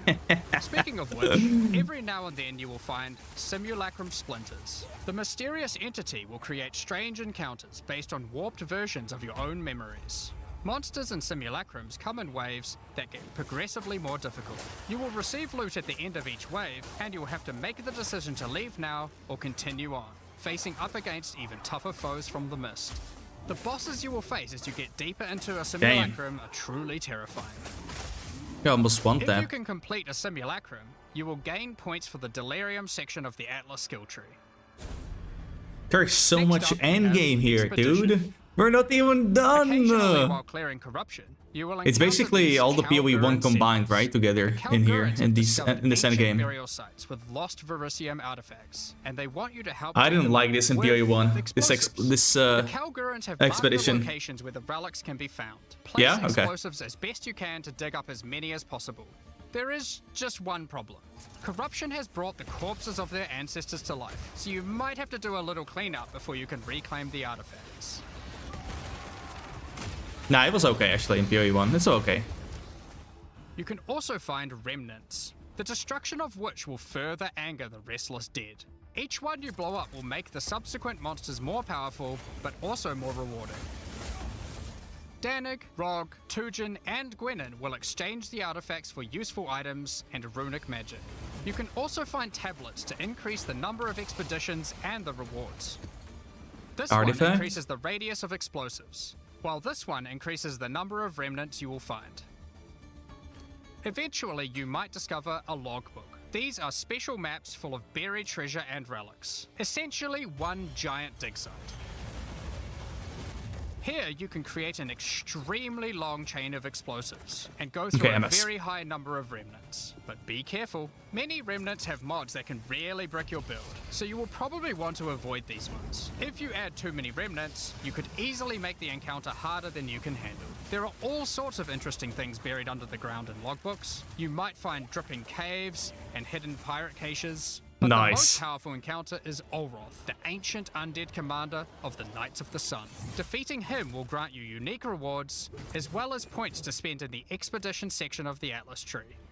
So those are the in-game systems on the Atlas, but we are not done yet. The trials we talked about earlier have much more content when you get to endgame too. Just like the other endgame systems, they also have progression mechanics, unique rewards, and player power that can only be gained from them. As you get higher level coins for the Trial of the Sycamores, you will unlock more floors to explore. Each floor has its own challenging rooms. Oh, I like these traps, man. You will need to kill. What is this damage, man? On the boss, what the hell? There are 4 floors in total, leading to another boss at the end of the last floor, which can only be accessed at endgame. The Trial of the Sycamores is where you'll find jewels, which you can socket into your tree. These are like passives that you can craft with your currency items. They can be really powerful as they allow you to stack modifiers that may not be easily accessible on the tree normally. This jewel gives lightning damage and shock chance, for example. There are quite a few jewel sockets on the tree, so it's possible to gain a lot of power here. There are also other types of jewels that don't provide any bonuses themselves, but affect other passives around you. This jewel increases the effect of small nodes and radius by 25%. With careful placement in the tree, you could get a significant amount of power from it. There are also unique jewels available with very interesting effects, but you will have to find those for yourself. In order to push further into the trial and uncover the secrets of the Maraketh, you will want to take advantage of its progression system, relics. Relics are items that can be placed in the relic altar as you start the trial. They give special bonuses that affect the trial, making it easier and increasing its rewards. Of course, you can craft these with your currency items, making them even stronger. If you can complete the entire trial overcoming all 4 floors, the final boss will reward you with one of many unique relics. These relics will be consumed when used on your next run, but can reward you with unique and powerful items. For example, this is the Last Flame. If you use it, you will have only 1 honor for the entire trial, so you will need to do a that sounds completely hardcore. hitless run. The Trial of Chaos also extends into the endgame. As you gain inscribed ultimatums of higher and higher levels, the number of chambers that you can go through increases. In true Val style, this allows you to take even more risks for even more rewards. At endgame, you can progress through up to 10 chambers with 3 bosses on a single run. Stacking 10 tribulations on top of each other will make this a significant challenge, but it's worth it. The Trial Master will tempt you with items of the Val Empire, such as Val Orbs. Val Orbs are powerful crafting items that corrupt your gear with random mysterious outcomes. Corruption prevents an item from being modified further, so it has to be the last step of your craft, but it's also the most impactful one. For example, if you use one on your body armor, it might add a new powerful enchantment, or it might re-roll up to half of its modifiers. Val Orbs also have the ability to add a socket, allowing you to bypass the normal restriction of how many sockets an item can have. A body armor could get up to 3 sockets this way, allowing for a significant number of mods. Val Orbs can even modify uniques. Adding enchantments or sockets to uniques can make them incredibly powerful, but there is a good chance that you will break them as well. The Trial Master will also occasionally offer you soul cores. Originally formed by Chaos, the Val sought to replicate soul cores through human sacrifice rituals and blood magic to power their civilization. Soul cores are powerful socketable items, with mods that cannot be obtained from regular runes. Like all endgame content, there is of course a pinnacle boss. The final chamber will drop keys to this mysterious door. Some say this is where the Trial Master himself resides. Perhaps you are willing to take the risk to find out. Had enough yet? Because there is still just one more thing. The most difficult content in Path of Exile 2. While mapping, you might come across this fortress that has emerged from underground, surrounded by an enormous maze riddled with danger. Is the maze preventing something from getting in, or something getting out? This fortress is of ancient origin, and its construction has similarities to the towers and tablets that you have been using on your journey through the endgame. It is clear from the entrance that there are 3 keys required to enter. Local factions are vying for access to the fortress in order to seize the power they believe will be inside. Each of the faction's leaders have managed to get their hands on one of the keys, so you will need to defeat them. Each faction is led by an Uber-Act boss. You can see one of them inhabiting the city, but in order to fight him, you will first need to defeat their 2 lieutenants in the adjacent zones. Be careful. If you fail against either of the lieutenants, or to kill the leader, they will move on, and you will need to find them again. Kill all the Uber bosses and you will gain access to the fortress. We aren't going to spoil it as we can't wait to see you guys attempt it for the first time. But is there a tree you get points in after killing it? Of course there is. This is Path of Exile. There is always another tree. And a These are tree. Challenges for PoE 2. As you can see, this project is crazy huge. Way bigger than even we expected when we started out. But how do you gain access? Well, during early access, you'll need a key to get in. Here we go. To Here without the swipe, PoE boys. supporters who have spent more than $480 will be giving you guys a key for the PC version for free. Anyone else who wants one can get one by purchasing one of the new early access support packs that have just the been skins, released in man. the store. Right side. Oh. If you just want early access to PoE 2, then you can get a key in the $30 early access pack.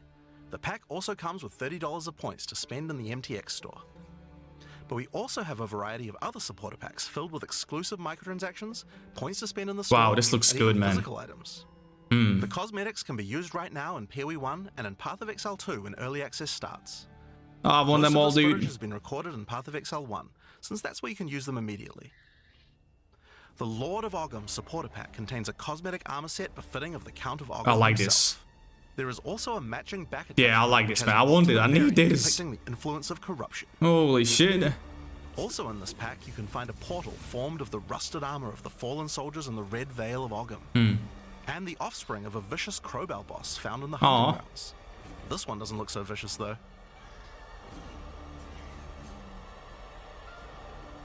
On top of that, you'll receive the Iron Count's Y-hander to apply to your one-handed or two-handed swords. Dude. But where's X For those who though? are wanting to decorate your hideouts with fond memories and tales of Path of Exile's history, you will also get a series of hideout statues. Count them up. This pack Knocks it. contains the statue Count of them up. Monk.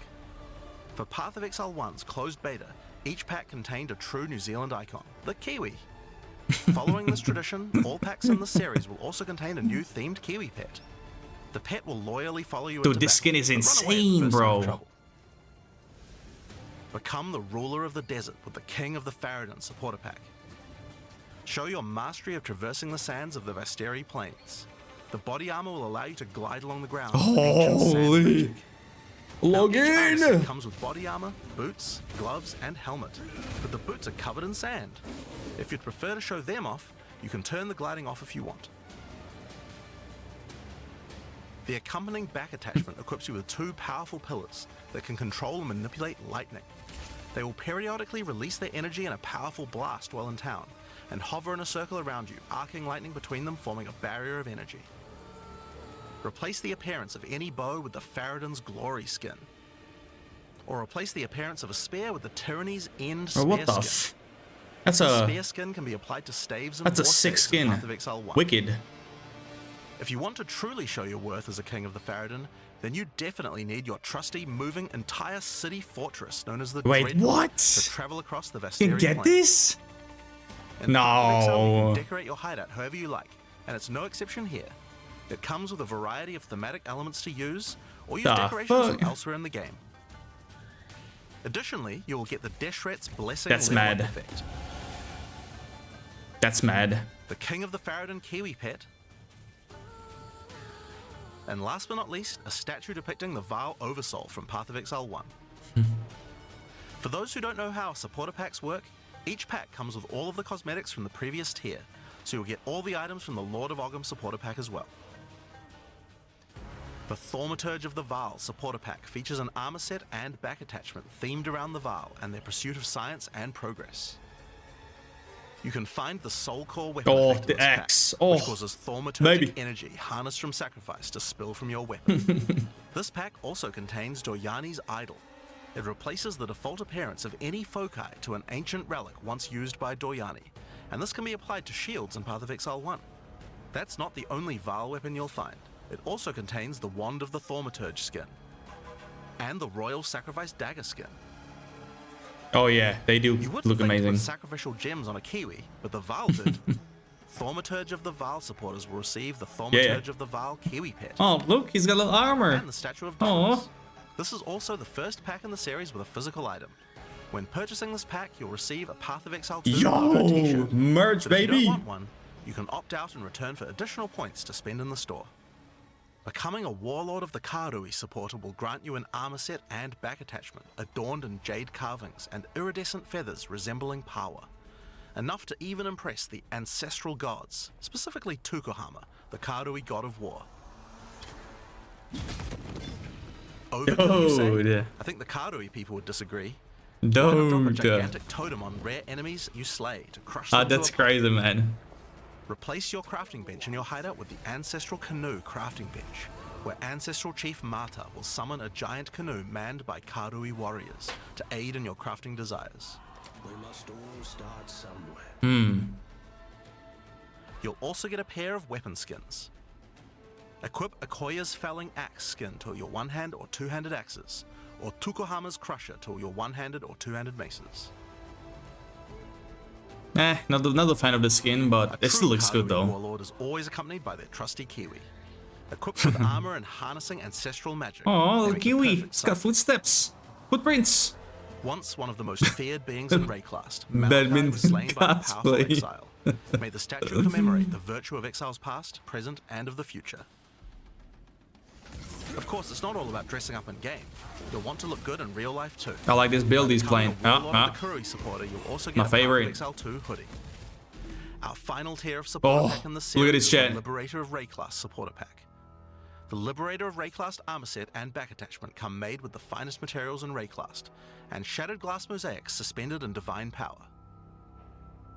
Set up your base of operations in the Beacon of Salvation hideout. Why restrict yourself to just one island when you can liberate more? The Beacon of Salvation hideout comes equipped with your own collection of small islands and personal operators of boats that you can use to row between. Damn, son. Just walk to the piers, click a boat to enter, and navigate as you choose. Decorate each island as you see fit to best represent your well-earned hideout. Everyone in your hideout can use their own boat. Why not have some races? That's You cool, can also dude. get the Window to Twilight portal effect, a beautiful mosaic piece of art that shatters and reveals a gateway to your desired destination as you approach it. As you walk away, the glass magically reforms back to its original form. Rule in style with the Throne of the Ruler map device. Sure, this map device can create portals to in-game maps, but it also comes with a throne you can sit on to oversee your Bro, own they kingdom. are cooking with this shit. Look down on the plebeians running your maps. They Being are a cooking. liberator, though, is not just about sitting on your throne all day. If you do decide to join the fight yourself, you can leave a high priest in charge as your second in command. Yeah, Liberator Zero. of Rayclast supporters will also get a set of varied weapon skins. The Light of Divinity Scepter skin, the Deliverance Crossbow skin, the Justice Flail skin, and the Redemption Shield skin. Oh, nice shield. Once again, you'll have an accompanying key. Oh, look. And of course a statue depicting one of the most iconic events in Rayclast's history. Kitava, no the way. battle between a powerful Exile and Kitava, the Insatiable. With the help of two deities, Sin and Innocence, the Exile was able to defeat him once and for all. This supporter pack also contains the Path of Exile 2 art book. This 215-page full-color art book includes a huge amount of amazing concept art and lore produced during the long and exciting journey of Path of Exile 2's development. And finally, Path of Exile has a tradition of letting the community participate in designing game features. For Path of Exile 2, we'll be adding the Twilight Order Foil Reliquary. Welcome back. By becoming a Liberator of Rayclast supporter, once Path of Exile 2 is released, you will be able to select any unique item you have found and be able to drop it from the Reliquary.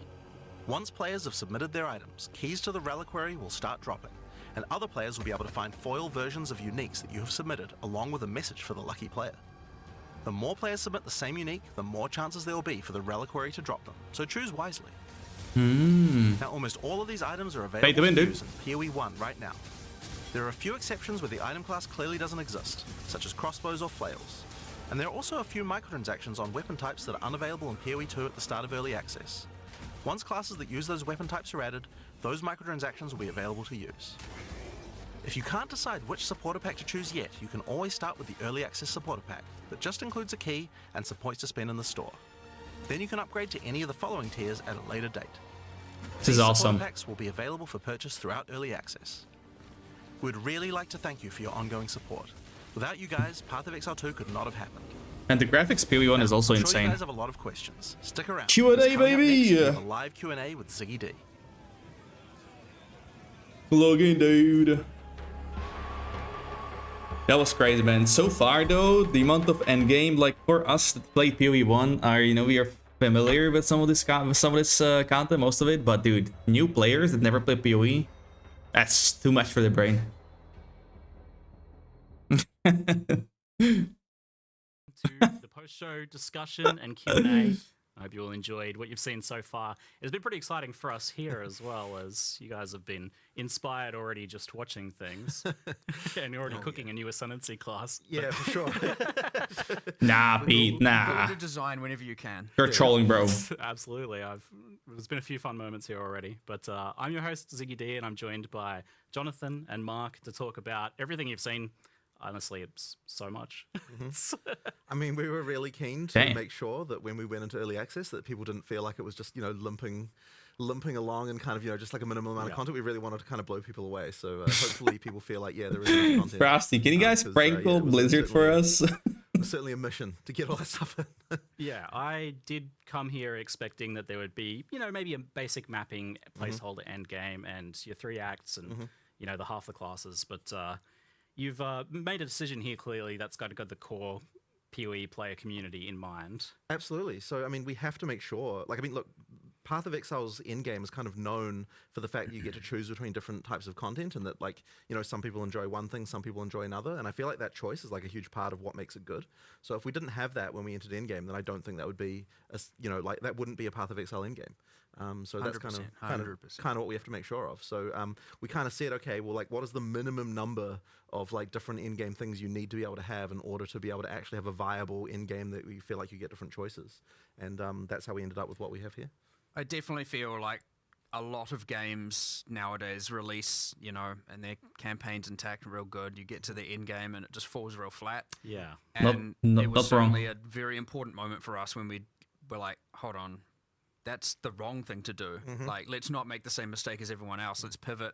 And we actually did that, and like, it made a world of difference and made the game all of a sudden, you know, 100 times bigger with an infinite amount. I was about to say the content, same, right? Frosty, It was man. definitely Wall hard, though, art. because like, okay, like, it's like we're you know, we're progressing. It's like we would have made it. We would have gotten, you know, all these acts in if we hadn't have changed direction. It's like to actually say, you know what, we're going to specifically not finish this content that we'll be working on, you know, that we you know, it's like pins down everyone, we're stopping work on this, we're going to move over to endgame because it's actually more important. Like, that was certainly a hard one. That would have been some whiplash there, I imagine. For sure, for sure. Well, I mean, it's like suddenly the whole, you know, like environment art team, it's like, you know, they're all just like, whatever you're working on, just scrap, you know, not scrap, but, you know, like, just stop it. we're doing something else now. So saving clothes, yeah. Especially for a lot of the developers, because you got to also think, like, a lot of our developers have just been working on this campaign for, what is it now, 6 years. Like, I think it's even longer, actually. Yeah, it's like just this epic journey, whereas none of them, you know, a lot of these people haven't been working on Path of Exile 1 this whole time, where, so some of us are like, you know, we're just churning out in-game with every league and doing all of that, but for a lot of these people, a lot of these developers, yeah, it was quite jarring to swap over, but everyone embraced it. You know, we talked about it, everyone was happy about it and stoked about it, and it just ended up coming out real awesome. So I think it's landed well, and it definitely kind of blew me away when you.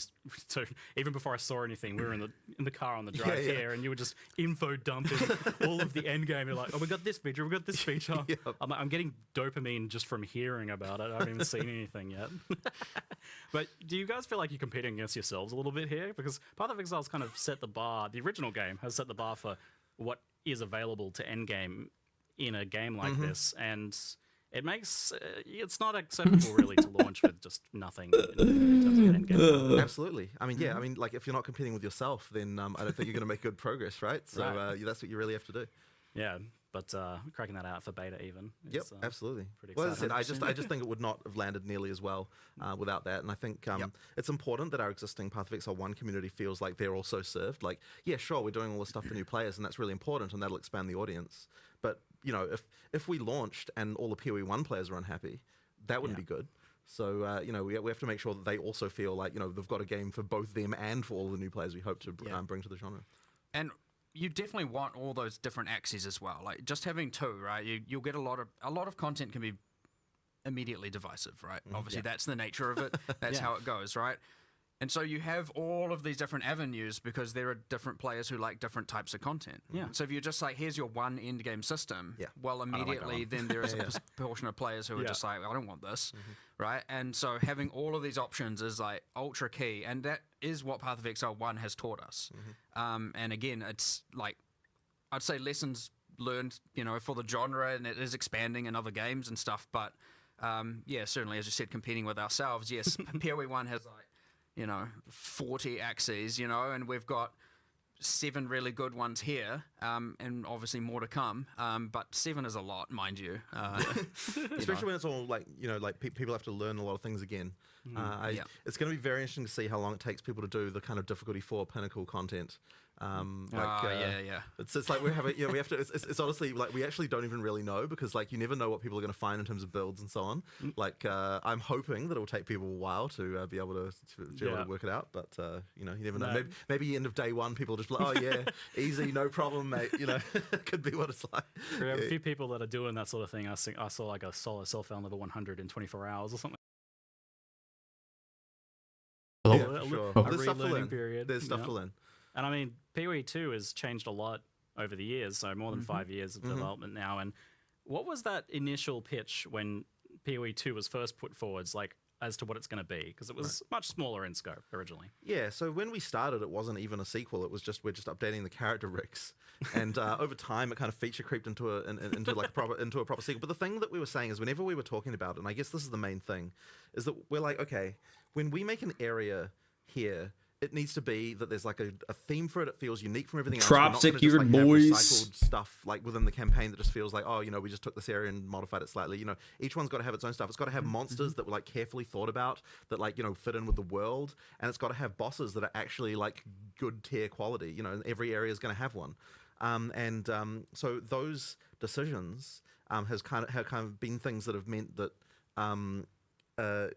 They really raised the quality bar to a level that took us way longer than we even really expected. Like those things there, just like the purple sacks, right? man, Honestly, killer. I feel like we underestimated significantly what it would take to deliver that level of quality. I remember really early on, a battle I fought for, and I mean like way back, was like, if you think back to, say, Diablo 2, which obviously still holds a lot of, power in terms of design motivations and philosophy and stuff within the company.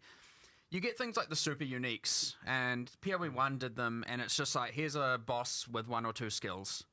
And I remember very, very, very early on in PoE 2, I'm like, I want every single boss to be memorable and a thing. I don't want a unique monster that's just like dies in 2 seconds and uses heavy strike and has a fancy name.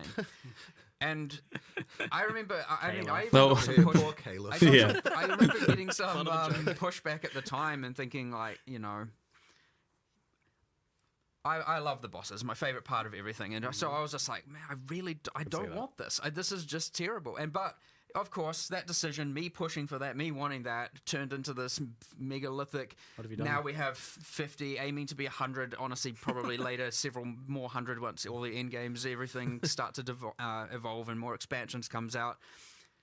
And I'm like, yep, we maybe just made, 100 times more work for ourselves, but 100% bloody worthwhile, because I'd say those bosses are one of the main, attraction pieces of the game. And anyone who plays it is just like, holy crap, those boss fights are amazing. Yeah, man. So like, obviously some are bad and some are good to different people and all that. That's how it all goes. That's part of all the fun. But it is true that me pushing for that thing literally created thousands and thousands and thousands of hours of work. Now, worthwhile work, but it is again that exact thing of like, the scope was kind of small on numerous axes, and as we just raised the quality bar to what we thought was good, it certainly went from, what was it initially, just reskinning some character classes and new rigs or whatever, into this like mega scale entire campaign, everything.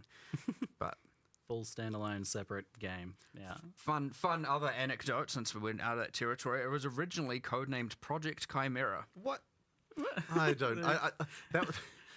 It was this pipe dream. I've never been a fan of these codename things. It was this like, there were times way back in the original Office, there was all this like, sometimes there'll be a feature you can't really do in PoE 1, and it was always like, we'll do it in Project Chimera. That was like amongst the developers, and people were like, what the heck is that? Now, ironically, there is a boss in Act 3 called, well, it's got a different name, but it's called the Chimera internally. It is a chimera. It's a multi-headed beast, and you've seen it in a few of the marketing, things here and here, different trailers, little snippets of it. And I think it's just ironic that was actually the first boss asset made before everything, the first monster, because back in when we used to just make random monsters and we'll find out how to use them. And that was made for that game. It was used in the original PoE 2 trailer, right? It is the only incomplete, technically, but only from a balance standpoint, or it was the last boss to finish in the entire Path of Exile campaign right now. It sounds like there was like some sort of emotional demon that you had to battle there, of like the legacy of the original idea, and you had to finish it. We had a moment with the monster game designers where we're like, oh my god, it's happening, the Chimera is finally being finished. Holy, this is like, we were effectively like, we need to celebrate this boss finally being done. It was like at the origin, and now it's at this, point where we're about to deploy early access. Not to say the end, because the end is forever away. Yeah. It's still the beginning of a journey in many ways. Yep.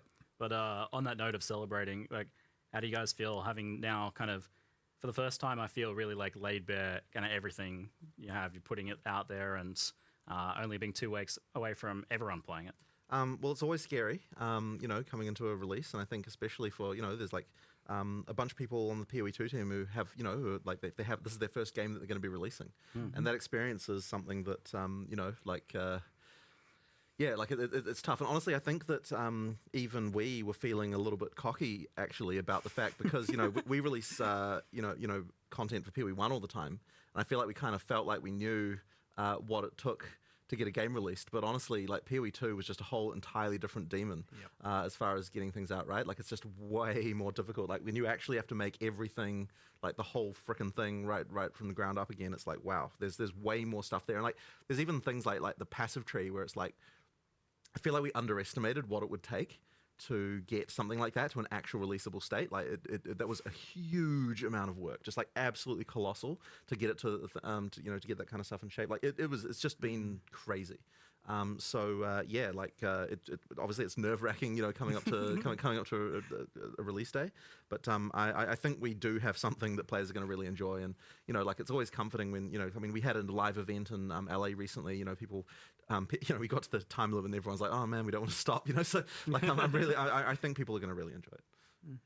It's been a whole different experience for me here playing this time around as well, whereas before I was playing a very buggy kind of internal version of the game that was very experimental. Now playing a, you know, almost what I'm going to be playing. Well, I heard you still managed to blow the count up the elevator with some kind of knockback bug. I wasn't going to mention that. Yeah, we have to get that one.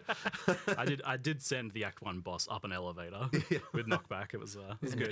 Intended mechanic. I thought it was pretty funny. Yeah. He was in his like big wolf form and kind of trapped in there, so just barking at me through the wood. It's good. So Fucking trapped that, bro. Things to work out over this next 2 weeks. I hope the team can have a little bit of a rest for a day. Yeah, Trapped that said it. Sage it, I'll send you something on Discord. So you've done that pivot to the endgame focus and got so much. Trapped now just sent me this. Around with in the beta, and it seems like originally I was thinking, you know, we might be playing for a few weeks here, and then you know, maybe going back over to some Path of Exile 1 stuff. But it seems like you guys want us playing through Christmas. That would certainly be good. You sent it? Oh man! I think it will take people a long time to get through. Yeah. And I mean, obviously, it's also going to be the first time people are playing through a completely fresh campaign as well. I think that will take people a fair amount of time. So yeah, there's and then of course the end game as well to explore. I mean, yeah, it should be pretty significant. I mean, we've always wanted it to be that Path of Exile 2 leagues, you know, are going to be, you know, like how PoE1 leagues are, where you play them for like, you know, a reasonable amount of time, and then, you know, sure, you get done with them eventually, and then you've got the next content that comes out. Right? Do you mean on the stream? Realize that you have to have enough of a base to the make that devs. happen. Yeah, people are definitely wondering like how invested they can get in the beta. So I definitely want to ask a few questions kind of around that idea. So firstly, is there going to be wipes and resets, and will there be something before launch as well? So we are going to be having new like leagues effectively throughout the beta whenever we launch something significant, because, you know, we want to make sure that all of the, you know, effectively that people are able to play through. But that stuff will be merged into an early access league, and effectively after we go into full release, that league will stick around. Now, I can't promise that everything about your character will function exactly like how it did in that thing. I imagine it'll be a glorious kind of snapshot of all of the here's all the broken stuff. Yeah. But effectively, we can contain all that stuff in the sort of early access league, and then if you still want to play those characters, you know, like then you can go right ahead and do that. But you know, the action is always going to be in whatever the most recent league is, and then of course after that point there'll be a standard that everything goes into, which you know, all our economic sins will forevermore be archived in the in standard. So yeah, that's. You know, no doubt what will happen. Well, it's nice that it's not going to be affecting what will be the standard league. Yeah.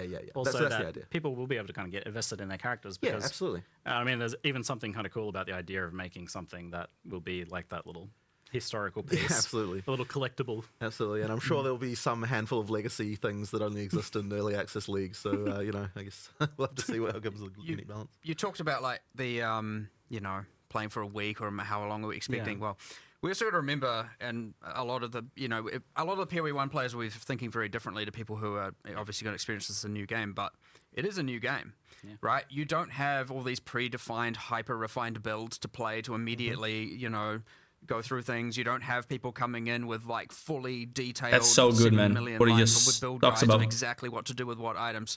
No. The discovery is going to be there. The discovery takes time, and the discovery is like honestly ultra fun for me. I love it. Yeah. That's really good. Those things will emerge. That's the after right time. way. Of course they do. Completely fine. But you should remember, like, there's a lot of game to play here, to discover, to learn about the world, the new narratives, the new world building, the new unique items, the ascendancy classes, the massive passive tree, which is bigger than PoE 1's, the end game systems, the bosses. It's not going to be this I personally, when a PoE 1 league comes out, for example, I play for like a month. Sometimes a bit longer, sometimes a bit less. It ultimately also depends largely what's going on here and how much I need to invest here. So, and there are other people who play crazy, for 1.3 man. and How is whatnot. it possible? There's certainly going to be a much longer time period you can play this for while still discovering new stuff and not feel like you're finished. You know what I mean? Now, obviously, that's subjective. Everyone can pick their own point when they finish, but if you want to see everything and do everything, you're going to be investing a lot more time, especially these first-time rounds, and then obviously with every league, there's more to discover, but you get faster at doing all these parts over and over and over again. You'll get more efficient over time. That's how the game works. So, yeah, I'd expect a lot of time to be sunk into this to fully explore it to start with, like a lot, not a week, not 2 weeks. You're going to be going far, far longer than that if you want to see everything. But, it's I up like to you. that, man. Play at your own I like pace, that. see how you want to go, learn at your own pace. That's the beauty of a new game as well, which we haven't been able to experience with Path of Exile 1, or other games and for so long, is actually discovering the entire world. And yeah, there's some familiar mechanics at the end game and stuff like that, which is awesome for people. But I certainly want to I'm very excited to see people discovering the new things and getting so excited about it. I can tell you're amped for watching people go through that discovery process. Maybe even diving in yourself 100%. I love sitting there in Path of Building, as many of us do, but I am very excited for that. As we were new saying, discovery process for a while. I think you were saying how much you were part spreadsheet. I think I was saying I'm like maybe 60% spreadsheet, 40% discovery, and that's my play archetype. So coming up with our player profiles, Timmy spikes, and things like that for both of Exile characters. The discovery part of me is ultra excited, and I'll mind you, that's coming from someone who kind of knows all the content. I'm still, because there's something different about making it versus actually playing it live with the players, seeing them discover it. Uniques being linked in chat and on Reddit and all of that is just so cool. So we're gonna get a massive dose of that, and it is like genuinely exciting to just see how people are gonna think. What's worth 1 chaos or what's worth 10 chaos? What's worth if chaos is even the metric. Is chaos even the currency that people settle on? We were arguing about this earlier. I'm pretty sure that 1 C spam in chat might turn into 1 E, because 1 exalt. Given that exalt is now, I think it'll be chaos. Ad remove will still be. People don't appreciate, by the way, so when we say we've increased something, you're going to be getting multiple exalts in Act 1. In PoE 2, we actually have increased that a lot. It isn't just like an idle, I thing. can see exalts becoming like chaos. I think actually that chaos will being be the new divines. I actually agree. But we'll see. That's my point. But it's a new economy, right? Who even knows? The market Many people have no clue what that is. Arguing about this. It's good fun. I know, right, dude. Look out. Updates and things like that for people to look forward to. We certainly did have one 6 months ago when we were, but now that we're sort of getting to release, it's like, oh my god, we have to look at it. So, look, I don't think it'll be any less than 6 months, and I think it could easily end up being more. I certainly don't want to. Look, 2025, I think, really want to be full release in 2025. I don't really want to be spending more than a year. That would be pretty crazy. But honestly, we have to get all the content finished and all that sort of stuff. We always feel like we underestimate these things, and of course we have to learn what we need to learn. We have to get the game to the point when it is really fun. We have to make sure that all of the things we've got the difficulty right for all the players, we've got the economy right, all the stuff. There's a lot of things that we're gonna have to sort out. And so I kind of have a feeling that the first few weeks at least are gonna just be a scramble of oh crap, someone worked this crazy thing out and we found this thing, and that's always scary, because it's just when we add content to PoE 1, it's at least the kind of base of stuff that we have is kind of well tested and people know kind of what's going on with it. But here it's just complete new world, and we're the kind of game that has a lot of ability for players to do stuff that we wouldn't anticipate. We have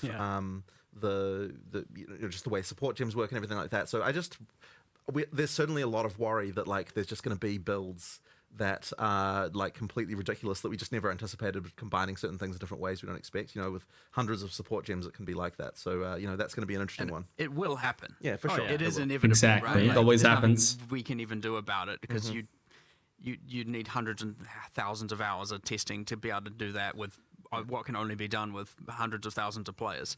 But that's also the magic of it all, which is awesome. That's why I was asking you, like, are you literally really doing 12 classes and 36 sentences, like actually? Yeah, 'Cause that's absolutely. We have, we know what we want to do. It's with a all bit that unhinged. stuff. Well, It is a echo bit, action. But we like a challenge. I mean, a studio that produces a passive skill tree like we do clearly has a bit of a glutton for punishment with regard to just like mixing. You totally could have done 6 and then, like, I don't know, added more later in an expansion or something. Yeah. I mean, maybe we could have. I mean, look, this is the plan. This is the plan. I mean, like as people go through early access, it's going to feel like there's just expansion content coming out pretty frequently. Just because we have all the stuff that we kind of got a lot of the way through. So yeah, there's stuff to come. I mean, look, I'm pretty sure. Like, I really want to get the Druid out. Like, we announced it. We've talked about it. It's a lot of fun. I'm keen to get that out there as soon as we can. Druid, baby. Huntress, we've talked a bunch about as well. There's like those kinds of things. I think we'll be able to move towards those pretty quick. There's obviously more to do. The other thing you mentioned, talking roadmap like things, is we've always been, it's hard to predict because a lot of what will happen is, and what we leave space for is reacting to what the players want.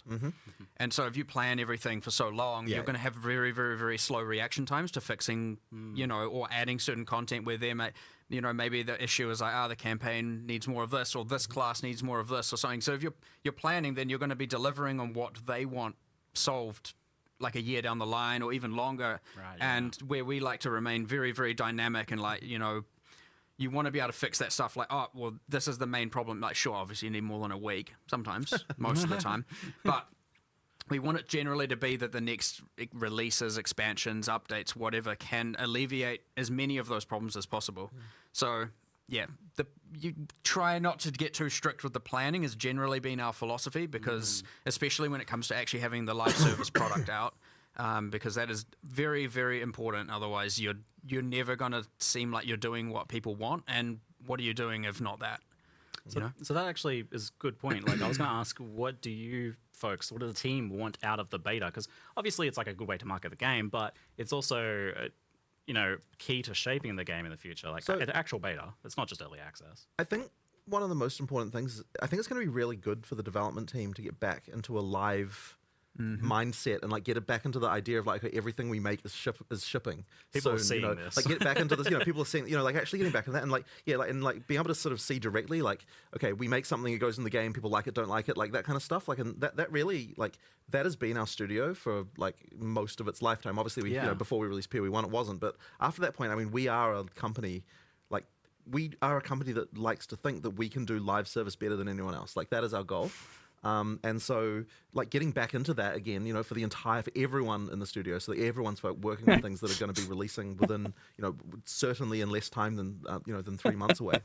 Is going to think be really, really good for us again. I look forward to just being able to do that because these long term, like really long term things, like that span over years. It's like you go so long without proper feedback, like stuff kind of gets made, and then like it's not really in a real game, and so it doesn't get probably tested lose properly. Perspective, and you absolutely lose perspective on this stuff. So I think that that's just going to be a really great to get back to that again.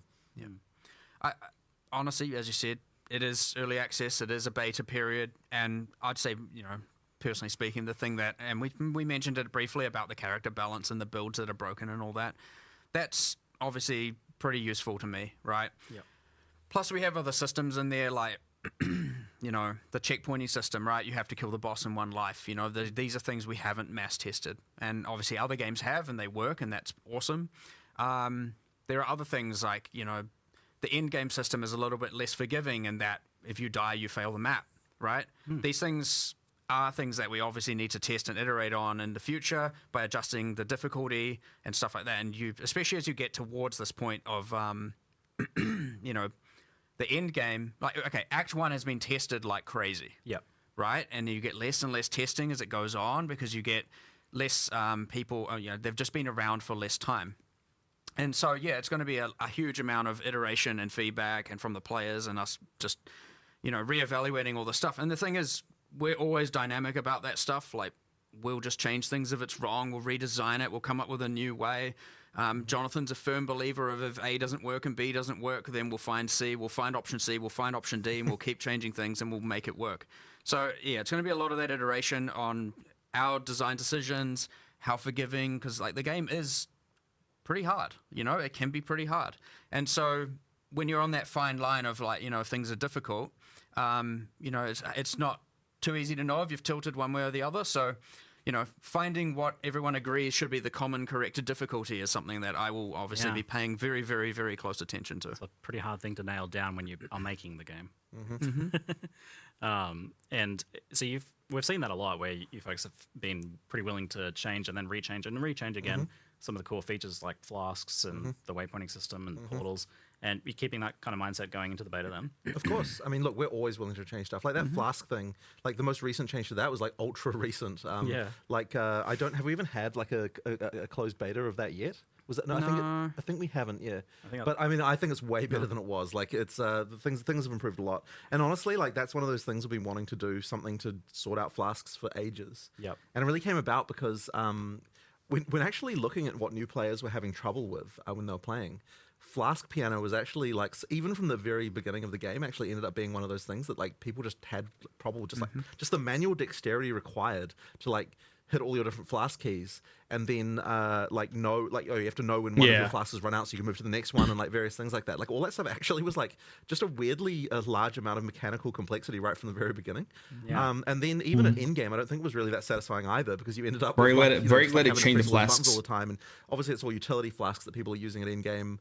And then we kind of tried to band-aid this in PoE1 with the some of the flask automation stuff that was added there, but there was still this idea that that you're still more powerful if you don't automate. So therefore, it's like there's that trade-off there.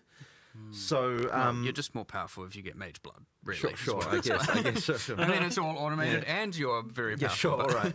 But so the point is, effectively, that the charm stuff that we're doing effectively means that you no longer, the game is making that decision of like, that stuff will be automated. You no longer have to do that like crazy flask piano to get the best, the best out of your character. And I think that is definitely a step in the right direction.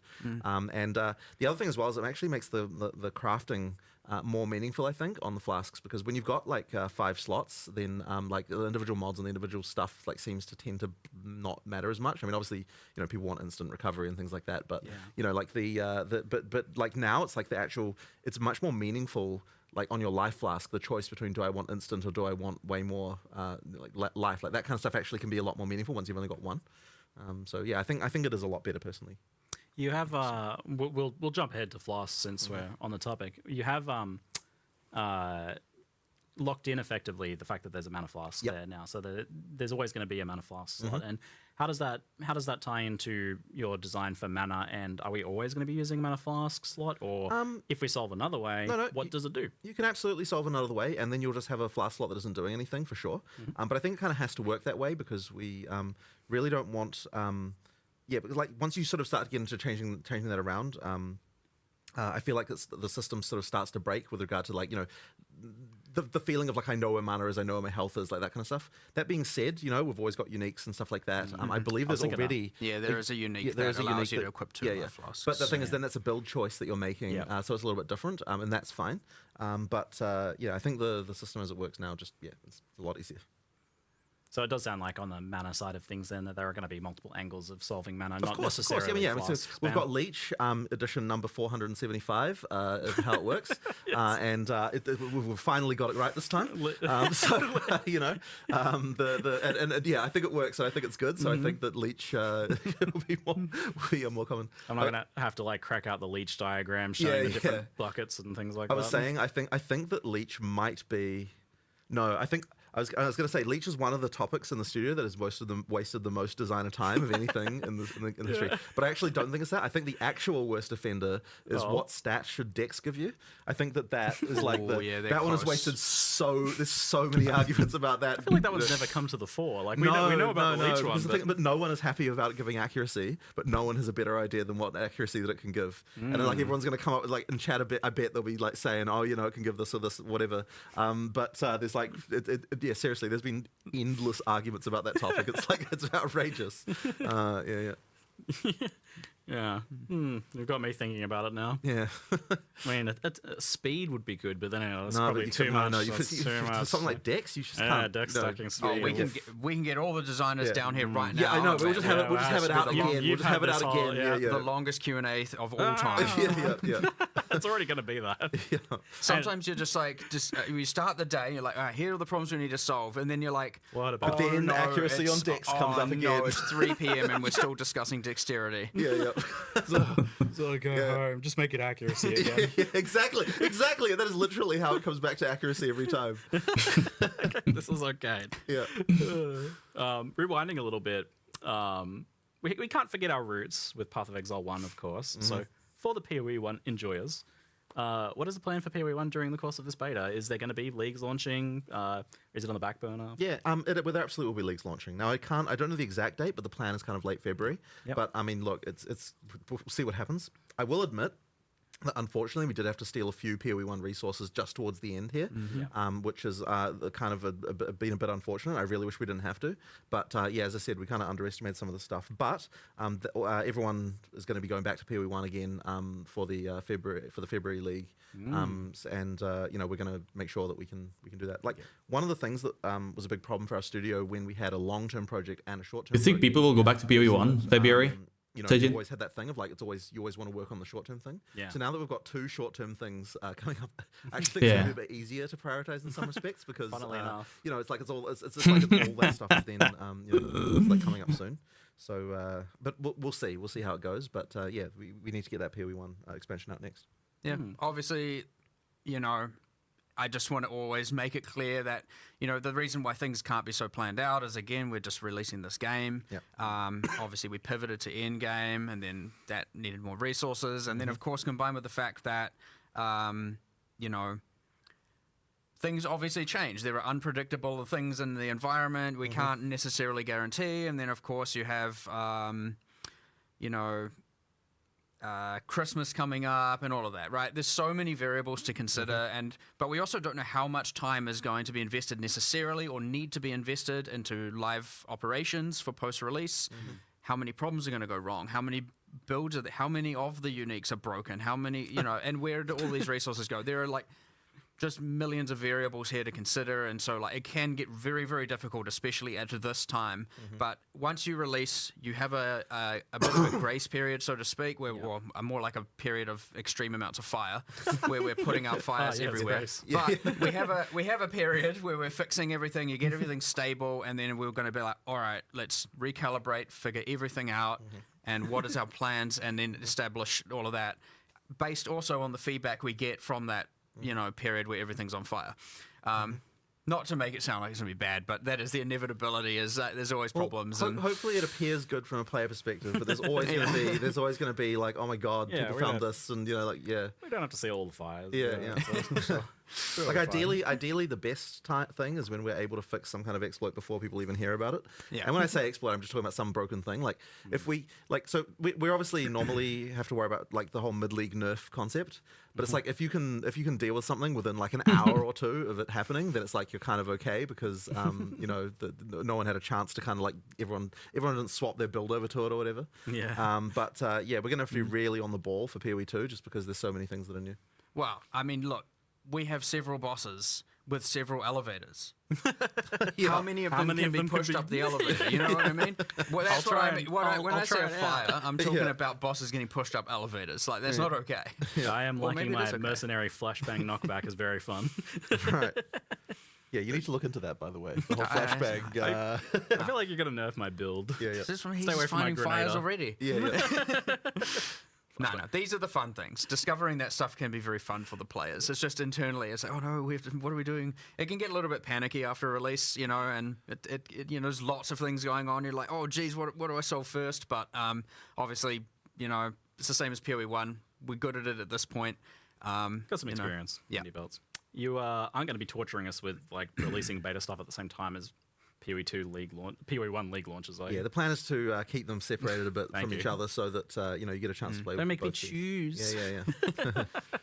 So we saw a cinematic, to put it lightly. It was that was quite epic, and I know has been cooking for quite some time, and that was pretty exciting. But we've also seen just a lot of story stuff happening on a much higher level than previously now. So stepping up your storytelling game here a bit. Yeah, so we're really wanting to make sure that the storytelling in PoE 2 is much better than what it was in PoE 1. Like, you know, there's a lot more kind of, I guess, like that kind of like stuff with the introductions to boss fights and the outros and things like that. Like all that stuff, we've just got a lot more storytelling going in. All of those things. We do have the intro cutscene. There's also kind of like light, like between the acts. There's these kind of like more kind of motion graphic type cutscenes, just kind of establish things. And there might be some more surprises later on in the game as well. Not in early access, unfortunately. Later on that that we can. Yes, sir. Well. Ultimately, we just want to make sure that, like, I think a lot of people who got through the PoE 1 story had no idea what was happening by the end. And so effectively we want to make sure that is not the case this time around, that people really are able to absorb things. But Guilty. One thing I will say, though, is that it's ultra important to us that we don't break the feeling that, like, when you're playing a second time, that it feels like we don't want it to feel annoying the second time. We were talking about this morning. About we don't take the control out of the player's exactly. hands. So yeah, I'm personally a believer of the fact that if you just when you change the camera position for a cutscene, immediately it feels way more annoying. Like, because there's just this whole thing of like if you click on an NPC and like the camera changes position, like sure, when you're playing through the campaign the first time, that kind of thing is like, you know, like that can be cool. But then if you're like you're playing through the, you know, second, third, fourth, fifth time, you want to just be able to go to the NPC and go click, click, click, click, click, and just get past, and without it feeling like you've had to sort of worry about anything. So yeah, like effectively, we want to make sure that it's still that we still have that, you know, because ultimately, you know, we're a game you expect people to play through many times. So ideally, we can kind of deliver both the situation where the first time you play through it, it feels like an amazing story that you're getting, that you're taking seriously, that you're understanding, that you know, there's like all those sort of touch points and you know, little you know, things just all through, while also maintaining the fact that if you know what you're doing, it's like you don't have to go talk to some quest giver just to get a quest. Like you can just go do the thing, you know, without having to talk to someone about it first. So you know, that kind of stuff is really important, just to make the, you know, that stuff work well when you know what you're doing. Yeah, you said something this morning that stuck with me, where you said like Path of Exile is a game where the player's meta knowledge is allowed and yes, encouraged. Absolutely. So you're yeah, allowed to cheat those quests. Effectively, yeah. So effectively, there's what the character knows and there's what the player knows, and in our game, what the player knows needs to be sufficient as far as like being able to progress the storyline. If you don't want to have it so you just talk to an NPC just to find out something you already knew as a player. Yeah, like if you know you kill this boss, you get the next area's waypoint. So you just like kill it, log out, log in, waypoint, right? I love doing that. Meta knowledge. Sure. Yeah. So you explained to me the other day the kind of the context for the beast and how that leads into the cutscene in the beginning of PoE 2 from PoE 1, and that I think helped put it in a lot more perspective for me and made me appreciate and understand what's going on with the story. So effectively, what you're seeing in the opening cutscene is effectively the a new seed of a beast that is going to be is growing. Now in PoE 1, you know, the beast was killed. Yo, Sijin, how many people can be in a group? In response to that, is a bunch of all the gods in the world thank are you. able to you know, were able to effectively rise again, and you killed a bunch of them, but there are more, you know, in the world, and effectively, you know, we don't want to spoil too much about the storyline overall, but effectively, obviously, someone here, you know, the Count is wanting to harness the power of the beast once again, and then we have the mysterious figure there who is saying, you know, no, don't do this. This always turns out badly. There was a comment in chat that I loved that was like, "Stop opening Eldritch boxes." Yeah, exactly. Why do people keep doing this? Yeah. I would. Yeah, if someone handed you a mysterious orb, wouldn't you press the button? I mean, there's a puzzle box. Yeah, exactly. What's inside? Exactly. Yes. I mean, I'm going to try, but who knows how many hours it's going to take me. Indeed. So we had a fun moment earlier where you were watching it and you were like, "Oh, we really need to rename that passive because he's a Karui and it's a wolf. It's called a wolf. Great Wolf's Howl. And the Great Wolf obviously being so he went out there. Ismite history. You started telling him. I stomped out of the room. And I was like, we need to rename that notable. He's Karui.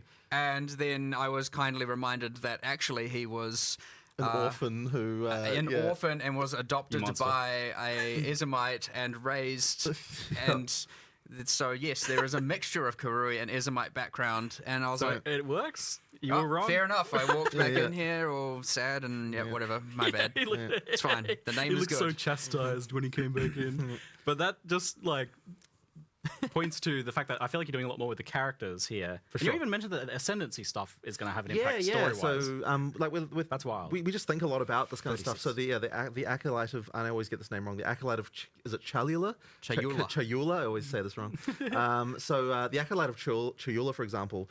So that we have this sort of storyline with the origins of the monks, where there's like an order of monks who worship a thing they call the Dreamer, and the Dreamer is actually Chayula.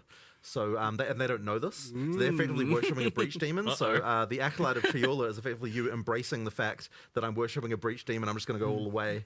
You know, I'm in too deep now. Yeah, exactly. we're just gonna do it. So there's a lot of thinking like that goes into these things. Like, you know, what is the history of these people? Like, you know, because I think a lot of that stuff inspires interesting mechanics as well. So for example, on that one, you've got that into the breach skill, which kind of means you're always in a breach all the time. You can see the things going on. Like that stuff is. I think that just there's a lot of cool inspiration there. So coming up with that storyline stuff for that stuff, There's a couple other little things that I think is cool as well, and hopefully people will notice and pay attention to. So there's one of the bosses that was shown as uses a lot of time or chronomancy, and interestingly, if you are a sorceress and you ascend to chronomancer and you then go to fight that boss, if you, for example, try to use time freeze, the boss is like, that doesn't work on me, and has a dialogue line. And if you cast temporal chains on them, he's like, just puts it back on you, and it's like, And so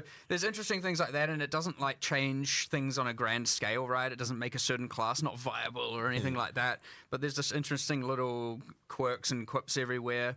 Different bosses have different intro lines depending on what class you're playing.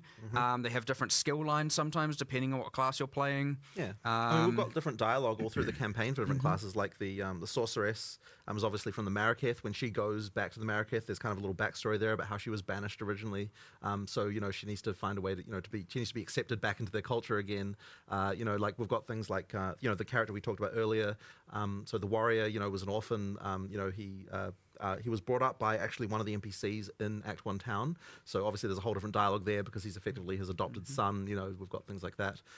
There's a lot of thought that's gone into just trying to make it feel like all these character classes have some level of involvement with the world.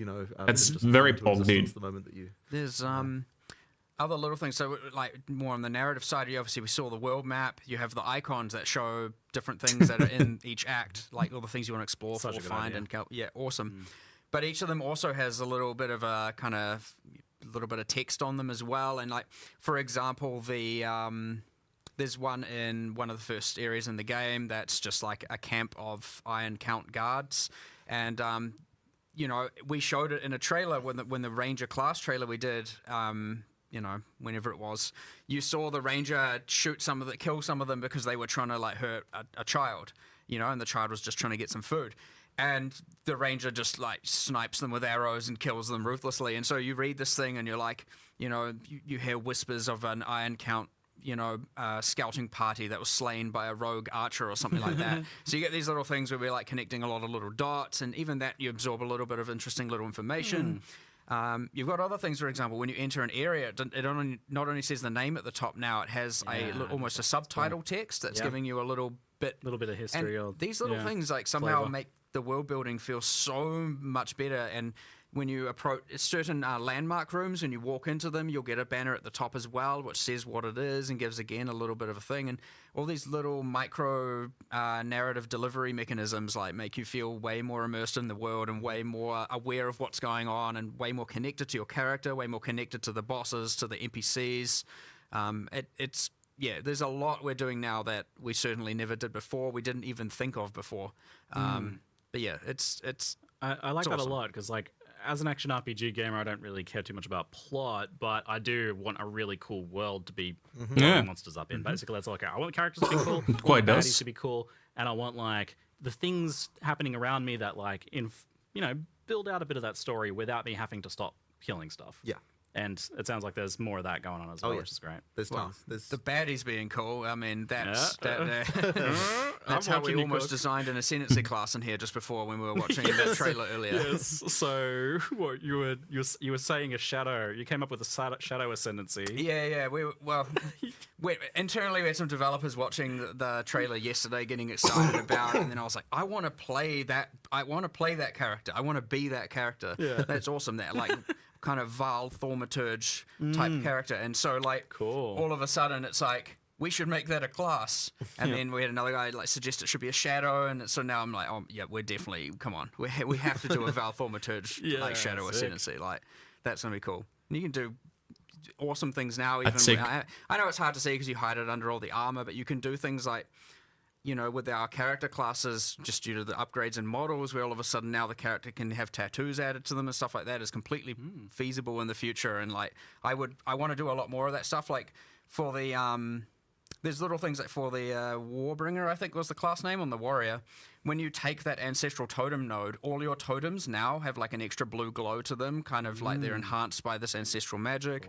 And what we also want to do is add tattoos as well that like glow blue when you're using certain skills and all that. So That's heaps of cool, little man. things that again connect all the culture and all that stuff together and make you feel like, you know, it's believable, as opposed, and this is a character as opposed to this is just a mechanic, and you know. Makes picking an ascendancy more epic. I know that there was a part in the trailer that was like not fully finished where you Yeah, ascend and it doesn't really do anything, but I know you want it to be like a cool moment where some power goes yeah, in you. absolutely. Yeah. We just hadn't finished the VFX yet. Even the another one, the Blood Mage. When you like, you know, play the Blood Mage, and now you get an additive surge on your character whenever you cast spells. You're getting like almost blood bending kind of vibe Sick. going on, and like Drawing it from their veins and sending out Yeah. a fireball.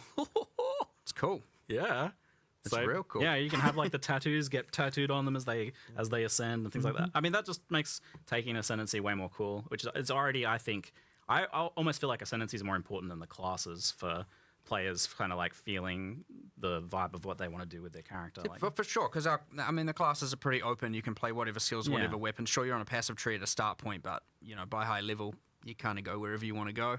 Using jewels, especially getting off-class stuff, you can kind of be whatever you want with the base class. Yeah. So eventually, the ascendancy is what becomes more of that important identifying feature, because that's what you have actually chosen that makes you distinct. That another different class wouldn't be able to actually have. So yeah. So you want to make that super cool. And on that note, I know I was definitely confused. I know people were definitely confused and a little worried about ascendancy and what's happening with that. And people were like watching the Sekima trial and being like, oh, what if I don't like this? Oh, is this another lab again? But I want you to like lay it out as like simply as possible. Like how do you ascend? Yeah, so effectively, in the full game, there's going to be 3 ascendancy trials. For early access, there's 2. And effectively, you can use any of those ascendancy trials to be able to do your ascension. You choose. You choose which one. And effectively, if you as you get to higher level keys for those trials, that will unlock more points. Like if you do it at certain level breakpoints, that will allow you to get more points for those classes. So if you want to just play the entire, just only the Trial of the Chaos God with to get all your points, then you can just decide to do that. Just play it at higher and higher levels, and you get more points as you go through. If you want to do a mix, that's fine too. Personally, I think people will want to try out all the different content. I mean, you might think that you, but even within the trials, there's choices, right? Like, I know that there's always contention around traps, but because in the because in the Trial of the Sekimas, you can choose which rooms you want to go to. If you don't want to deal with traps, you just don't pick those rooms, right? Like, you don't go to the gauntlet don't go rooms. to the gauntlet rooms. You can just go to other things. Do and the combat Do the ones. combat ones, and that's fine too. So effectively, it's like you always get to choose like what you're doing there. Like it's funny because like I know traps are so contentious, but also there are other people who just enjoy that stuff. So we want to have something for all those people too. There's these like Path of Exile, divisive content, but lots of choice, and you can choose what to do and what not to do, and then we're embracing that here now, and that is. I mean, just you're clearly leaning into that now. You have well, I mean, such a competitive advantage in that you have so much content, and even with PoE 2, that's still going to be the case. So you can lean into that, like making content that is spicier but divisive. For sure. And now you're like separating trees and having these things be a little able to be focused on a lot more. And you're doing that with the trials, with the ascendancies. So yeah. and you can kind of do all of them and drip feed yourself smaller And progression if you want. And there's also stuff that you're going to be getting from those, like specific rewards and everything that might incentivize you to do that. But of course, on the other hand, if you don't want to do that content, we have full open trade, right? You can just trade for the rewards, and that's fine too. So like that's always part of the. Yes, like the rewards there, for example, like jewels drop throughout the world. But if you want to get more jewels, you go and run Sanctum. Now, if you want to get the Radius jewels, it's Sanctum. I can't. Trial of the Sycamore. So just for anyone who isn't a Path of Exile 1 player, this is effectively a sequel to Sanctum League that we did in Path of Exile 1. So it's mechanically very similar, but it's obviously, a Marraketh, like a Marraketh trial now, and, we've changed a lot of things about it have changed, and like the content is new, but it is effectively the same overall mechanic, in terms of that sort of roguelike mechanic that we have. And it's the same with the other one. You have Ultimatum and PoE 1 being the theme, and of course now it's redesigned and it's evolved into Trial of Chaos. So yeah, a lot of people in chat would have been spamming Ultimatum, and for those who haven't played would probably be like, what? I don't understand. Yeah, effectively the Trial of the Chaos of Chaos is a sequel to Ultimatum. Which is and we just have to get used to the new names, which is very hard. Anyway, the point being, of course, and Val Orbs drop in the world as well, and if you want a larger dose of Val Orbs, and you don't want to trade, feel free to run some ultimatums. Thing is, because they're all item generated keys as well, it's not like you have to do it right then and there. You can trade the keys away. At any point, you can also buy more keys if you want to farm more of that thing. And if you just want to do it later, just stockpile a bunch of them, run them all at your leisure. You know what I mean? It's like you have the freedom. They are itemized, tradable, as a lot in Path of Exile tradition. But as is everything, right? We do the only thing you can't trade is gold. So we're like the exact opposite of most games, where it's like the gold is freely tradable and the items get locked. We're like the gold is the only thing you can't trade, and every other item is free and open. Yeah, and that's because you've made gold be this like way to be like you're playing the game, so you have access to this, and absolutely, so you don't want to trade that away. Effectively, So how on the ascendancies and the trials, how hard do you foresee getting your ascendancy to be while leveling? Do you expect people to fail out and attempt these things multiple times, and what does that look like if you do? Well, I failed the first time I did this. The trial. It is important to know that first itemized key is a quest key, and we have special rules around it that if you do fail, you can just repeat it, right? Yeah, you changed that recently because that was something that I didn't actually realize you'd changed. I guess it was a little bit too harsh to require to get another one. Yeah, you weren't the only one failing it. Yeah. So pretty much you get to reattempt it, and for something like Ultimatum, just to immediately start thinking of exploits. It's like, I can just do 3 of the waves, then intentionally fail, and then repeat them. Well, we've thought of that. Don't worry, you can't.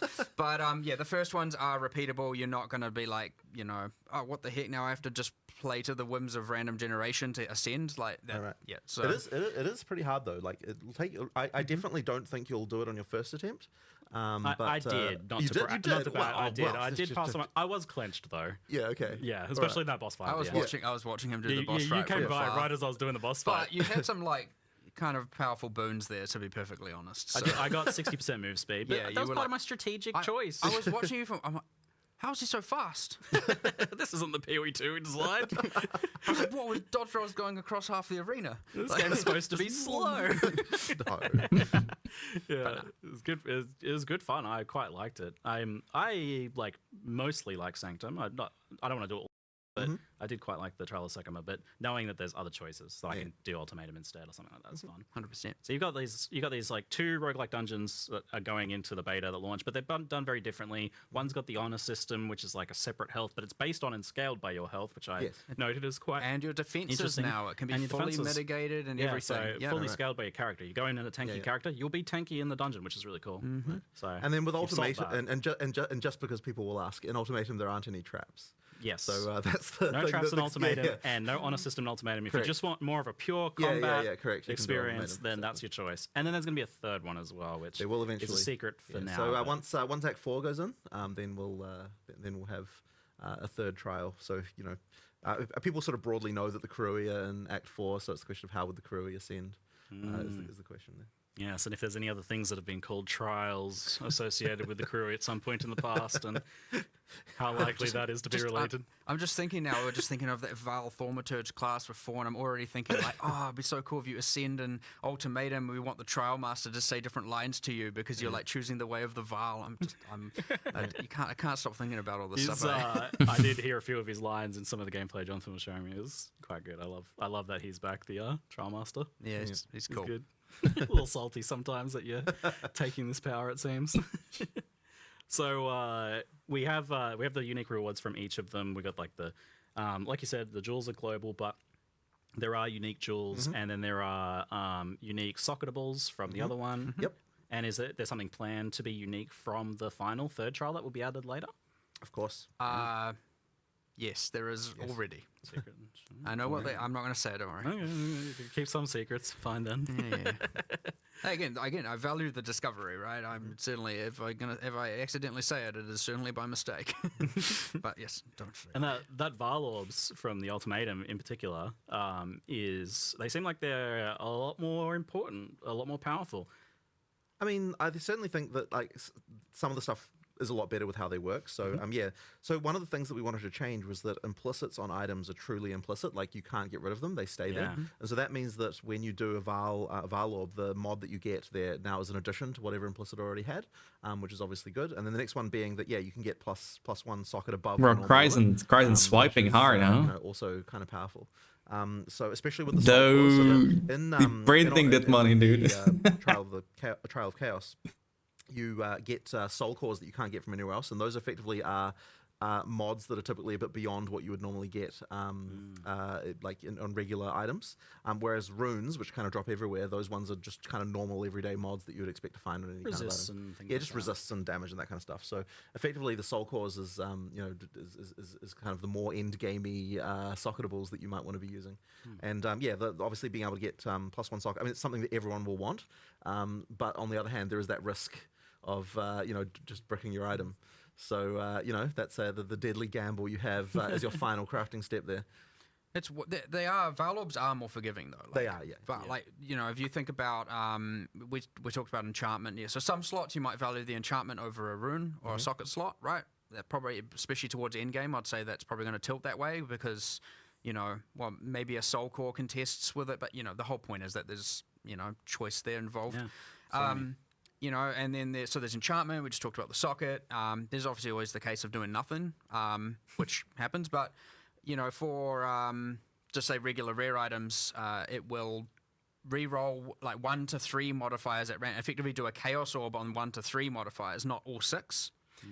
And as much as that can often be a downside, because if you're using it on a very good item, obviously it's going to take away the good ones. Interesting. But if you're using it on a mid item, you can actually turn it very good. Now, I've had this happen. Like when I've been playing, I've got like, it's just life, defense, double res, and something else that I don't want.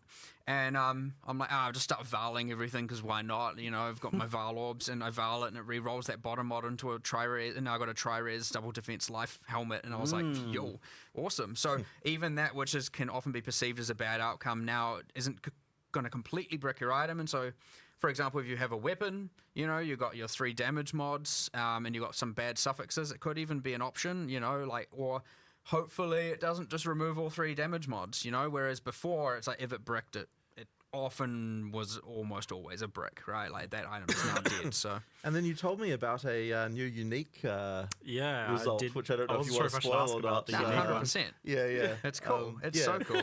I'm surprised you even got that one past Rishi, honestly. I mean, he got it made. Okay, great. We discussed it. I agree.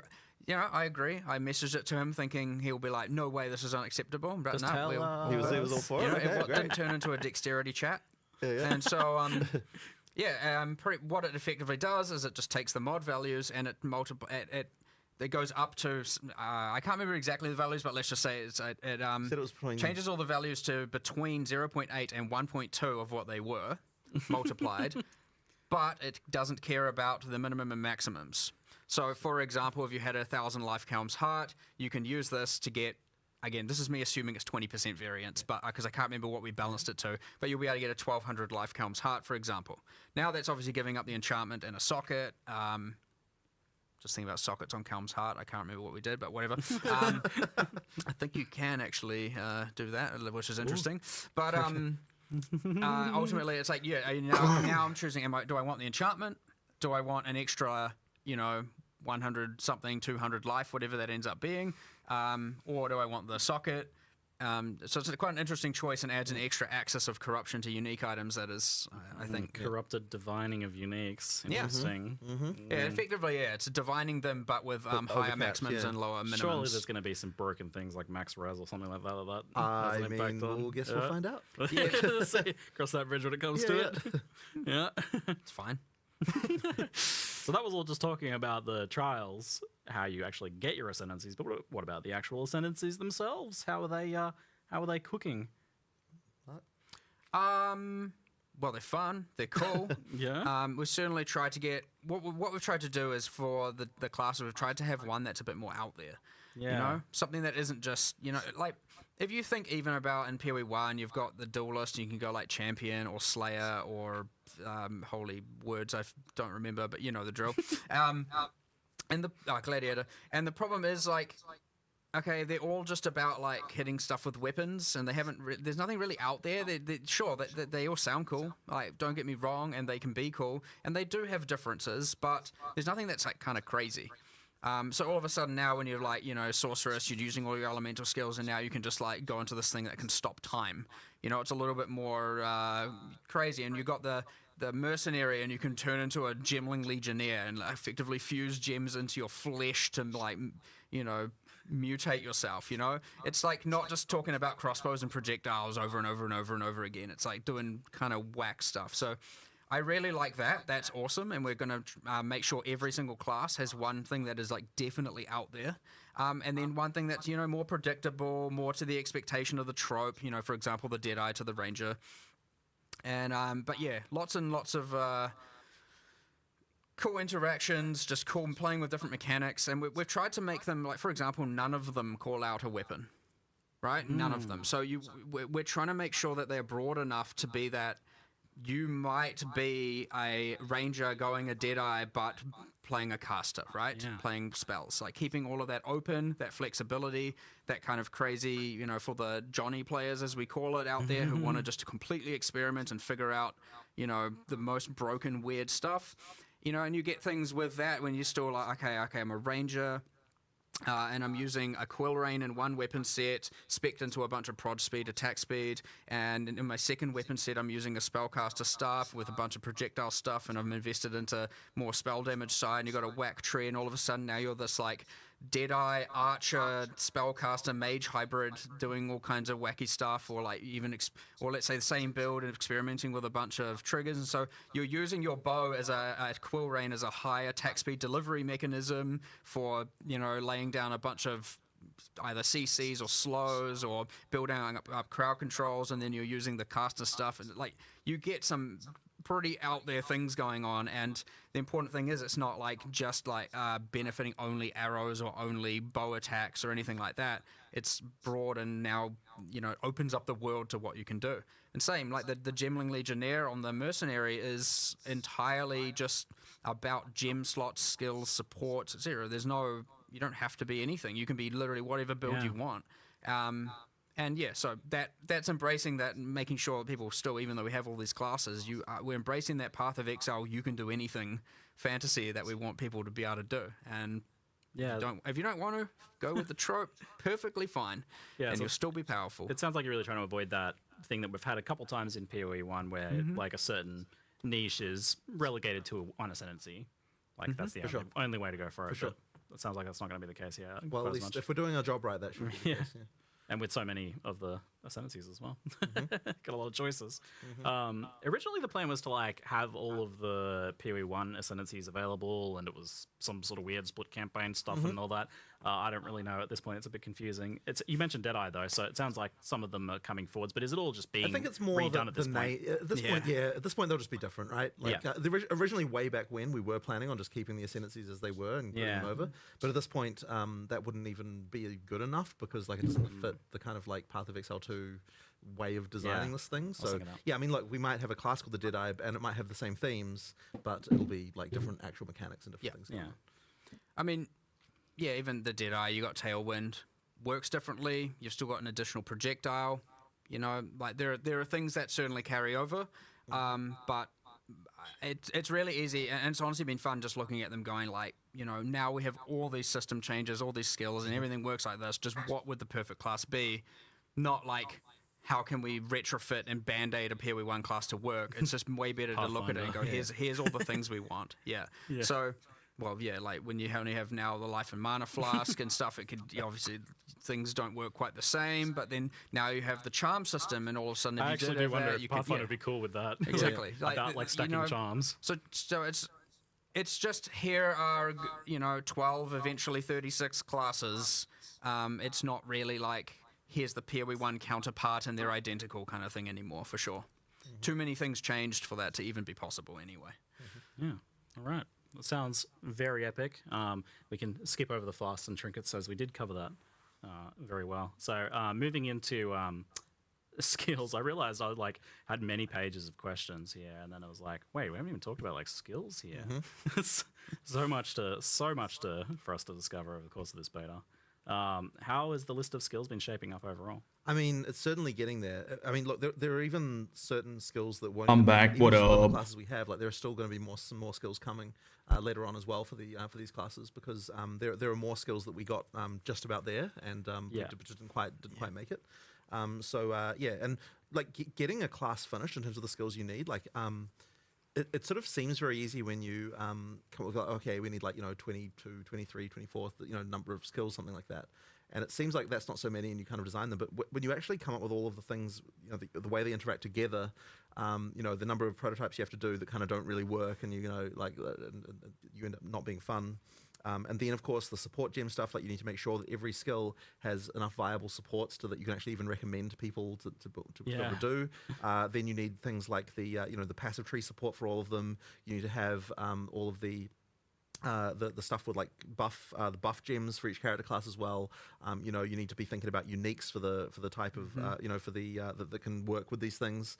It's just like there's so many different elements to actually make skills work, and once again, it's another area I think that was underestimated to some degree before, and it does take to actually get that finished, it takes a lot.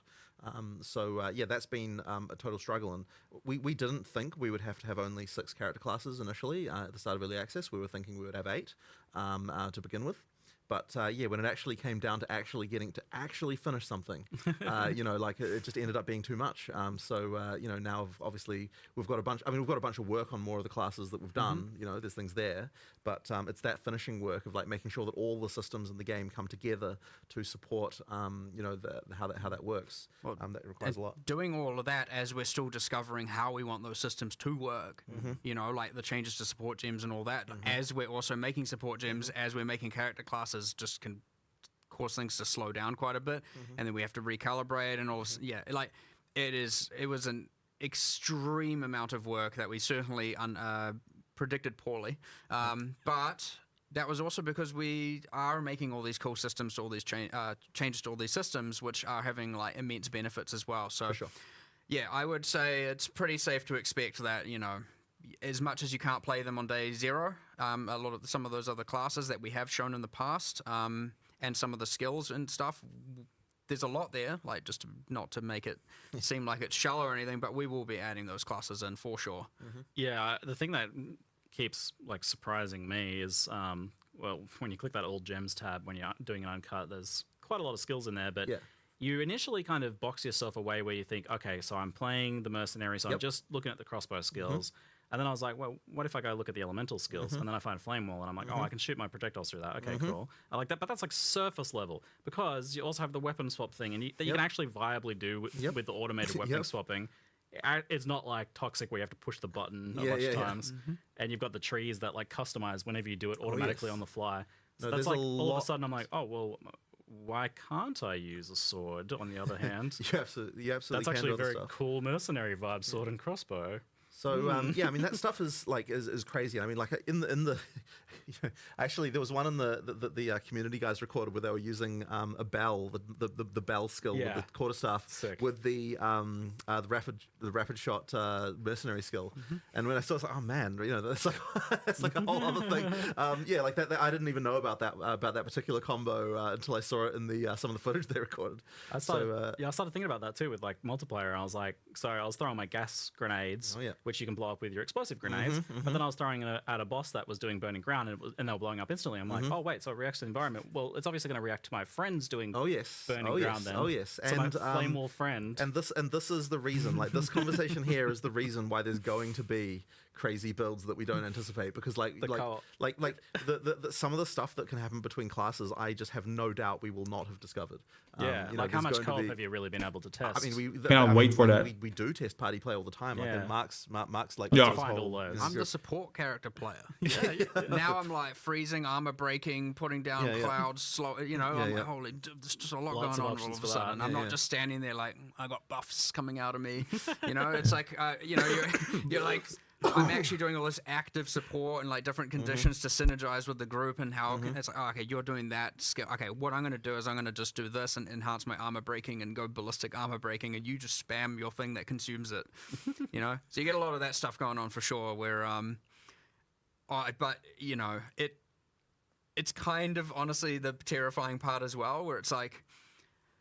What do we have? We had the whole like vulnerability curse with gas cloud ticks or something, and it was like literally applying armor break like every frame, and so you have the monsters going ting ting ting ting ting ting. Armor explosion on there as well. Yeah, and then you have some other thing, and you have some other guy consuming it, and again, oh my god, Quill Rain! Just don't even how many bloody synergistic things with Quill Rain. You can do a lot with that. All the lightning arrows on the ground, and because they can, lightning things hit them and explode, and all of a sudden now everyone's running around with Quill Rain, spamming lightning rods everywhere, and. And Frostwall. Somehow Frostwall had about 15 abuse cases. And I mean, that's historically accurate. Yeah, true.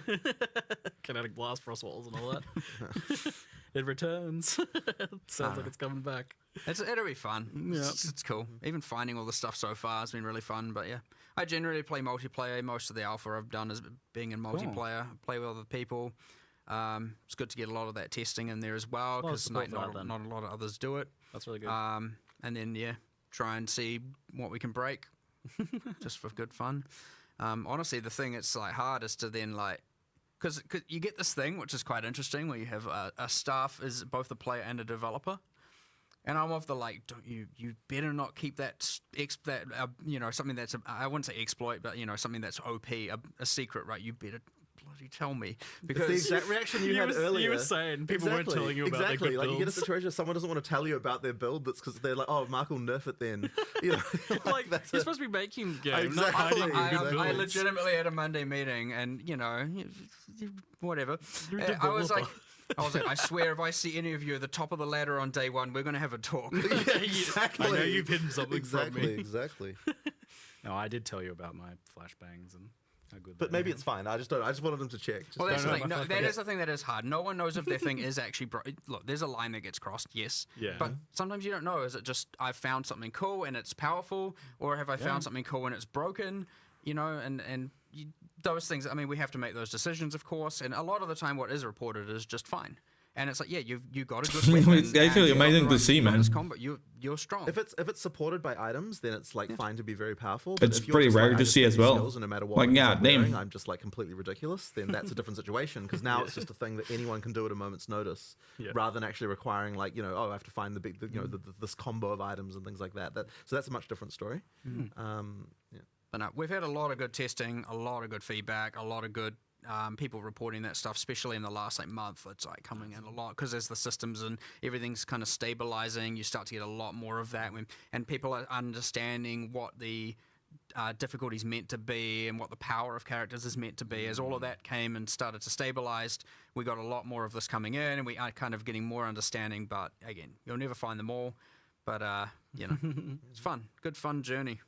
Support gems have changed a lot. How have you found the changes to them being now having no levels, and the restriction of having only one support gem on your character of a type, but having a lot more of them? I really like how this works. Like, I think that it adds so much more build diversity and interest to have to be making the decision of like, where is this going to go?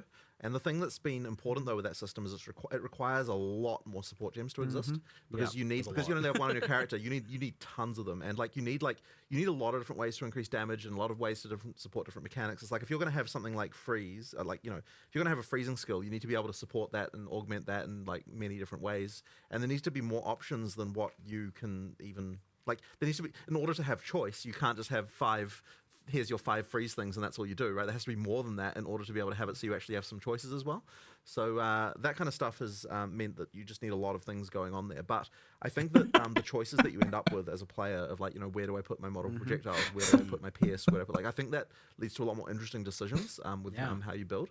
And I think that to me is where a lot of why it just works so much better. And we were certainly hesitant about the whole, you can only have one support per character thing, because it sounds bad if you just hear about it as a player without actually playing it. Your first reaction is you just hear that and you're like, oh, it's just a restriction. And it is arbitrary in some sense, right? There's no we can't justify it thematically, really. It just is what it is. And so I really don't like that kind of thing usually, because I want the theme to match the mechanic as much as possible. But in this case, it just made the gameplay so much better that it just had to happen. So it was arguably, if you need to if you end up in a situation where you I have to put the support on every slot. Exactly, that is less choice, and that's the reason why the gameplay is less bad. choice, less interest, and also you may as well just bake that now into the skills and or 100%. And so this is the thing: it is actually much worse to have that, because it results in this outcome. But that's a kind of more subtle argument that you have to kind of make to people if you want to kind of convince them that this is actually the right way. Because when you tell people, oh, there's this restriction, it doesn't sound like what they're getting out of that is more choice. It sounds like they're getting less. But the reality is it is actually more choice, because you no longer have mandatory, here's the 5 mandatory things you have to put on the skill. There's actually much more going on. I think it's much better helped realize my experience on the Mercenary that your vision of having all of these skills available to you and them actually being worth using. For sure. Because if you had all the same support gems, I feel like you just pick the one that does the most damage and you make it do the most damage, and that's the only skill you use. Yeah, and I mean, the great thing is now it's completely reasonable to have a skill in your character that you just use occasionally, right? Every 5 minutes you might have a situation where you need to use that, and that's actually fine and completely reasonable. Yeah, so I'm playing a Grenader, and I would be like, okay, I should only use this grenade normally, is what I would be like in Path of Exile, because this is the best grenade, or maybe this one that does interacts with it in some way, the obvious combo. But now I'm actually like, well, there's a reason I could use those lightning ones to apply shock, because I have all these shock support gems that I'm not using anywhere else, because I'm using the damage and the LMP on my big damage dealers. I can put the shock things on there, and I can actually have a shock setup. I can incorporate that into my build. 100%. I can incorporate poison into my build to strip their armor and whatnot. And maybe you only use that occasionally when you face something that's got heavy armor, Yeah, but it's exactly. It's like that kind of stuff I really want to be viable, and that situational stuff I think just makes the game way more interesting. It's really feeding into the flavor of the Mercenary as this prepared kind of fighter who has all these tools at their disposal as well. You're like, oh, I have this grenade for if I get into this situation, and this grenade for this one. It's so good. Yeah, nice. I love it. I've a couple of questions here. People definitely have been asking about Vile skills and transfigured gems and stuff and like that. I feel like this sort of thing doesn't make sense at launch exactly. Yeah, because ultimately, if we were going to add something like that, it would make sense to add it just as another skill. So at this point, there's no real reason to do that. That kind of stuff comes in when we want to have a specific reward system somewhere that wants to be able to do that, and so we don't really need to do it right now. But look, we might decide to bring that theme back in a reward system later. Yeah, or something I think like that. for Vile skills especially, it's a cool flavor. Yeah, for sure. But I think the transfigured thing is also interesting. If you're looking to be able to the reason why transfigured was nice is because it's we got to sort of iterate on a bunch of different themes around the same skill, which obviously at this point we don't need to do that because we're already just having to make still adding the skills. You know what I mean? So all the iterations of it are less of a necessary thing. But I mean, I'm sure we'll be doing more stuff like that in the future. We absolutely will be. Do you know how many skills roughly you have / are going to end up with? I actually don't know the number off the top of my head. But what I will say is that we initially, I think, when we announced what the full game would have, we said 240. And I'm pretty sure we're actually nearing that.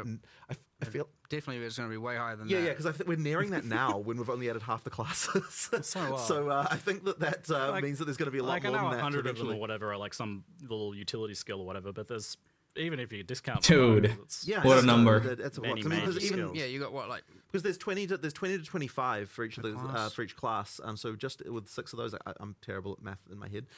But I feel like that's 120. Well, let's say it's just a bit over 110 or something. Like, you end up around there, 120, something like that. Yeah, I think probably 120. Around there, like that. But then you've also got all the buff gems as well, and like each character class has 9 of those.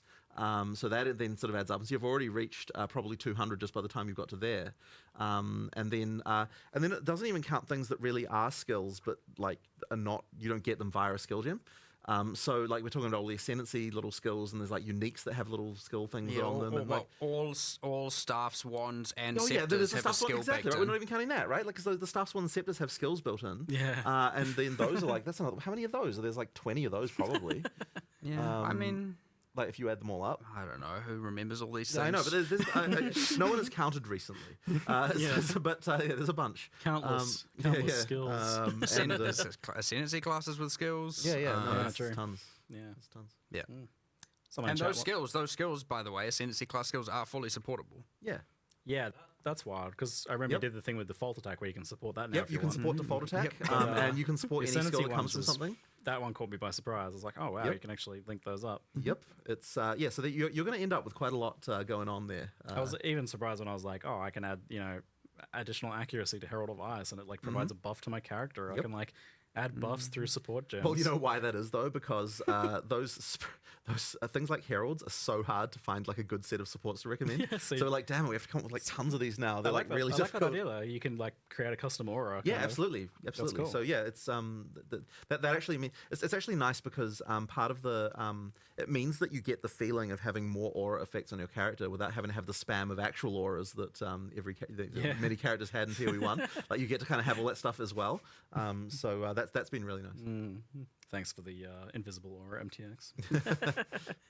Well, it does remind me though. So with all this is very off topic, but with all the very good teasers you've been doing for like new 3D art for uniques and stuff like that, have you had any thoughts about reworking the skin transfer MTX in some way, making it more permanent? More Honestly, able to, like, it's not in our thing about Haven't even stuff thought we're about thinking it? about. You know, like it'll work the same way it works for now, at least. Yeah. But obviously, skin transfer in PoE2, there's a lot more cool base art. Yeah, that's gonna and make uniques people and stuff actually that you wanna want to use it use. now, So I yeah, feel, you'll so- probably be using that a lot more. So yeah, it'd be cool to see something for that in the future potentially. So onto the end game, which was I feel like a big bulk of the announcement for sure. Yeah.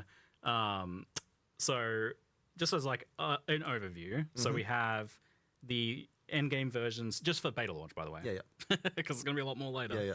We have the end game pinnacle versions of the two trials. Yep. So as like fully farmable content. They don't have trees though. Those ones. They don't have trees, but they do have a progression system of some kind. So you've got the Yeah, like relics, relics, in the Sanctum sequel, and then for the Trial of Chaos, you have the inscribed ultimatums have getting mods from the end. So when you kill the final the final boss of that. Which is alleged to be the Trial Master. Then you alleged. Yeah. Then he'll drop items that can then have mods on them to make the trial itself harder. And there's also some pretty interesting ones on there that we actually were going to put in the video, but it was starting to get a bit long. Which was that you've got the thing which where you've got the bets that you can make of like put up 13 exalts, and then you might get double that back if you're able to complete the thing. So those are some of the mods that can spawn on there, and as well as mods that make the actual trial harder as well. So there's things like that as well. So yeah, those two have those kind of like different outside the atlas because they're not really part of the atlas. Like you'll get keys for them while you're playing in game, but technically speaking, they're kind of like they scale to end game, but they're not like sort of part of the whole atlas. You don't like play them there. Yeah, so they're their own distinct endgame exactly, too. Like, exactly. So there'll be 3 roguelike dungeon things that will be sure. Like I distinct wouldn't say 3 roguelike dungeons. I will say there will be 3 trials that have various mechanics that can be different. Yeah. But then of course you've got the 4 kind of what I guess would say sort of I don't know. We actually need a name for what are we calling the things that are icons on the. Is the stream breaked? On because they the were atlas. called leagues, but they're not. Yeah, it doesn't really make sense to call it a league exactly. That is what we call them internally. We just refer to them as like there are 4 leagues that you have that appear there. Doesn't really work anymore, does it? I don't have a good idea right now. Yeah, we'll need to come up with a we name for probably that. have actually named it. I just don't remember what it is. Right. And then you've got the kind of boss hunting kind of element as well. And then the kind of, I guess what you would say is the pinnacle of the kind of boss hunting thing is then, you've got the cities with the lieutenants and then the Uber Act bosses. And then above that, you have the pinnacle boss who we don't want to spoil. Although I did show you a little bit about it just in private before. That's that one's gonna be hard. Like I know you're cooking up some pretty difficult mechanics there. It's fun. That's the fun stuff. Yeah, because now you don't need to worry about if people can't progress through. It's not a progression blocker. You can just kill them. It's a progression blocker to difficulty to the higher difficulties though, because once you kill that, That's of course, true. then you get the increase of the difficulties, and then it's like, okay, now try it again, but way harder, and then and then there's four levels of difficulty for each of those for each endgame system like that. So yeah, like apart from the trials, the endgame trials, everything has like its own distinct passive tree, and Yes. And it's buffering. them is also by doing them. Yes, exactly. Yeah. So we really wanted to prevent the situation where you feel like you allocate points for a certain piece of content, and then you feel like you can't do the other content because you're kind of wasting the points that you've got. Yeah, the lock-in. And we kind of band-aided that in PoE 1 by adding multiple Atlas trees as a way. But I think the solution is much better, where effectively you can progress all of them, and you can either do just all in one for a while, or you can just do each of them as you come to them, and just add them kind of piecemeal. But either way, however you want to do it, you can make progress on your character. I should say in your league for all of those, because the progress and all that stuff is, of course, for the whole league, not just for a single character. Yeah, and previously we used the Atlas tree, I would say very much so, to make sure that we were doing the type of content that we wanted to do. Yeah, so now it's not so much about finding the content, because that's what the tablets are for. Yeah. Now it's more about improving your ability to sustain effectively. Like you're going to want to have those points to sort of get sustainability for the next level up, and we want to make sure that there is sustain if you're doing engaging with those mechanics well. Yeah. But effectively you do have to actually to get sustain at higher difficulties. You will need to be able to be making smart choices in terms of allocating and using the tablets correctly and that kind of stuff. It is part of that sort of story of all of that. That's kind of the main thing with that. Yeah, this idea of sustaining the content you want to do by doing it is a little different to how it's been in PoE 1 a lot of the time, where it's Sure. you had to fuel it by going back to maps to, Right. get your delve juice. I mean, or you're whatever. still doing maps ultimately, Yeah, in terms of to find but more. but effectively, as long as you're doing the content that you that you want to do, you should, and as well, and making it harder. So your build has to be good enough to be able to sustain it. Those hard, then you will be able to sustain that stuff. And if you want every single map to have a breach in it, that's absolutely doable by using the tablets correctly. Yeah, so the Atlas passive trees and the trees for each of the distinct types of content is about scaling the reward and difficulty primarily now. Yeah. Absolutely. And what does, I saw on the breach nodes, it said increased difficulty. What does that mean? It's somewhat arbitrary and asymmetric, but it will feel like, for example, some of the difficulties will actually change the boss's skills and how they work. Wow. Generally, they'll increase the level of the area, right? So you get the general monster and life scaling, but arguably to a player that's arbitrary as well, because they don't know how that scales. And in other contexts, it might be more of certain monster types, less of others, and stuff like that. It is generally, so the small nodes will increase difficulty of the meta content, whereas the notables will increase the reward of the in-map content. But when I say difficulty, that is reward as well. So an example of how this works is let's say the boss has 6 uniques it could drop, or 5 or 6 uniques. It can drop 3 at difficulty 0. Then at, say, difficulty 1, it can drop, maybe has increased level or higher item level, some rarity. Now also that when I say rarity, also do note rarity does increase the grade of items, not just that's wild. making them yellow or orange. It does make them better yellows or better not better oranges. Right? But it does affect. Yeah, it affects other things about items than just the rarity. Yes. And so, when I talk about just getting rarity here, I don't want people to, and PoE 1 players in particular, to think, they're just going to go from yellow to more yellow. So anyway, and, maybe the next tier will add a unique to the pool, like a more, what we hope will be more valuable unique. And then the next one can do a bit more rarity, something else maybe, introduce a different unique perhaps. And then the last difficulty introduces something ideally, without giving away exact specifics of them, more in the line of a modular unique item, say like Megalomaniac or like Forbidden Flesh and Flame from PoE1. So a unique item that is like ideally very powerful, very chase, but has a lot of different combinations. Watcher's Eye is another good example, right? Those are So my a new series of jewels is a good example. There are other uniques that are modular and stuff, and that comes in at the last tier. And so you want to really be getting to that hardest difficulty so you can be getting these like farming for these extremely good, powerful, unique items. But of course, you have the thing, if you're never ready for it, if you try it and you're like, oh, this is too hard, you can always just respec the nodes. Yeah, you can unspec them away and then not, just effectively decide, like, I've got these points, but I'm not, I want to go back and do this later.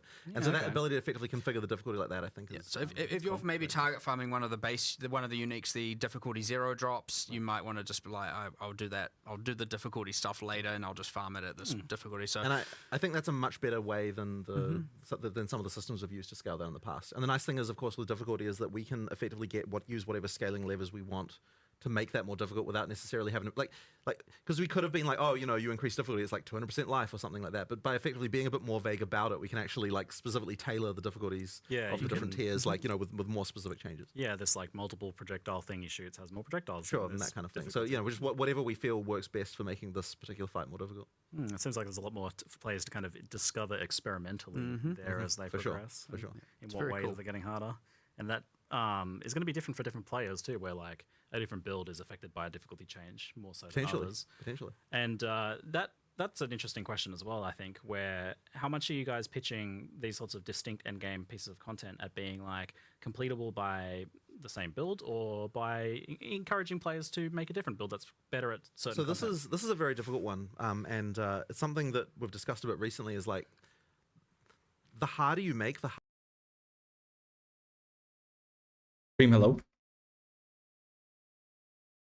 Rip again. hardest content, the less builds will be considered viable by the players because effectively, like, a build's only viable if it can defeat, like, the pinnacle boss at difficulty 4. Like, that will be kind of the general perception. So we have to be really, like, I actually don't know necessarily what the right answer here is. Yeah. Like, we have the ability. I mean, maybe you feel like you do, but I don't think you do. I wouldn't say I'm 100% confident on it, but Right. I'll have a go at it. Look, there's going to be iteration here because what we'll see is, like, if we find that, like, there's only, like, some particularly abusive, like, only the most abusive stuff is possibly able to defeat the hardest content, that we might have to dial it back a bit. Yeah. But it's going to be a bit of experimentation, and it's very hard at this point to be able to pitch that because we don't have the crazy history. PoE does not have the history of PoE 1 to be able to, to know kind of what is the right life value to have on a difficulty 4 pinnacle boss. Like, how do we even know that at this point, really, without, That being said, though, like, the bosses are a lot more skill-based and tactical, right? Like, at the end of the day, the gear is, to some degree, necessary because no one can really make no mistake for some amount of time. So you do have that thing, and you do need to mitigate certain things. But, like, a lot of these are, like, very dodge roll tactical, or using certain skills or mitigation tactics or whatever. There's heaps of different things to bypass the things that make them hard, for sure. But I would say it is very much a lot of skill is involved, especially when it comes to some of these with dodge rolling. Like, I'm trying to emphasize that quite a bit. Or blocking, if you want to do a different way about it. Not to say you must block, but yes, dodge roll is a pretty key mechanic here, and I'd say we're certainly upping the emphasis on using it and using it well as you get into these higher tiers. But gear is always a way, and combinations of uniques and passive tree and builds is always a way to go, I'm not good at dodge rolling, I'm going to gear around that skill check and become strong enough to defeat the boss.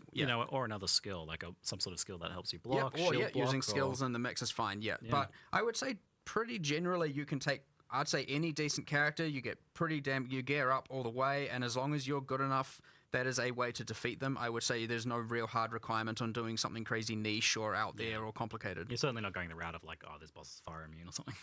Oh, no. Thanks. No. We've been through that already. Yeah. Excellent. So this very cute atlas, this infinitely expanding civilization map-esque atlas, which I know you're particularly fond of, Jonathan. Yep.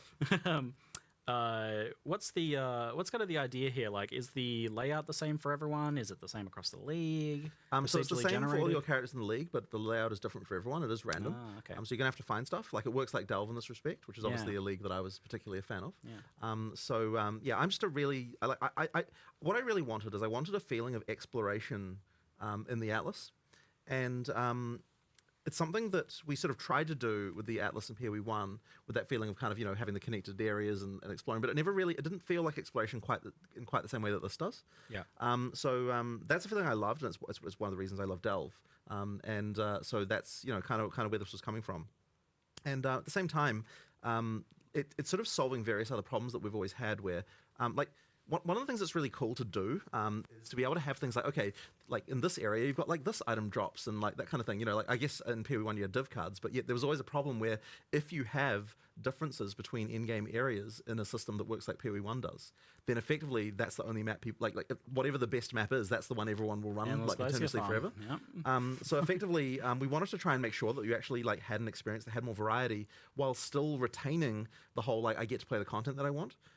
So ideally with the Atlas we kind of get that we've got in PoE 2, we get to kind of have both of the best of both worlds. We get to make sure that there is some variety. You know, you feel like you're exploring. But because once you've run a map, that's run, and now you have to, you know, move on and do it and find another one. It's not just like the, you know, like just play one map again and again and again. But yet the content, you know, can be added to it. You can do things if you like the, you know, particular maps, you know, because there are biomes and you can see them from far away. You can be like, okay, I know there's a particular desert map that's great, so I'm going to go for deserts, and that's fine. You can do that kind of thing. So you know, like you've both got controllability, but also you know, the ability for us to kind of make more variants. You get a lot more very high satisfying spikes. Yeah. Where, like, for example, you get more variables where you just have, okay, there are like 4 towers, really. You've got a good tower cluster, and you've got really good maps in that range.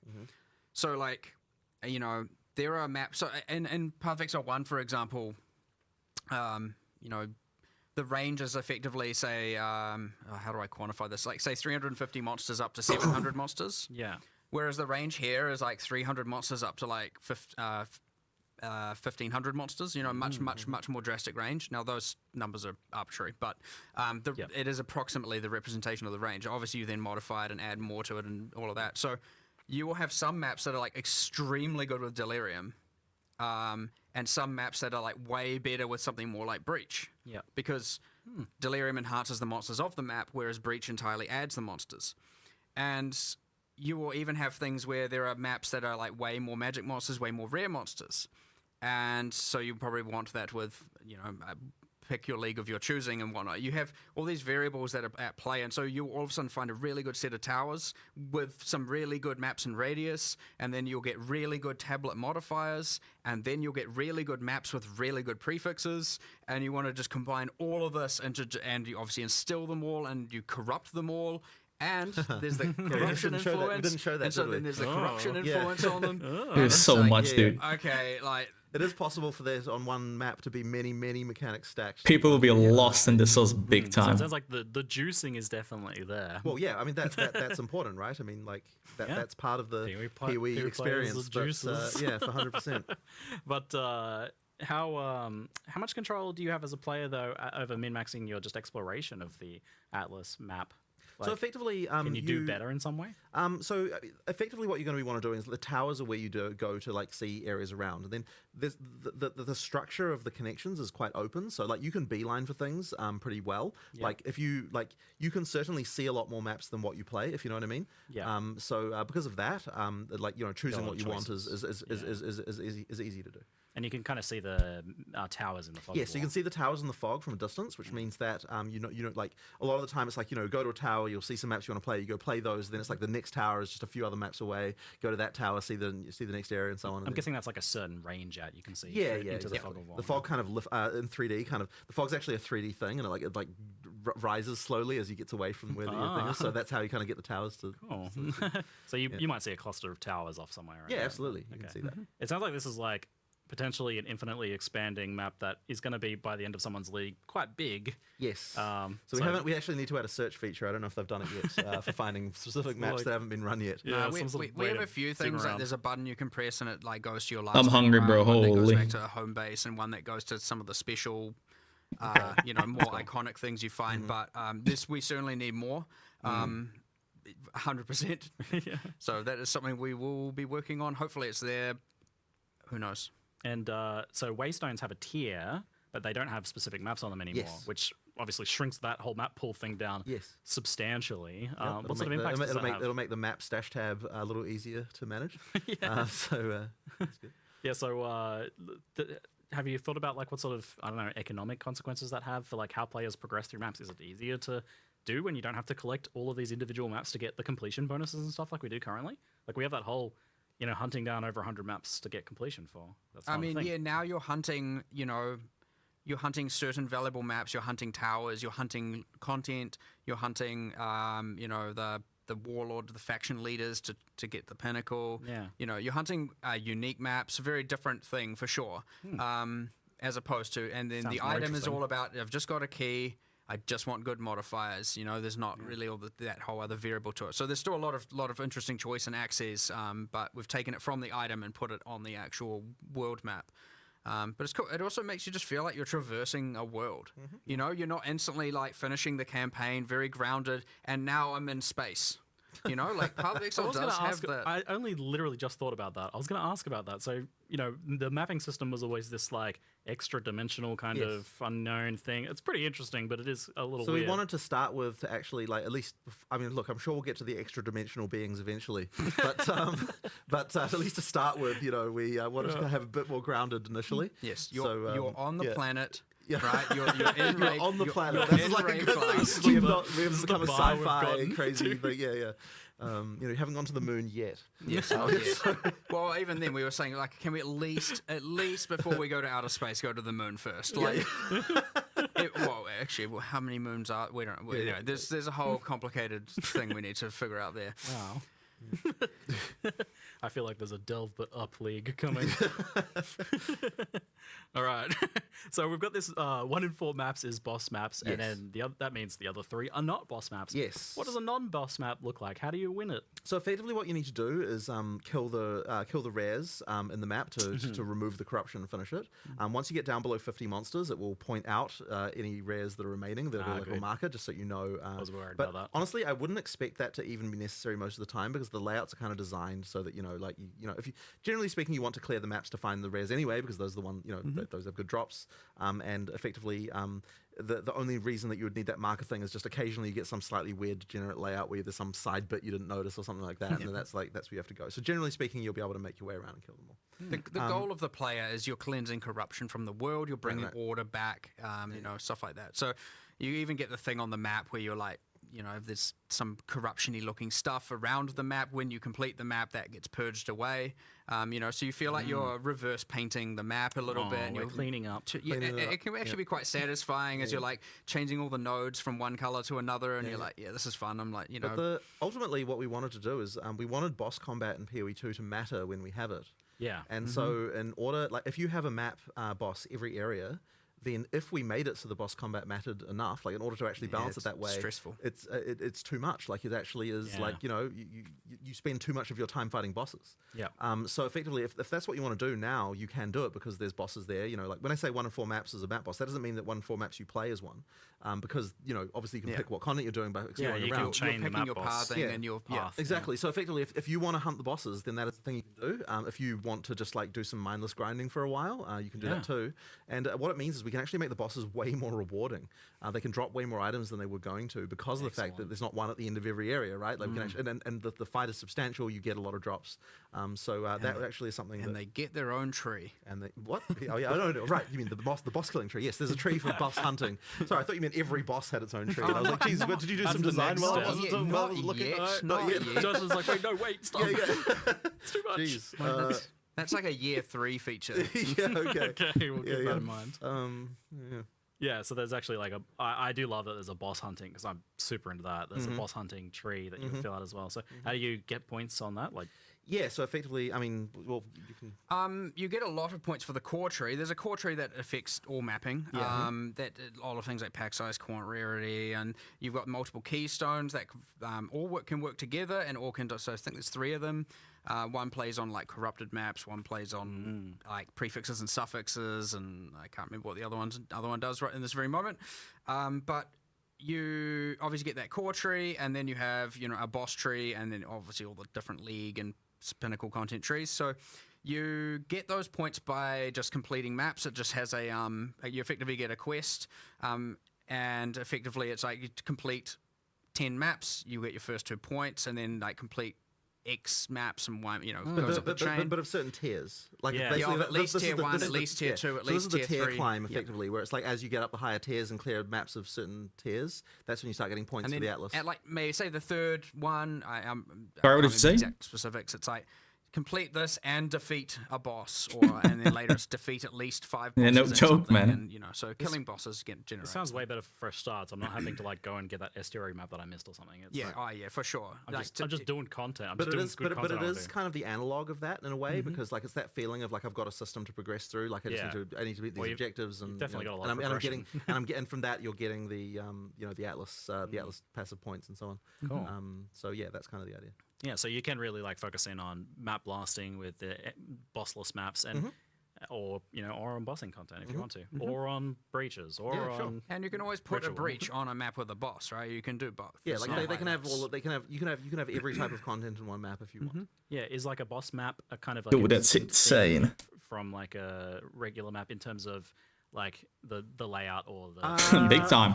Technically, they are separate, but generally speaking, like They'll be like similar Yeah, versions they're of each. basically the They're same. pretty but similar, They're pretty yeah. similar. So but there'll be like a boss estuary and a non-boss estuary. Yeah, there are some cases at the moment where there are some maps that can't have a boss, and because we haven't done the one that would go here is not in early access yet, and that kind of thing. But effectively, as I said, generally speaking, it'll be 1 and 4 that you'll find. Okay, excellent.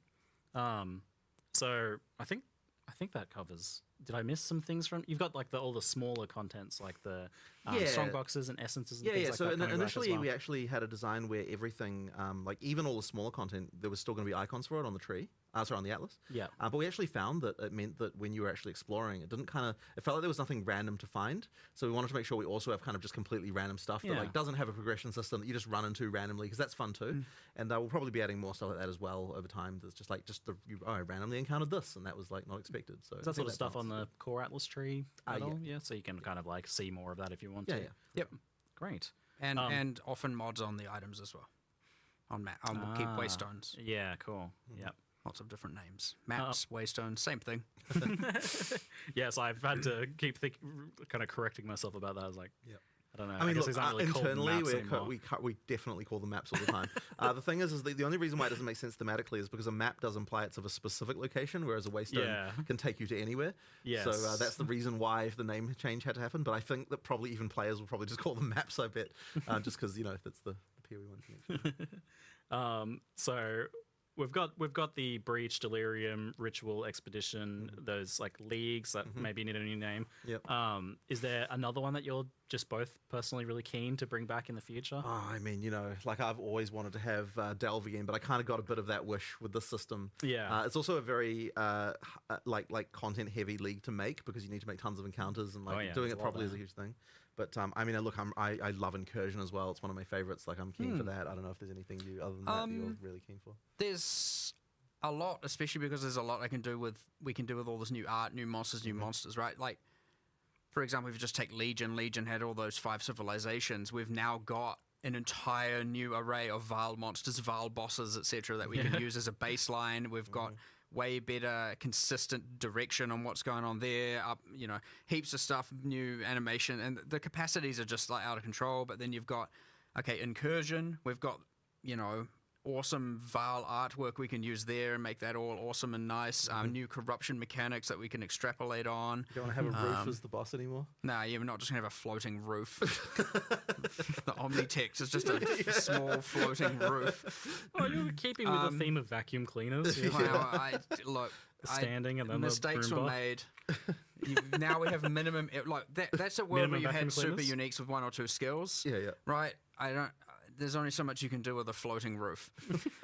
So anyway, and then I don't know, even like bestiary coming back with something, because we've got all these like, awesome bosses, way grander in scale, and you can do these more grand hunts for them as opposed to just like, oh, I'm like in a city and there's a rare spider, you know. You can just get way more epic and way more you know, involved and with all the new art and so much stuff to like. A bestiary 2 that's like hunting big beasts and preparing for them and tracking them. That'd be pretty cool. Exactly. I'd definitely take some mercenary action into that. Be a good fit, I feel. All right. Well, there's lots for us to look forward to there. Bro, I didn't like the bestiary at all in PoE 1. Holy. I mean, all plans can change. Yeah, really? Is it? Absolutely. Okay. Look, we've done things like commissioning art assets and so on. Like we've got there's there's stuff coming along. It's just a question of like, when we actually get there, committed. what's it going to look like? Yep. All right. Let's talk about crafting a little bit, because you've done a lot there, and it's pretty fundamental to the game, I think. So, what's the? I know, correlation right? between It's crafting bro. and Path of I've been Exile thinking the 2 same. Exile 1? 2 or know 3 hours now, I really think. You kind of stepped back from the idea of like reforging an item many times or scouring it. So we really want to make it so that you're finding crafting items all the time. You're using those crafting items way more often than you were in PoE 1. Yeah. That you like the game of like picking something up, like seeing what I could modify it to, like, and then actually equipping those items is just happening way more often. And there's so many subtle changes around this, like in terms of just like the way that the base mods scale and items and the like things like that, like all the stuff to kind of make it so that as you find new base types and new things, like you've got a reason to craft them. Part of that is making sure that you've got enough of that currency. It actually took us a long time to even get comfortable with the idea of making something like an Exalt drop that often, because there's just this thing you're cemented in your mind of like oh, this is rare, right? Like it's an Exalt, how can it possibly drop like multiple times in Act 1? Like it just seems crazy. But with the way, like, removing scouring affected so much of the way that we can craft. Like, I know that you noted earlier that you can. There's so many more things you're allowed to craft now that you weren't allowed to craft before. relics, which yes, were and the reason uncraftable. why that's allowed is because without scouring, like those crafts become one-time things, which means that it's actually okay to allow for that stuff. And I think that's opened up a huge amount of stuff. There's so many more item types that can be crafted. It adds so much more value to the dropped item Exactly, as well. exactly. So that stuff has just, I think, opened up a huge amount there. And it also has, and this wasn't necessarily an explicit goal right at the beginning, but it's also meant that the game of like, I'm just going to click again and again as my crafting session is no longer really the meta. Just spam re-rolling. Yeah, exactly. Like everything. It's kind of is impressive how long they are going for, dude. You are still reforging and meta crafting things. Oh yeah, we've still got stuff like that, right? We've got nulls and you've got but that stuff is higher up. Like that's kind of more of a later game It's thing. Yeah, exactly. Because you have to think about it after each time. Like, will I improve this? Will I make it worse? Yeah. There's stuff to do there, and like like the meta crafting that omens can do is also very interesting. Like there's some pretty powerful stuff there. But once again, we introduce that stuff later on, and so effectively we want to I guess for lack of a better word, democratize crafting at early levels. Like make sure that everyone's able to do that stuff, while having the more advanced stuff be kind of a little bit later. We certainly had a goal at one point where I was like, we're talking with Rishi, and I'm like, if every single time we're doing alpha wipes or getting the staff to play, I'm like, if I am not seeing and hearing about people using Exalts during Act 1, then we have failed, and we need to drop more of them. And so we ended up, like, I would say, honestly, in the last month, we have, like, over, like, 8 to 10 times the amount of currency dropping, and... there's the cool things about it as well, which are the subtle things, like a boss is way more likely to drop the higher tier currencies and stuff because, again, rarity affects that as well now. So you're like way more incentivized to go and kill bosses to get them, and there's heaps of awesome stuff around there. But we're actually now finding people are exalting gear during the campaign, throwing it on weapons and building weapons from scratch that you find are very good. Transmute, Org, Regal, Exalt. That process is like... Transmute, Org, Regal, Exalt is like a thing that you're doing often. And like enjoy, and when you find good bases and you do stuff with that. I can speak to that experience. So I've played probably 6-ish hours. I'm most of the way through Act 2 on my mercenary, and I've found maybe 6 or 7 Exalts. I took a ring from a blue stat ring that had a nice roll, maybe a nice life roll or something, and crafted it up to 6 property rare. And I crafted a crossbow that I found with good sockets that had a good damage roll in it, and I took that to 6 properties with multiple damage mods. And I'm like, each time that power was going up, and so I was I was doing that. Feels good. I felt like the bottleneck was real, His answer which was is- actually kind of interesting because I don't know if that's intentional or just luck, because I Yeah. really have to think about which blue items were good enough to take to a rare, Yep. so that I could then put my exalts on them. So you get more of those by disenchanting rares. Yeah, they so are effectively- farmable. So they are farmable, which is I don't know, man. It doesn't really feel like you wanna make Q&A. sure that, like, if you don't have enough of those, like, so you get, so generally speaking, It's more like a if you're gonna wanna friendly- keep, friendly like, chatting. I feel like once you get like more than like 5 or 6 transmutes, then you stop disenchanting blues and start Yes. selling them instead. Yep. And the same thing That's can be right. true also for regals, where it's like, okay, once you've got more than a certain amount, then you're like, okay, Yeah, true, I'm just not true. having to disenchant the stuff and kind of switch over. But the nice thing is like when you don't have enough, there is a way to get them, which I think Mm-hmm. is really important. And the same is true with the socket currency as well, where it's like, you know, when you don't have enough, you can start salvaging. I know you were telling me you were buying. You guys stuff from cannot hear sockets, cannot hear Seijin? Whoa. My methods, my degenerate ways. Yeah. So that stuff, you know, it's just really nice to have for people to have the ability to, you know, to get that stuff when they need it. And so it's nice that like all that really basic stuff of just like getting items to better tiers and is now way easier to get. And that solved a problem that we had through quite a lot of the betas, where people were saying they didn't feel like they had enough control, like they didn't feel like they had a way to advance their character when they needed to be able to solve specific problems. And I think the socket thing really has helped a lot with that now, because now we have a way finally to be like, okay, if I need a bunch of fire resist, there is a way to get that, and I've got the tools to do it, and I've got items I can use to do this stuff. So that has helped a huge amount, I think, of solving those like you know issues that come up with your character. And this is to confirm how you've solved bench crafting. The question Exactly. of So that. we went through so many iterations of bench stuff. It was like a huge thing. We implemented tons of UI. Like there was tons of wasted time there implementing crafting bench things. The problem that we had was that the systems that we were making, it's like we could balance them in the ways the players were happy with,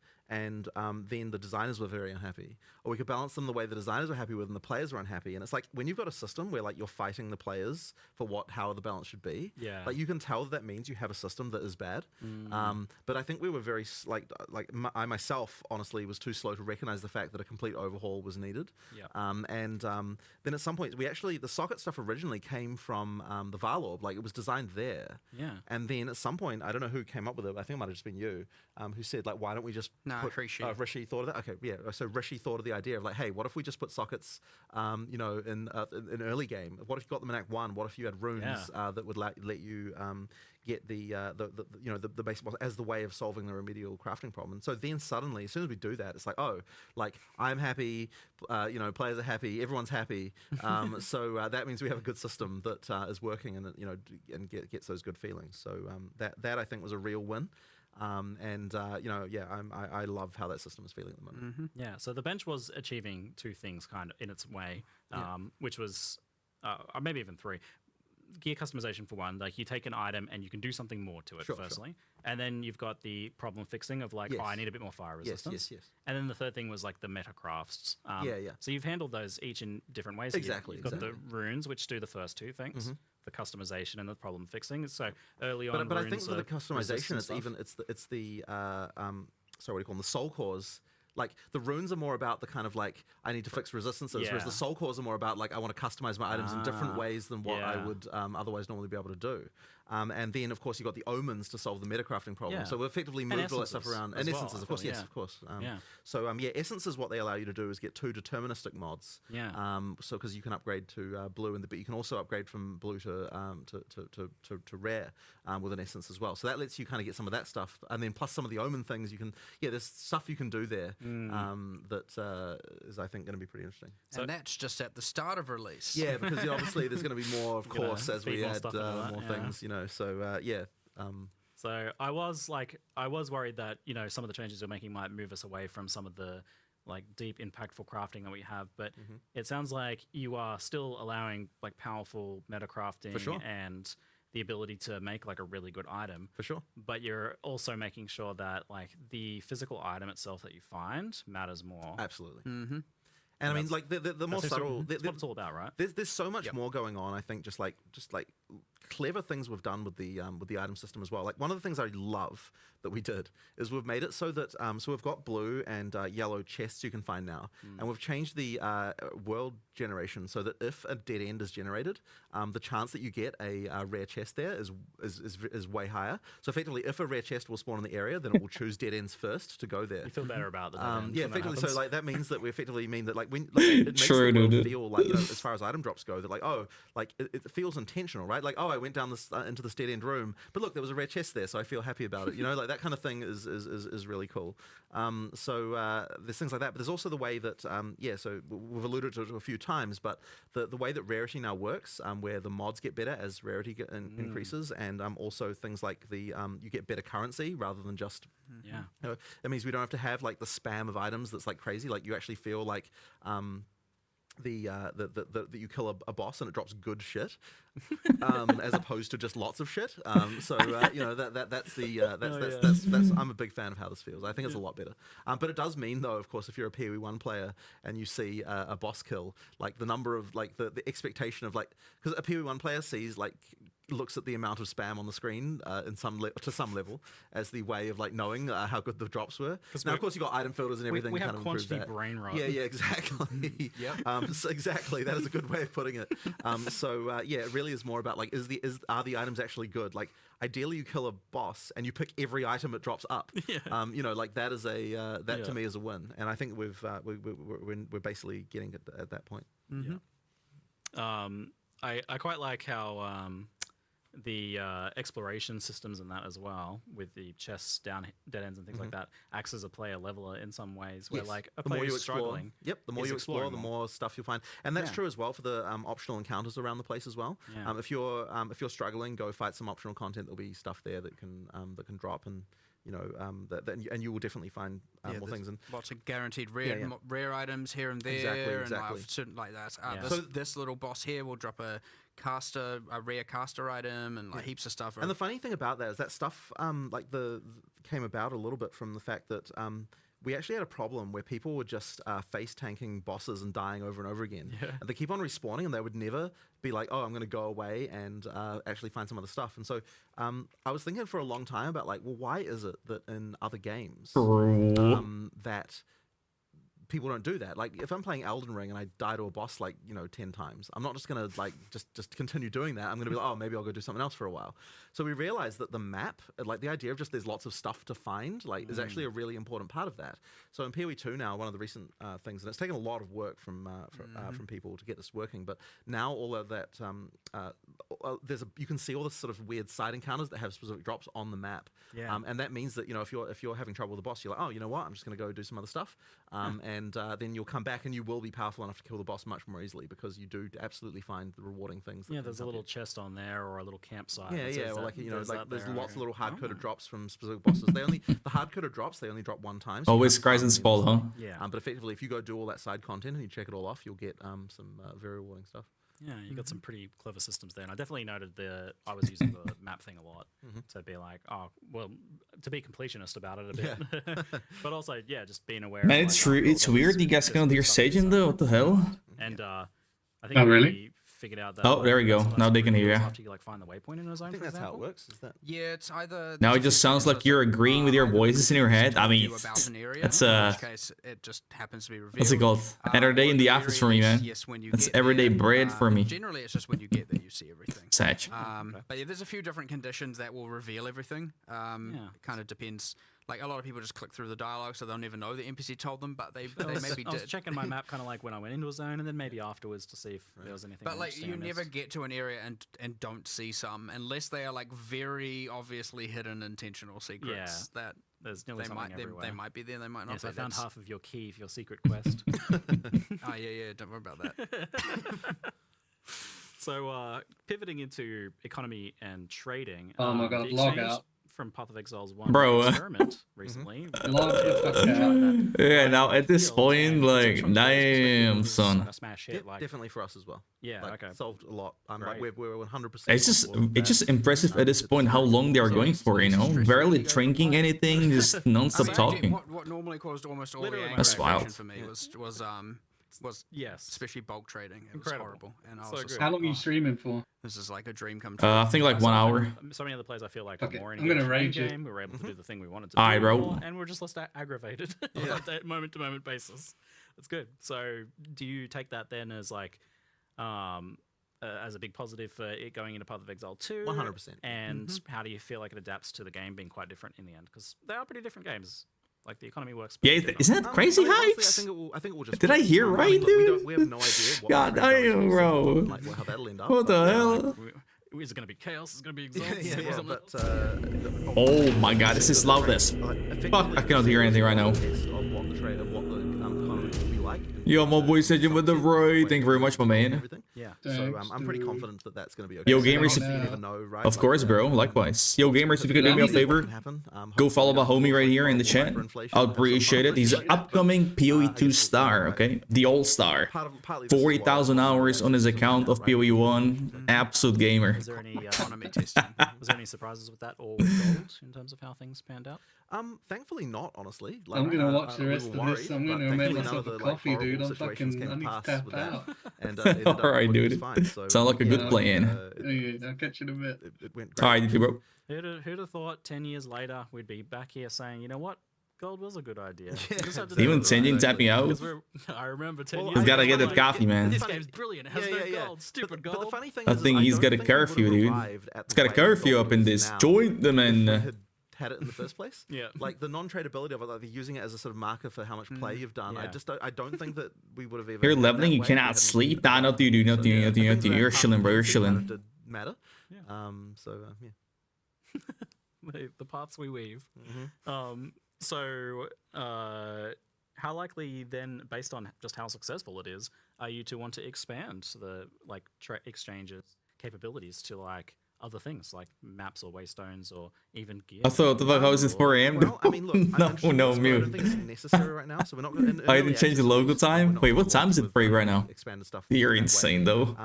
But I guess I do want to sort of see how it works, and I'm interested in potentially trying something like that in the future. I just don't like. The currency exchange was like 90% of the problem. Yeah. And so fixing that like fixed a lot of the, you know, like it seemed like we would need to do more initially, and then maybe now it's seeming like maybe we don't, but I still want to experiment with it. 30 past midnight in the US realms at 4. Ah, okay. 4 p.m. Ah, okay. Yeah. Those were the annoying trains. Yeah, most they of were the for time. sure. I thought you were losing your mind already, you know? Great. So we've had some, well...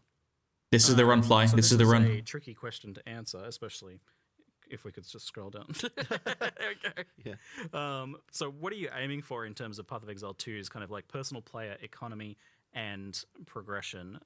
So how much resources you're acquiring, how you're using them, but also how much are you getting from trade versus from yourself? Because I'm still going. I was saying the same, Frosty. It's impressive at this point, you know, how long they're going for. Like being able to trade. No drinking, nothing, dude. Just non-stop talking. Like, Crazy. Not everyone wants to do that. You need to be able to progress through the game well without having to do much trade. But I do think that, like, you know, look, it's definitely going to be the case that if you're playing in a trade league, you're going to have. Good night, Osea. Take it easy, bro. Thank you for stopping by. Very significantly, and that's the case, and it will continue to be the case. And Yeah. like, we are a game that embraces trade. Yeah, right? well, like, I think the DNA of Path of Exile 1 is very much that, like, it is a game about economy and trade. 100%. And So, yeah. for some people, getting rich is their main motivator. 100%. So effectively, yeah. So I mean, that will absolutely be a factor. And look, like, I think that the feeling of that will probably end up feeling quite similar to PoE 1 in that regard. Yeah. I think that's what, you know, that's the type of game we're making.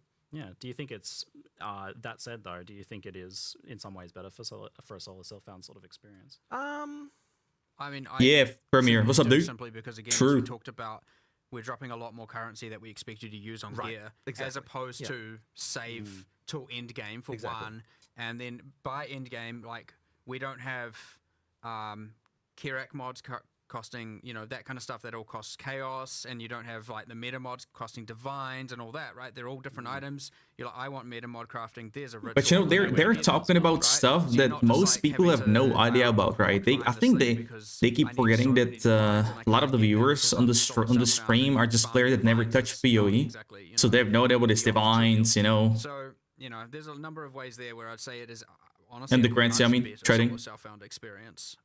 But, you know, each to their own, that to be seen, and you know. And there'll be a separate solo self-found mode, Would it be- presumably even potentially beta launch or in the future. It is our intention to have hardcore and solo We'll have, self-found. we'll have both of them. Right, cool. Yeah, I wouldn't play hardcore for your first round, honestly, because Yeah. you're He's likely right. to die. Like once you Oh, learn yeah. the boss mechanics, it should be fine. But Someone's Yeah. gonna. first time, it's going to be tricky. Couch co-op hardcore, and you get to see your friend die right next to you. That's the true dream. Actually, And you're like, hang That'll be on, fun. In couch co-op hardcore, do we still lock the camera so you can't walk away from your friend? No, we put you back You to put solo. you back to Yeah, solo. yeah, Okay, yeah, great, that's good. That's good. Good to know. It's like you have But to- you just- You have yeah, to have yeah. a mourning period of about 30 seconds. Right. before you But move. you're just like, all right, you can go home now. We're like, go. You can, Yeah. See ya. What do you do? Yeah. Hard and soda, Mew? Holy! Log in. I did lose my place there. It's smooth for me, like dude. We mentioned the co-op support and everything, and we'll scroll down and take some of the additional questions here. Excellent, thanks. Will there be a penalty for individual party member dying when grouping up for bosses? On that note, then. It seems weird that the boss straight up resets when playing solo, but when playing in a group, nothing happens if a party member dies. So tell us about the rules. Yeah, now how that we does that have, because I work? know you've changed them recently. So, well, bosses are obviously harder for having more people. Yep. Less crowd controls. Things like obviously more life, and I'm not just saying double life, more than double life, right? It does get more than twice as hard, or more than N players as hard. So yes, you could argue, okay, we have reviving as an advantage. Well, yes, it does. It does take time to revive, and if your friend dies early and you're Had to unable get a to snack, revive hadn't them eaten because you're since constantly 4 being p.m. interrupted, Oh well, my god, that's deadly, Sagan. That's you're not deadly. having a fun time. I cannot imagine then. Another change that we made recently is, of course, for each revive. Tommy's level 10, but how? Set of checkpoints. Mew. Every time you have to revive What? them, the revive takes longer subsequent times. So that's important because it just means that if you're like you can't revive spam anymore because it's going to Yeah. take longer and longer each time. But then when you go to a checkpoint, that resets, so like you're back to normal Now, again. So in in-game maps, you cannot revive each other. Death is a consequence. Yeah. I was going to and ask then- actually about like endgame maps and what is the rule for dying in endgame map? Is it Shaman? one deal now? The not 6 fuck? portals? well, you still have 6 portals, so you can have your party members, but Well, death. you, and you can leave and come back as Yeah, long yeah. as you don't Okay. die. Yeah, So you yeah. can take items out, but Oh, a death will end that map for you. Yeah. And to remind people, the if you like log out or the server crashes or something like not that that's going to happen, then the game pauses. So when you boot the game back up and log back in, you'll be still in your map, right? And also, even we've also now have it so that if you just Alt F4 the game at a random time, you'll actually, even if you come back like Yeah, like hypes. the next day, because for example you might have rage quit, you will appear back at the checkpoint you were at. So if you are like fighting a boss, you die a bunch of times, you're like crap, Alt F4, you come back, you're going to be right there at the boss checkpoint again. That part is campaign specific because there are no checkpoints in maps. Yeah, non-maps. But in for the campaign though, and that honestly has helped a lot. Like there were so many. I think it really did cause new players to have problems in PoE1 where they felt like they just lost track of where the hell they even were when they came back after a session. If like they might have not got waypoints for certain times or things like that. Like you now can't have the situation where you log back in and you're like, oh, I forgot like 3 waypoints in a row and now I'm like freaking miles away from where I was, which I think happened to new players fairly frequently. I'm glad in a world where everyone's becoming a Souls-like that you guys didn't do the running back to the boss. Right, segment of gameplay, right. and you just kind of jump back in, and have another crack. So effectively, like that's nice to just have the saved checkpoints to your character, which I think is a nice one. Were there any other mechanics around there? Reviving? Well, obviously in hardcore, you're dead.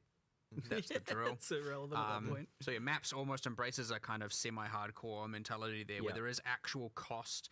Like we went through so many iterations here, where it's like, okay, like the moment that you have to spend something, Bro, on even the economic chat value slowed down. to do the intent, Holy. hence a map item, and especially if it's got breaches and all this content that's coming from precursor tablets, all of this stuff is worth stuff. So you all of a sudden have heaps of stuff on the line, and then you don't want to be in a position where you're like, I need to bring in some people to do this because I'm not going to risk that value. So that's why we just were like in maps, no reviving. It's just like, yeah, sure. You still can always bring in any context someone way more powerful than you to carry things, right? That's the benefit of multiplayer. but feeling like you have to do this thing because then they can just keep reviving you. So What do you I can think get all about the it, rewards Maya? actually I away from all of that, mean, there is nothing else to think about but positive. I just have a question though. To you PoE legends with 10,000 hours on the account, do you think people have an issue with the content and game, most of it being the same as PoE 1? Because it's basically many leaks combined together, right? That's much better. Do you think that could be an issue? People could view that as, you know, negatively? Server crashes or something that you just paused and you can jump back in as well. You're failing because of your own faults. Yep. In Now, PoE it's 2. worth noting in multiplayer, we do have a thing, of course, with But the class design in this game, it is beyond belief. Like, that's just impressive what they are doing with it. I really cannot wait for that. checkpoint, and then it will just create a new instance. You don't Really have cannot to wait for that. die to do Because some of the contents PoE 1 are worse and less reliable than the others. Okay. Oh, So they think they will kind of fix it for PoE 2. Which main? Ayo, Mew. Is that a summoner? Which, right? Combine them together to make one. Okay. Alright, that's perfect then. Definitely been asked about a bit. That's awesome. So there's been plenty of reports about WSD being amazing. 6th of December, Hives, is the early access. You've said a lot of people. How about you, Maya? What you gonna play? Wanna be Booba Demon? Oh, hell yeah, dude. But the Demon 4, man? Like, what the fuck, dude? I have to use French for that one. Because, god damn. Mercenary Monk, those look fucking crazy as well. Still stuck up now. I think honestly it's fine. Like it's not been a problem. There was a time where every time I go to sit down at a developer's computer, there'd be in WSD, and just because it's a little bit easier to move around again or whatever. But lately, I'd say now it's back to almost every designer's computer I sit back down at to go play. They're back and click to move. Interesting. Yep. Merc looks super pop. Yeah. I think it'll be super powerful. But Mitch looks dope too. I need my Scion. True, man. True. On click to move, He's a click to move player, yeah. He's 100% click to move. He is very proficient with that. Yeah. With it. Yo, is that a second sub, Maya? Woo! What's happening right now? Yo, Maya with the second sub for 5 months. Thank you very much, girl. I appreciate that. Thanks for the support. Yeah, and Octavian's often doing. Here we go again. Hold on. I will drop that hype nuke in the chat. I have to force him to play WSD sometimes because I'm like, I think the Mercenary looks so much better with WSD just visually. So you know, it does feel very good on Damn. the Mercenary. Yeah, It marks me as a raider because I was on Saiyans stream. Like preparational Crazy. style. Yeah, it's good. I'm loving it so far. We Thank you. did already talk about the skin transfers. Could we scroll down to any additional questions that we have? I crave D4, but also hardcore. I know what, that's the worst. Mew, that is the worst, bro. Yeah, exactly. That's the worst. It's good to hear that you're craving D4, man. That's awesome. I like to hear that. Because me too. I couldn't stop with the game. Like, all memes aside. Not at first, no. We will do it later though. Did I ask about races, events, and private leagues? I think not initially, but we will do it later for sure. Cool. I think I'm not sure what happened because I think the issue was that the private league interface was like on the PoE1 site and we had to do some work and something like that. It wouldn't be far away though, like it won't take us that long. It's labeled as an MMO, is it though? Do you mean PoE 2? Or leagues in particular wouldn't be far away. I don't think so. Yeah. So I mean we'll have them, just not. Being Blizzard developing people and time in Flask with Cinders and Outside to enjoy. And both of those being actually unintended and will be fixed later. Well, Potion already was, and Cinder will be as well. Yeah, that's cool. Then you see PoE 2 trailer. For now, there's like so much passive tree there, and the jewels accomplish the kind of build thing anyway. You Like, hardly need to add the extra passive trees on your passive trees. yes, yet. yes, we do. Yeah, That's after launch. That PoE 2 was Blizzard level, true. Implicitly bigger, so That's good. Are in the tree already. It actually is MMO. PoE 2. Okay, I did not expect that, bro. Let's go, dude. Come to be MMO and RPG and they all in one. Hopefully before we start worrying about Path of Exile 3, maybe. Jeez. You go, just start thinking. Just start thinking about us that. a little while. We so I guess to just finish us off for today, then. Do you guys Damn, they're about to end? What is the best class to play in the beta? Oh, best class, boys. Here we go. Hard one. Honestly, like There's so many choices now. There are. So let me. Well, okay. if we're going by the numbers, Oh, yeah. if we go by player satisfaction reports on There we go. class, we break it down Yeah, from the I betas. mean, this is good technical information here. Then that means the monk is very interesting because the monk is the class that dies the most often. Monk, OP, confirmed, boys. Go for a monk. They have the highest Broken. satisfaction That's level by a fascinating. very, Broken. very tiny margin that compares to the others. That's fascinating. Yeah, I mean, it is like glass cannon, like it's very fast, but you have to, Yeah. you I have mean, to retreat and move in and out. So, I fell in love with the monk playing it. It looks like it's gotten a little better. Yeah, this that's way. interesting. But I think if you're a new player, then the mercenary, if you're like used to shooters and stuff, I Okay. think playing the mercenary could be a good win. Like I Maya. really love that class. It's I don't know. See, Monk and Merc. I was saying the same thing, man. But, to me, Monk it and feels Merc. like, you need to really be considering each engagement a lot. OP more. like Spiritborn. Really tactical yeah. and Maybe, I don't know. Like considered. I like it. I You don't have that really ability like to that. correct if you But make a mistake. honestly, like I mean, I go through favorite classes all the time. Whenever I change to play a different class, it becomes my favorite. That's my current favorite. So Wayne. it's just whatever Nice. whatever I'm playing tends to be the thing. So yeah, right now I'm doing a mercenary playthrough, so that's probably why I'm into that. But yeah. Makes sense. I'm not sure if you've got a similar thing. No, you were talking about the numbers as well. It was interesting that Monk and then Warrior had the highest Yes, satisfaction levels. Warrior's and I was next, like, by the way. technically, Warrior. If you're I was looking like, for that's pretty good. That's Yeah. two melee classes. Exactly, right there. exactly. That's a win. Yeah, You yeah. know, that's Okay, something okay. going on. I mean, they were dying a lot more at the time, but yeah, I yeah. mean, Such a change from like, especially early Path of Exile 1. Like, See, said you it's not got a told you. little better in modern days, but still. I mean, Yeah, melee. I just have a like real desire to freeze time, so I just want to be sorceress and just go. I don't know what It's good to skills get some I'll play. sorceress love. I feel like she's not getting enough I attention. don't know what I don't know what skills I'll play, but I definitely just want to be able to freeze time. So Yeah. it just feels cool. All right. So you could be playing a crossbow build anyway. Yeah, I might be a crossbow time freezer. I don't know. We'll see what's going on. Oh, that sounds actually cool, man. I liked that I noted that our mercenaries were very different as well. I was playing full Grenader. You were I was doing combo. the freeze Yeah. freeze shotgun. Yeah, very cool. Yeah. I don't know nice what, to do. yeah.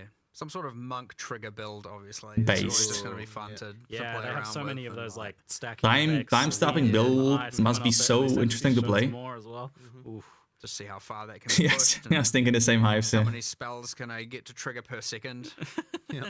Monk does seem good Excuse moi. to talk about, but I think we just need some time to digest. For sure. Well, thankfully we didn't have everyone saying patch notes when this time. So good. So that means So we can actually good. have a conversation. There's no pressure on us to like wrap it up, Yeah, boys. exactly. That's good. Fantastic. All right. Thank you very much for watching, everybody. I hope you enjoyed the Q&A. That's a good Oh, they want patch notes now. Oh, patch notes. Well done. It's not a patch. Thank you. It's a launch. Exactly, You can't have patch exactly. Where's the notes. launch notes? Yeah. Okay. All right. Yeah. And But are we getting Thanks, launch Alex. Appreciate launch it. notes? It's been an epic journey. It's kind of surreal. And it's only the start of another journey, really. So That's it. yeah. True. Can't wait to play. It's cool. I mean, I'm going to go play more now, but Yeah, it's true. Man, this guy, Gotta dude, go fix bosses going up elevators and teasing us, man. He's gonna play PoE. I'm just pre-bug testing. That's all. All right. I assume we've faded out and cut. Hopefully. you never know.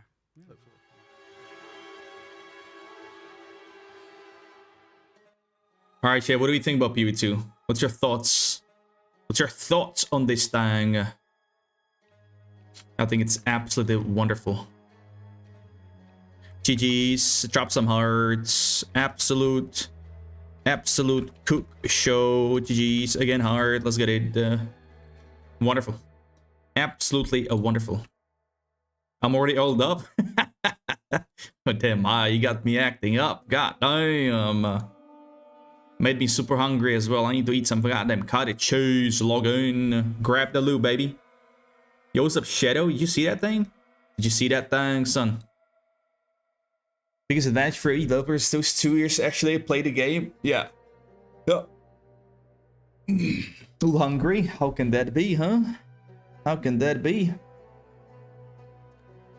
Alright. I want to blast warriors so bad. It's gonna take my soul. I'm not sure what Ascendant I'll play, but as long as the game isn't as long drawn out as this stream now. Now after this Q&A, I'll see what you're saying. Fly for sure, dude. It's pretty crazy. I was watching, I ate a gammon. That scared the fuck out of me. I ate gammon bacon. 1 kilo? Oh, excuse me, what? RIP Blizzard. Says Frosty on YouTube. RIP Blizzard. Now, what do you think about it, Frosty? How did you like it, dude? I guess a lot by its sentence. by that statement, I mean.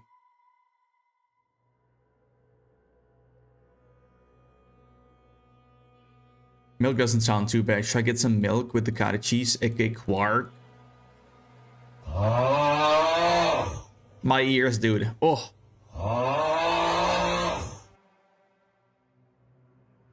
So we gotta wait 2 weeks, right? Is it 2 weeks until December 6th? That's easy. That's easy mode. I mean, we got 3 days before PoE launch. We got Diablo 7 season PTR. You know what I mean? That's easy. We got some witchcraft going, new powers. I put a whole bag of jelly beans up my ass. I hope you liked it. Nah, but like all memes aside, D4 next season looks pretty solid. I gotta say that. It looks good. Is anyone here who watched the whole stream on D4 today? I doubt it. Oh, that was actually, never mind. We just missed Q&A on the stream, dev stream. That's fine, that's fine. Oh my god, bro. Oh, hell no, man. What the fuck, man? Get your ass on, boy. Get your goddamn Alright, man. Enough of a response. Yeah. Oh, it's on the YouTube. Yeah, true. I just saw it and they published it. Anyways, I'm having my time of life in Hordes right now with Fly in the background. So, you know, mad chilling. But today's stream, almost actually 9 hours today. Ooh, pretty good. Tomorrow, I think I'm effed on the stream because I'm gone since like afternoon until evening. So I'll do some video. I'll do some YouTube before, so you can change some builds again. Sorry. Tomorrow is Saturday. Alright, nice try, Mew. Nice try, dude. Nice try. I'm off to bed. Got to work tomorrow. I wish you good night. I wish you good night, my man. Have a good day at work tomorrow. Fly, I got one refinement on this barb. I'm not sure about other characters, to be honest. Try Friday. I mean, it's not the next day before you go to bed. Feel me? If you don't go to bed, it's not the next day. Oh, DM got raided? Let's go, dude. Was he blasting? Is he doing restream? Absolutely insane. Yeah. Look at As a this. sorceress, you could become a Stormweaver, a This master one's of the crazy elements. too. Alright, gamers, I think I'll sign off on this note. I'm playing Immortal once I jump off this. Big Dick Monk all day. All damn day. Yeah, you excited for the Monk, huh, Frosty? Okay, dude, okay. Damn, day one you're playing? Awesome, dude. But yeah, guys, please don't be scared of the skill tree, okay? I know a lot of people that never play PoE are scared of that, thinking it will be like PoE 1. It won't be as crazy, okay? Don't worry, don't worry. You will know what to do. Very sure. You have 4 to 5, you could log on. By the way, everybody, take it easy. Have a show, good night, sleep well, have a great day at work tomorrow. Thank you very much for joining us today. I appreciate you all. You gotta play PoE 1 until then. If I get the time, I think I will do the same off stream. Maybe on stream. Fuck it. But yeah, if I can make it tomorrow, I'll talk to you for a couple of hours at least. I would love that. But if not, bye and sleep well. Peace. Get used to play the bit tree and stuff. Yeah. True. Everyone should do that. Oh my god, I'm staring at Storm right now in my stomach right now. Whew. 07, good night.